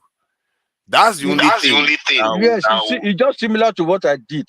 That's just to allow local government this time around to make local government the most important government in the country, because that's where the people are. And then when the people know that the local government authority that will give them their basic needs, they can easily go there and tell them, you are not doing this, you are not doing that. You get my point? And they can. Local government is not the most important in the UK. It's not the most important in America. So how is that going to work? What I mean most important means that's what the people will really look onto for their basic needs. That's just it. Because they are the closest. To ask, please, about the thing the constitution you wrote. So what type of government, because I can see you don't like presidential, so what kind of government did you propose? Let me just explain it briefly. It's a parliamentary system of government with some modifications. Are you getting me? Now the modifications I want to ask. I will allow you to come back and explain. But another question that is bugging me. So, when you say with some modification, what informed you modifying the parliamentary system? Is 63 constitution to fail, and that's why I modified it, and that's one of the modifications. Because of the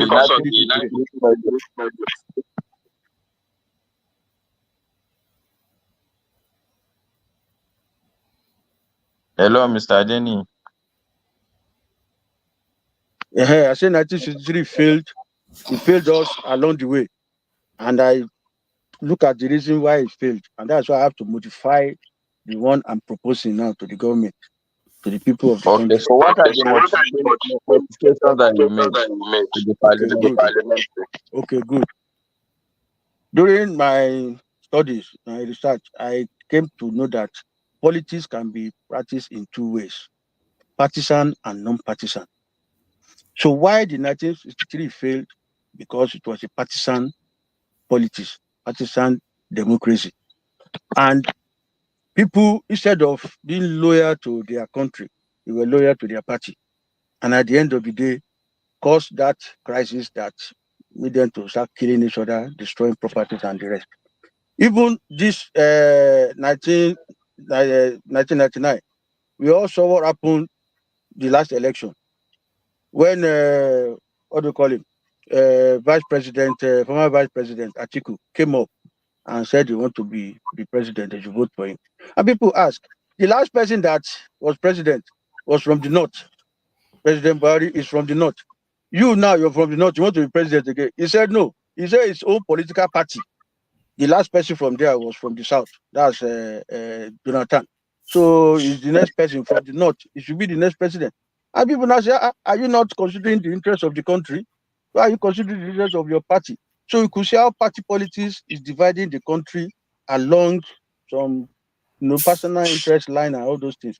So, but the one I propose is non-party politics, where individual will come out based on your background, your credibility, from your local government, from your wards.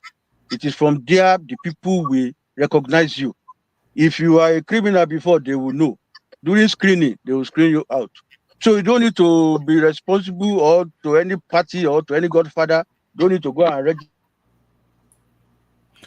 Okay, so is there a cap? Is there a limit of contestants? The question of contestants.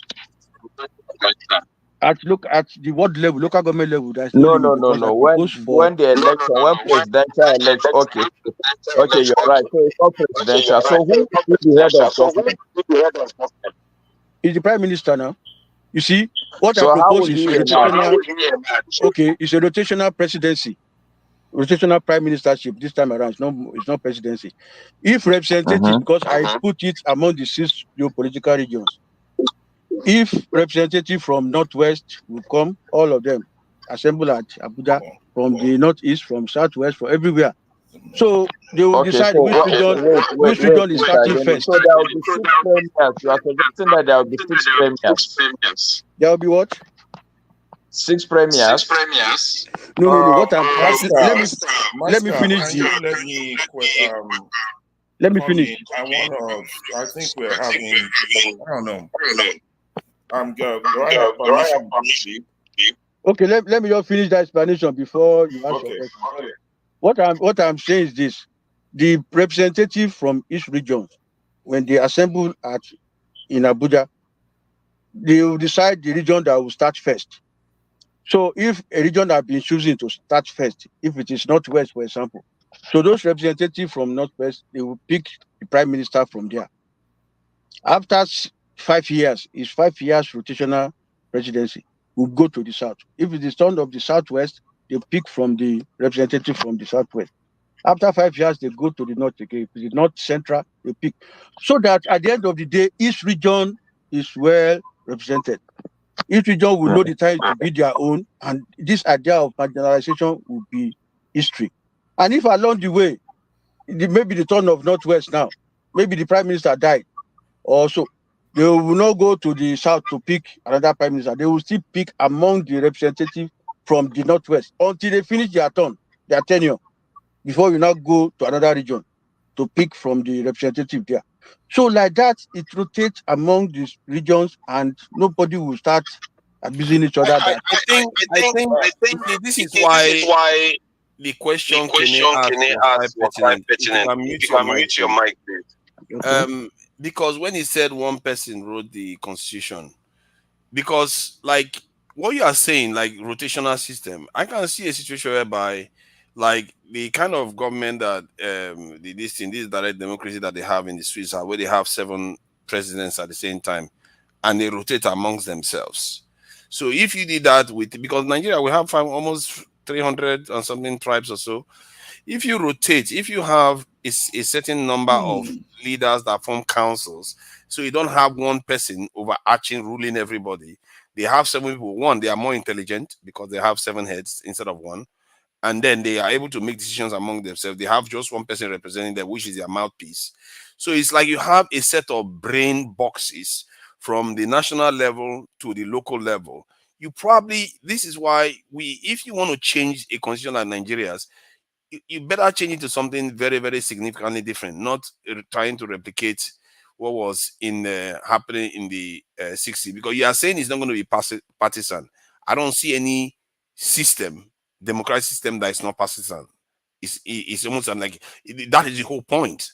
You want to be able to Father, argue your can case. I contribute a little bit, please? Yeah. You can contribute. Let me finish my point. So that is the whole point of a democratic system. You have to be able to make your case, and to make your case, you have to draw contrast between yourself and the other party. Hence, partisanship starts showing up, and you can't escape it. That is it. So, personally, if you want to have a partisan system, you want to have it as representative as possible. You want to have it so that the leadership is as representative as possible and almost immediately as possible too. Because if you have to rotate through the 6 geopolitical regions in Nigeria, some people will be born and die and marry and die, and they will not see their person become president. You see what I mean? So you want to have a way of circling it, and so it circles faster. In a system like Nigeria, you want to be able to do that, and everybody, you have to design in such a way that everybody feels like part of the system. First, you make the leadership like that. At least that's my argument anyway. You make this leadership like that, then you take it to the people so that the people will also have a lot of power. If you did that, and I'm sure any nation that don't like Nigeria would not want us to do that, because you can't bribe that system. You can't. It's impossible. But let me let some other person come in. Okay. Can I go now? Okay. Can I go now? I have some. Yeah. Let Ferrari. If you have a question or comment. Not a question. I just. Mama H.O. is here. Mama H.O., if you want to say something, you can override Ferrari, especially for him. You can override him anytime. Okay. Ferrari, please go ahead. Yeah. You know, see, as you dey find trouble, Ferrari with all the rest they talk since you know say make I. Ferrari tries to look for my trouble now. It's only fair. Don't mind him. He's trying to set me off. He knows I have a temper problem. You want to set me up with he's trying to set me off. He knows I'll go off. Colonel, first of all, thank you for your service. I said that the last time you spoke, but I think you're going, all of us here, you, forefather also, you're trivializing this issue of constitution, and it's the most important thing any country could consider in their conversation. And Colonel, I thank you for your service, but I want to tell you that you writing a constitution in itself shows part of what is the Nigerian problem. While I commend your effort in you trying to find a solution to what our problem is. What is part of the Nigerian problem? The part of the Nigerian problem is this. The failure, first of all, our failure to acknowledge the truth. That's number one. We don't speak the truth. We don't tell the truth.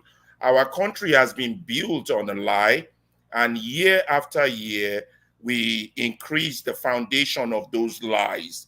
And then we tell generations of children born and unborn the same lies, and we perpetrate these lies. Now, to talk about constitution, first of all, we must first of all understand the concept of sovereignty. You understand? If you don't understand sovereignty, you can't talk about constitution. That's number one. Number two, Colonel, you cannot write a constitution for the people. It's not possible. It's an abnormality. It's part of this military mentality of I am more superior than the others. You know, this I can write a constitution for these bloody civilians. Constitution and sovereignty doesn't work like that. Now, what is sovereignty? Sovereignty is your individual right to existence. What the exact thing Fela calls human right, now my property. That's sovereignty. Human right, now my property. So if I want to live with forefather, I want to live with Mama Echo. I want to live with Colonel Adeniyi. I want to live with Jide. I want to live with Masca, and I want to live with Tone. None of them can write a constitution on behalf of these 7 people. Each of us must sit down and determine the terms of our engagement. That is what a constitution is. That's why it always starts with the phrase, we the people. Now, the critics of the 1999 constitutions are very right that it was a lie. Do you know that that constitution was not even in existence when Obasanjo was sworn in as president? So it was an afterthought. And then to make matters worse, they have to go back to put the phrase, we the people. They put it in chapter article 14 of the Constitution in an amendment years later. But yet they lied that we the people came up with that Constitution. So let's leave that apart. So people like Forefather would argue that, well, we now have a pseudo, I call it a fake, it's not a real democracy, but we now have a democracy. Why not we do an amendment through this democratic process? Now, there's a problem with that. There's a problem with that. If the foundation is, if the constitution in itself was not from the people, collectively, if the 7 of us who wants to live together, including Bumi, if we all don't agree, this is going to be the rules of engagement, and you came up with a document, that document, even if you amend it till heaven, you are amending a lie, because that foundation in itself was a lie. Now, what makes that constitution even worse, that constitution was not only so badly done, it enshrines impunity. So I understand you, Colonel Adeniyi, you trying to come up with an alternative, but an individual, a tribe, and one state cannot come up with a solution to the issue of sovereignty, because sovereignty basically means my human right. Unless I donate it to you, I say, okay, I don't want it no more, I'm now your slave, which is what happened to us when the colonial people came. They took our sovereignty and they put us under the sovereignty of the Queen, the King of England. You got to understand that they took our sovereignty, which we had traditionally as natives. They took it, and then we now no longer have sovereignty. We became subject. Words matter and how we use it. So what happened during independence? But you all been going back, and Jide was right. Jide was saying that they gave us partial sovereignty. Jide, I want to inform you, there's nothing like partial sovereignty. It's like saying someone is partial human being. You either have full sovereignty or you don't have sovereignty. There's nothing like partial sovereignty. So we never had sovereignty. Even at independence, well, they had some document where the Queen handed over. Well, some people met to negotiate for our independence. They met. Well, we could argue that to a certain degree that is sovereignty. But it's a kind of sovereignty, where Jide was right. It's a kind of sovereignty whereby true independence is not there, because we still have to consult with the Queen. In fact, we never became a republic until 1963. Please, let's go back and read. So that means as at before 1963, we were still subjects of the Queen of England. So we never had sovereignty. So we became a republic in 1963. The Akitola, Awolowo, and the first military coup happened. Now we replaced the sovereignty of the Queen with the sovereignty of a dictator, the military rulers. And up till now, that has not changed. In 1999, what they did was a continuation of the military era, because it was a permanent coup d'etat against the populace, whereby the ruling elite hijack sovereignty. So people who argue that Nigeria is a zoo based on that because of the lack of sovereignty are right. The terms of citizenship in itself are missing from that constitution. Now, you're right, Forefather. Constitutions differ from world. The Chinese one is different. They had a communist system. what is laid out, I've never looked at it. The Russian one is sister, more stricter. The Western one, the English one is different. Still the sovereignty of the queen, which has now in modern day been mostly replaced by the sovereignty of the people, which is why they have a prime minister who still report to the queen. You know, but let's not go into what they have. Where Nigeria has failed us as a people is the failure for it to let us have that conversation on how the 8 of us are going to live. I'm using 8 of us based on those on this panel are going to live together. It's a legitimate conversation. And without that conversation, we cannot address the ills that are befalling us, because our problems are indeed foundational. You're also right, forefather. I'm not going to disprove your point on the fact that even if you get the right constitution, what about the people? But you have to understand, when the people come to the realization of their sovereignty, then and then only would they be able to protect it. But when they don't even know what sovereignty is, or assumed what a military dictator gave them is their sovereignty, or what the big man or the political leader gave them is their sovereignty, they're not going anywhere until that equalization of what current sovereignty is. Now, there are so many legal jargons that come when you talk about constitution and sovereignty. You could have what we call legal sovereignty, which I believe Nigeria has now. You understand? But if the people are saying that legal sovereignty, I mean legal, whatever people have said is your sovereignty, you're from the queen or the military dictator or from the 1999 constitution, whatever that legal sovereignty is giving you, you still have that unwritten political power, will, to push out that legal sovereignty if it's not meeting your need. And that is why people or countries have revolutions. The removal of the Tsar of Russia, the removal of the Ds of Iran. So political sovereignty, which might come in form of demonstration, protest, military action, or violent revolution, or peaceful revolution, whatever name you want to give it, and still has more, because that is the will of the people. So any sovereignty that is not based on the will of the people is not sovereignty. And we need to have this conversation. They are valid, they are legit. I know, forefather, you were there on One Man to Mow that day. I was listening because Wale Okuniyi happens to be my classmate from last. So actually, I was 1 year his senior. When I was chief whip, he wasn't yet the president of the union.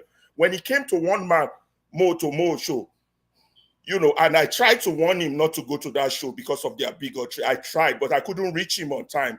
And in full disclosure, I tried to get him to come to this show with Rudolph before Rudolph fell sick or Rudolph did whatever he did and he disappeared. Wale was right when he was, you were on that show, Daddy. I know you threw your question. I don't know if you listened to him from the beginning. He was part of the patriot groups that went to Tinubu to say, now that the country is going the wrong way, let us talk about this constitutional issue. Let me just stop there because others, I don't like to take up all space. You know, I'm a very gentleman. Yeah, okay. Thank you, Mr. Ferrari. Let me just respond, because you said I don't have right to write constitution. See, what I have just done is my own Sorry, Mr. Denny, can I respond on your behalf on that so that you won't sound like you're defending yourself? No, I don't want him to know, because it's like criticizing or trying to condemn. I want to chip in there. If I'm not capturing your perspective, then you can correct me. But what I want to say, Mr. Ferreira, you made a very sound argument.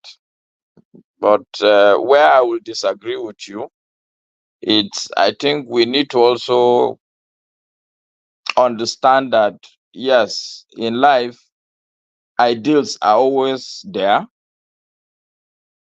but the reality is always, all the time, not congruent with the ideal. The sovereignty you're talking about is an ideal sovereignty. It does not exist anywhere. There's no country today in the world that they decided, they sat down and say, okay, this is who we want to be. Even the America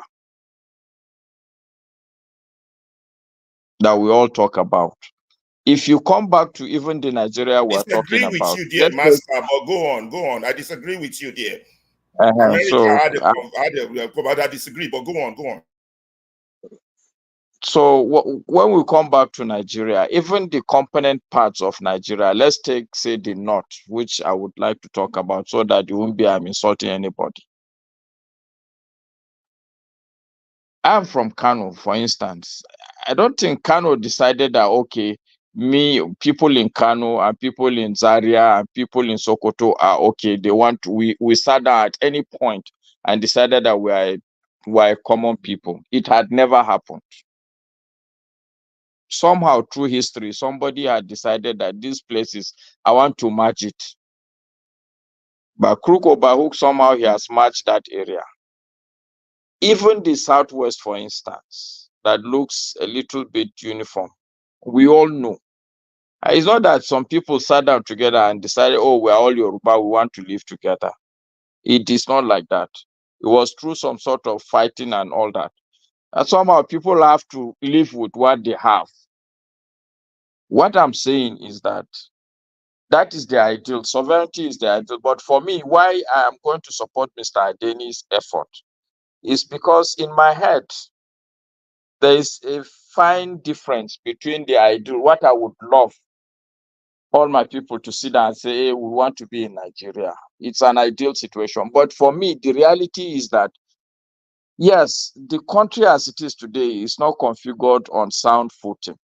But at least, can't we find a way, at least to make the country work, even from just a common governance perspective? Isn't there something we can do to make the governance a little bit better? And I think, Master, Mr. I have an answer for that. Master, I have an answer. No, I'm not. Don't worry. Me, I'm just saying that. Look, I don't think the approach is for us to ask questions and answer.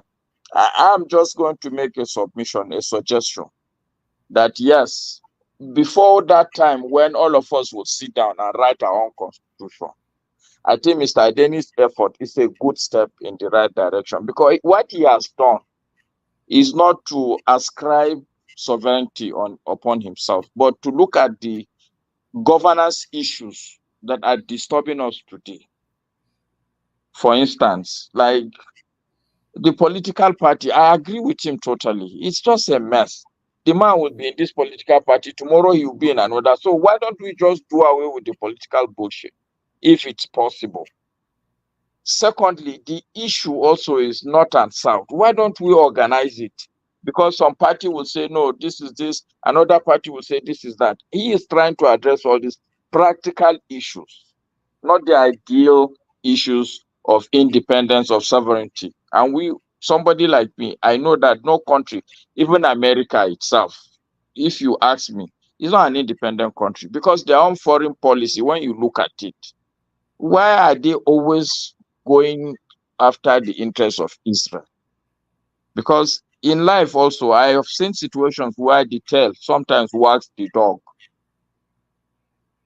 Okay, what I'm saying is that independence, the way we talk about this ideal, we will all love it. I will love it, but I think let's work with Mr. Adeni's attempt. I honestly, I'm going to make effort to go for that public hearing, and I think all of us should aspire, even by proxy, to pay attention to what happens there at the National Master, Assembly. I'm not discarding the man's effort. He's doing a great job. But if we must come to solve a problem this magnitude, we have to come to it through the right way. It's a good suggestion. He's coming with his own constitution.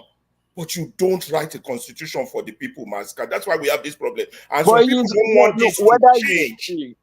Mr. Ferreira, they don't want this to change because they've written it for us, what I'm and they saying are is that we are benefiting not from going what to they've hold written. hands.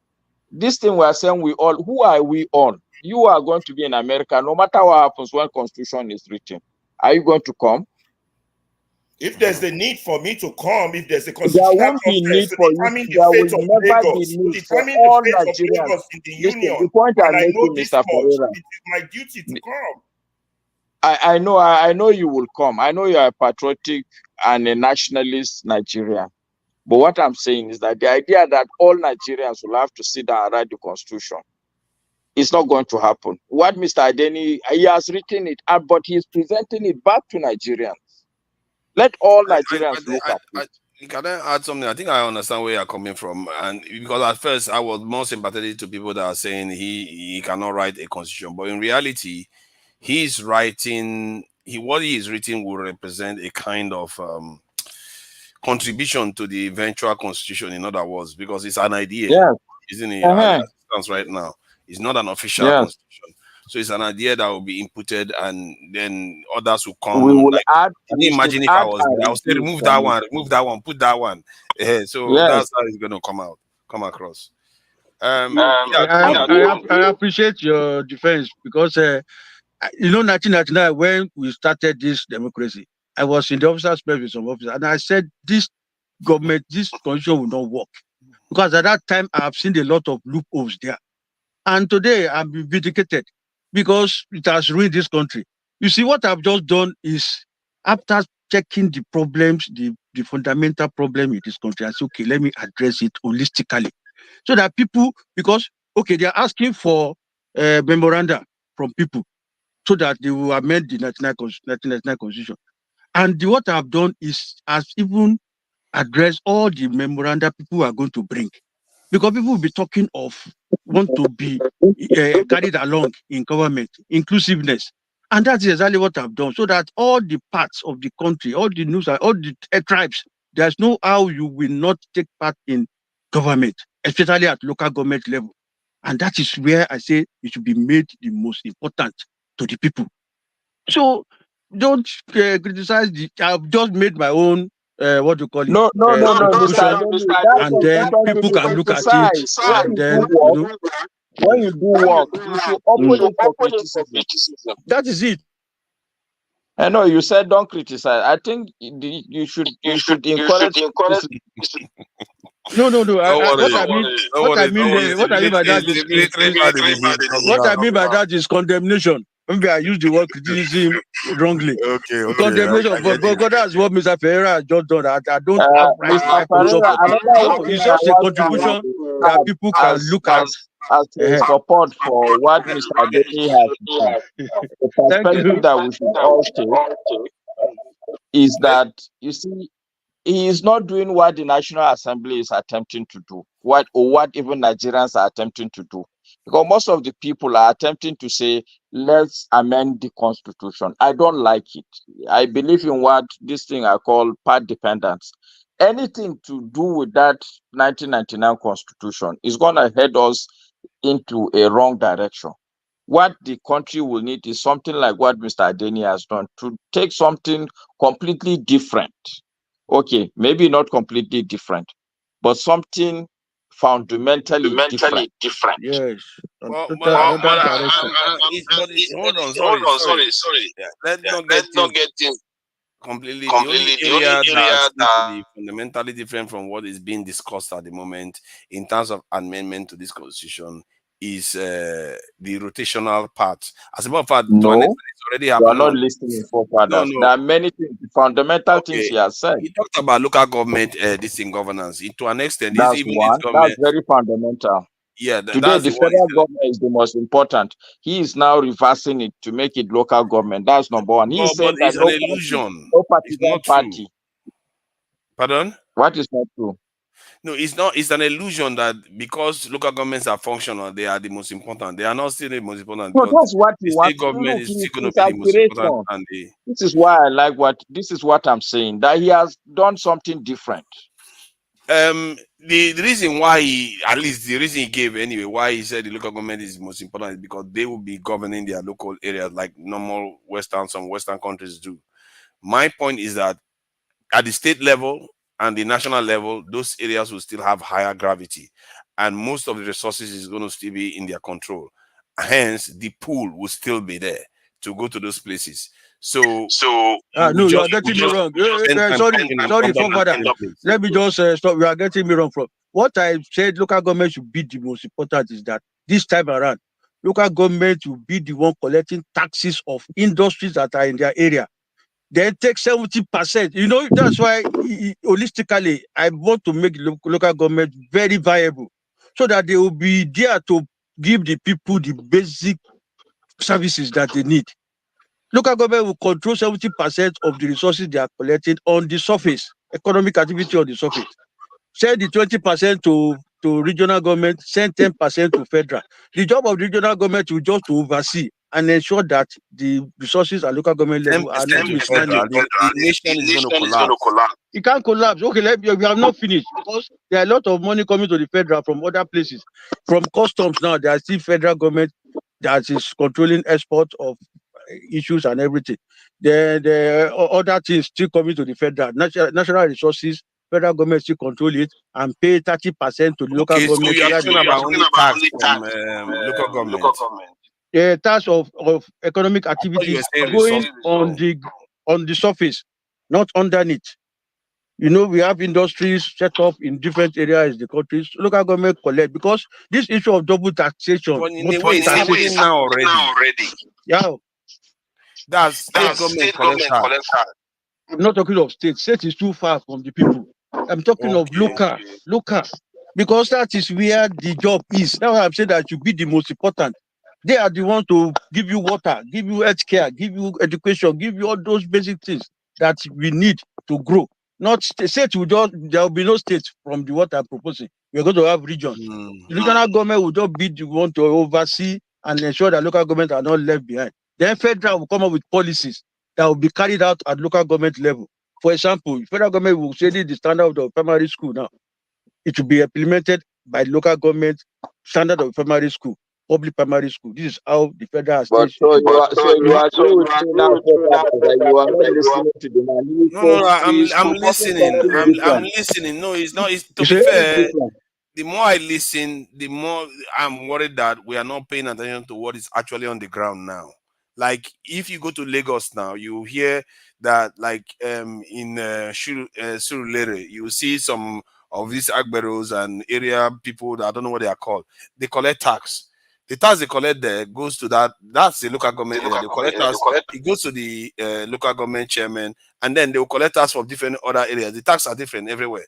So I am worried that some of the things we are saying is not taking into account what is actually on the ground. The tax doesn't go to the local government. It Where goes does it to go? the Agbero leadership. I think it's local government. Agbero leadership is is giving the money to local government. The local government will pass some of them to Showolu. I don't know how they do it. What is that? They are taking it locally. Forefathers, it's good to argue because even me, I don't agree with him that is the correct thing to do. For instance, in my mind, if you decimate the country's resources into pieces, then it takes away from the ability of, for instance, if you say every local government will have money, so who is going to do major roads, major bridges? Because the monies in individual local governments will not be sufficient, will not be enough pool. But why I am supporting the man is because I have come to appreciate the fact that if you don't put something first on the table for people to add or reduce, you will continue just to talk and talk and talk. What he has done, he has put in something substantially different on the table. It's left for every other person to say, oh, this one, because of ABCD reasons, I don't think it will work. But this one is okay. I like this rotational thing he has spoken. I also like this, your idea of 7 sitting presidents or 7 sitting prime ministers. That rotational thing is a real bad idea. We have 350 tribes, so we should have 350 rotations. That don't make no, he's not based on tribes. He's basing it on geopolitical regions that are today existing, which is why I like the man. It's like he has drawn a line. We should build a constitution that is based on merit, not on those old ways. So why don't I make a proposal, Ferreira? Why don't you write your own constitution? Because I'm not supposed to write one. I'm supposed to participate in a discussion for creating Nigeria is not one. supposed. I'm not supposed to be in darkness now, but I am in darkness, Ferreira. Say go ahead. something? Yeah, please go ahead. Okay. And then Tone would say something before. Tone is looking at me. I know he's waiting to say something. And then Amy is there. Please go ahead. When you go reach my top forefather. Yeah, you are free to speak anytime, Mama No, Echo. but una say me that they respect. I raise my hand. So the person when talk finish supposed land, then you go call me. Now you got the distributor without me. And if Okay, I talk after Bumi, definitely you then. Then Stone and Emiloko. So regarding the constitution and whether regarding the constitution, I don't think the man is basically saying that this constitution I've written, everyone must accept it and that's the end of the story. Absolutely not. It's a proposal and it's going to be sent and there's going to be public, what do you say? He's going to send it to the government and they're going to oversee it. Now it's up to us to, because I don't think anyone here has read it. No one has read this constitution. And we're already criticizing it. We still don't know if it's something that's actually going to work for Nigeria, if it's actually something terrible. But we're saying one man shouldn't write it. So who will write it? Is it in a country where people are still struggling that want to sit down and write? Someone has taken the initiative and started. And I think it's up to us to ask, where can I even read this? I've been sat here and no one has actually said, is there a place I can read this constitution? Let me even read it. Even if it's the worst thing on this planet, let me read this worst thing on this planet.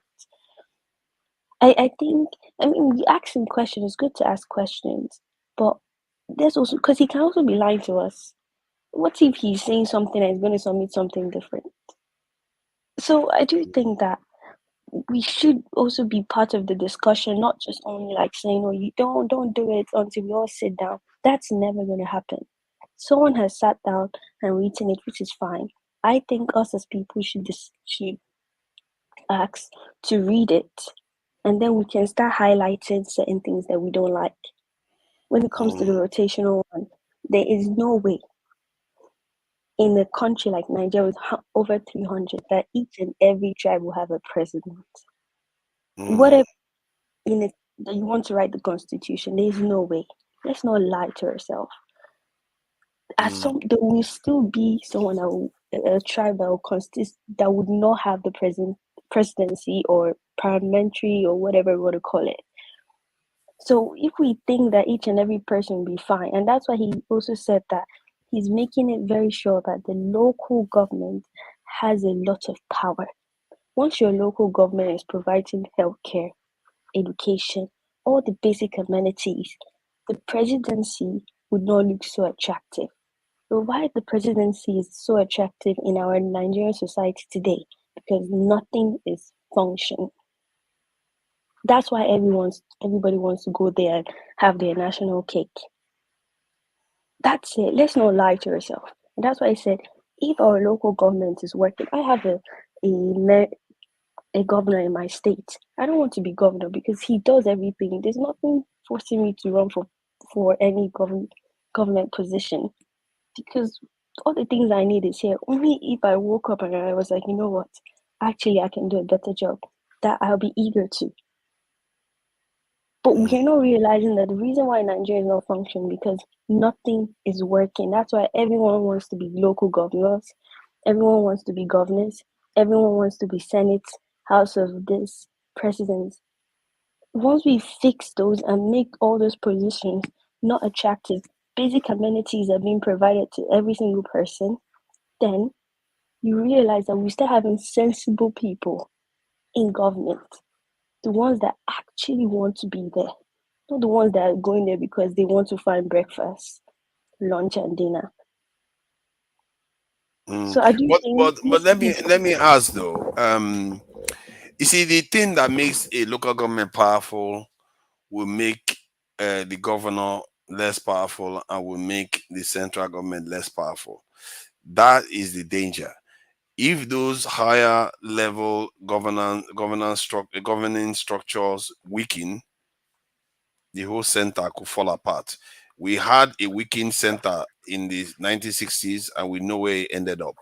So that's the danger you could face. And that's why, forefathers, and that's why we have to read the constitution he has proposed and see if there are actually loopholes that would create that kind of situation. We still don't know what he has put in place to counter those situations.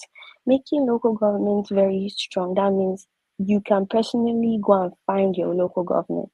We cannot find Tinubu. I can't find that man. He's all the way at the top. No, I totally agree with you. Can I put a challenge? Forefathers. The problem is that the center will be weaker. Forefathers, can I put a challenge? Mr. Adeni, how many chapters are there in the constitution you wrote? I have a copy of it. I'm still reading it. It's not here anymore. He's not here. Colonel is No, not he's here. not around. Okay, Bumi, how many chapters are there? I'll quickly check and then let you know. Okay, anyway, so what I want to challenge to forefathers, Ferreira, Mr. Tone, myself, and Bumi. So how many of us? 1, 2, 3, 4, 5 Tone of hasn't us. said anything though. No, Tone, I know he's a patriot and a nationalist. So Tone, Yes. they already paint you as somebody that is a troublemaker. Okay. No. He's a nationalist and a patriot. Look, if there's anybody I'll vouch for on this platform, there are two people, Ferreira and Tone. And out of the two, if I'm to pick one, I would drop Ferreira and pick Tone. Okay. Yes. All right. So I am thinking that let's Master, take. Is it because of my temper? Eh? Is it Both because of my temper?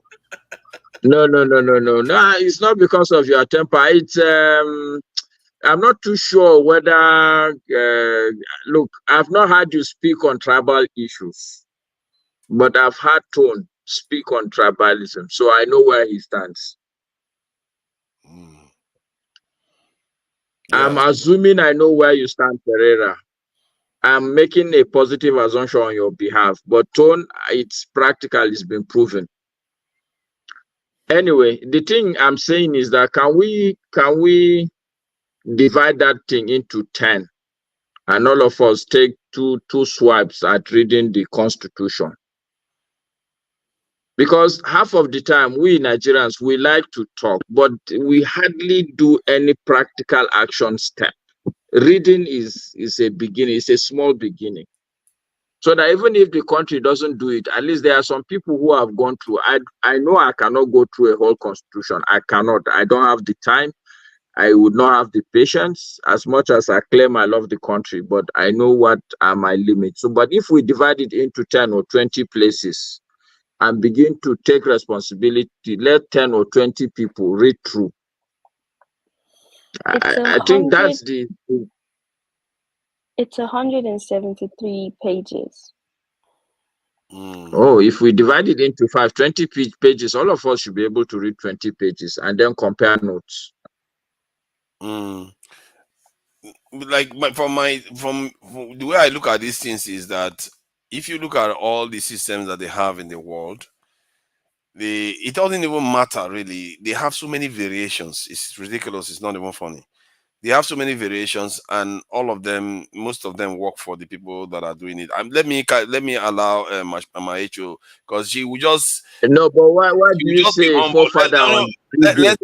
Let's let Mama HO speak, because we are doing her injustice here. She's being very like she disappears the moment it's her turn. She doesn't say anything. Then you ignore her. Mama HO, please say something before we go and forget again. If I raise my hand, you not call me. Now new rules now we they follow. Oh God. Thank you. I'm not gonna let you catch me out again. I will be calling you. Connor, thank you so much for your hard work on writing the new constitution. So instead of us to sit here and criticize, Let's go through it and put our input on it. Yes, we can get everybody from Nigeria, the 2 million people, to sit down. But there's what they call zone. We are product of zone. And we're also a product of state.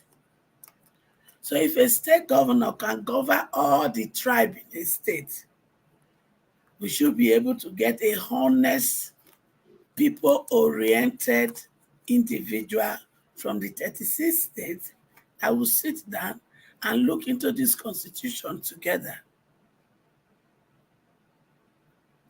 So, Daddy, thank you. Then you see, our men, they disappoint.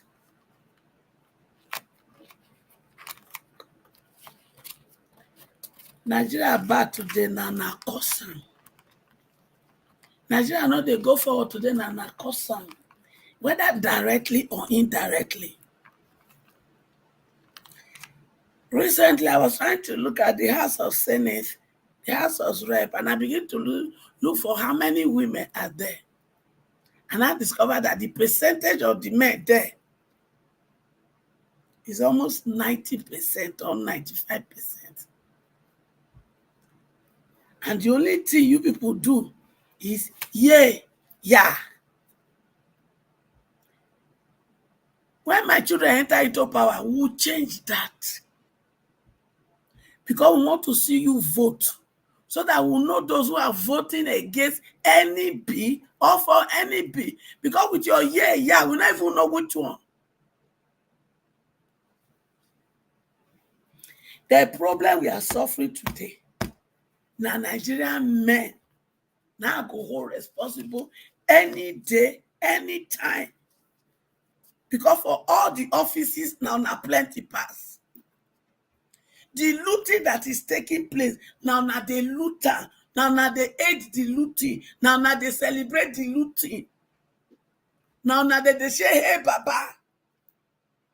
Even some of them when they Western world here, we don't want to make the situation change. You know why? Because one they go Nigeria, we are ready to prepare to go show off. And begin to carry my daughter in the name of Olosho. Hook up. Some of them go live with my wife for here. As soon as they plan Nigeria and not they calculate who una don't even contact, who go give una hook up.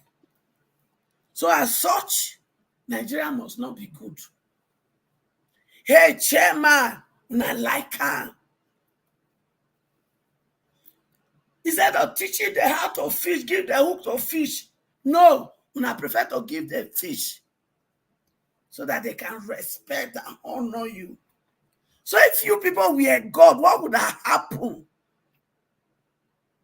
What? We are coming, all of now when she say from senator downward, all of now when she say when are their power. The power when we There's no senator here, Mama Echo. Huh? There's no senator here. They are representative day for comment section everywhere. I don't represent anybody. Are you representing any senator? Directly, I said directly or indirectly. Somebody know who knows somebody, who knows somebody, who knows somebody. When I pass this message to them. Because when they sit down, they take ukwabi and they drink pepper soup. Una dey there. These people who succeed. You see, I remember when I had a case in 2010, and I met my lawyer, who is still my friend today. By the grace of God, when I'm coming to launch Andamo Foundation or charity in Nigeria, he will come with me. When I met him for the first time, he asked me, where are you from? I said, Nigeria. He now said, are you people corrupt? I said, yes, we are corrupt. But the truth is this, you people, the West side, the West, You are the father and the mother, us, the children of corruption. So you gave birth to us.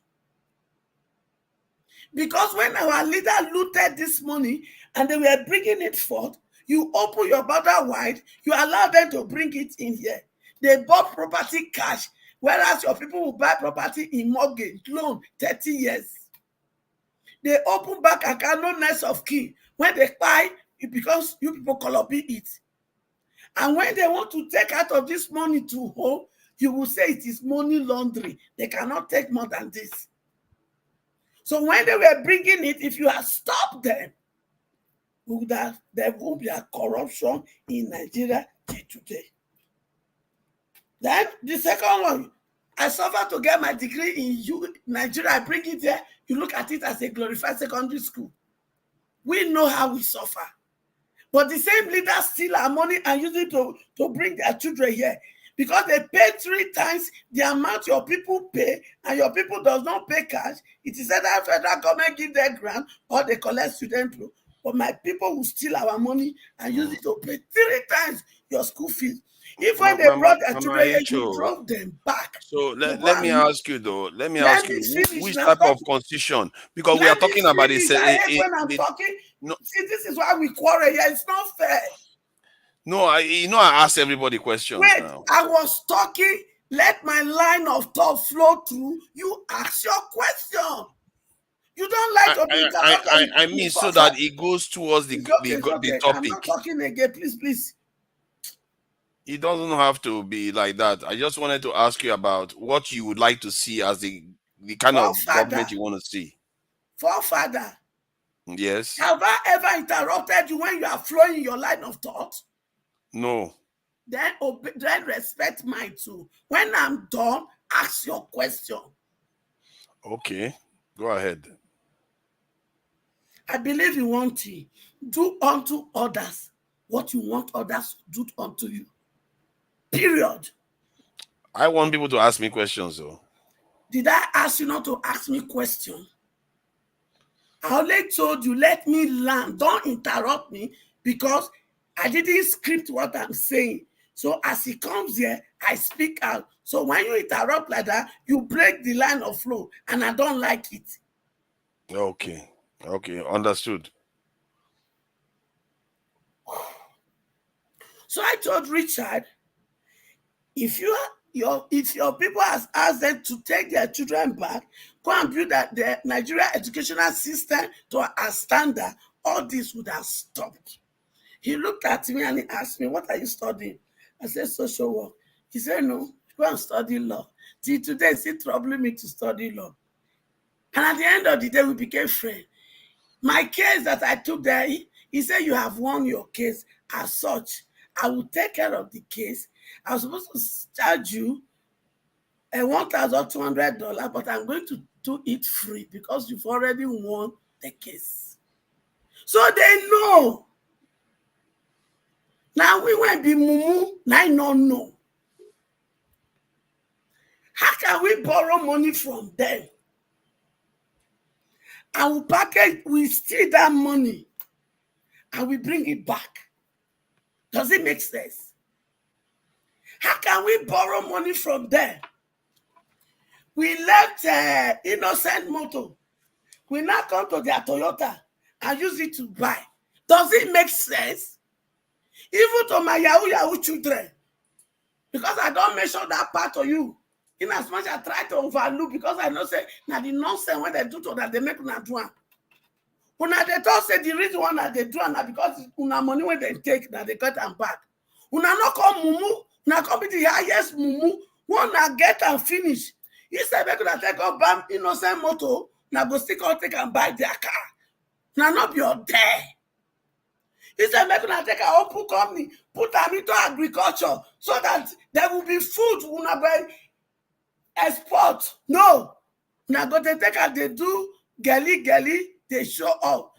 Una go come they even they take out they buy their drink. When sapele water they there.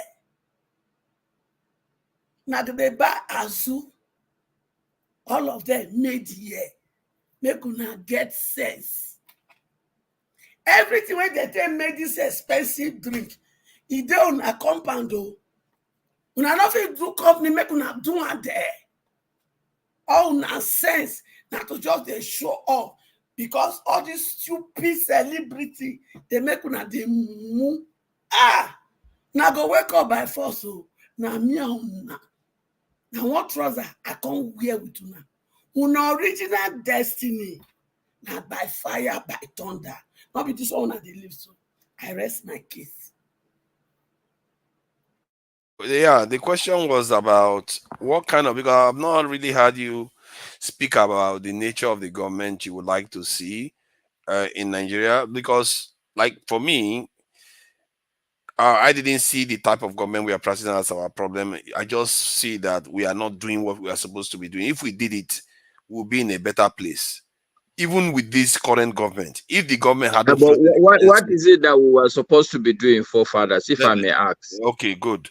Like, the country is losing about $50 billion. Sorry, ask her the question, let her answer, and then move all around, please. Fair point. Sorry, Masca, because they have not spoken. They've been here for a while. It's only Okay, fair. me, I'm even going to go to bed. I beg, just Bumi, do you have who has Bumi's Tom? Do you have Bumi's number? I just want to get the copy of that constitution. I think I may have gotten it. So I will send. Okay, I will send you you the have constitution.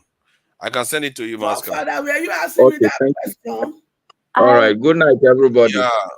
Masca, before you Father, go. were you asking me that question? I wanted to ask you, yes. Okay, Yeah, I'm listening. Do you permit me to answer before you talk? Do you permit me?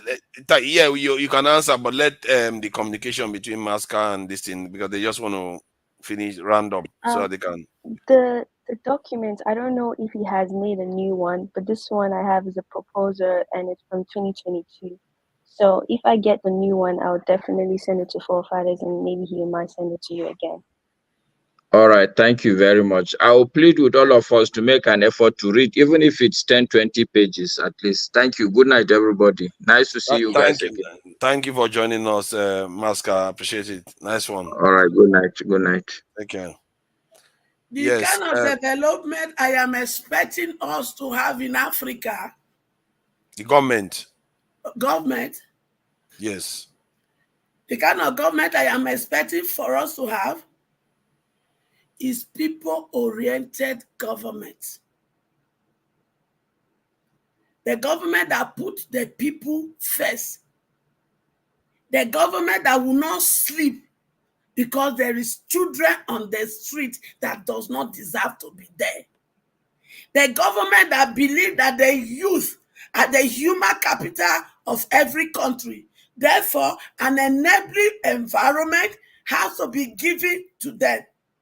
And education is a key. Therefore, instead of wasting money to do Owambe and to buy useless stuff, or stealing it and going to abroad to drop it, or sending their children here so that they cannot become master for my children tomorrow, every Nigerian child should be given equal rights, equal education, equal opportunity.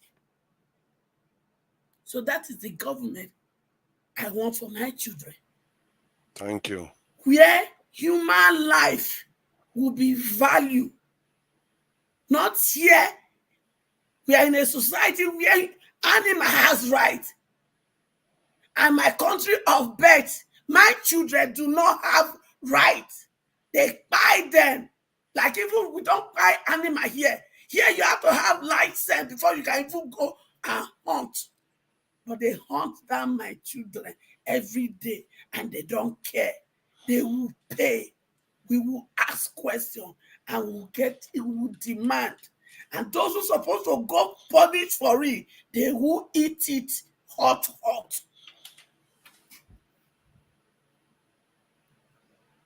Wow. You know that the US actually spends more on pets than our entire national budget 3 times over, or maybe even, let me how many times over. They spend $136 billion on pets, while our entire national budget is around $30 billion or so. But in other words, animals are treated better in America in terms of spending than our people are treating each other. So like I was saying, I think I was saying something. You see, somebody was saying something that I should let other people talk. So Tone will be coming in next, but I will keep it very quick. The things we should be doing that will give us a bang for our buck. We are losing $50 billion or so up to annually because of insecurity. You plug that gap. You know our refineries needs to come on stream. We all know that. That is not even rocket Fathers, can science. you let everybody Get it first on of all have stream. their opinion first? Please. Eh? Let me finish what I'm saying there. Don't worry. I know. I will give you your No, time, your full time. It's not a matter of full time. It should be conversation, and as a moderator, you should No, I'm go giving my around. own opinion now. You've given at least I've listened to you like 4 times interrupting and saying your stuff, saying your stuff, saying your Yes. part. So it's not fair. Well, that is what I do though. And that's why But Nigeria wait is to still not fall moving forward further. because this is still Is there even further. difference between a moderator and panelist? Because you do the two. Yes, actually, I do the two. That's why the day you want to moderate. The day you want when you want to be panelist. I think the thing is, this is more of a conversation. It's not. Let Tone No, speak now. Tone and me. No, I'm not stopping them. I just said I was going to keep it brief. He just interrupted me before I even got 10 seconds No, I out. was thinking it's their turn. No, it's your turn. It's Tone's turn next. I was just asking for 15 seconds. You plug the gap of security, you plug the gap of refineries, you plug the gap of your resources getting stolen out of the country, you plug the gap of Ajakuta steel. All those things, if you do them and you stop the government from changing your currency all over the place, they are simple things. They are straightforward things. You do them, the country will start changing very, very quickly before you know it. So that one is not rocket science. Tone, I don't know whether you can hear us. Eventually came to your turn. I really appreciate your patience. Thank you for joining us. And so what do you think about the governance system that we have? What would you propose for the Nigerian, how we should be governed? At the minute, hi, hello everybody. At the moment, what we have now is not working, and it's not working for many reasons. Not that it's the constitution we have now is that bad. We might propose, we might even get the best suggestion of a new constitution, but if we do not deal with this thing called corruption, it's not going to work. Corruptions need to be dealt with because at the minute, people steal money knowing that there is no consequence, and they're even allowed to keep it. Criminals will come to power knowing there is no consequence. People will forge NYSC certificates and become governor because they know there's no consequence. These are very, very serious issues that needs to be dealt with. So, regards to the colonel's the constitution he's proposing, I've not read it, so I will not condemn it. But I think it's a right. It's commendable. At least somebody had taken time to write out something. I, for one, the regional government that everyone seems to be proposing, I don't know. There's just something I just can't put my finger to it. I don't think at this stage in time of Nigeria it will really, really work. What we need to be concentrating on is how to, how to tackle corruption, how to bring down the cost of governance to the barest minimum. When we make it in such a way that when you want to go and become a governor or you want to go to the House of Assembly and all that, is not because of the monetary reward, that you're going there to serve your country. until we deal with those little things and all that, we're just scratching the surface. We'll come with a new constitution, and all of us will come back to this where we are today, and we'll be criticizing it. No, it didn't work. It's this one. It's because the Yoruba man that wrote it. It's because it's an Hausa man that wrote it. It's because it's an Igbo man that wrote it. No, until we deal with consequences of corruption. Because corruption is what's corruption? Corruption is not even just is not even constrained to just stealing government money. It's about doing the right thing. Are you doing the right thing? Are you, when you're sent there as a senator, are you really representing your senatorial district? Are there check and balances that the people can call you back when you mess up? They have the power to call you back, and you're back, and you're back to square one, and they can do another election and send somebody that is worthy of that seat. And that's why I don't know, is it Mama Echo that said, yeah, that we need to be looking at people-centered governance. And again, with Ferreira, I agree with him partly about what he said. I don't think it's just something that one man can just write and say, okay, here it is, because that's a problem we have now. We are blaming the military, because the military, Abdul Salam and some few people got together and all that. I don't think when they wrote that constitution, I don't think they meant any harm. They had the best interest at heart, but I don't think people were not the wider group that represents each region were not consulted. There has to be a consultation. And when I'm talking about consultation, it's not going to be like 1 month's consultation or 2 months. It's going to be a very robust consultation where we all sit down as a group. Okay, we're talking about region. Look at this Edo election. It's opened my eyes to something. We are very, very polarized in Nigeria. Even within Edo State, I didn't know that there was so much division. This is what we say, Etsako, Esan, and all that kind of thing. Even within it. So that regional thing and all that, even if we do introduce it, there will be some smaller groups that will be trampled upon, that will not be given the opportunity to thrive. So I don't think the problem is regional. I believe that the most competent person should rule. Now, state level, the Nigerian governors are too powerful. Some of their powers need to be devolved to local authority. Like for instance, here in England, the local authority they do a lot of things. They take responsibility with street lights, schools. That's the job of the local authority, and there's no interference. So there has to be some check and balances and all that, and then right there at the top, at the federal level and all that, the president needs to be as answerable in such a manner that when he messes up, he will be impeached quite easily. So everybody it will make everybody to be on their toe wherever you are. You'll be on your toes. You don't want to mess up. And you're not going there because the salary is so brilliant that you just go there and be. I mean, you look at the camera in the house or in the Senate house and all that. Most of them are snoring. They go there and snore and just talk rubbish.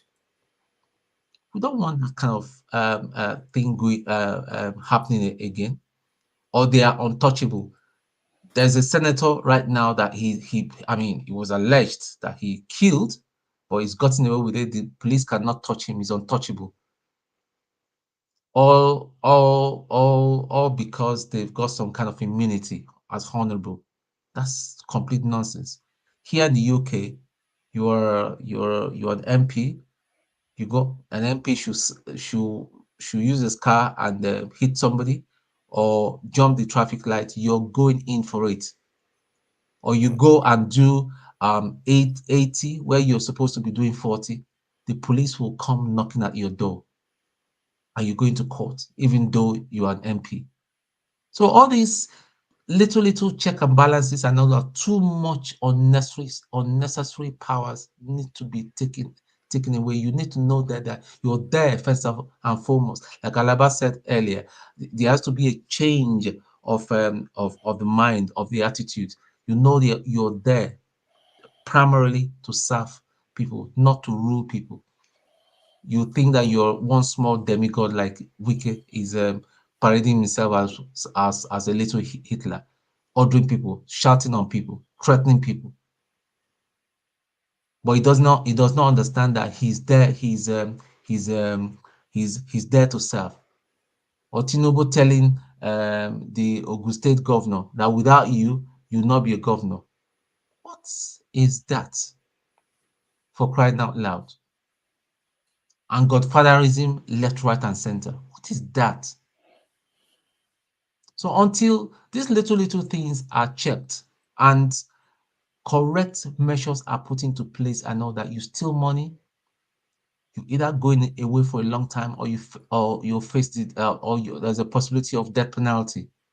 Our country will not come to not come to its senses. I know it might sound harsh. People might say, okay, because I've got a military background. It's not about military background. It's just unfortunately that's where we found ourselves, because we cannot have the kind of federalism we have in the US to work in Nigeria, in Africa, because we've not evolved. I believe we've not evolved. There needs to be some kind of high-handedness to get people to start thinking. Because what everybody right now in Nigeria is about, what can I take? What can I take? That's the mentality. What can I grab? Look at the military, our military right now. The rank and file of the Nigerian of the military across. I'm talking about the Army, the Navy, and the Air Force. I know that poorly paid. Poorly paid. It's embarrassing. Discipline within the Nigerian army has gone down over the years. It has the standard had gone down. Truth to be told. Not too long ago, there was this Navy rating. He was told by his commanding officer for him to be disarmed and all that. He was struggling with a gun there and all that. He nearly shot him.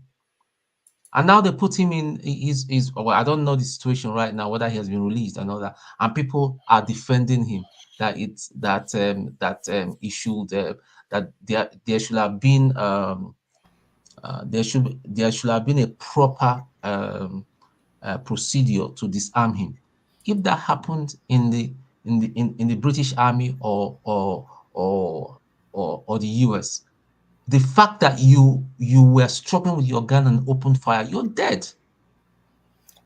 Ton, when you finish, after Ekme speak, I want to ask Forefather some questions.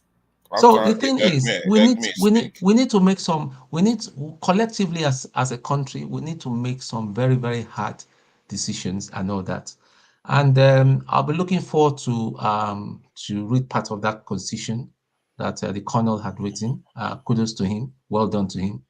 See, we don't have any other country but Nigeria.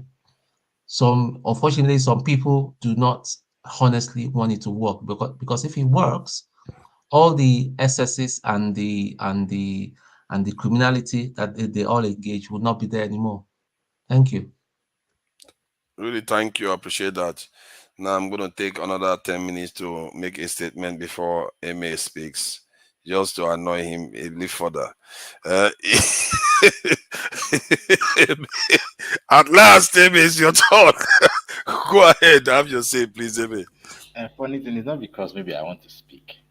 It's just that, as a moderator, you should let the conversation go around so that people shouldn't forget a particular point before we go into another point entirely again that's simply, derail the thoughts of a lot of people.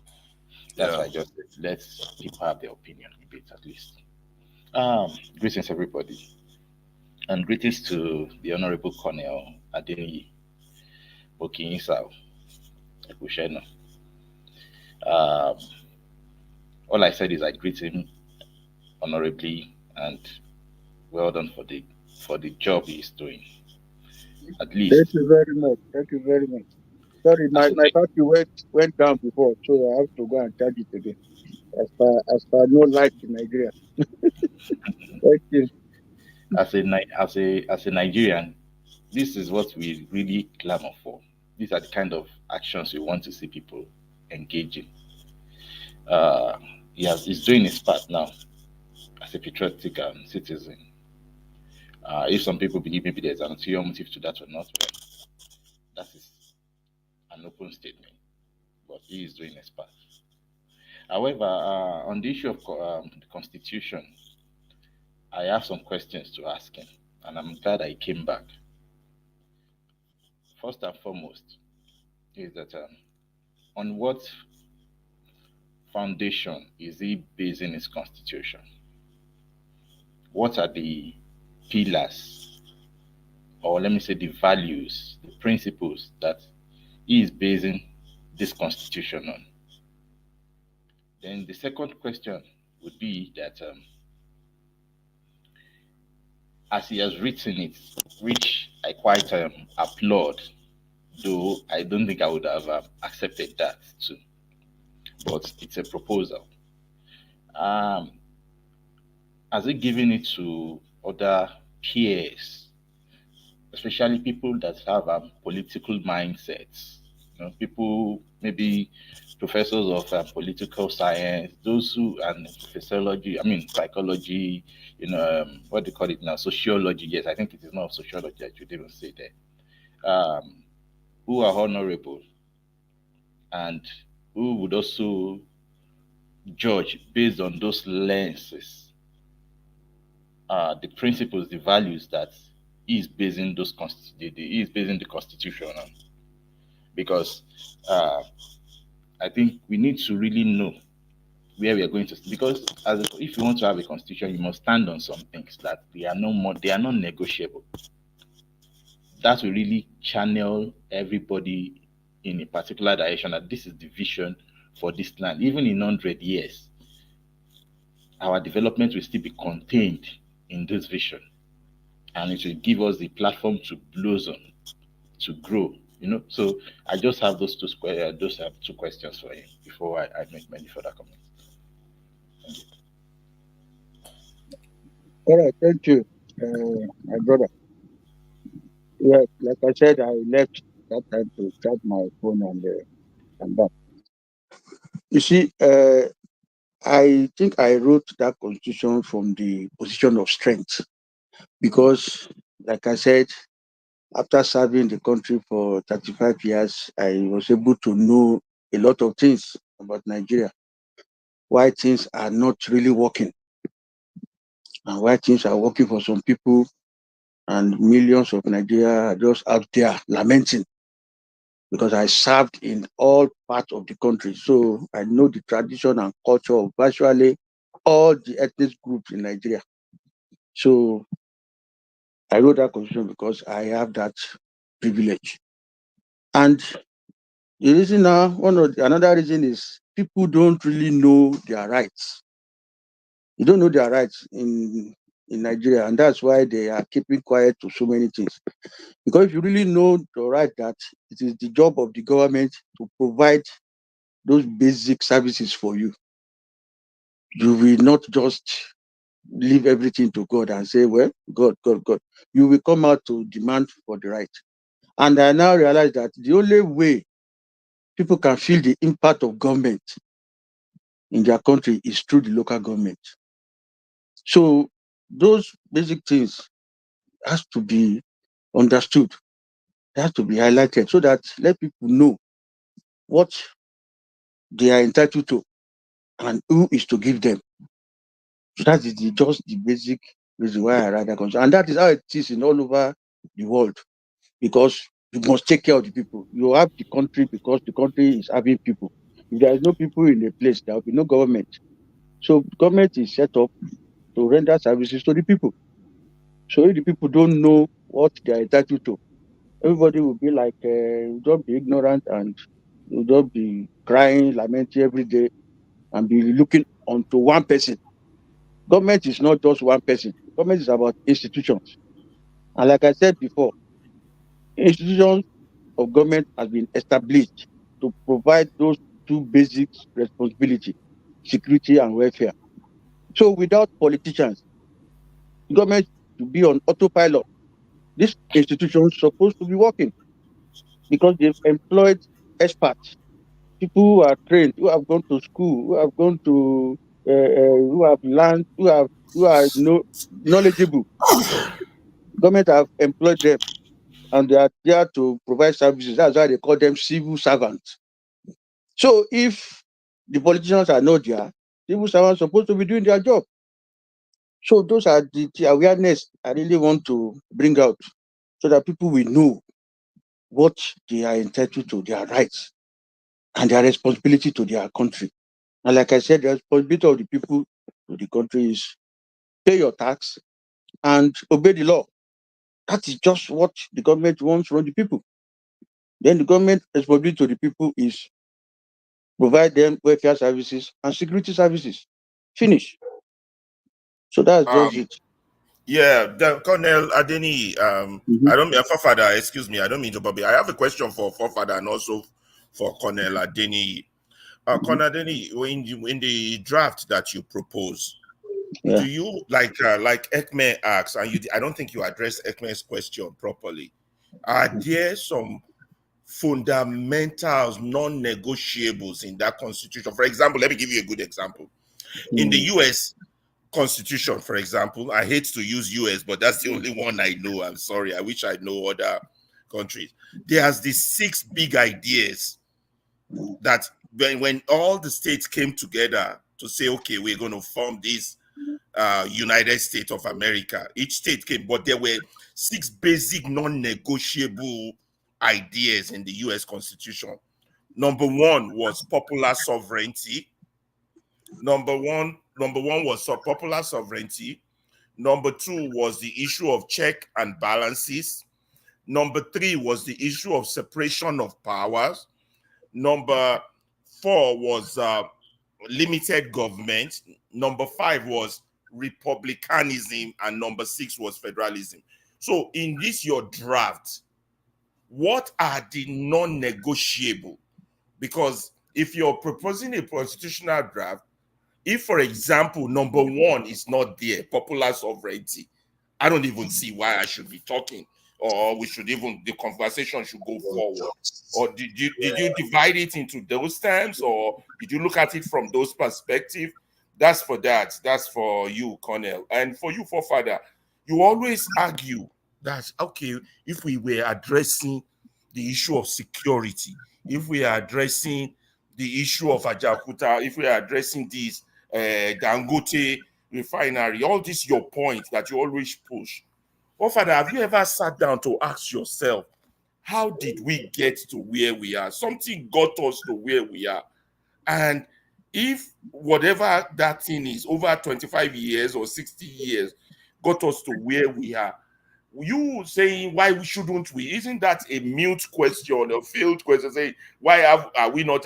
If we can address it, don't you think we would have addressed it? Don't you think something got us to this point?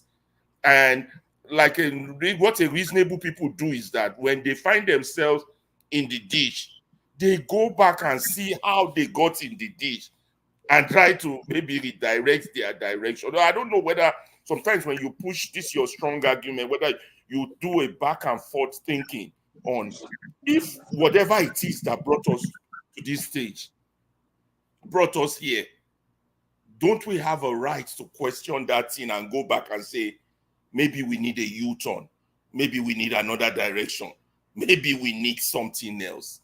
I'm just thinking this, because these are things I ask myself, and I don't know if you ask yourself, or you're just doggedly strong on your position. Oh, if only they if only they build nuclear weapon, our problems will be solved. Yeah, we had an opportunity, but we didn't. We got here. What got us here? Do you ever ask those questions?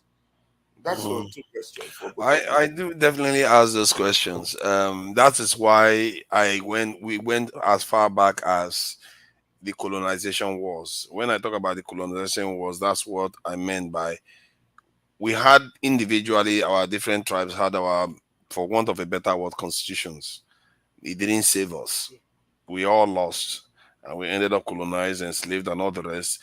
And then the people they handed power over to, this is why I give that narrative, so that you understand how we got here. The people they handed over power to were their collaborators. They were the people that interceded on their behalf, to the point where they send their children overseas to go and study. Then when they came back, those are the educated ones that they handed power over to. Do you expect those ones to break out of their control? I don't think so. But you do by demanding that they give you security, by demanding that they increase the soldier, by demanding all the demands that you make. You're expecting those that have failed you to do those things for you. No, I'm not saying they should do it for us. I'm saying anybody that wants to fix a problem should look at those things, because those ones are the but core there were of our times you problems. oppose those who want to remove those kind of people, who want to remove our neo-colonial masters. Why would I want to? Who they are. That's who those people are. They might be black skin, but they're not folk skin. They might be black. They are the types Stephen Biko calls white souls in black skins. Why would I want to stop you from removing them? I'm not going to stop you from removing bad leadership. But none of your argument ever goes in that direction. It's just you keep demanding that they do the security thing that you want. Because and you think they will do it. Because if you want to overthrow a government that is technically been elected democratically, there could be unforeseen havoc that you're going to create in the system. But if you can leverage the system one way or the other to make the change, that so in is your honest opinion, you think we can leverage these people? I think we can. I've seen it happen. That's the reason why I'm saying it. I've seen it happen before. When NSAS happened, before where have you seen it? I'm giving you NSAS now. I'm giving you NSAS now. When the NSAS protest happened, before Lekki happened, the government had already considered to everything the NSAS process has asked for. The government never did any of that. They did. And the governance and bad governance, this thing that happened. The reason why the government had nothing to concede to, because there was not real enough specifics that they can react to immediately. If you told them now, the refineries have to come on stream, we have to see what is happening to these refineries. You report to us on a weekly basis in detail what is happening to the the government refineries. did not even admit it killed its own citizens during NSAS.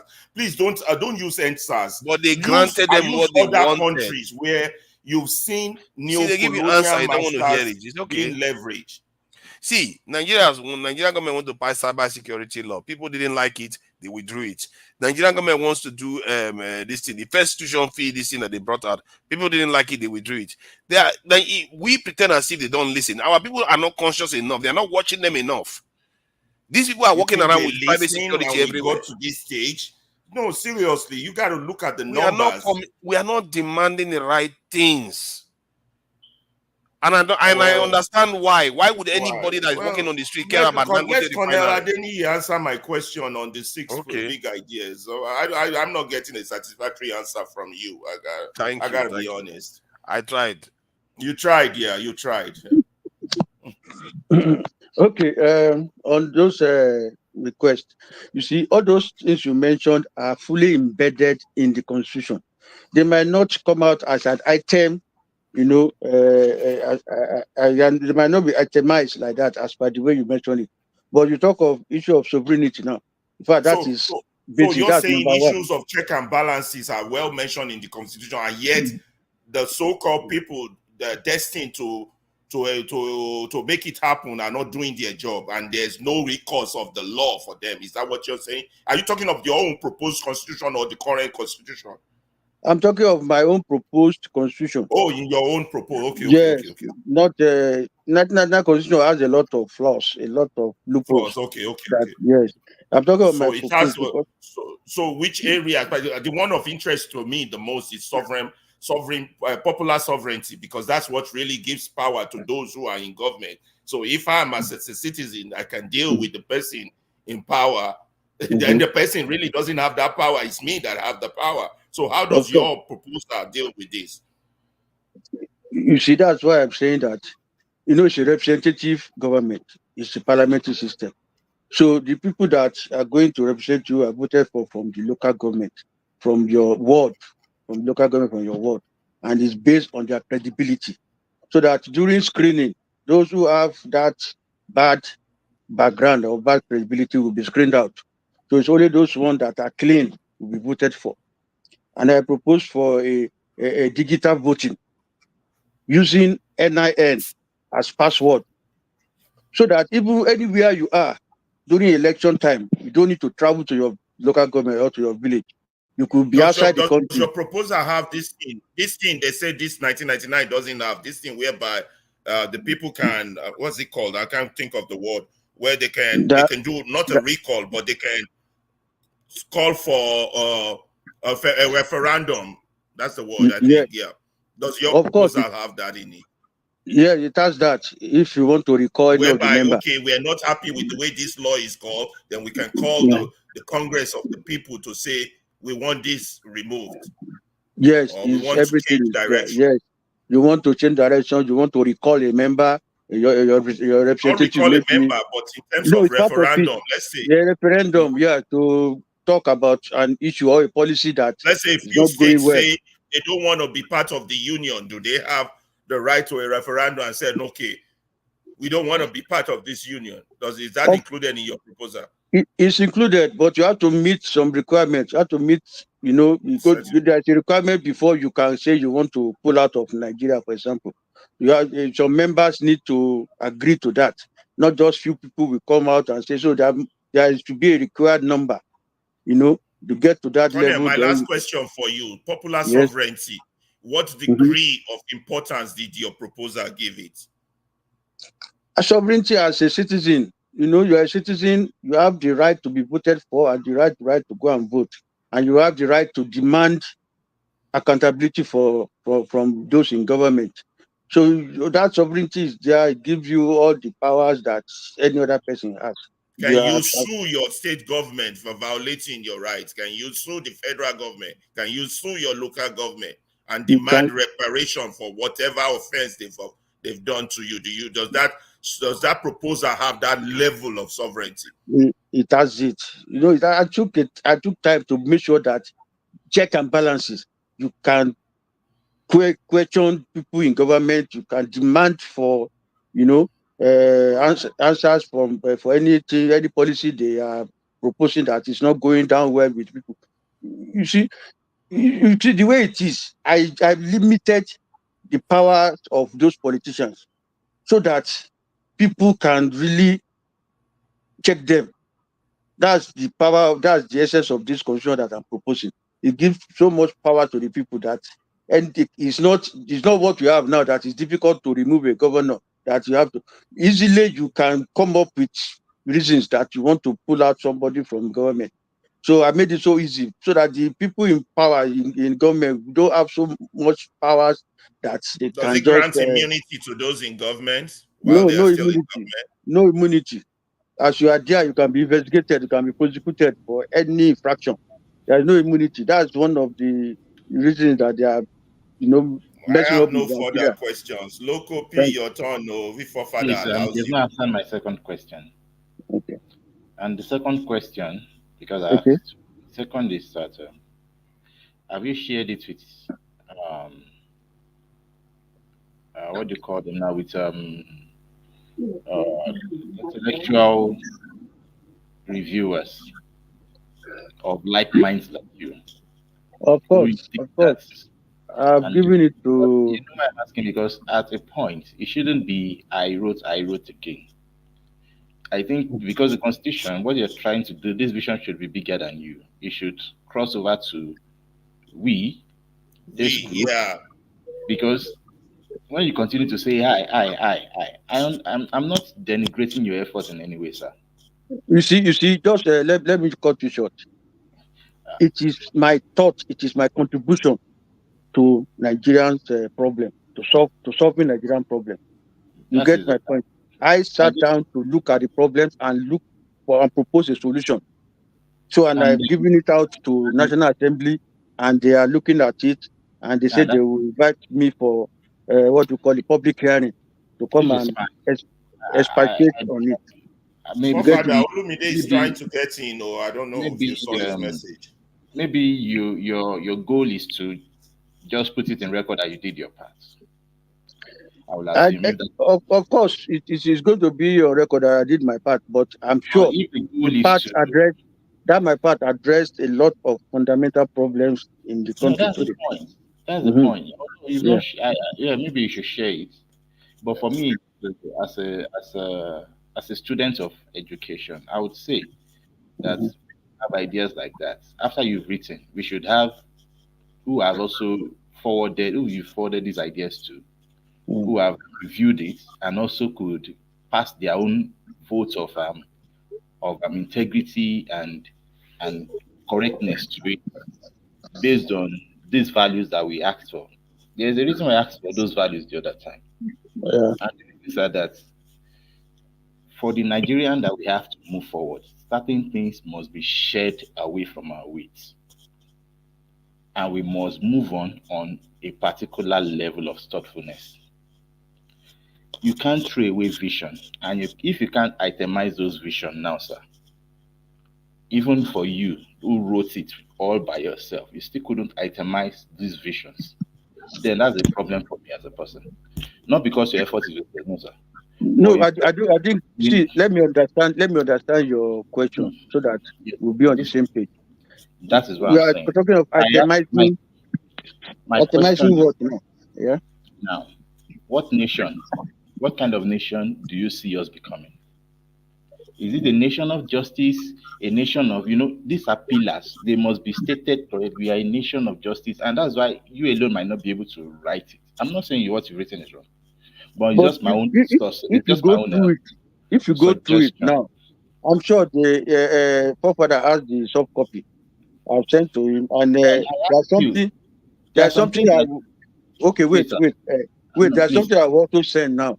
It's like Hello. the summary of the constitution. Are you Okay. getting my point? There is, because I attached a covering letter to the constitution when I was sending it to National Assembly. It's like Anyway, the summary of the constitution, so that they would not even need to start from page 1 to the end, because most of them are lazy there. But if they look at the summary, like the covering letter, they will know the nitty-gritty, the whole essence of the constitution, just like what you're asking for now, what you want Nigeria to be and everything. Is in the summary, how Nigeria should be run, how Nigeria should be managed, how the citizens should be taken care of, the rights the citizens should know and everything. So it's summarized in what I will later send to your forefather so that you can make it available for you people. So the summary is the copy letter of the constitution to the National Assembly. Okay, that's fine. But for me, I would just submit that if I would rather write a constitution, I think after I've written it, I would want to share with people of principles. Of course. If I No, mention names of people that have shared it to, you will be surprised. No, A lot. mention the names. Like, there's nothing like you'll be surprised there. Like Chief Ape Babalola. You know Chief Ape Babalola? What did he say? What did he write? We want to see his right. I think Loco wants to add to the Loco. If you want to say something, you can. They probably have a question for you, Colonel Adeni. The topic is about what kind of government would be best for Nigeria. Like which kind of constitution would be best suited to run the Nigerian state. Some people prefer dictatorship, benevolent dictatorship, while others are for democracy.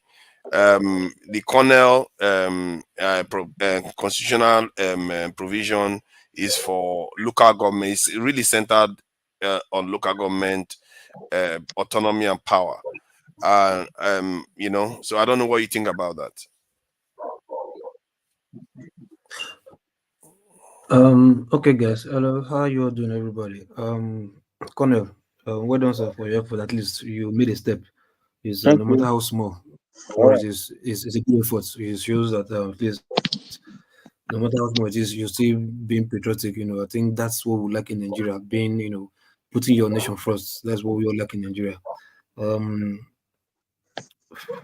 the question that I think Amy is looking for, the answer is he has the answer, even if maybe he doesn't understand how to give you the answer, but he has the answer, because definitely he must go through one introduction, preview or one step, one chapter 2, chapter 3, and whatever answer you're looking for is inside those chapters. You understand?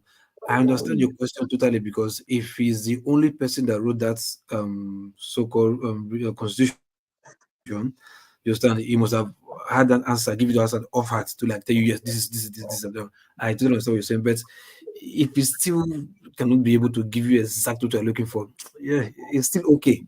You understand? But the most important thing is like there's something out there that is that's for people to look at and scrutinize, criticize, and add to or subtract from, but just to make it better at least. But there's something that one can really look into and revise and make amendment and make it better. There's something out there, and which is also good for everybody to look at it if they want to, because everybody will be saying we need to get, we need to get, but nobody's even coming out to say, okay, we need to get. This is what I think. This is what I've written down so far. This and that. Everybody just wants a new one. So he is here right now to like bring a new one, and at least we should commend him for that. Then for your answer, for that, like the type of government that we want. See, truth be told, any government will work. We are human beings. There's no follow come type of government from creation of this world that it must be this one that works for everybody. Every government type of government will work only if there's sincerity of purpose for that government. You understand? If you say dictator, the person might not be the person might, it may just be strict to like, I want this to be like this and it's like this. Stricto ascenso, like that, and it's like this. You might say the person is strict or wicked, but he's following the law and it must be that. You understand? So whatever government we're practicing is good. If not for the fact that the type of government we're practicing, we have greedy presence at the center of power who wants to hold power. You understand? We wouldn't be complaining if he holds power and is making sure that development is going through the whole state simultaneously without sufficiency or whatever. I don't think we'll be complaining that about this country. You understand? We have greedy people who don't have anything that has to do with nation building, always in hold of power. That's why we're all sitting down here complaining. From federal government down to the state, I mean the 3 tiers of government. You get me? So whatever government we practice is good. I think, but the only thing is how we can change our mindset to say to be patriotic to our nation, to this is our own. We have to put it forward. We have to make sure is good out there. I was watching a documentary yesterday about a zoo from one YouTuber, the zoo in Calabar. I think Afi, whatever, is being headed by 2 white Americans. They came since 1982, 84, something like that, right? And I saw it, and the way they were speaking about Nigerian, how passionate they are about the country.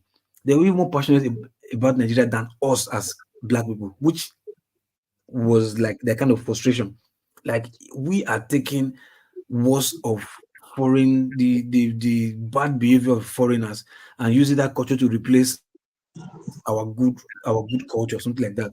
You understand? So we as a people are not even willing for the country to be better first, because we all benefit from this bad governance of a thing. We all benefit from it. That's why we're not even doing anything willing to make it change. You understand? Separate, you can imagine somebody is going out to protest. Some group of people in their thousands are collecting money to wage war against the protesters. So, like, who does that in a country? Where have you seen that in any country, any part of this world? So, because we are not ready, we just think everything is money. Everything is whatever happens in this country. How will it benefit me personally? How do I make money from it? How do I cash out from it? That is an average Nigerian's mindset, and it starts from grassroots straight down to the federal. You understand? That's why I say any kind of government, anybody, whether it's the American type of government or the Lee Kuan Yew type of government or whatever it is, as far as the person who is helm of affair is nation building first before any other, even before himself. Trust me, we will not be here thinking saying what we're saying. So in a nutshell, any type of government will work, but we have to first change our mindset to make sure yes, we put the nation first, so that whatever kind of government we want to practice henceforth from Nigeria will work for everybody, because the whoever is in the hem of affair wants, betterment for everybody. And once again, for the Colonel, a good one for what you've written and all that stuff. But, and I know if you have good maybe rapport with your House of Representatives, somebody in the Senate or whatever, maybe if they have you in mind, they can. If they have, nation building first, they can take it from you, discuss it among their peers.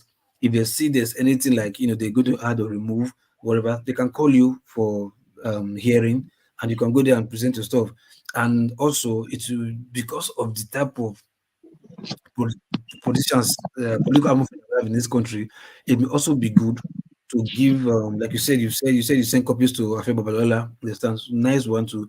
So it may also be good to also send this to across the nation, east, west, north, south, and all that stuff, so that if you also have maybe let them know that these are the people who you've sent this stuff to, maybe that will also like, oh, okay, this guy means what he's saying. At least we have prominent, Nigerians, who have read this stuff and they're okay with it. So we shouldn't, throw it aside as if we don't know what we're doing. So that's a good one, nice one. Thank you. I really appreciate you listening, because I actually subscribe to your school of thought. It's about action. I think in China, when Mao Zedong came to office, he didn't write the constitution until after 5 years when he came to office. What got him into office wasn't the constitution. How he governed for the first 5 years had nothing to do with constitution. It's just that in the end they did the constitution and they've reviewed it over time till now. And look at where China is today. The example is there all over the world telling you the same thing. It's not about necessarily the document, it's the people that have the mind to change the country. If you change the country, the constitution will take care of itself. Exactly. Like I've told people, like in Nigerian constitution that we're complaining. Okay, point out, give me 10 things that you think is very, very, very wrong in Nigerian constitution. People cannot even point 10. Just because the only problem we The have is 10 is a lot no, to have. hold on, no, but you can't because of 10. Forefathers, do you still have my email address? I should, yes, I should. Yeah, if you can forward it to me, please, yeah. Or if Seriously, you want, you want me to give I you can your drop. email address? Is that how it works now? No, You want me? the document. I thought, No, okay, I okay. I think thought it's you PDF. were telling me to give you your email No, address. I have That was address. confusing, though. No, I can. Okay, I'll email you. I'll just Yeah, send an email email me to so you. that I'll Yeah, forward. Okay, the constitution, I'll forward it to you. yeah, Okay. yeah, for the Okay, constitution. Yeah. sorry, You are. Mr. Loco that said that people should point out what the things that are wrong with 1999 constitution. I can tell you some now. Like the issue of No, but sorry, bicameral House of Assembly. Now we no, don't need it.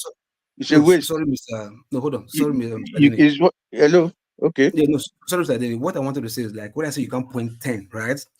As in you can't because of 10, take out the whole constitution. You understand? The only thing I know is for sure, if we are really, really, really, really enforcing the law according to that constitution that we have right now in Nigeria, I swear to God, we will, in fact, 80% of us will not be complaining about Nigeria. If enforcement is really, really taking place with that constitution, the You see, problem we have is nobody is sorry. enforcing it. You see, That is the main it's problem. difficult to enforce. Okay, I'll give you an example. The governors are so powerful in Nigeria today that they are just like emperors. They have immunity that is giving them absolute power that nobody can check them. Now look at when the president said let local government have their resources directly. Under Buhari said the same thing. They refused, and there was nothing Buhari could do. Now Tinubu now came and took them to court.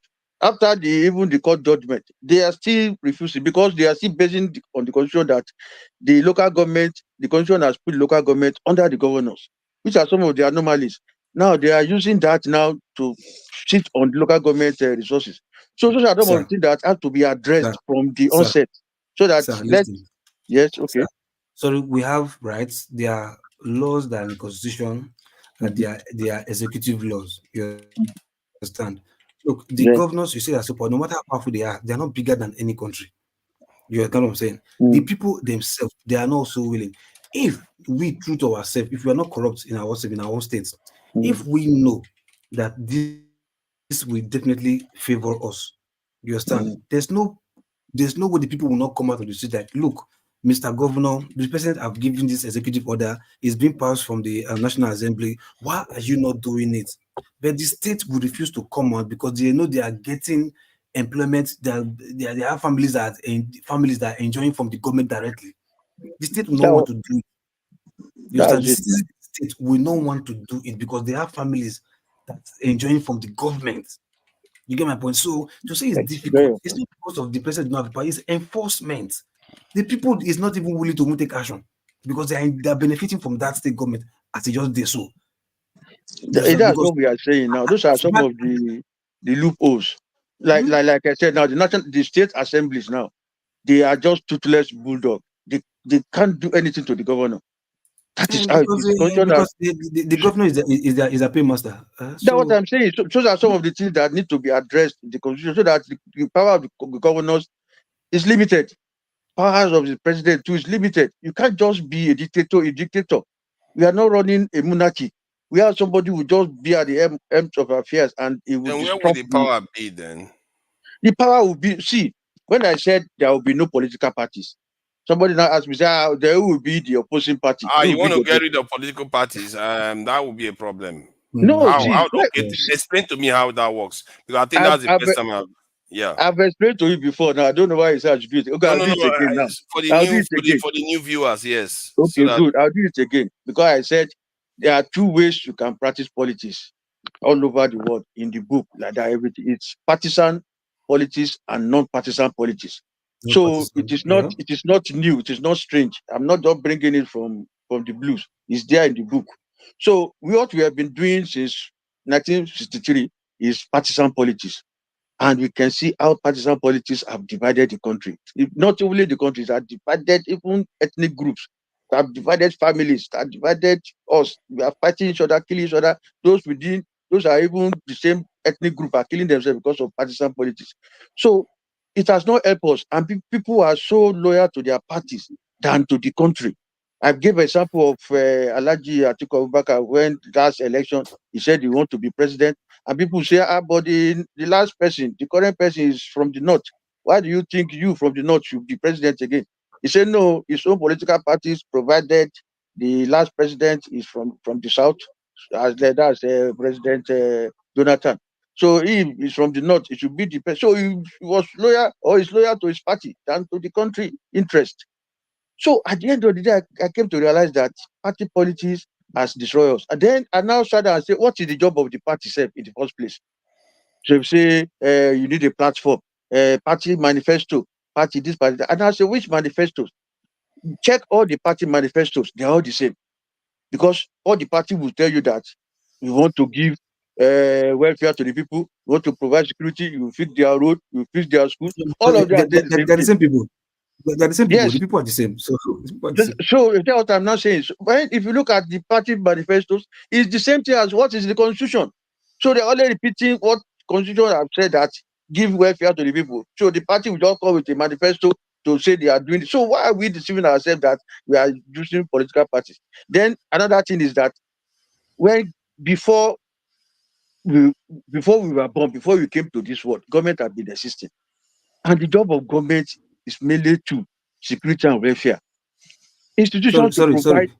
Sorry, sir. Is Yeah. that the non-partisan? Okay, I want you to explain the non-partisan politics. Yes, I'm Is going that what there. you want to explain right now? I'm going there. Okay. Why I decided to pick non-partisan because I want to say why we don't need parties in the first place. Why the party politics is even not helpful, it's useless in the first place.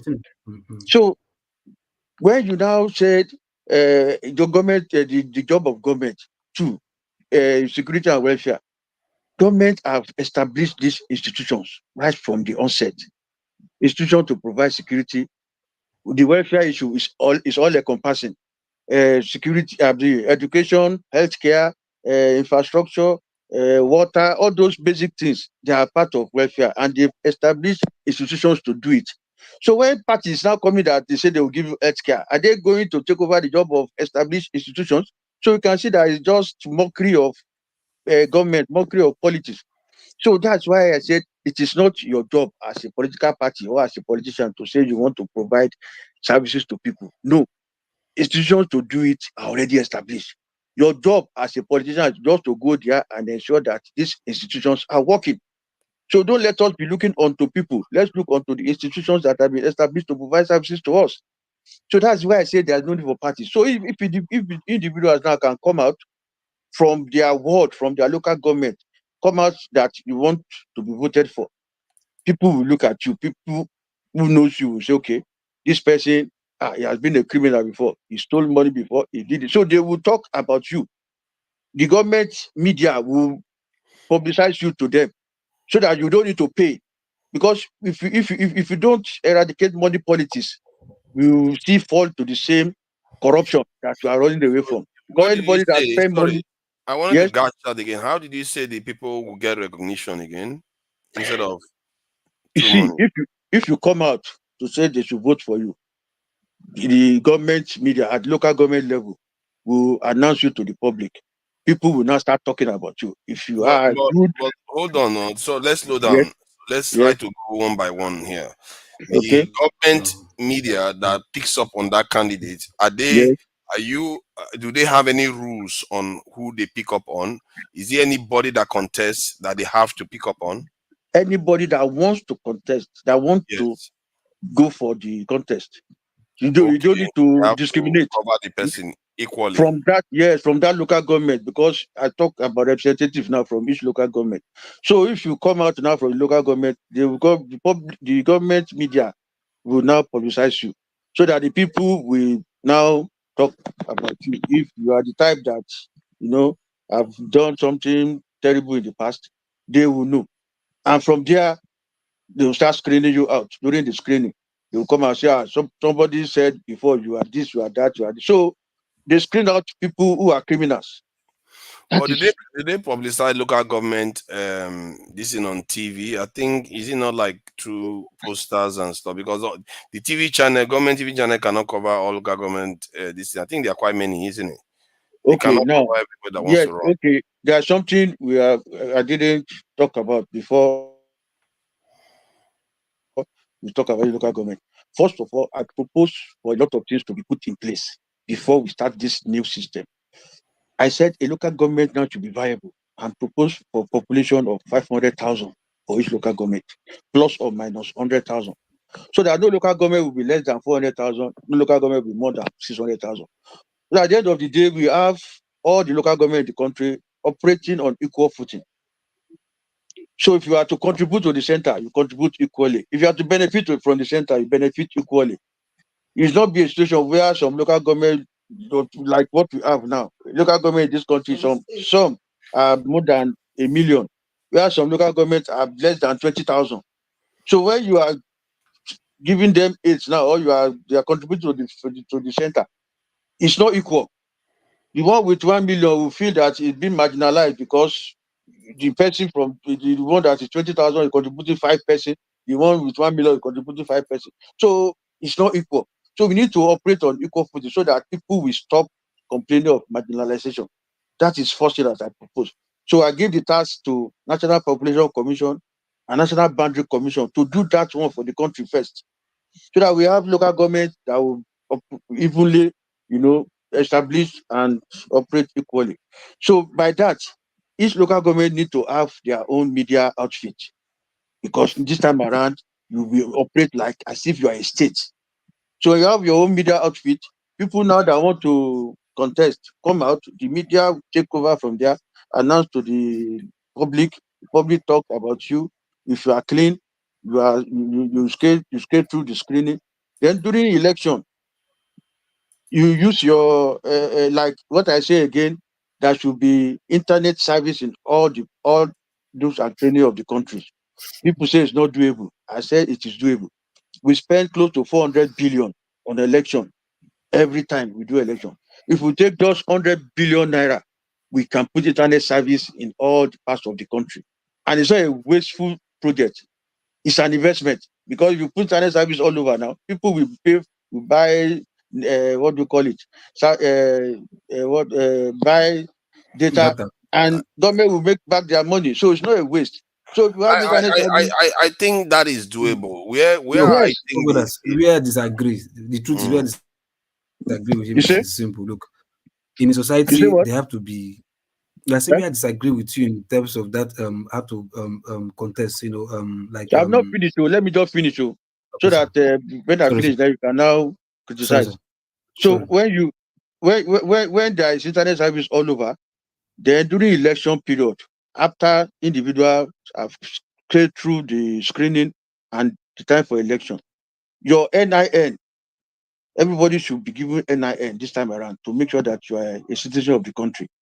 You cannot use your NIN as your password to enter the service, the server of INEC during election. So when you put your NIN, it will screen you. If you are less than 18, you are disqualified. You are not eligible. But if you are more than 18, you proceed. The list of the region come out. You click your region. From region now, all the local government will come out. You click your local government. Then you click your local government. The people who have sailed through the screening, their faces and their names will come up. You click the face of the person you are voting for. So you could be any part, anywhere in the country. You don't need to travel to your local government. You could be in Lagos and vote for your candidate in Maiduguri. You could be outside Nigeria, in Germany, in UK, in China. As long as you have an internet service, you can vote. So take care of diaspora voting and all those things. So you be in your house drinking your beer and you are voting.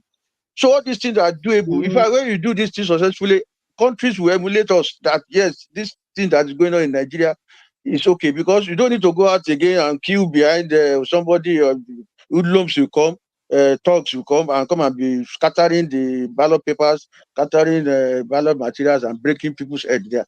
Or rain will fall in some. So all those things will be. Yes. Sorry, Colonel. Yeah. It's in a very ideal situation. That is a wonderful idea, but with the kind of the internet infrastructure we have in Nigeria, I doubt it will work, and I'll tell you why. That's why I say that we need to put a lot of things in place. No. Yes, that's what I'm trying. That's what I'm trying to Tom, say. Like the companies that run the internet in Nigeria need to be kicked out in the first place, because you need to make it so robust. I mean, the especially security infrastructure around the ISPs, because you don't want people breaking. Because very very brilliant people can break into this system and circumvent and deceive the system. I could pretend. I mean, you could pretend. I could pretend to come from, say, Oyo State, somewhere in Oyo State, and all that. So, if we're talking about something that will be based on internet, are the government, are they ready to spend that kind of money? And if it's especially for security around that infrastructure, it's very very important. It would be nice if we can implement it, but can they? Just like you said now, somebody who supports government institutions to work. I never supported the idea of government selling Nitel in the first place. Nitel should have been the national carrier that would give us internet service all over the country. So we need to our own satellites now. revive it and put so many things in place, like so that we don't depend on all these foreign GSM provider and internet service provider. Do you know the person that is referred to as a father of the internet? The person that is referred to as a father of the internet is a Nigerian. He's from my town. Okay. America don't joke. See, we have brains outside that know stuff that when they come back, they can build a very, very, very tight and robust system. For me, those are the things that we need to do in this country to move forward. That we do things seamlessly. You get it? To get internet service all over the country. Like you say, you are talking of hacking this system now. Good. Even if somebody successfully hack it, you will only hack it maybe for your candidate that is in a local government. It might not affect other people that are still voting in other local government, because you are not voting for one person as president this time around or as governor. You are voting for just a representative in a local government in a ward. So if you successfully hack it, you just hack it and at the end of the day, if you are able to restore it back, it's only going to affect a small area, not the whole country per se. So that's the way. Mr. Koneser, Yeah. Mr. Koneser, yeah. From half of what you said, right, concerning the non-partisan, right? Because I was expecting you to, explain to okay, let me say I got what you're trying to say from the non-partisan part of politics. Yes, that I completely agree with. Then the other part of your submission, where you're talking about the how to vote, remotely. Yes, that's technology, where anybody Yes. can, who can also do that. Yeah, because I, for one, I've voting for diaspora voting. All since at least everybody in this panel will tell you, I've always advocated for diaspora voting. Like we have to, you understand? Wherever we are, so at least we can contribute, in that nation building too from wherever we are in any part of the world. But for the non-partisan, when it comes to organization, sir, if you say you throw it to the air, like you don't have to be party. Anybody who's interested with maybe a good character or whatever, you announce yourself. Sorry, that may somehow the organization will be kind of cumbersome. You understand, difficult. But by the time they are these people are organized into sects, which is like party wise now, organized into sects, they can talk among themselves, like, okay, who the people feel who choose that is competent enough to govern them. You understand, under a party. You understand, or other whatever. If you may not call it political parties, you might call it organization or sect or group of whatever. It mustn't be political party, yeah, just because of this is what we find ourselves right now. That's what we call a political party. But if you can put yourself together, talk among yourselves, speak your language, your parakpo, whatever it is, and bring out whoever is going to lead You you, see, then you give see a person to from lose, there, rather than now, everybody coming to lobbying. the local government. Okay, Mr. Luko, from there, lobbying will come in. Money will start exchanging hands. Then Yeah, corruption will come. So that, that's some of the things that have it to now be. goes back to no, sorry. It now goes back to what I was talking about. But the people, you You understand, see, it's also to the people. So if you say lobby, like, so that means what is happening in this government is not bad. It's just because of the lobby and the people trying to make money that is the issue. You because understand? the room, because you created room for it. If the Because people refuse, because that's why I'm saying that you need a system that will limit the excesses of people, limit the powers. but Before you know now, what nobody about that you are what talking about now will start enforcement? sharing money, start sharing rights. Okay, nominate me. But if it is individual something that comes, is within a local government, and in the constitution that I put there is still requirements that you be meet, your qualification and everything. So even the old people that come in. In the individual, it may still be highest bidder. When if look, No, Oga, see, if you are if corrupt, you are corrupt. Whether you go as individual or go as a party, if you are corrupt, you are corrupt. Because if all of us go as individuals, you understand, it might be who owns the bigger money. Because I might be the richest person in that village, and I might be corrupt. And if we decide to go individually, I might still be doing do the same vote buying. I like, oh, this guy I get big pocket too. Is this man? You see, It's not the party now. This man has big pocket. Let's also vote for him. So if that vote buying still wants to happen, whether you do it in a party way or partisan way, it will still happen. But but it will be limited. if there's enforcement of laws, Individual something will be limited, because this time around you are coming and others too are coming, and during election you might not even know who will vote for you, because somebody is in his house and he just opened the system and your picture should be there. So it's only if they like you they vote for you, because if you are the one that has money, okay, they will even say you didn't get your money in the right okay way, now, and say, okay, "Ah, that man that stole Augustina, all the money." Augustina, You if I'm in abroad right now, and Atiku Yes. wants to vote in Nigeria, you understand? Mm, And this your second partner, which is diaspora voting, we are doing this in Nigeria, you vote remotely.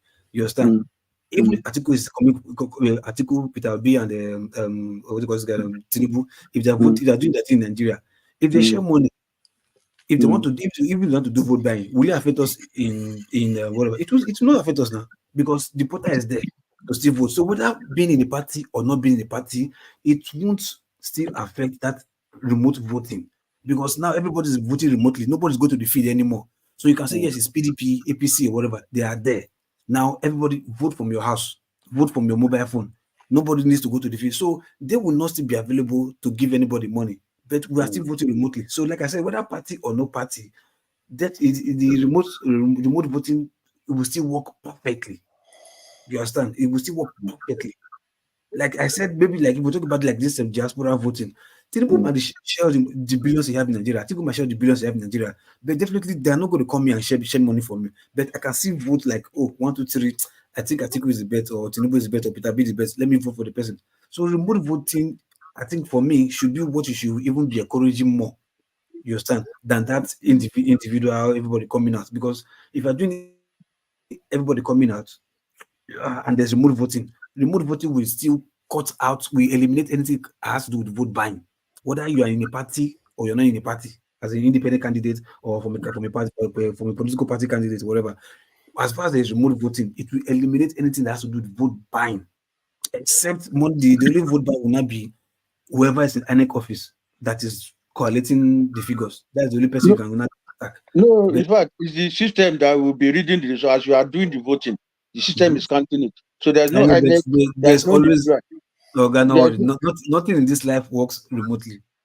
no, Nothing you in this life see, works remotely. we cannot say because nothing work remotely and we will not make attempt to do what we believe is better. So that we limit. Sorry, no. When I say remotely, right, there's nothing in this life on the surface of this earth, no matter how 100% it is, human being will always be involved in controlling it.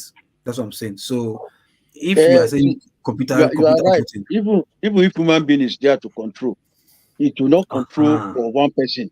You see, you can only do it for one person, and you are not voting for one person. You are only voting for representative in a small local government. Okay. You know, we are talking of. So sorry, let me just ask: does this system not have governors? The same thing will happen to select a governor. You know, the governor in a region, we have governors in a region, but the representative that will be voted for in the regional government, you know, what do you call it? Parliamentary system also. We have House of Assembly at federal level, House of Assembly at federal level, House of Assembly at local government level. So 3 elections now. So we do local government election. The people from the ward, you know, we have wards in each local government. Have divided it into 20 wards for each local government. So one person from each ward will form local government House of Assembly. That's 20 people. Then the regional assembly too. 2, 3 local government like that coming together. We are voting for one person to represent that 3 local government in House of Assembly at regional level. Who votes for the person to represent the 3 local no, government areas? that one is not even reduction. That one is reduction of governance. As in, like, I understand what you're saying. Like, that was even reduction of governance. I don't understand fully. Explain it to me, please. I'm trying to catch what you're Yes, saying. I'm sure some viewers are struggling. just like it is in the local government election, where you have the wards, you are voting for the representative from the ward to form local government of assembly. The one that will form the the regional house of assembly, they are from the local government. You know, the people too will still vote for. This time around, you are not talking from the wards again. It's from the local government itself that you are voting for a representative that will represent your local government at the regional house of assembly. You get the point now. So the same thing too at federal house of assembly. This time around, you are bringing in 3, 4, 5 local governments together. One person will be voted for. You know, you know what we call this federal constituency, as it is now. The way it Sorry. Hold on. Sorry, I need to. You said to vote for the federal level, 3 or 4 local governments will come together to select one person to go to the federal. Is that what you're saying? Yes, because there will be carved out federal So constituency. who votes for this thing? Is it the people that vote for this person that goes to the top, or just the assembly members that vote for this person that goes to the federal level? The local government people will vote for their representative. So all of them are voted for at the same time. Not at the same time, different days. The days for local government election will be different. The days for regional assembly election will be different. The day for federal house of assembly. So it's 3 days they are voting.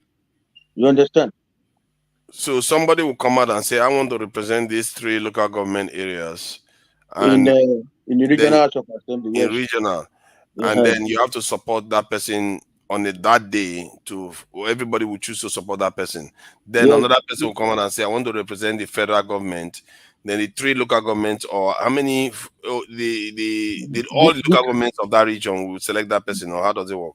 This time around, you know, that's why I'm saying that if you read the constitution, where there is a way you carve out the federal constituency, regional constituency, you know, because regional constituency now we are considering the population. So in the regional constituency now, we have 3 local government forming a constituency in the region. In federal constituency now, we have about 6 local government forming a constituency that will vote for, that will now represent that constituency in the Federal House of Assembly. You get so it's graduating up like that. So, in other words, you are going to have 3 types of elections instead of 2 types that they normally have now. Yes. Is that not adding to the House of Assembly governance now. cost? You say what? Is that not going to add to cost of governance? No, there's no cost now. Everything is computer now. It's just to readjust the system or put the pictures of those that are coming to contest. You are not printing any ballot papers. You are not printing. Everybody is sitting at But home. if you don't print any ballot paper, there's no way to verify results. No, as you are doing the voting, the computer is counting it. Yes, it's counting it, but yes, no and hard the copy. result will be displayed immediately at the end of the election. Maybe you are fixing 3 hours for election. As people are voting, the last 3 hours, the numbers of people as they are voted for them will show with their picture. Candidate A, 40 votes. Candidate B, so to show there on the screen on your phone. So we are not going for any next chairman to read any election. We are seeing the figure as the way it's automatic on the system. It's computer control. Sorry, forefathers. This is on the assumption that everybody has got a smartphone. How about people that don't have access to a smartphone or a laptop or a computer? Okay, good. There will be awareness first of all. It can be done. You can go and do it in a library, e-library. No, you can even use your friend's phone. The important thing is the NIN, because if you do it 2 times now, the system will reject you because it will know you have already voted with your NIN. Your details are already there in the system. So another person can still use that same phone again. You put his own NIN, his own voting. I think the better thing will just get a e-library, because on a very good day, exactly. how many people will you give your phone in the village to do that? So just get an e-library. Like you said, e-library can be there. Local government can just create a center where people don't have local government. Yes. But when you create that center, well, how about having those thugs going there to destroy them? There's no ballot box. No, you can go there and destroy whatever If they destroy the has been computer, done. there is still a destruction. Yes, yeah. Even if you destroy the data that's already voted, is already sent already. So you can only destroy it. No, what I'm trying, look, you don't get prevent me. people from voting. You can have thugs going there to prevent you from accessing that the computer. For those that don't have computer. It's not computer per se. It's your mobile phone. It's mobile phone. They will put there, and you just put your NIN and the whole. No. I think we're talking two different things here. Look, I said, how many people can you give a mobile phone to? You understand, to do so? That's why I said e-center, like e-library.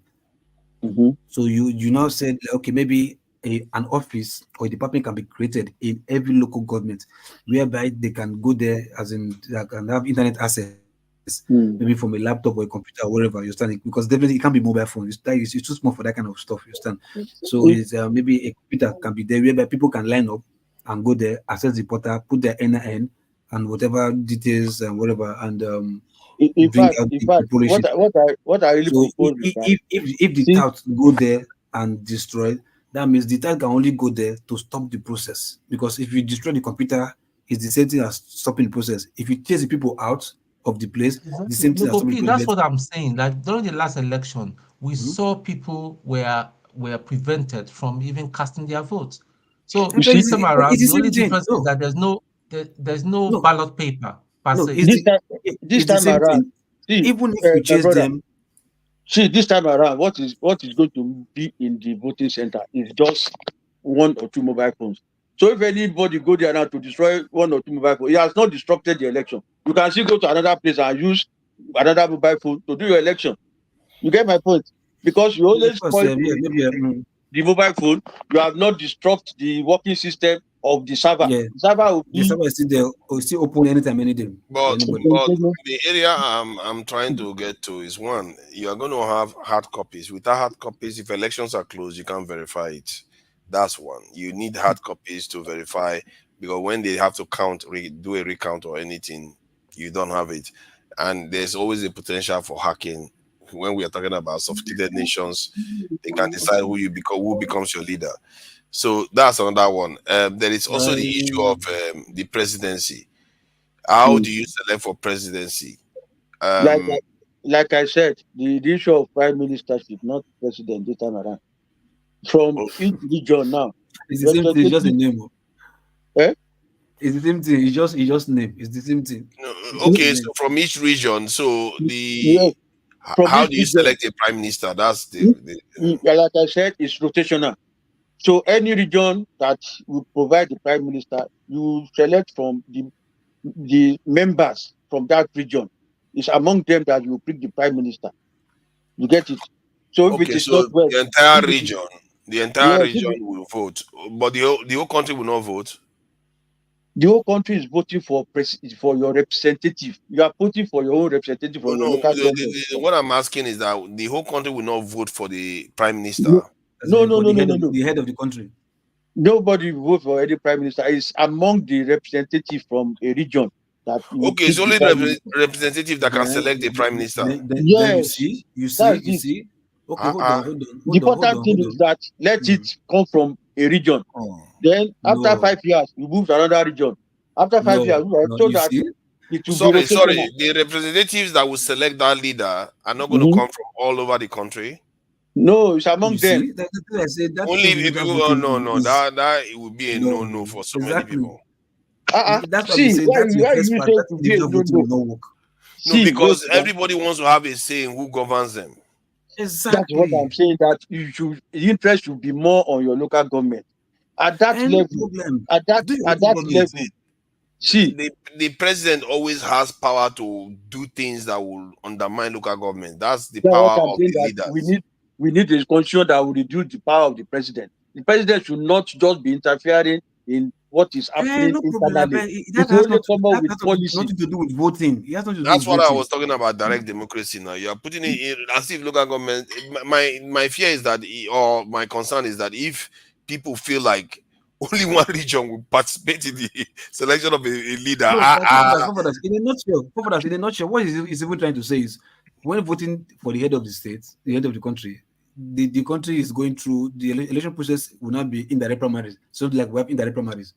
That's what you are saying right now. So like indirect primaries, it's Congress that nominates the governor.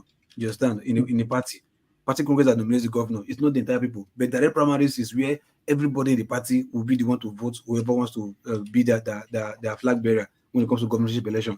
It's the same process, the same method you want to apply when in this your new nation now, that if they want to vote for anybody who wants to represent the head of the country, lead the country, that's like, so it's like indirect election, so to speak, if there's anyone like that. So, but because at that level now, the people have been voted for to represent their local government, their constituency, and everything. So when they are there now, and it is the turn of that region to provide the prime minister. You are picking from among them. It's just like what you have in UK, similar to that. What if the president is not my choice? What if it's not my choice? You say what? What if the prime minister is not my choice? What if the so-called prime minister is not my choice? How? I don't understand. Now, I voted you according to you right now, right? Mm-hmm. When it comes to local government, we voted electronically to get our local government, whatever, no problem. Settled, right? Mm-hmm. Good. Now it now comes to who is leading the country. So you are now saying in that election, I don't have rights to vote, or I cannot vote. It's only those that I have asked to represent me that has the power to elect the leader of the country. You have voted for your representative now. Wait, now you are already voted for your representative. Your representative now that will vote for the person that will be prime minister when they get to the House of Assembly. So that you now reduce the. Who will not be the function of the prime minister? You say what? Okay, what will not be the function of the prime minister? What will be the function of the prime minister? What will be the prime minister is the head of government now. And to do what? What are his duties? You are the head of government. You are the one that will form among the other members in the National Assembly. You pick people that will be the prime minister, as there will be the ministers of other ministries. You get it? Okay. So can any of his duty, any of his function affect me? Any of his decision, can any of his decision or function affect me as an individual in that country? You see, what they are after what their job is mainly to bring out policies that will be implemented at local government level. You get Good. my So point? that's what I'm asking now. Can his policy affect me in the local government, individual? The Prime Minister's policy, can it affect me? Okay, give me an example of policies that will affect you, because the institutions are already there to provide you services. The federal the politicians that are voted for are only going to ensure that the institutions are working. So they are not really going to do things that will affect you negatively, because your institutions to give you healthcare, to give you education, to give you basic services are already established. So Okay, so in a country, in a country, look, country grows, right? In America, in America, UK, all those first world country, they have basic amenities. They have it, but they see create policies, that will develop the country, that will either make or mar the country. That's what I'm saying now. Those natural policies are already there. You understand? The natural, they provide security, provide healthcare, water, these are all social amenities. Yes, it's there in foreign, is a Western world, but policies that are being made by the president can destroy or make the country. You understand? So that's what I'm asking. Regardless of whatever they have, they're enjoying. Policies can also make the country. So if that president make policy that I don't support, I don't have the right to say no. It is not an authoritarian system.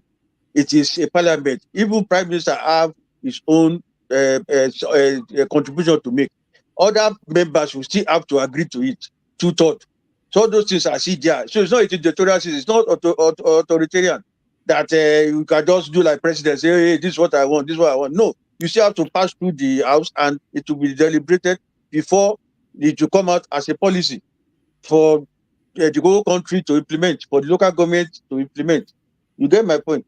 So when we say democracy, it's people's government, and you are voted for your representatives. This one is not representing the people of your local area. So when you get to the House of Assembly, there is talking in your favor, in your interest. So any policy they are coming up with, it will ensure that it is not detrimental to his own people. So it's not just one man show. It is a group of people. Not that I don't have your point. I get your point, but my own worry now, my own worry is this, or where I'm saying, like, what you are saying is possible or is achievable, but the kind of government we are practicing right now is also achievable if they choose to do the right thing. If the people are really, really, really willing to hold them accountable, if they are serious about holding the leaders accountable, it's still achievable. That is my argument. You are right to some extent, but it is not achievable fully because of the immunity they are having. That has made them oppressors, that has made them what they are not. They believe that you cannot tell them what they say is final. You can't just challenge them. That is why it is not achievable in Nigeria setting. Now, see where I come about law enforcement, enforcing the law. Now, hold on, let's put it this way. Look at Yahaya Bello, for instance, now, right? He's got immunity in his 8 years. Now, has he got immunity now? No. You understand? Okay, look at what is happening now. He has not got immunity, but somebody with immunity is protecting him. Okay, now you see, now you see where it is wrong. The present governor is protecting him. No, so those are some of the things. And at the end of the day, okay, let me say something again. Wait, let me say something. If eventually they take him to court now, and he gets there, the next thing he will go and do plea bargaining. Out of the 80 billion naira he has stolen, he will say, okay, I'll pay 10 billion. Leave me alone. And you disappear with 70 billion. So that's some of the problem we are having in Nigeria, that is not making Nigeria to work. That's why some of these ex-governors are free today. They go there, do plea bargaining, all the money they stole, they refuse to return. They just pay back little. And they are there in the Senate. They are there in they are ministers. I agree.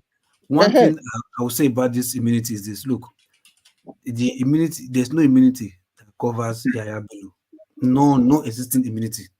We are saying the same thing now. Immunity does not cover him, but the current governors now are protecting him. No, it's not protecting him. What do you think? Just that the person that ought to do his job is not doing his job. It's not so. Okay, you're just like you are there right now, right? You have your glasses on your face. You are not supposed to wear that glass at night. You are wearing it right now. It is my job to take it from your eye. not to reality, right? But I'm refusing to take the glass from your eye. You are saying no, it's because you are too strong. That's why I cannot take glass. But it is me who refuse to take it from your eye. That's why you're still putting it on. You understand? So it's not that the immunity is there. Because if you say the deputy governor does not have immunity, the wife of the governor does not have immunity, how can an ex-governor not have immunity? It's not possible.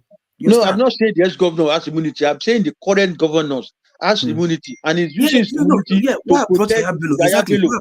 What brought Yahaya Bello is this now. So if any governor, okay, like I said, it's institution that is failing us. If ex-governor fuck up, no problem, fuck up now.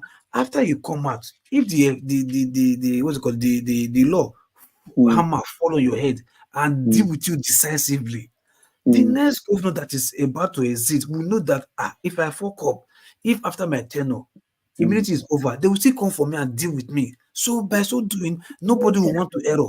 But because they know that the law is weak, the law is not enforceable. Like you said, maybe because if they catch them and they go do play back again, because the penalty for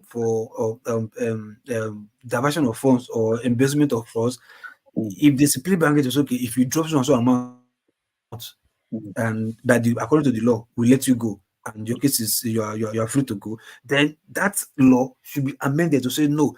If you thought you steal, you will drop every fact. You will drop the money and even pay interest as an ex-governor. So if that law is amended to that, because I will not say they should kill them like China does that, like you should unalive them like China. No, I was like, okay, if you are the corrupt governor, once you leave office, you are being prosecuted and you are found wanting, you pay the money total to the class kobo that you stole, and you now still pay interest. You understand? So if the law deal with you in that format, trust me, there's no stupid governor that will say, after my tenure, I want to embezzle. When he knows after his tenure, it's going to be dead too decisively. Nobody will try it. But like I said, because the law are not enforced fully, that's why we are where we are. That's why we are where we are. Trust me. Look, I know black people. Black people. If you slap them 1, 2, 3, just like all of us are here right now. You are the strongest person. Maybe you are a colonel, so you are supposed to be the strongest person here right now. We are looking up to you as our leader. If one small boy from nowhere come mess you up anyhow, fear not go let me look that small boy now, because I know say if this small boy fit deal with my oga, I thought that be that now. So psychologically, I'm defeated because we are looking up to you as a colonel general who's mighty and powerful. But one guy from one community just come, maybe mess you up, like say nothing dey happen. Automatically, psychologically, we are defeated because you are our only hope of strength or whatever. So that is, if Nigeria decide to say no, let's deal with these ex-governors decisively. Go down to the local government level. Fear not let anybody try anything. But because the institutions are toothless, like toothless bulldog, that's why all this nonsense is happening. Nothing else. You see, I think you have a point. You have a point. I like your work in terms of an element of the rotational, and especially local government. Let's means know what everybody will support local governments because they are closer to the people, having a lot more agency. However, the areas that is on when it starts going to the state level and the national level, that or now regional level and national level, that's when I feel like there's a little bit of a shaky area there. That especially the presidential one, I don't see like the other 6 will reject it. Like, why should I not have a say in who is going to be president? Nobody is going to accept that at all. So that would be a tweak that will need to be put in place. Otherwise, yeah, just that thing's not going to go anywhere. In terms of cost of governance, it's not very clear. This is not going to still lead to an element of cost, because how do you even start selecting? How do you even start selecting people? Because then the federal government has to still choose who to cover and who not to cover. By the time the whole region is full of millions of people, by the time they start 2,100 people start popping up to want to govern, how do you select who is going to represent? That's what I'm saying, that the system, computer will do all those things. When you vote now, okay, there was a time in this country today, we have more than 70 political parties. That people go to the ballot box, ballot office there. They are looking for the ballot paper. They are looking for your parties. You will be looking for the the logo of your party. So, but this time around, you are using your phone that will show the pictures of people that you want to vote for. You know the person, you know the person's name, you know his face. So you click the person. It's not a matter of moment you see the person you want to vote for, you click his face, the name, everything is there. The computer register it. You have finished your own. So you just trust computer to hold everything that you know. Hold on. If you Yes. can see, say, assuming 50 people or 30 people, individuals want to go and contest. If you can in find a local government, for example, yeah. No, yeah, exactly. In local government, 30 people want to go and contest. If Mhm. you can be patient enough to find Mhm. 30 people, Mhm. to find one of your candidates inside 30 persons, Mhm. what is difficult in finding one of your party inside 17 party? I say party politics is a divisive process. Is dividing the people, because and people will end up paying money and then looking for Godfather, and Is then the way we Somebody choose, is wants the to way we choose win, to they will still compete is the way against some we other choose to persons is the way we to be choose to play it, divisive. Oga. Is the way we choose to play it. Is the way we choose to play it. You understand? what I'm saying So now. So we why can do play you it even need different. the party? Why do you even need the party in the first place? Because to do what? We have manifestos that's already in the constitution. So why are No, you duplicating all these efforts that is already there in the Okay, constitution? sorry. Listen, let me dissect some points.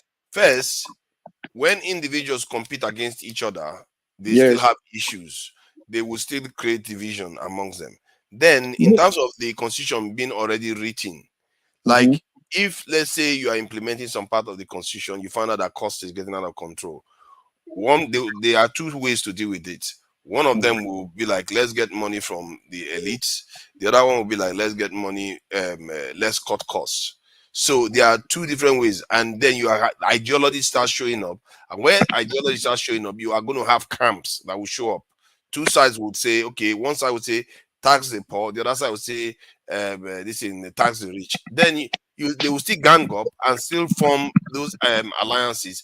If you have any example where non-partisan states have ever existed, I would like to study it, because because when we are discussing things, there has to be a way that shows that it does exist in nature no, and survive. for that, let me help you. Not that Sorry, that let me help should you. I rule said, it out, but because if you can criticize it and see its faults, then to dismiss that criticism, you have to have evidence for it.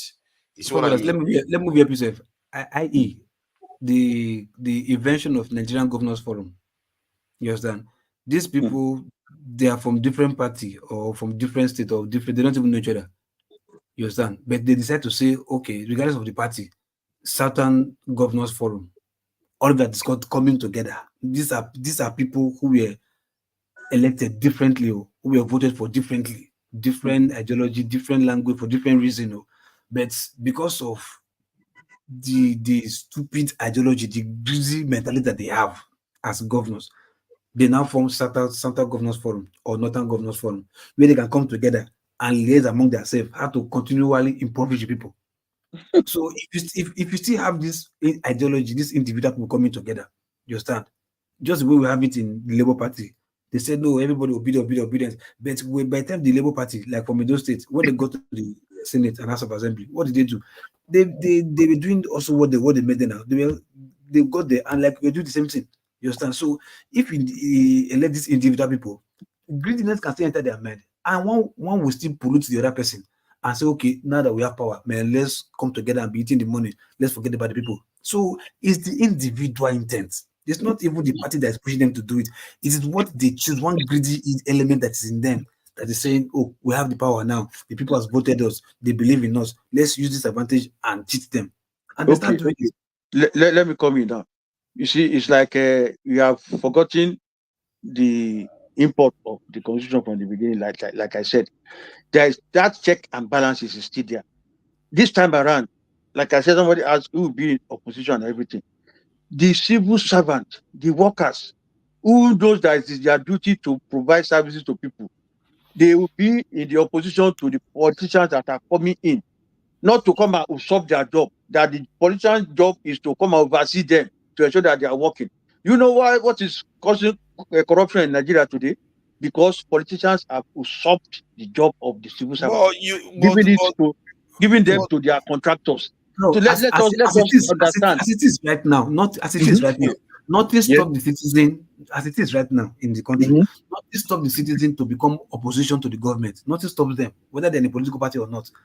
It's just that they refuse to hold their leaders accountable. Nothing That's stops what I'm saying now. That today, what we have today, why people are dying to enter politics, to enter government, because they know that when they get there, they will manipulate things and make money for themselves. But the one concern are proposing, you cannot manipulate any institution to get money. Your own is to go there and see that they are doing their job. You will be opposition to them. They will be opposition to you because they are to do the job. You are to oversee.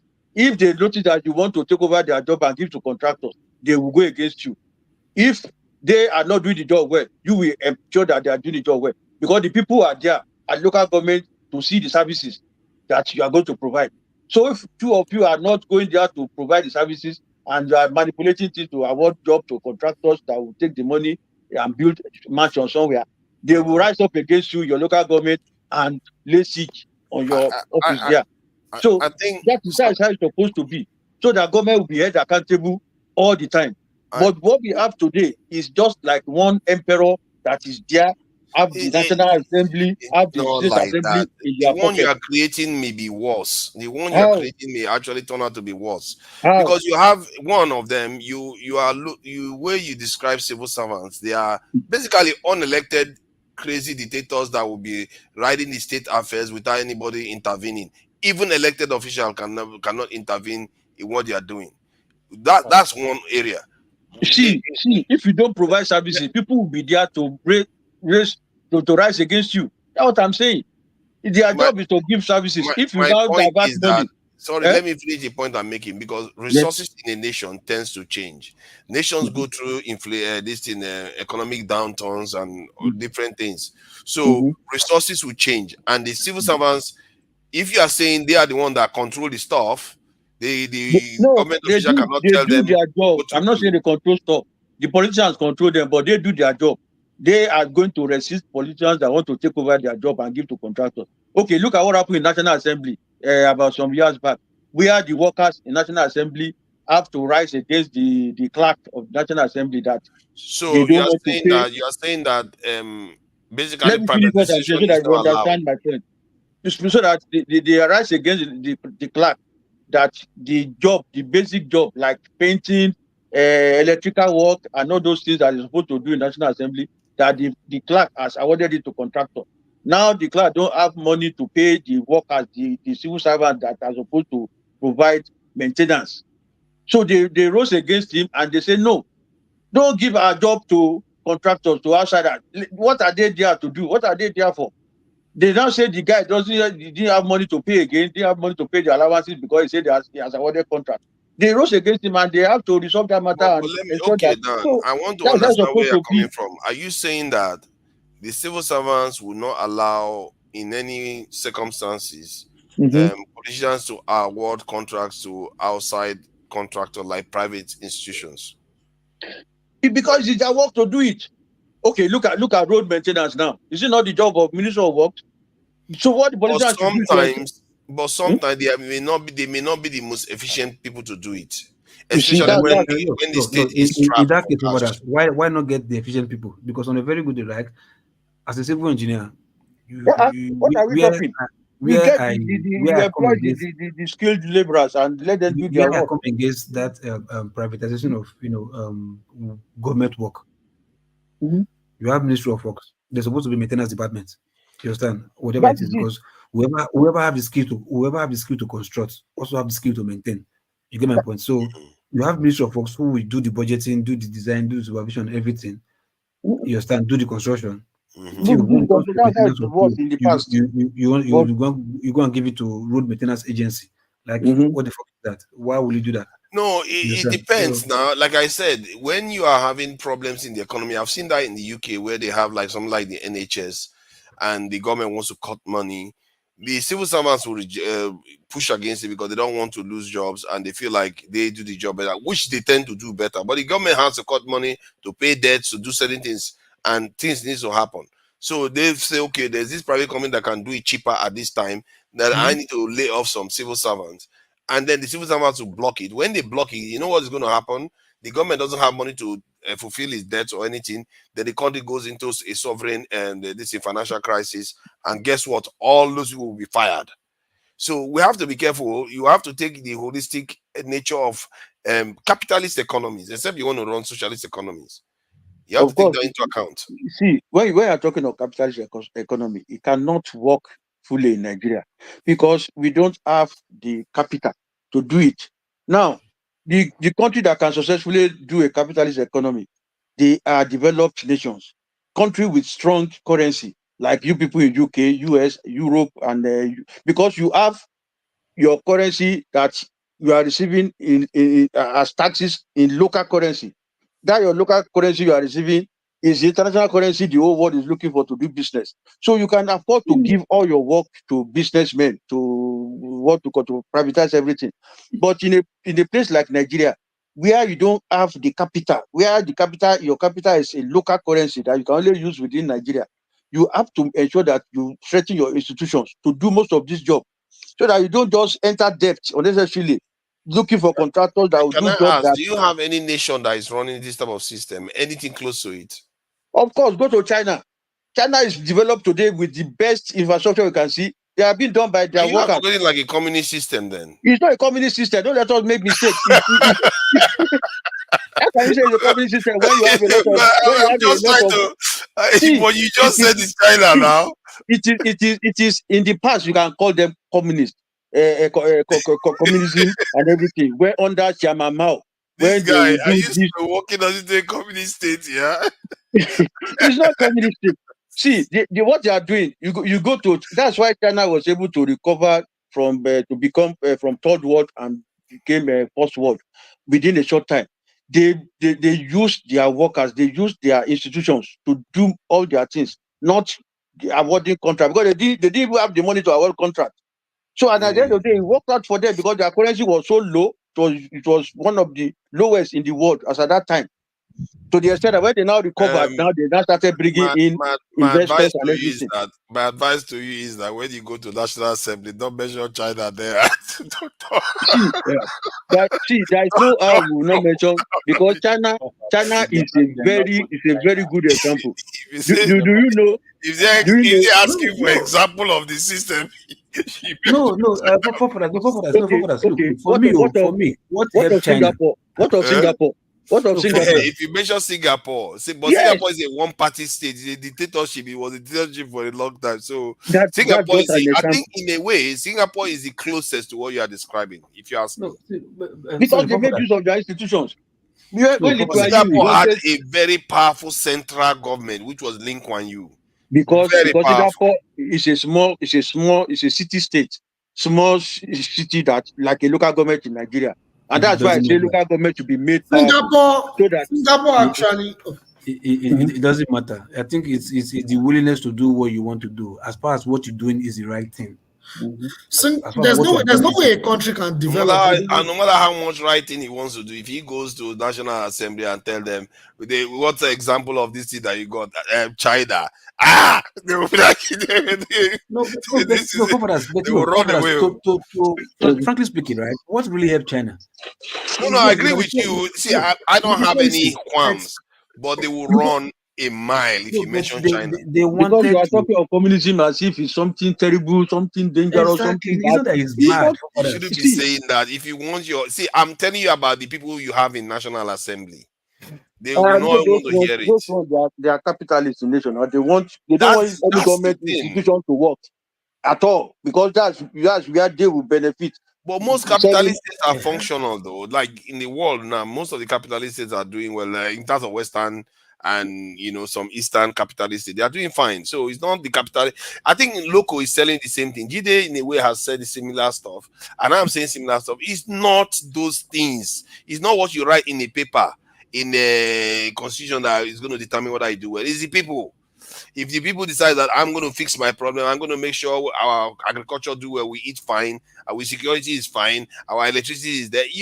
The constitution is not going to write that electricity for you if you are not ready.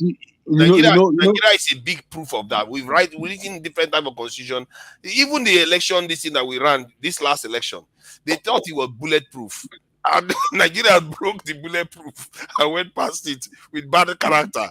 That should show you everything you need to see. What I'm proposing is a document that will limit the excessive powers of these politicians. You see, they say absolute power corrupts absolutely.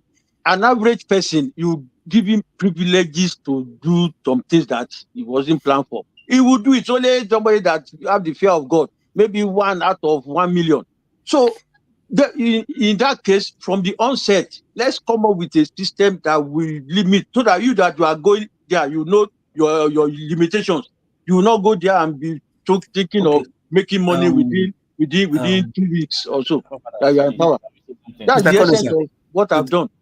Mr. Kone, sir, let me ask a question. Nigerian Governors Forum, do they have power? But individuals have their own power. No. Nigerian Governors Forum, do they have power? I don't reckon with those idiots. Those people, I just don't. No, I don't whether you like them because I know they are them. just privileged people benefiting from a system that is not working. No, so anything they do, I don't just want to follow up. What I'm after is how to change the system so that everybody will have his limitation and will know the question I'm asking. Even if you don't like them, no wala, whether they are constitutionally constituted or not, because they are just after their interest. We know they exist right now because they are holding meeting, they are granting press meeting, people recognize them. Even what has that one got to do for Nigeria now? Of what benefit? That's why I said, do they have, as a collective now, as a forum, do they have power, yes or no? Power to do what in the first place? This type of powers are you talking about? Is it power to make laws or power to decide, power to change anything, like the way maybe a government will work, or a president to influence presidents or influence decision making in the country? Yeah, all of them coming together as a forum. Do they have power? They have powers to do things that will benefit them. Okay, look at the time of Okonjo-Iweala. When Okonjo-Iweala was making some savings from excess crude oil sale, they all came together and said, no, that money belongs to the federation. Okonjo-Iweala should share the money. They used their influence to go to Supreme Court and they forced Okonjo-Iweala to share that money. So those things are just what I'm saying, that now we have to limit the power of the politicians. Okay, thank you very much. Now you just agree that they have power. Now these are governors who don't know each other before. They only became friends because they are all governors. They are not related.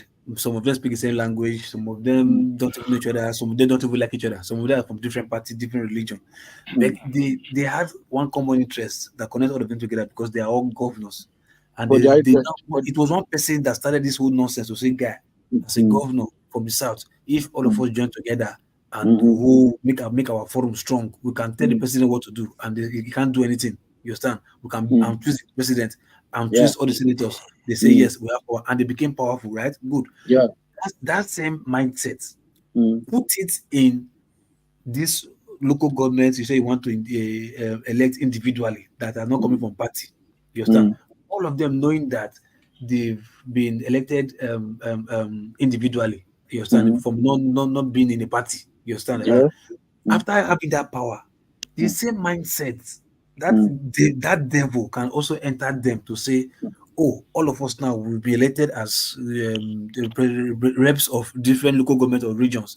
Since we now have the power, let us all come together and sit and twist the government and twist the country and see impoverish people. It will still happen if there's a greedy bastard among all of them, and all of them agree to say, yes, let's make money for ourselves. They will still do it. So that's why, like, no matter how you do it, the people, if institutions, to say, look, you error, because that's why independence, all those independent institutions is very good. Like independent, INEC is independent, EFCC is independent, judiciary is independent, everything is independent. If they have power on their own, generate their own fund, they can pay themselves salary, or they create a system whereby their salary comes from the federal post directly to the account, not even controlled by executive or whatever anybody. It's just their salary is coming automatically from CBN account straight to their account. Nobody has to sign. As far as you're in the office, your salary is going there automatically. Nobody can inflate your salary. You understand? If they have that kind of system in place, then they now know that if I, as a judge, I can tell Tinubu, get out because you this and this, I can penetrate the against you and win you without being afraid that the what's it called, the secretary of the federation will come after me or remove me from CGN or whatever. You understand? If I don't have that fear in my mind and I know that this book can pay me salary, they cannot use the FCC to hunt me. We are all independent. You understand? Things will work. So regardless of the type of government we run, it's when institutions work, no matter the name we call it, no matter what we practice. If the law enforcement are doing their job and we have independency of every institution, no interference, okay, trust me, Nigeria will be the most beautiful country to stay in this world. But because witches and wizards full everywhere, they full our backyard. Even with our church, there are many for the witches and wizards where they fly, but we don't know. Or when they see they say that they fly, we like them, say that they fly because we benefit from them. That makes us not they talk. That is Nigeria's number one problem. Nothing else. Trust me. I've seen this like back of my hand. These people, they are demons. They don't sleep at night.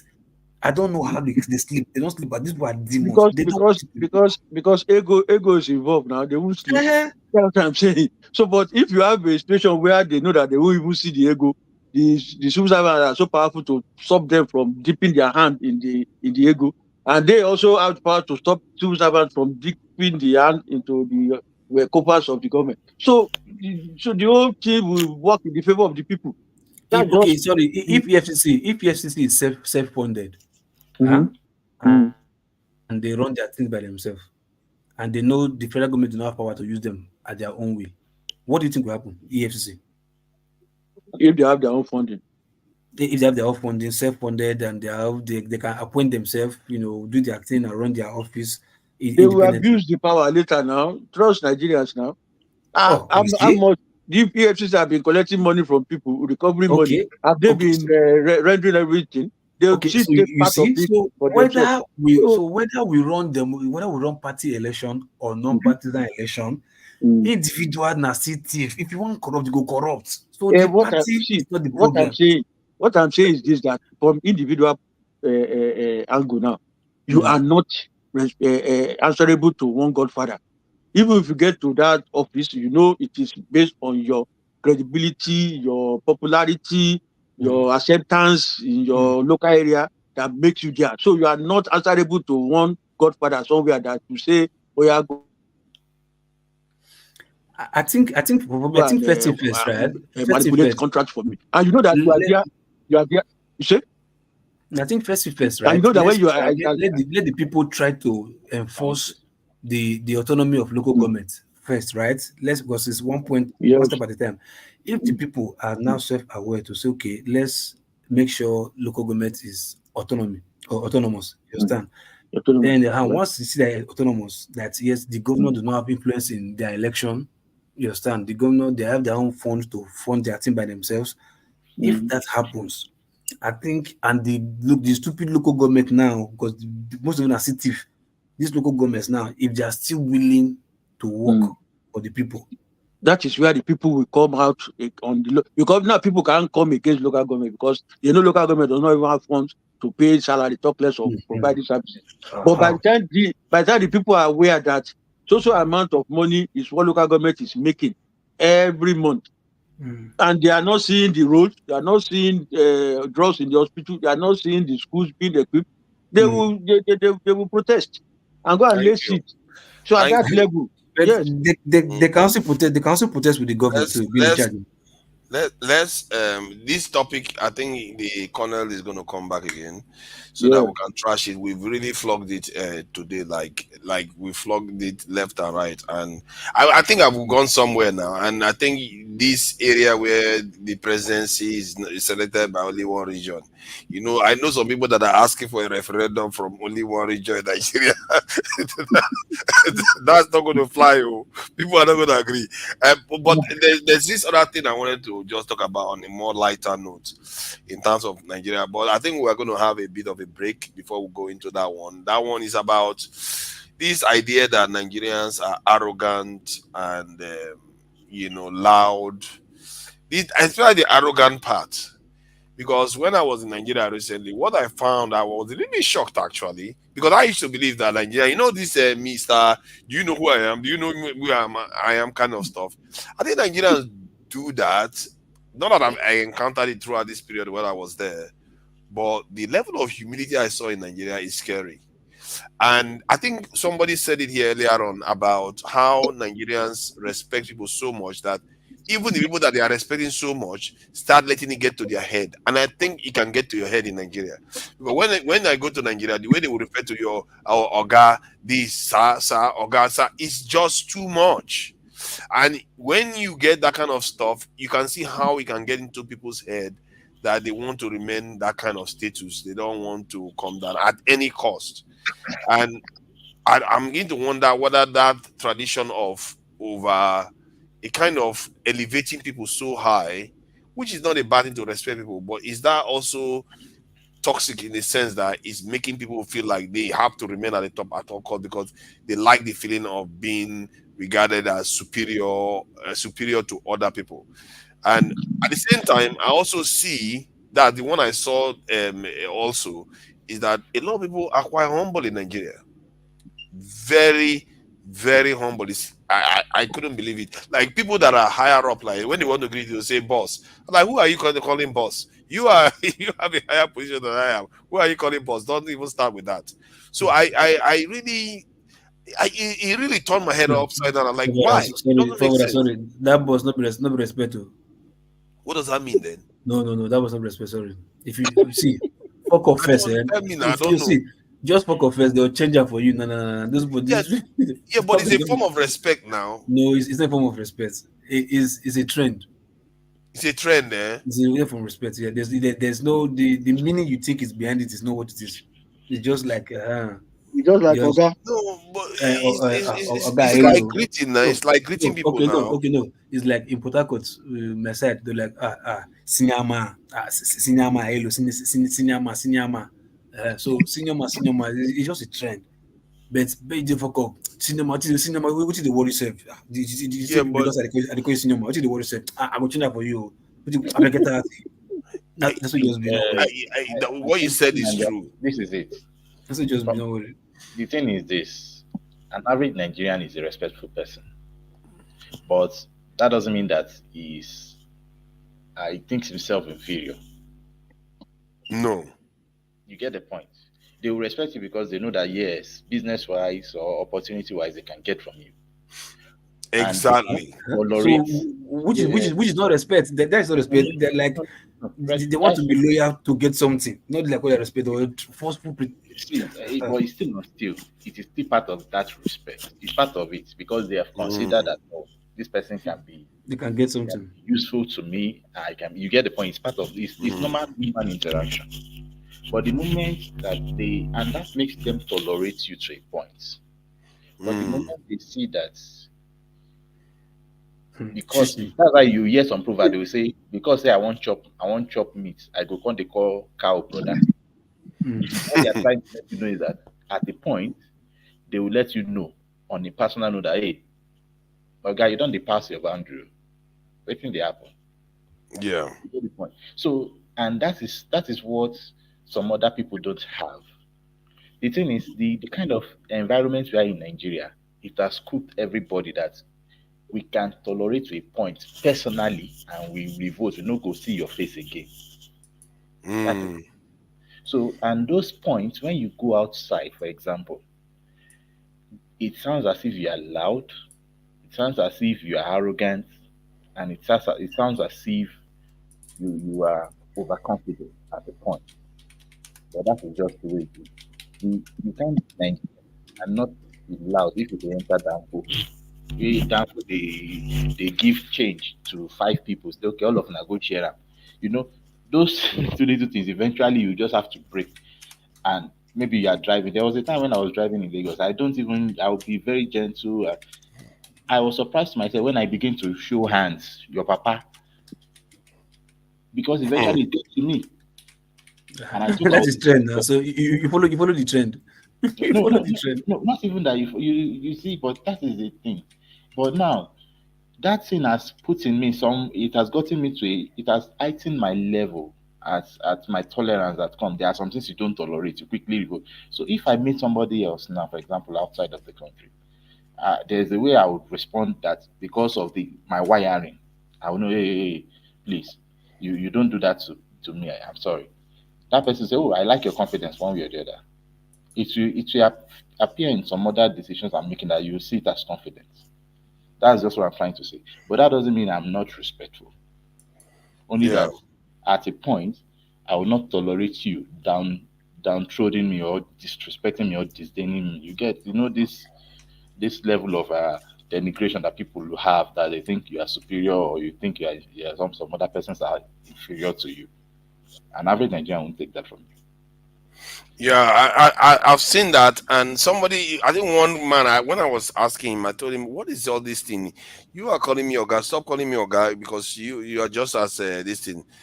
You have done this, you've done this." He said, "Yes, I'm calling you Oga right now because what you are doing for me right now. That's the reason why I'm calling you Oga. The moment Exactly. you're not doing that, I'm not going to call you Oga again. So that's why I think what you're Exactly. saying." Exactly. Mm. That's what Yeah, that's but what I still, feel. though, but even when people are doing stuff for people here in the UK or in America, they don't go all over calling you sir all over the place like the way they do in Nigeria. It's just like out of control. You see, small father, it's just a reflection of what is happening in the country. And that's why I say that welfare should be paramount. And it's the local government that can get it. If an average person in Nigeria knows that he getting it, a source of living from local government and everything, he will not look at somebody and be saying, Ghana. He will not even care that you should get him something.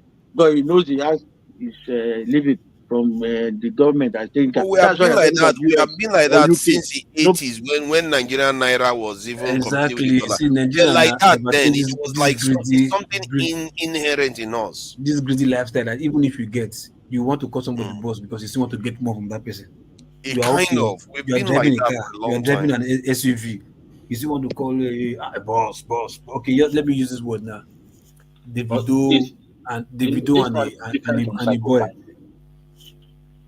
Sorry. Okay, no, this is different from psychopathy. Yeah, it's a bit different. It's different from It's close, psychopathy. so but it's close, but it's not the same. Yeah. That is because it's like you're painting a picture of both together as one. For me, I think it's different from But let me psychopathy. let me ask you though, as it like, do you feel like when they are doing that to you, you feel like okay, it feels good for people to acknowledge you as somebody important, or at least they are treating you with a bit of difference? Do you feel like okay? Do you feel good about that and feel like you want to maintain that kind of position? Have you Yes, ever but felt that? that is the point. It is now, it is common sense to you as human, or let me say, uh, for people who have been elevated at their level of thinking to a point, they need to understand that all these things do not necessarily count, and you humble yourself still, even though they are giving it to you. Yeah, people Mm. like that. You get the point. So it is now you that should wake up and tell yourself, it is a normal thing, but that doesn't mean I should disrespect this person. Yeah. If you tell yourself the truth, yeah. So that is where that is now it. But you see, for politicians, for example, they take it as a tool to continue to make the noise. So they employ psychophancy, for example, to do their biddings. They employ psychophants to continue because they want to use psychophancy to the downtrodden more. But let us just discuss. But It's a for me, chair I think there. yes. It's a chair there. So, but So would you say Nigerians are arrogant then, since you are saying that they are just saying it to get something from you? Would you no, say no, Nigerians no, are Nigerians are arrogant. arrogant on the other side? no. Nigerians The are thing is arrogant. that we are loud, and if you are loud, you can be misconstrued to be an arrogant person. Yeah, exactly. Yeah. Just arrogant, yeah. Are you Even look at sure?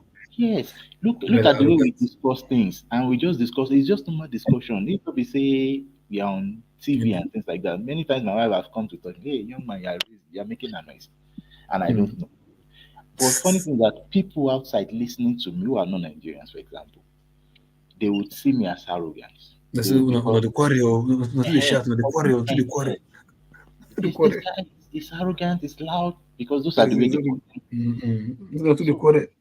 Yes. So if they check the amount of time people say, "Do you know who I am?" Is it not mostly going to be in Nigeria? Forefathers, no, you can't represent. Do you know who I am with the general populace? That's not a generalization. I'm just saying. I'm just saying. Are you sure it's not going to show up? The whole world count is not going to show up only in Nigeria.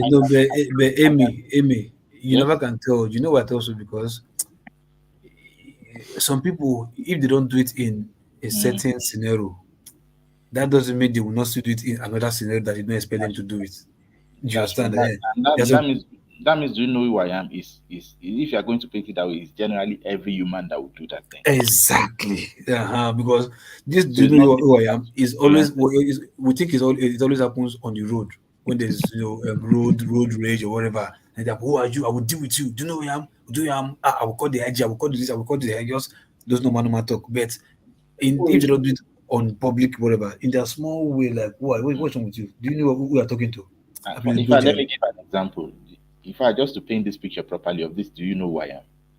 My wife wrote a particular article with some of our senior colleagues like that, and those guys, because of what they wanted to get or what they've not gotten, they intentionally let that article slide for almost a year. So we just try to raise up that, okay, what is happening with this article? We have to submit this thing to particular journals and things like that. Because of the work that she had done, and it has taken over a year and nobody has said anything. Normally, if it is just one or two persons, this work would have flown, and it would, if it would don't fly. At least nothing is perfect. You get the point.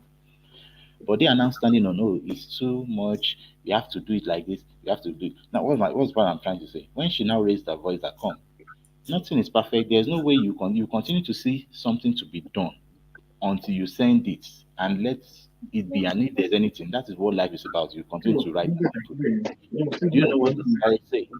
It's like, hey, in a subtle way, they didn't say, do you know who I am? But when you listen, when you look at the words said, you know this is exactly, do you know who I am?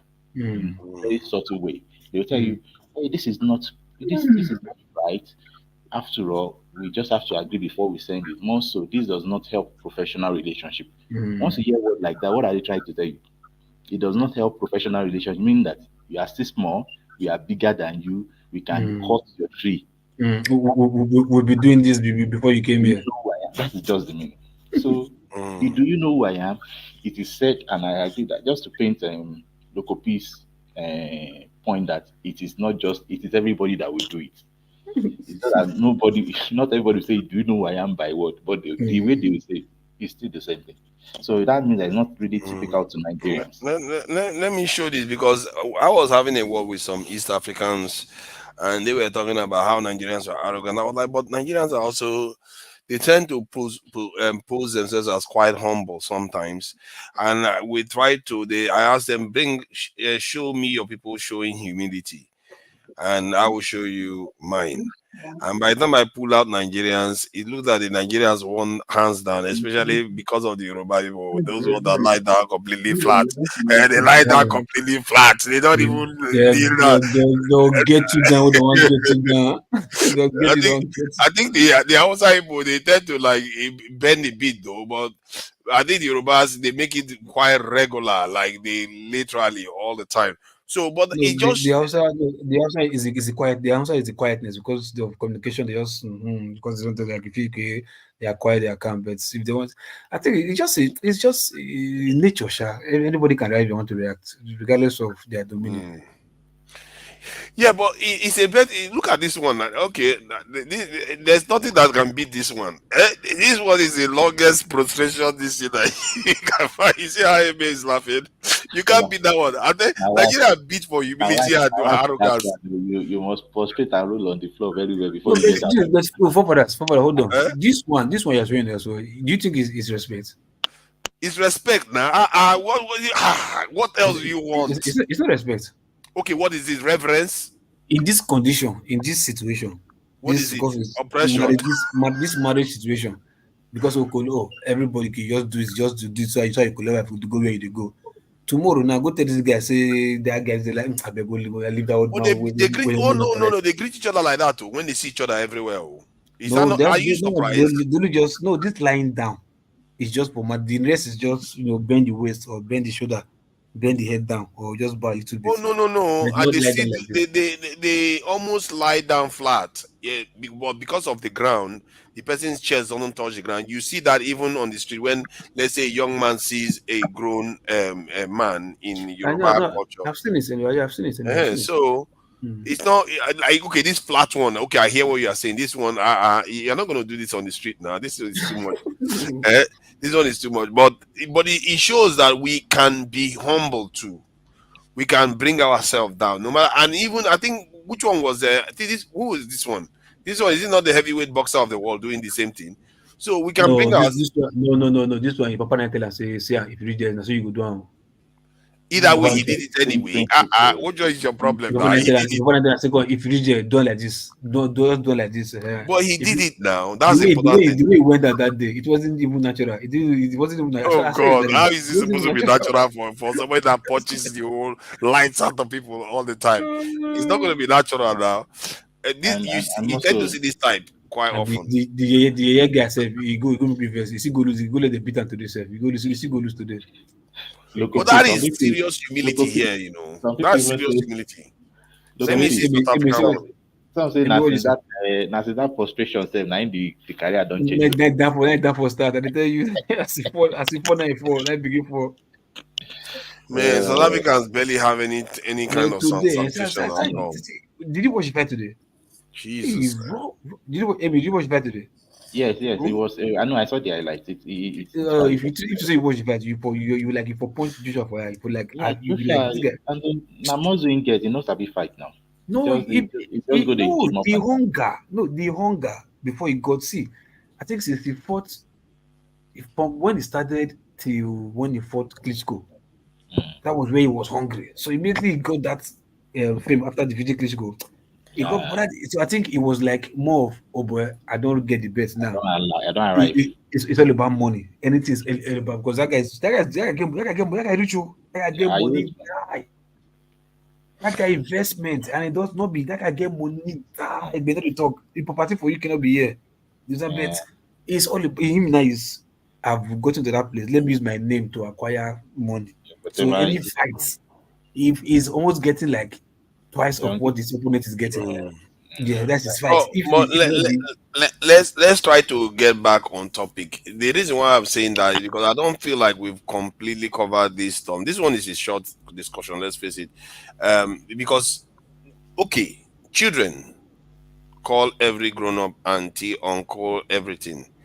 And there's also evidence that even when we had a lot of bounty in Nigeria, even in the 60s, 70s, when things were really good, people were still behaving like this. So it's not necessarily that they are just only doing it because they are going to get something from you. Maybe now that's how it becomes cynical now. But we've been like that from the beginning. Don't you think? Yes.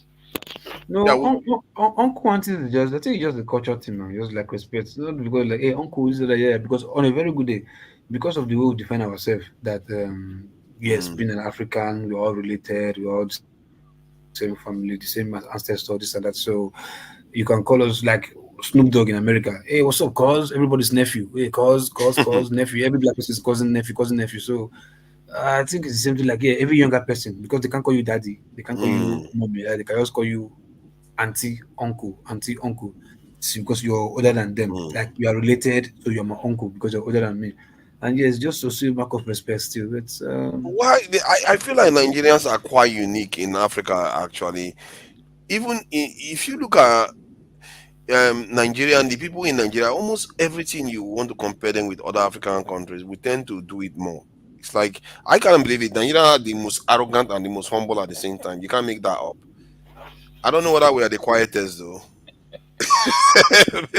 Maybe the Londoners are the quietest. no okay. See, I think the sorry, when you say arrogant or maybe loud or whatever, like okay, who put the yardstick that this loudness when you say because I talk I raise my voice so that you can hear me. You No, understand? Who put it as if it's a bad thing? Because on a very good day, it's where we find ourselves because of the noise, maybe because of noise pollution. Every day we hear ping pong, ping pong, ping pong. Exactly. So we have to shout so that Amy can hear me from the other side of the road because of the ping pong, ping pong. Amy, I You can see, be on. we are blaming car horns now. No, That's why we are shouting. no, see, no, How many people live in cities forwarders, that if you go to Abuja, okay, come down Abuja, they loud. come down for plane, into Nigeria. You will know, say, enter familiar spirit, familiar zone. Like you just, it's that airport. As you just open the door for plane, just come out. Maybe you got hotness, weather just change. But you know, see, man, even the air, you know, That's Lagos now. The noise, air is noise, shaking noise, all the time. But before that, the breeze. we also need to understand that those cosmopolitan places in Nigeria, they dictate the Exactly. culture. Exactly. You get the point? They dictate the culture, and from there, these things transcend to every other part of Nigeria. That is just what we see, because basically you want to, maybe you can say, peer pressure a bit, society, culture generally.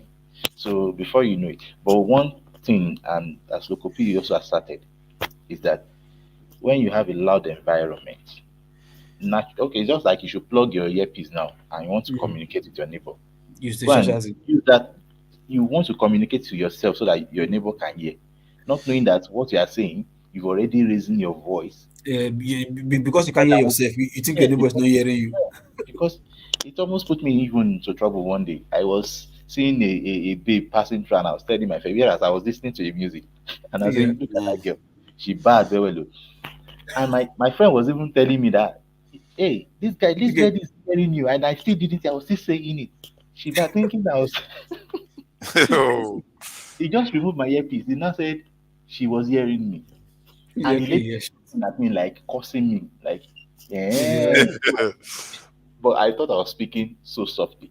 So, Yeah. and that is what now. Can I imagine when you've had that over your lifetime, or like 17, A 18 months? period of long time, you That understand? will be You your never threshold of. You can imagine your threshold. You won't know you are loud, but your threshold of speaking has Yeah. increased. So when you now go to, funny thing is that when you go abroad, you even hardly hear what your people are saying. Before I get acclimatized to what they say, it took me a while. Why? Because I was expecting a certain level of frequency of noise, but it wasn't there. So I find it difficult to hear them, and they were like, "Hey, hello, how are you?" They said what they were saying, but I couldn't pick it. So are So you you saying don't. that Nigerians have a bit of deafness? No. No, wait, yes, Maybe that is the truth. because it has to be louder for us to actually No. hear anything. You need to. An average Nigerian doesn't know that he's deaf. No, no, no, So no. No, it is in your own case anyway. In your own case, pronunciation is also a part of it. Phonetics is also a part of it. If you come to Lagos right now, even if I talk small, hey, look, how far, what's up now? How you there now? You will not tell me, eh? You understand what I'm saying now? Hey, like, hey, me, how far, what's up? How you there now? With low voice, you will still hear me now no. because you understand what I mean. Yeah. It's not that I will No, hear no, you. no, no. No, I no. It's Let me because give you one my brain example of what simply I feels, saw. Finish what you're saying. my brain simply fills the blanks for me so that I can assume I'm hearing you. And that is how it is. No. Exactly. That is the science of it. A lot of things is that your brain does the prediction itself. Interpretation, yeah. It simply it has modeled your environment such that it doesn't waste time thinking. So you think you are the one hearing, even what you see sometimes is not exactly what is there. Oh God. Hold on. Now let me describe what my experience. That's why I asked the question whether we are deaf. Because when I was on the train in the UK, and there was these two white people, they were just sitting next to me, and they were talking right next to me quietly. They can hear each other perfectly well, but I couldn't hear anything. I was like, how is No, that even possible? see, It's just I've ear seen to somebody. ear. I have a friend in school, Uniben those days. The guy will be on his phone, talking to his girlfriend on the phone. I swear to God, stand near that guy, you will not hear one word what the guy is saying. No, as in the guy, he's like a friend of mine in Uniben then. He's talking to his girlfriend on the phone. Stand close to the guy. You will not hear like Yeah, but that one could be the mic that is amplifying on the other. This one is mouth to mouth. You can't. See, This one is mouth to like mouth. Like, why what is going why on? you I can't hear pretending? I will anything. ask you, like, why are you pretending you're on the call? You say no, I'm not on the call. I'm not going to get. I said, bring, let me see. I was like, hello. Then this I hear the girlfriend sound. Hello, yeah. Hey, who's this? Who's this? They're like, ah. I said, but are you the Maybe one you she's are telling deaf me? now. This is the problem. Maybe we are No, deaf. You're not hearing him. no. You see, for all of us cannot be deaf now. Everybody, all of us complain the same thing. Actually, all of us could be deaf. All of us do. Come on. All of us could have a bit of deafness and we don't even know it. No, We are walking sometimes around. okay, whisper. I'm like, every three. What you talk command? What you do code? Like, I beg you, you're not making call. You say take. You take. Hello, I'll hear somebody's voice like, God damn it, people are like that anyway. But sometimes, like you said, right? Like for me, I like loud music. Yes, loud. I'm hearing Yeah. anything, but just let it be loud. Maybe the more it gets loud, maybe the more I get the feeling. What is wrong with Nigerians? Eh? I like loud music, so you understand. I like loud stuff too, but I'm getting to worry that we're a little bit deaf because let's face it. Sometimes I get scared. For me, you don't even need to be worried. I think it is true that we are a bit deaf. Now, not that it is a permanent deafness. No, the thing is, it's not like it is a permanent one. It has been diagnosed. Or Dr. Damages are to Nigerians are deaf. It's official. The thing is that once you go out, talk your normal talk, and somebody tells you are, they might not confront you, but from one or two conversations, if they are sincere with you, they'll tell you are loud. And that is your normal conversation. Why is it so? It's because you want to hear yourself. Exactly. And if just like when you have a headphone on. Yes, you want to hear yourself. And that is why once you're like the person you're saying that was on a phone and you couldn't pick what he was saying. Yeah. An Oyibo person will be close to that person and will hear perfectly what exactly. Okay, hold on, Amy. Right? If you want, because you want to hear yourself, that's why you're raising your voice, and you believe, is it that if you go low, you will not hear yourself? Because on a very good day, if the person I'm talking to, if you've been if the person I'm talking to can hear me, and I believe I cannot hear myself, how am I sure the person that I'm talking to is hearing me when I cannot hear myself? Now the thing is this: if you've been in a place where, for example, a generator has been running 247, you've been hearing blast of phones. Wait, normally, go and stay in that environment. It's just like you are plugging your earpiece now. There's no way you communicate to one person if you don't hear yourself. You are not you will not feel that you are communicating. But is it that it's our language? Because remember, English is not our language. So is it that, because I'm thinking, what if we are speaking Igbo or Yoruba or Ijo? Is it going to sound like? Can you hear it? That was fast. Any Nigerian language, no worry. That was fast. So are you sure? Have you tried it? How do you know? I know. If you don't let somebody else come in, you're just gonna be too loud. It was getting funny. It was getting really funny now. You greet us first. If you don't let somebody else come in, how Pastor is looking fresh now. He's got to nobody. You can't hear my greetings, but anyway, greetings to everybody. You greet us first. Everybody in the comment section as well. What's the theme of this dress up now? Is it the Yoruba theme? Look, we Nigerians, we don't do it like that. We Wazobia, we can cross where Kenya, I can wear Ghana one. It's Africa, right? It's one Africa.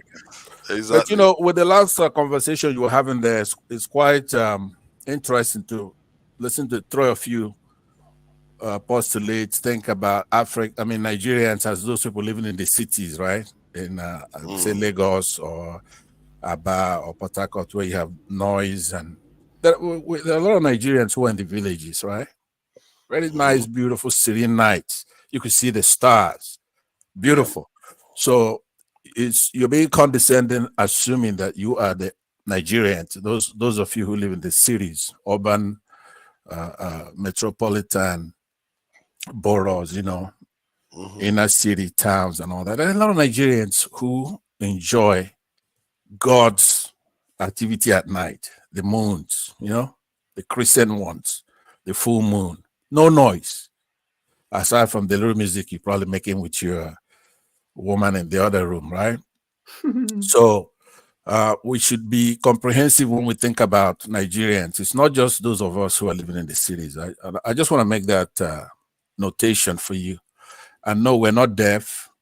We're free spirits. We'll talk as loud as we want. I tell you. Keep our horn. I tell you. You know what I'm saying? We're free. Please, We're please, free I cannot hear. spirits. I cannot hear you. We're free, and we'll do what we want. When you land in Mauritania Mahara Airport, you know you don't land. I tell you. You don't think. I tell you.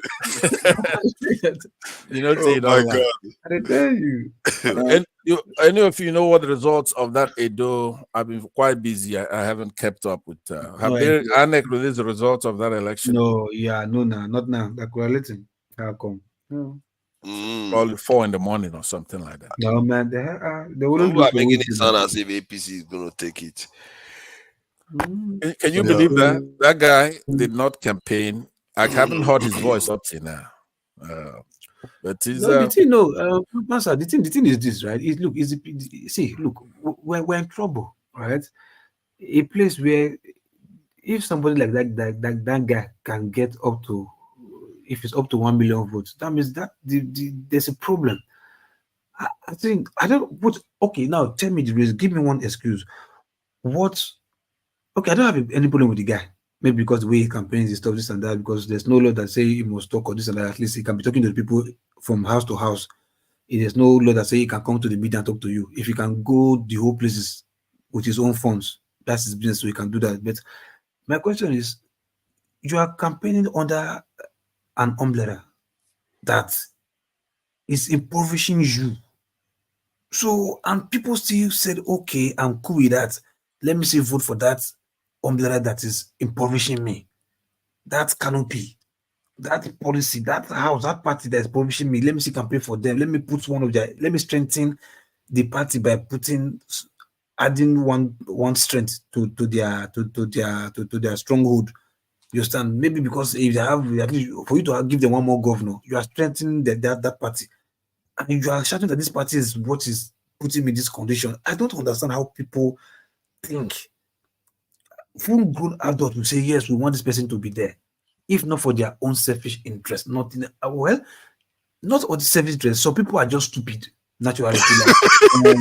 People don't respond as a crowd the way people respond just individually. I don't think that's how it works. People will still vote for even somebody they know is not for them. No, for us. No, see, look, for us, look. Having two sides is not a problem.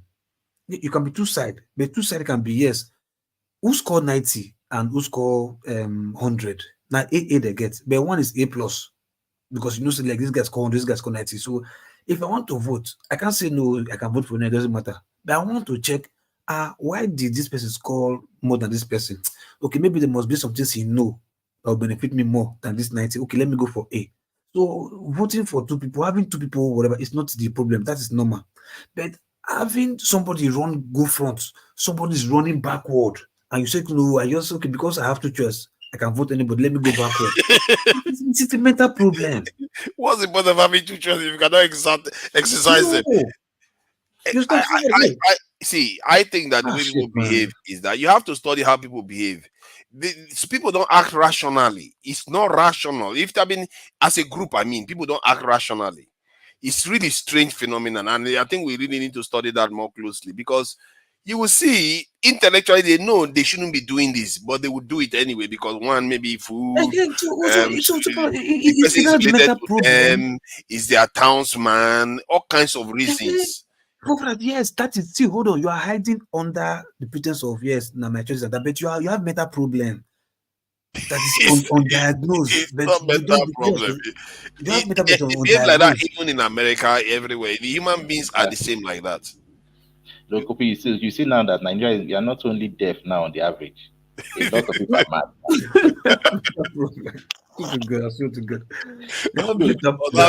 This one surprised though. This one they tough for that APC guy to win that. If he wins the election, right, it's got to be the most stunning thing I've ever seen. I mean, It's not the same stupidity. I saw some of the results, and PDP is, they are trying to fight them. But what I tend to notice is that the areas where APC is winning, they tend to have bigger gaps. That is concerning because they tend to I win the know. I bigger think areas where the what gaps are bigger. I think the calculation they did there is this, because they know they have two major candidates, because maybe majority of the state is pointing towards the Edo Central to provide the governor, right? And Oshomole in his Edo North will say, okay, now I own this place. You understand? Now the deputy governor is also from here, so we can put coalition and make sure we clear everywhere to APC in Edo North. Then in Edo South, that has majority of voting block, they are divided. You understand? So the two major parties are either going for one of the Edo Centrals, so it's divided. Then the Edo Central itself too, they are also divided because two of them are for their brothers from there. But the Edo South that have the voting block, that's where the problem coming from. So if PDP clear by chance clear the whole Edo South, which is impossible because both of party have stronghold in Edo South too. You understand? If both of them clear, if they share it 50-50 for Edo South and Edo North, APC clear everything, the small one that will come from Edo Central will just, even if they share 50-50, APC will still win because of the division of Edo South. So if they do it very, except the people who are sensible to say, look, we're not following party or no party. We just want to look for somebody that will do it for us. Except that one, or else APC might just take it because Obaseki himself, he erred big time. He had the opportunity to do what he's supposed to do. He failed the people. He failed the people. Yeah. He didn't give PDP voters reason to vote them in again. Why Yes, would they he vote them failed. in? He failed the people. The people do really do not have problem with the incoming of the PDP candidate, so to speak, because as old as he is, the guy is trying to be young guy, like Y2K compliant, trying to be as young as he can. Doing this, the guy, if not for the fact that they said he was 65 years old, they're like 65 years old. Ah, wow, this guy's old like that. Wow, that looks younger anyway. But that's not the issue. It's just because the person that's bringing him with this dead guy. That's why you barely see situation whereby the government is even following campaign from place to place. He is the one doing his own thing by himself. The governor barely follows him because the governor knows that people are not happy with him. You understand? But the luck they had is they've already decided before Labour Party presented the candidates, the state have already decided the direction they are going to. That they are going to Edo Central to pick from there. The state have already decided. Majority of the politicians have already decided that we are going to Edo Central to pick somebody. So the Labour Party to present somebody from Edo South, that is the only problem Labour Party is having. If Labour Party have done the calculation properly, they would have allowed somebody from Edo Central to come out. That would have been a big plus for Labour Party. But because the states have already decided that they are going to Edo Central, the Labour Party is now presenting somebody from Edo South. That is a big blow for Labour Party. Yeah, I can't say I understand the various candidates and who has the best intention, but all you can advise people is vote somebody that actually has your interest at heart, because qualification is not always the best thing. If they have the qualification and your interest at heart, you go for it. But if they don't have as much qualification, but they have your interest at heart, go for that one too. Because the other one that is highly qualified, if it's not doesn't have your interest at heart, he's going to use that his big brain to wreck you, to wreck your economy and wreck your interest. So but we'll see the results anyway. I think was it you or someone that was saying that it was quite divided too. It became a little bit divisive in Edo State. That is. This is Nigeria. If you create a Edo as a nation, before you know, you start seeing that one part wants to break away again. Africans just like to break up. It's always like that. Look, what is greed? It's greed. Like that, it's greed. Gary will not share well. It's okay if not so. You go, let me go, man, so that we have equal Gary sharing. So that's just it. It's just greed. Like I said, it's just the individual. If we decide to do the right thing, Because I don't understand why people don't want to agree that for you to create a institution, for you to make sure your institution is powerful. It's just common sense. Checkmate. You are creating a system to self-check you if you go wrong. But this system now that you are creating to self-check you, you don't want to give it power, and you are complaining that the system is not working. Well, you don't want to give that checkmate power. You understand? So if you give this institution, give them power to fuck you up, even if you fuck up. Oh You God. understand? Okay, see, I think let's go to another topic, because this topic I think is quite important actually. It's a seminar that I'm glad you are here about what happened in Lebanon this week. I think that's quite seminal. Because we are, what is the lesson for us with what happened in this in with pagers, radio transmitters, receivers blowing up, even I think solar panel parts were blowing up too. What is there for us to learn from this? I think I would like to hear from you, Loco, MA, and Pansat about this, please. The bombing that happened recently. Yes.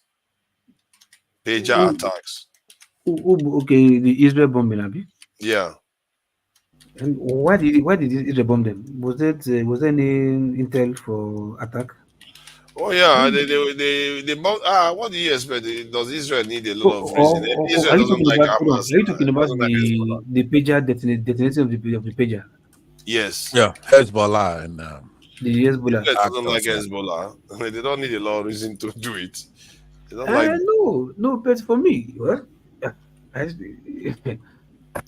wait, okay, wait, what do you expect Israel to do? I mean, that is the right. If that is correct, that everybody that is bomb is exploding on their waist, all the pager is exploding.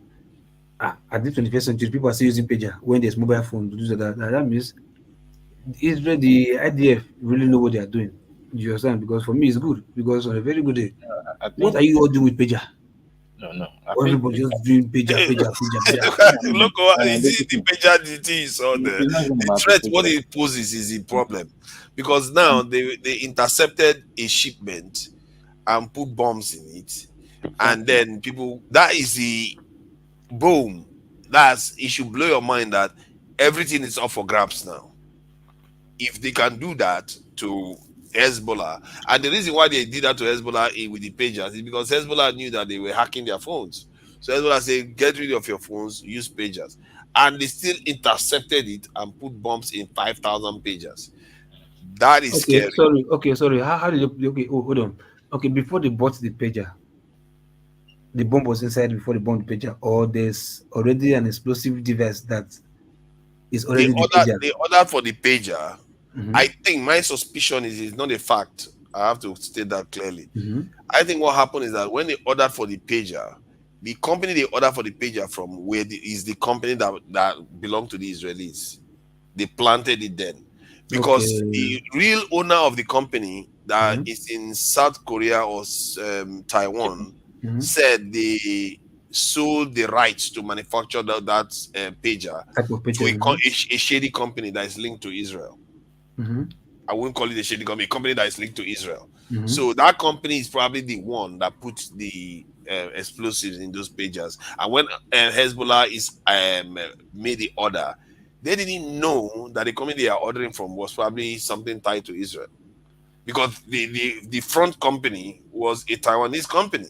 You see, now it shows you that what they call it, where you are sourcing your goods is very, very important. You have to know whose company is actually making your product. Who are really buying from? Who have ties with that company that you're buying from? You want to be sure, and you want to be sure all the things you already have is not Okay, already and sorry, another thing too. Were they using the pager already, that the Israeli were getting the information from the pager, like look at what people are planning?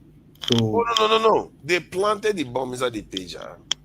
They knew the people they were going to get this pager to use it, because they are getting rid of their phones. So when they got the pagers, they sent a specific message at a specific time. I think for what I gathered, they said it looks like Hezbollah was about to discover that there was something wrong with the pagers. Then they detonated it. So over 3,000 people. Okay. Not that Israeli were having the intel that the whatever message I sent it to the pager, that Israel was encrypting the messages to decode the message to see what they are Oh sending no, to no, each other. that one they can access it. That's not the problem. Now it's Okay. about using the pager as a weapon against them. The Israelis can access that one easy. They are planted, but you think they can access the message? They can Okay. access iPhone, So WhatsApp. that means they must have seen the messages like, oh, okay, so this is what people are planning. Oh yeah, detonate all the bomb today. That is Yeah, it. yeah, but that is one scenario. I think that forefathers is guessing, right? Yes, I have a they feeling. guess. I have a feeling that it's a cyber attack, right? And it's the technology involved in that. It's scary. Obviously, this is a new frontier that we see now. They are able to cyber attack them without planting physical bombs in the device itself, right? I was telling you forefathers about a month ago, or maybe more, that the United States, by extension Israel, they have neutrino technology, right? So if you, in my opinion, now this is also my opinion, to be fair to you, I'm also guessing, right?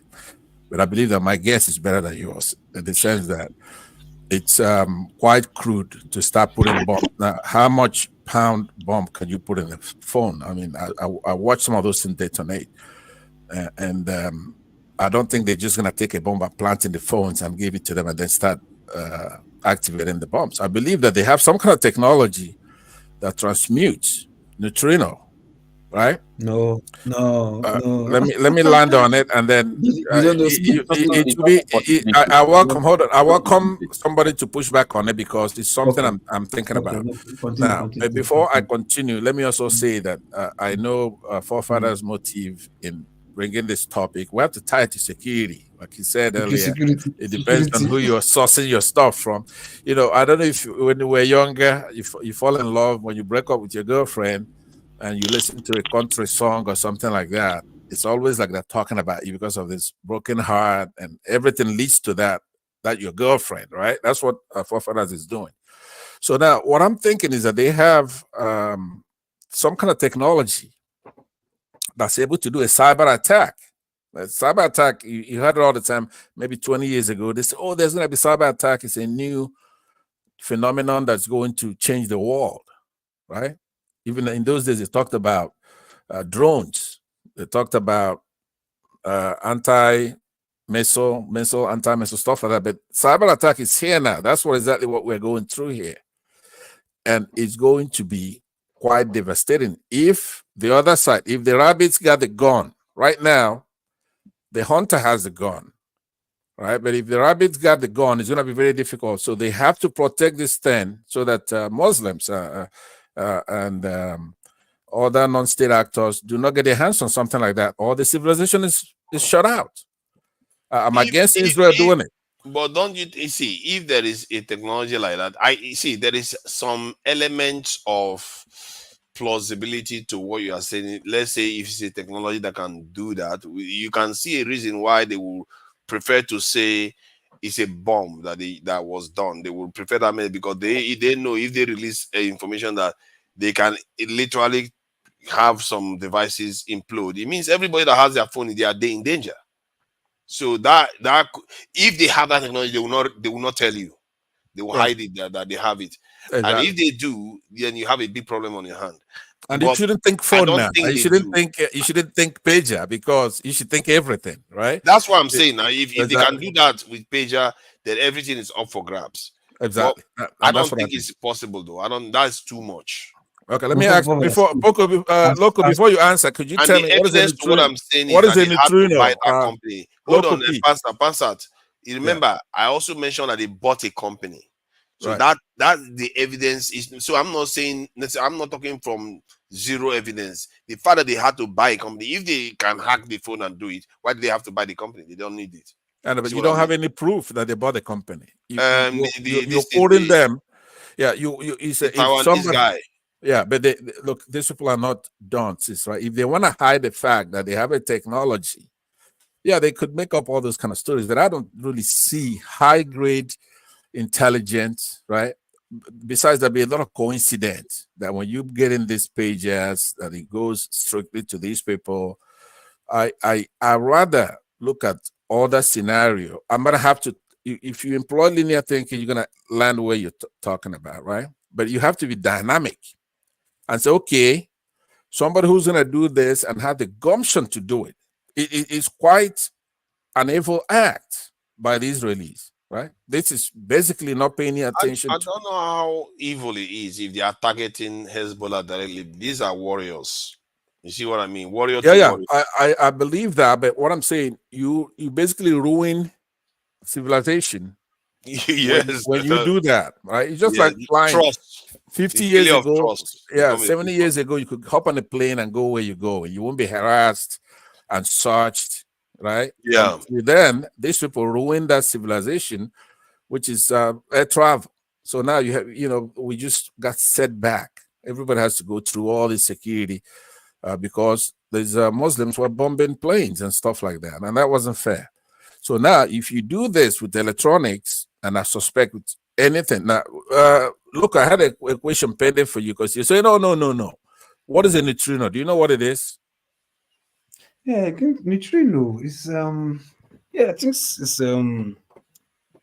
how will I put it now? Maybe like It's a subatomic particle that is no, not no, no. really. It's a, like little something like electrons that helps like data transfer, messaging, whereby I can send message to you, get it instantly. Seriously. Something like that. Yes, like You need Okay, to no, stop it. Loco. you don't know what it is, Why but did it's you okay. even Look, attempt it? look, Eh? nobody Father, should let know me what tell it you is, what right? the answer is now. Look, Forefathers was closed because I wait, challenged hold him on on, it wait, before.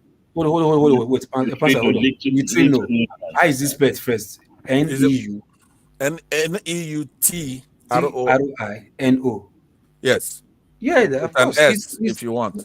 No, Yeah. yeah, that's what I mean. It's a networking stuff. Like it helps you like transmit messages and other stuff. Like It's not Wi-Fi. Oh. It's I not. thought I no, think no, you're no, no, thinking no, of not that. No, no, Centrino. no, no, no, no, no, But no, no. look, No, listen. honestly, Is hold on. nobody should take anything away from Loco, whether he See, got the description right. But the point I'm making is that it's found. Hold on, sorry, it's found in yeah, devices. It's not Wi-Fi, not wireless. It's like not software, hardware.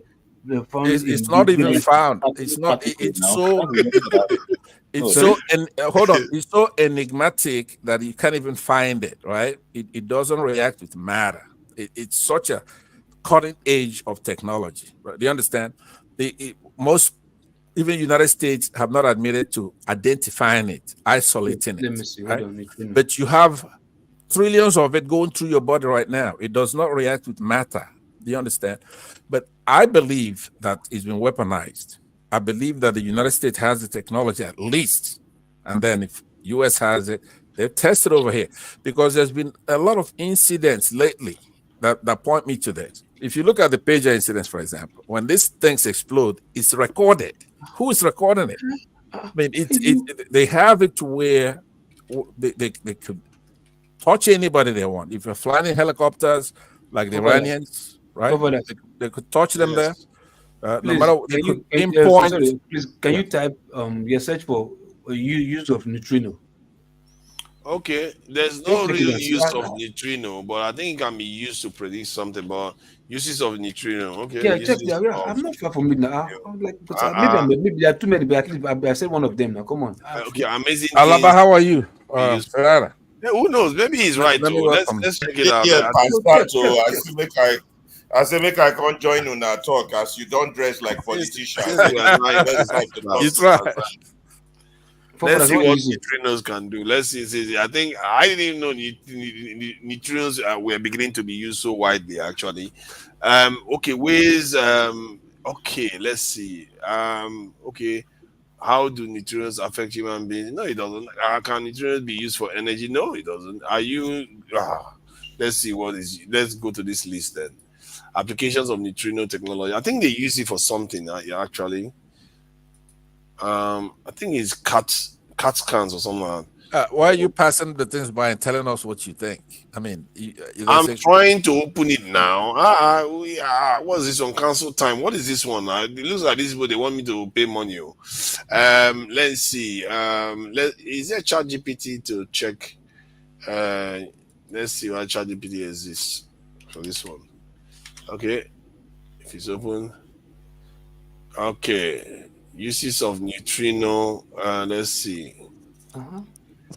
Uses of neutrino. Okay, I sent you a private message. Check and see. You say, come on, man. Say they allow for transmission of binary messages through dense matter at nearly speed of light. Detecting neutrons helped locate extreme distance objects in space. Neutrinos are produced in nuclear fusion processes in stars and reactors, and then they play the role in stars' supernova process. Neutrinos are poorly understood, so basically research is a priority. Oh, okay. So people don't So discover and finish. you say that you can't just use it in normal day to Yeah, day. yeah, you can use it for human stuff. From what I'm reading here and is Yeah, you cannot use it day to day. But what I'm saying is that it has in fact been it's as everywhere. you There is sit this there right medical now. application. Look at the medical application. It's a medical But application. Neutrino beams in medical imaging. Although still X-ray. in its experimental stage, neutrino beams could be used for ultra-sensitive medical imaging techniques that X-ray, require low that's interaction X-ray. with X-ray. That's cancer for X-ray. research. Yeah, they are trying. Yeah, it's not really widely used. It's That's just for something X-ray. that is Right. So interesting, actually. Even communication. This is the one that is relevant to what Loco says. It says something about communication. Due to the weak interaction with matter, neutrinos could theoretically be used to communicate through dense media like water, even the earth, where electromagnetic signals cannot easily pass. Wow, that is quite an interesting usage. You know that water one is very powerful. Can you imagine if you can communicate underwater because you can control neutrino? That is such a powerful technology. If you can get it done. that's why what I was postulating, right? I'm bringing it into the realm of what high-tech countries such as United States. Before you see any of these things we use on a day-to-day, internet, whatever, right? The United States military, maybe they had it for decades before it becomes commercialized. Once they have something superior, then they let us enjoy whatever it is they have. Do you understand what I'm saying? So you want to be when we're postulating here as analysts, then we have to use our imagination. It has to go to the zenith, right? So, which is why I say you could poke holes in it, but it doesn't mean that Local P can then pull anything out of his pocket, right, to try to knock it down. I'm saying that as you sit there now, Local, you have trillions of neutrinos going through your body, but it doesn't react actually with our body. So it has. Maybe we should return back to the matter we're discussing. I don't know how Right. we ended up with the That's exactly class. we are on that. I want the federal to join in, but what I'm saying is that what I said that led us on the tangent is that the ability for these Mossad to detonate stuff, in this case pagers, right? It's not your basic technology where they put bombs in it and you go buy the people and put it in their pocket. There's nothing. I don't think so. I believe that they now have ability to make neutrinos react with matter. They've tamed it, right? It's simple as an. We could go deep into it if you want, but that's basically what I'm saying. This is a game changer. Right now they're able to bomb a building, but just pick out the particular bedroom they want to bomb, and they bomb that particular bedroom and leave the rest of the building standing, right? They could do that. They're doing that now. So the technology that I believe the United States has, which I'm sure Russia and China have gotten an inside information on. That's why no matter what provocation the US does, like in Ukraine, right? Russia doesn't want to say, hey, you know what? I'm not going to go to war with the United States.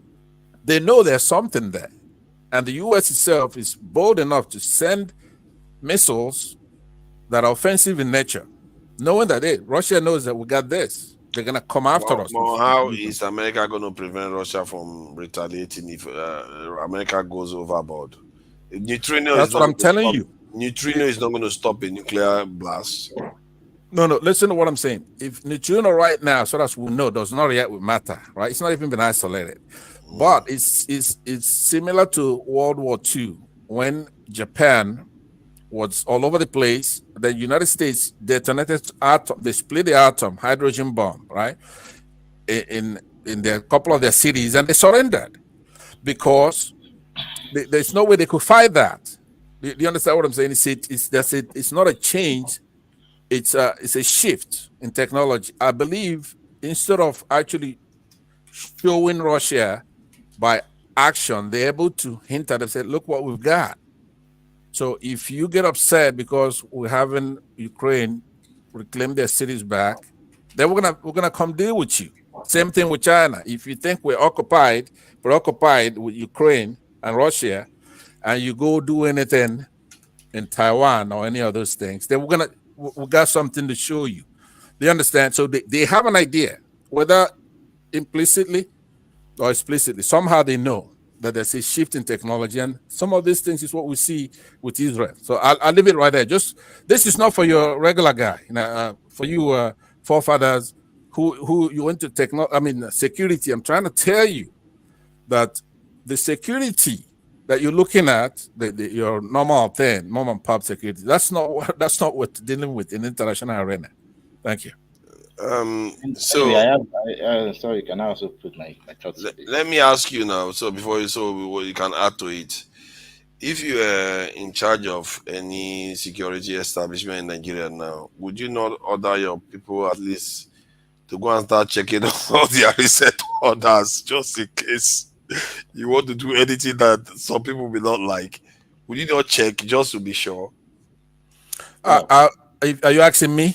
No, I'm asking Emiloko. Okay. The thing is this. While before I answer your question, why I want to agree with Hansat, what is your point about a superior technology being used. I still also want to believe that it could just be a simple lapse in the normal technologies that we are using right now. Maybe there's a lack of expertise amongst this set of people, and that was capitalized on. But sometimes some things you just need to do the little things and you get better results than really using all that technologies like that. But I'm not disapproving of what he said. It's possible too. There could be, I find a way to harness the energies around some subatomic particles and then utilize that to effect this damage. So, but yeah, as the question you asked, that if this will now inform us on what form of where we get our equipment from, and if it should also require us to now really put into consideration and supervise this equipment properly, I think that is just it. But can Nigeria as a nation do that now? Are we really at liberty to do that? Do we even have the what do you call it now? How do you call this? The independence to do that, and are we even capable of that itself? Listen, on security, I know forefather like to talk a lot about security, but so I'm not done, Mr. Ferreira. Yeah, finish up, brother. So, are we independent to achieve it? And because from the look of things, I don't think we can even produce. We have not put in all the necessary infrastructure to commercially produce weapons. So these are the things, and so that means that one way or the other, we just have to still roll our clothes with this set of people, with these nations, in order to at least come up. And that is why we need leadership. So in my opinion, there's nothing we can do like that. We just have to, be wise enough to middle around the waters and make our gains from there. That is just my conclusion. Well, when we see this sort of stuff, does it not worry us when we keep saying like, bring vaccine to come and inject our children? Because you are Angel Michael from heaven. You are so very. Let me tell you what should worry us. What should worry us is our attitude to governance. You see, no serious people takes no serious government or serious country is going to have security. First of all, they must have discipline. They must have discipline, they must have money, and they must invest in research and they must also invest in espionage. Nigeria cannot even feed its own people. How much more be disciplined enough to invest in research or invest in, what new technologies others have out there so they can beat it. So our issues are we are still dealing with primordial issues while the rest of the world have gone far. And the only problem I always have with you, Forefather, is that you don't connect the issue of seriousness of government, that is the impunity that goes on now with the corruption with security. And that's your biggest link to security. In fact, those are the pillars of security.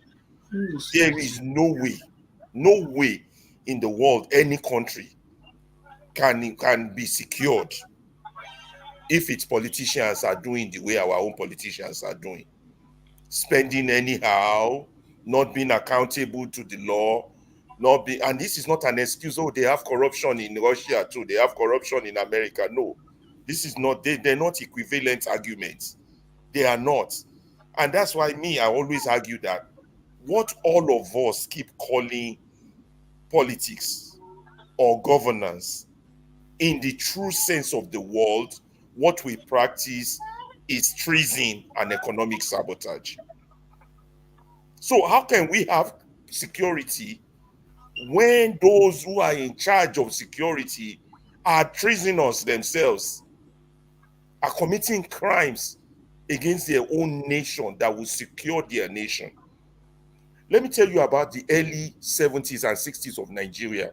And I know that based from my uncle, because I asked him that, why you joined the military, as a medical person? He said, because the military had the best facilities. That's in the 60s. They had the best hospitals, best facilities. You understand? Everything has gone down now. I don't know what they have now. But if the country does not take the issue of law and order seriously, issue of law, where anybody can do anything they want. Look at today's election, for example. Stories of people doing anyhow as they want is already out there. People writing results, they cannot even collate results at the local area. They are now thinking of taking it down to the state. You can't have a serious country like that. These issues are too serious. And these issues of economic sabotage and treason, unless they are treated, you're right. You're right on this, your argument about external enemies. But the one you are overlooking is our internal enemies. We have two. We have external enemy, the ones influencing our internal enemy. So the questions we have to focus on as a people is, what do we do with the internal enemies? And the internal enemies are not the critics. They're not the protesters. They're not the activists. They're not the agitators. They're not the people complaining. But they are people that are, for sake of personal gain, are sabotaging the collective security of the people. I call it collective will, because collective will is also for us to be collectively secured. But because of what they will gain now, they sacrifice that at the expense of our security. You can't have security if your military is not actively engaged in research. Your university, not just your not just your military, your universities are up to date with research, with what is new, what is out there, are thinking ahead. You see, you can't have security when you are a consumer, when you're a consumer of products, because the person you're consuming from is not going to give you something for you to secure yourself. They will give you the ones they have done using, the ones they don't need anymore. The new ones is the responsibility of your military head and intelligence. Well, we're talking of a country where somebody without a certificate became president. So what intelligence are they even gathering? Let me just leave it there and let others talk small. But you have to connect this security issue and see how important it is to the issue of governance itself. How what we practice now, all these We're treating election as if we're treating a football team, Arsenal versus Liverpool. My team must win. I must write it. You know, we're treating issues of crime and fraud. I mean, economic sabotage as issues of democratic gains. You know, my man must be a millionaire. Well, but these are serious security issues. And as to push your argument, which you always push, security, security, security, there can be no security until these basic fundamentals. Talk of all these countries. North Korea, do you think they just developed a nuclear bomb? It's because they kill anybody that's not in line with the objective of building a nuclear bomb. China, they kill anybody that's not in line with the objective of them getting where they need to be. But everybody does whatever they want in the name of tribe, in the name of religion, in the name of born to rule, in the name of any other thing except what it really is. And then we keep gaslighting ourselves. We're giant of the world, giant of Africa. We keep doing this thing, doing that. We're lucky we don't have natural people who wants to come and directly invade us, and it's still coming. But they just went, well, what's the point of invading them directly with foot soldiers? It's just, they already have internal enemies. It's like the blacks in America also. It's like, what's the point of KKK? KKK will say to the, what's the point of killing these people anymore? We already got the gangs there to kill them. So why do we have to even bother? They'll do the job better than us. The same thing, this is what our governments are.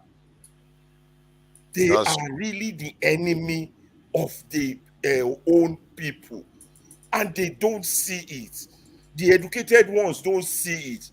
Leaders don't see it. The religious leaders don't see it. Traditional leaders don't see it. Those with PhDs and doctorates don't see it. You can't blame them because everybody still see governance as going to the forest to kill a bushmeat and bringing it back to the village. That's the way we view governance. And that's not governance. Governance is security. And it's a security competition among everyone in the world. That was what led to First World War. That was what caused Second World War. It's an issue of security. It's an issue of resources. And it's exactly the same thing that will lead to the Third World War. And we are still there dealing with primordial issues. One man playing big man, buying Cadillac, buying yachts, buying planes. How does that? I know. Let me keep quiet. I beg, make pants. I don't know why we bother, but there is a new development going on in Nigeria. I'm sometimes when I see things now, I'm very skeptical. You know, the Nigerian government recently went to Russia to sign an agreement with the people that built Ajakuta Steel that they will finish the building of Ajakuta Steel and run it. That is something different. I've never heard that before. So we'll see whether that will come to fruition. Because if you are giving foreign companies the opportunity to run it, chances are that, yeah, they may be interested in completing it. That's if Western people don't want to delay the process again from finishing. So that's something that just came out today, not long ago. So there's also this discussion that they would say they want to build underground train in Abuja. I don't know whether they will do it or they keep saying stuff. Until I see it happening, I'm not going to believe anything they say. In Nigeria, that's how NNPC was. Port Harcourt Refinery was supposed to come on stream last year. It didn't come on stream. We even have to stop responding to the issues of they want to do this, they want to do that, they want to do that. I think as a matter of government policy, if you're not, they shouldn't even be announcing what they are launching. They should only announce what they are commissioning, what they are opening. That would make sense, isn't it? Since we've been children, they've always announced what they want to do. They want to build this. They want to build underground railroad. They want to build the tram. They want to. No, I don't hear. I swear, here in the Western world, or in the city that I live here, I don't hear governmental agencies saying they want to do this or they don't. It's only when they are opening it that you see it in the news. If it's whatever it is they are opening, if it is road or if it is hospital or if it's whatever, it's school or whatever it is. Let me ask you, forefather, you heard what Alaba said, which I subscribe to, right? So, but I want you to take your time now to respond to what he said. Do you now adjust your view, being that the angle that you always talk about security is important, and I also subscribe to that, but it's not the only thing, right? You have your military, national security, your foreign intelligence, internal and external security, like Alaba was saying, right? Then you have your economic security, which he also hinted at. You have your energy security, you have environmental, and then of course food security, and then cyber security, the one that's happening in Israel right now. So what I'm saying, you deserve to respond to this elaborately by saying, okay, look, I was wrong. I was looking at this thing from just one aspect.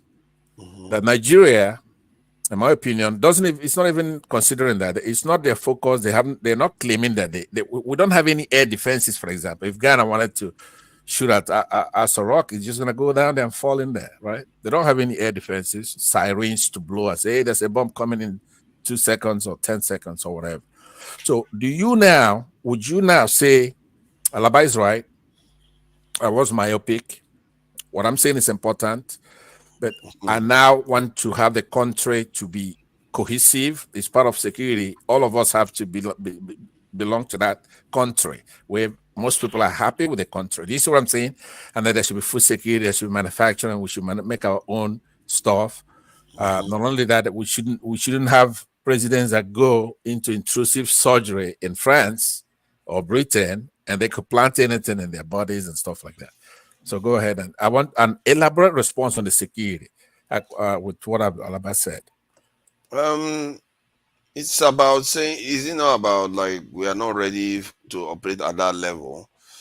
For my way of looking at it is, there are certain things that you can do just by choosing to do it. Not everything you can do by especially when it involves technology. It's not something you can just do overnight. You have to take your time to do your research and build grounds. But there are certain things you can do. You can have people check your equipment just to make sure. You can now maybe change policies about the way you buy things to make sure those things are verified before you start bringing them into the country. You can make sure that you create more of Dangotes so that Nigerians will be making more things, so we import less, and the less you have to rely on others, the less chance you're going to get compromised. So all those, there are quite a lot of decisions people can make or we can make that don't need technology. It's on us. They don't need even technically the leadership transforming their nature that much. They just need to want to survive themselves, because who knows, they might be the target tomorrow. It might be their phones that this stuff is on. They don't seem to let their phones go. So we have to be careful about not saying that we are just behind, because yes, we are behind in so many things, but there are certain things that is just common sense. It's not about whether you're technologically behind or in terms of equipment you are behind. So you just do the ones you can. Those exercises caution, and I think it's going to do us some good, because we deserve. What else do we deserve? We don't deserve anything less than that. If you have people just coming in, bringing anything they like, you want to reduce the risks. You want to reduce to the minimum. Let's say if you are going to accept vaccines, okay, yeah, by everything put together, this is the only risk we are taking, or two risks we are taking. Maybe we'll take vaccine and take equipment from other people. Just that's the way to think. Okay, let me ask you on the vaccine thing, because obviously it's a core point. Do you think, first of all, you know that Bill Gates is one of the pushers of vaccine around the globe, right? There are a lot of conspiracy theories surrounding him. I'm not going to get into that, but he's one of those, and he also is one of Dangote's best friends, right? You know that Bill I've Gates. heard of that. Right. You can see, Google it right now, you're gonna see them together in Nigeria and everything. So do you really think that if Bill Gates wants Nigerians to take vaccines and he approaches Dangote, he won't be able to get through? He'll get through. Dangote, to me, the only reason why I'm saying is that you cited him, we need to produce more Dangotes. Dangote is one of the biggest national security problems we have in the country. Singularly, he's the biggest threat and risk that we have, not only economically. Now, you saw him, I'm looking at, and I'm very disappointed in Nigerians, mainly, basically all Nigerians, even Alaba here. I'm going to tell you why, right? It's such a cheap joke that you have Dangote play the same card he played with Emefiele, for example. He's introducing some kind of currency and together with Dangote, and he was benefiting from it. But he was the bad guy. He was playing good cop, bad cop with us then. So now he's doing it again because he's not that smart, right? He's not a smart guy. So he took the same playbook and he's doing it with NNPC, right?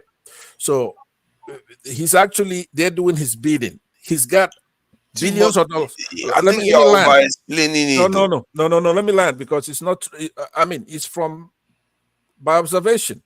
I'm saying that in 2022, when the election was at its peak, with Buhari there leaving office, they used at that point he used the CBN to introduce certain currency. He was trying to do all kinds of things, and Emefiele stuck out his neck together with Buhari and Dangote, right?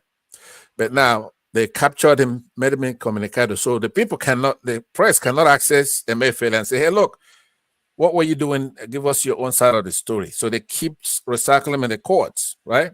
So now our NNPC, who are not perfect, who Dangote himself has used to cripple all our refineries so he could build his own. You are making a lot of assertions without evidence. Oh, no, I can. If you question me, then I'm saying it's by observation, right? So what I'm saying, the same playbook, he's trying to make NNPC bad people. Why can't he come out and say, you know what? I'm selling this and I'm selling it to NNPC for X number of dollars and tell the truth when he does. So we know how much he's going to sell it to them. He will not tell you how much he's going to sell it to NNPC. He's going to say, oh, NNPC doesn't want me to tell you. Do you understand what I'm saying? The number already. I think somebody on the news said it was 46 cents. Right, that was a trick. He said about 50 cents, right? And that's a trick. Now, what is 50 cents in Naira?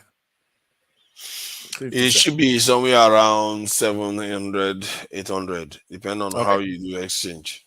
Okay. Not only, first of all, is that not true, but it's high, right?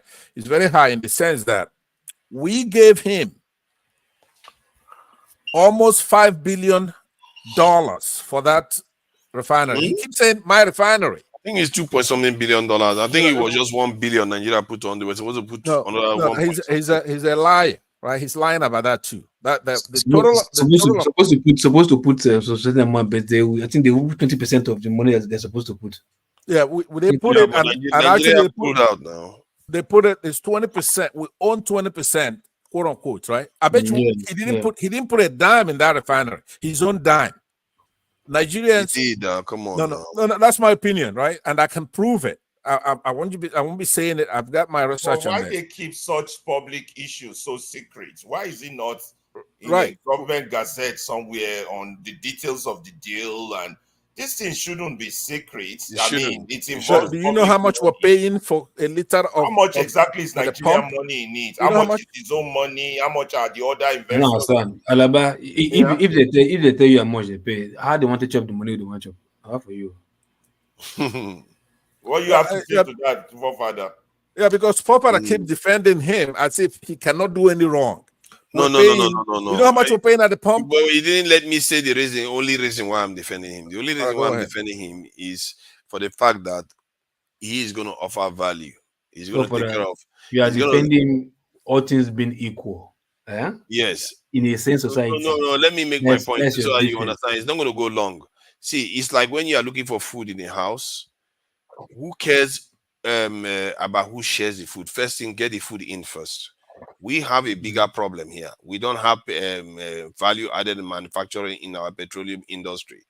Dangote is providing it, period. If you want to compete, anybody else can come and compete. As a matter of fact, it's a good thing. They then come and try to compete with him so that with Nigeria will be richer for it. So that's the way I look at it. It's not about whether it's him. Forwarders, If let he's me ask you one offering question. value, you have to respect that.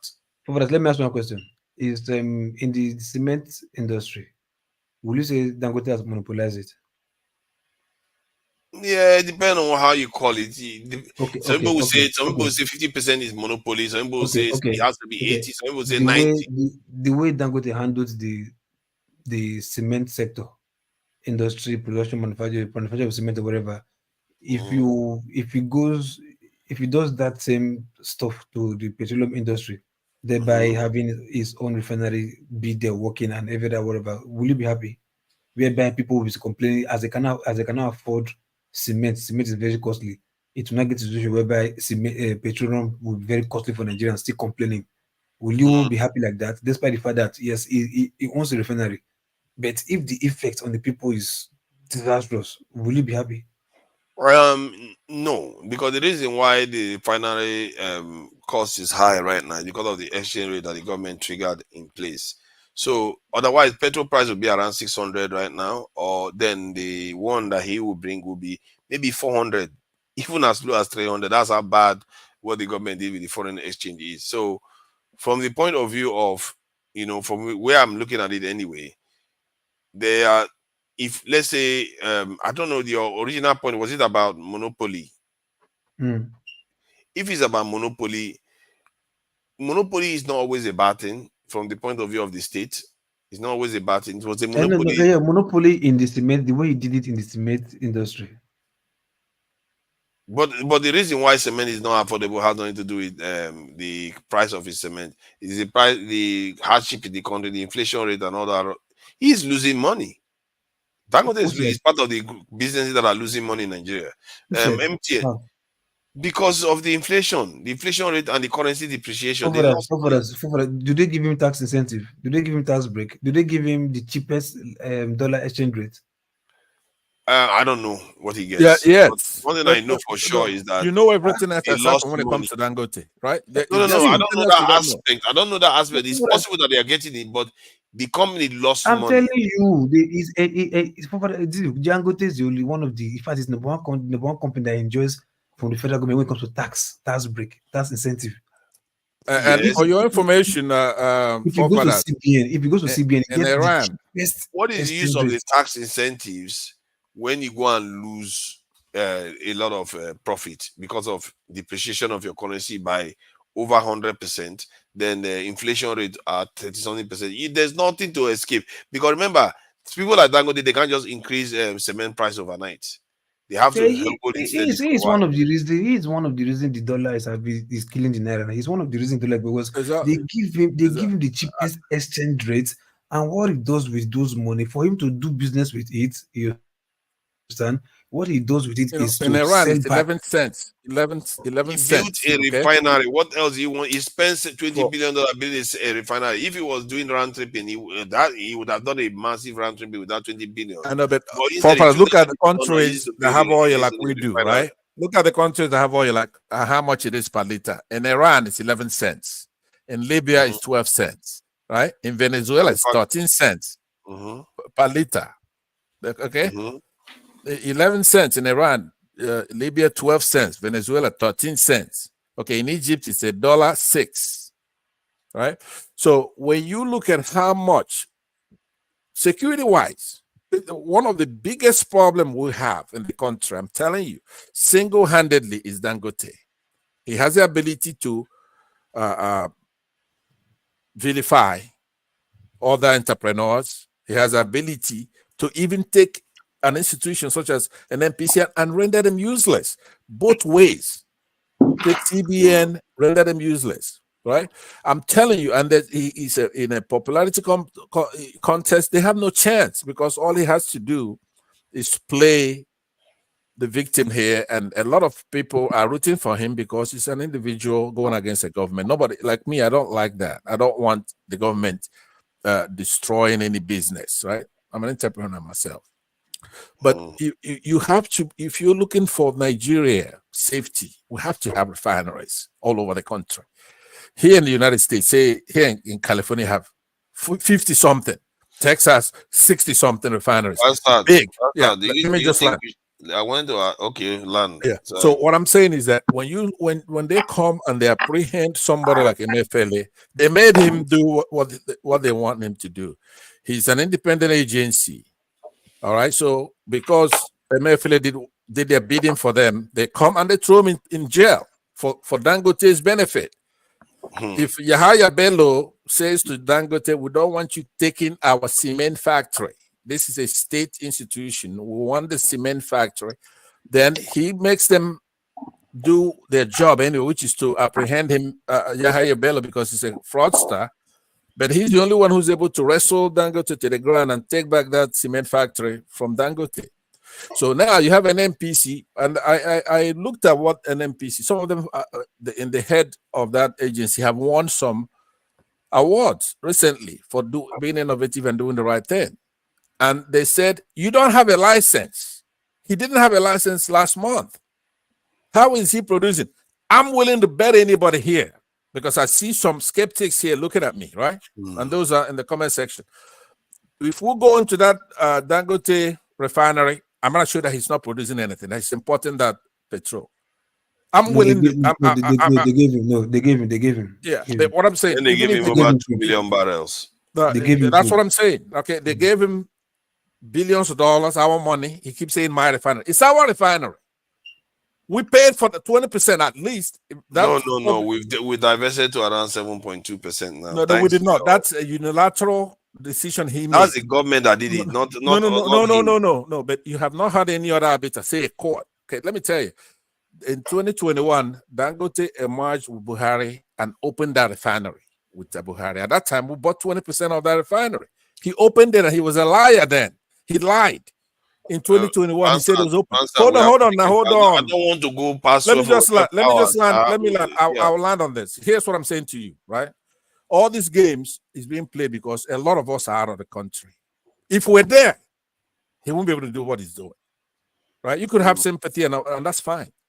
But the point is that there's never going to be a day you're going to come in there, you have Rufai Yuseni, you have other hard-hitting journalists. He's going to open up that refinery, and we're going to see that thing get refined, that crude oil. Okay. I'm going to bet you anything. Because it will be. Let me just tell you why. We don't have time, Bansat. Hold on. What I'm saying is that the reason is very simple. It will be dumb and stupid for somebody to spend $20 billion building a refinery in 2024, right? Very soon, in the next couple of years here in California, you're not going to be able to, you cannot buy a combustible engine, a fossil fuel engine. Very soon, in the next 10 years, if you buy a car, it has to be an electric car. So he knows that. He's not stupid. He didn't invest 20 billion. Now, if you believe he invested 20 billion, then you're just stupid. Thank you. That's our money that he used to build that thing, and we're paying $1,000, right? $1,000 and 1,000 naira, and that's not fair. I wanted to stop. I want him stopped. I want him apprehended and tried in courts. Okay. He cannot take our 20% and say we're gonna give you 7% now. That's your call now. That's your call. Thank you for coming. Why are you defending him anyway? Why are you defending him? To defend him? Thank you for coming in, Pansat. Thank you, Loco P. I really appreciate you coming in, and all the people that have been on the show, Maska, Jide, Colonel Adeni, all of them. I'm sorry if I missed out your name. And thank you, Dr. Damages, for giving us all this opportunity. And let me just say some thank you to the people that are on the chat. Borema Akambi, I see you there. Thank you for joining us. There is a guy, Owanlele. Thank you for joining us, regular. Owanlele, I appreciate you for coming in. Let's see, Fatai. Okay. Fatayo no Jesus Christ. You see, this guy is just not too big. Fatayo Tube. Yeah, Fatayo Tube. Yeah, he's trying to catch me out now. Fatayo Tube. He's trying to catch me out there. Yeah, that's what Kenry Bar. Thank you for coming in, Oscar Blackbone. You see, you guys are getting more stingy this time around. I don't know what's happening. Nobody is ready to talk to me. Eh?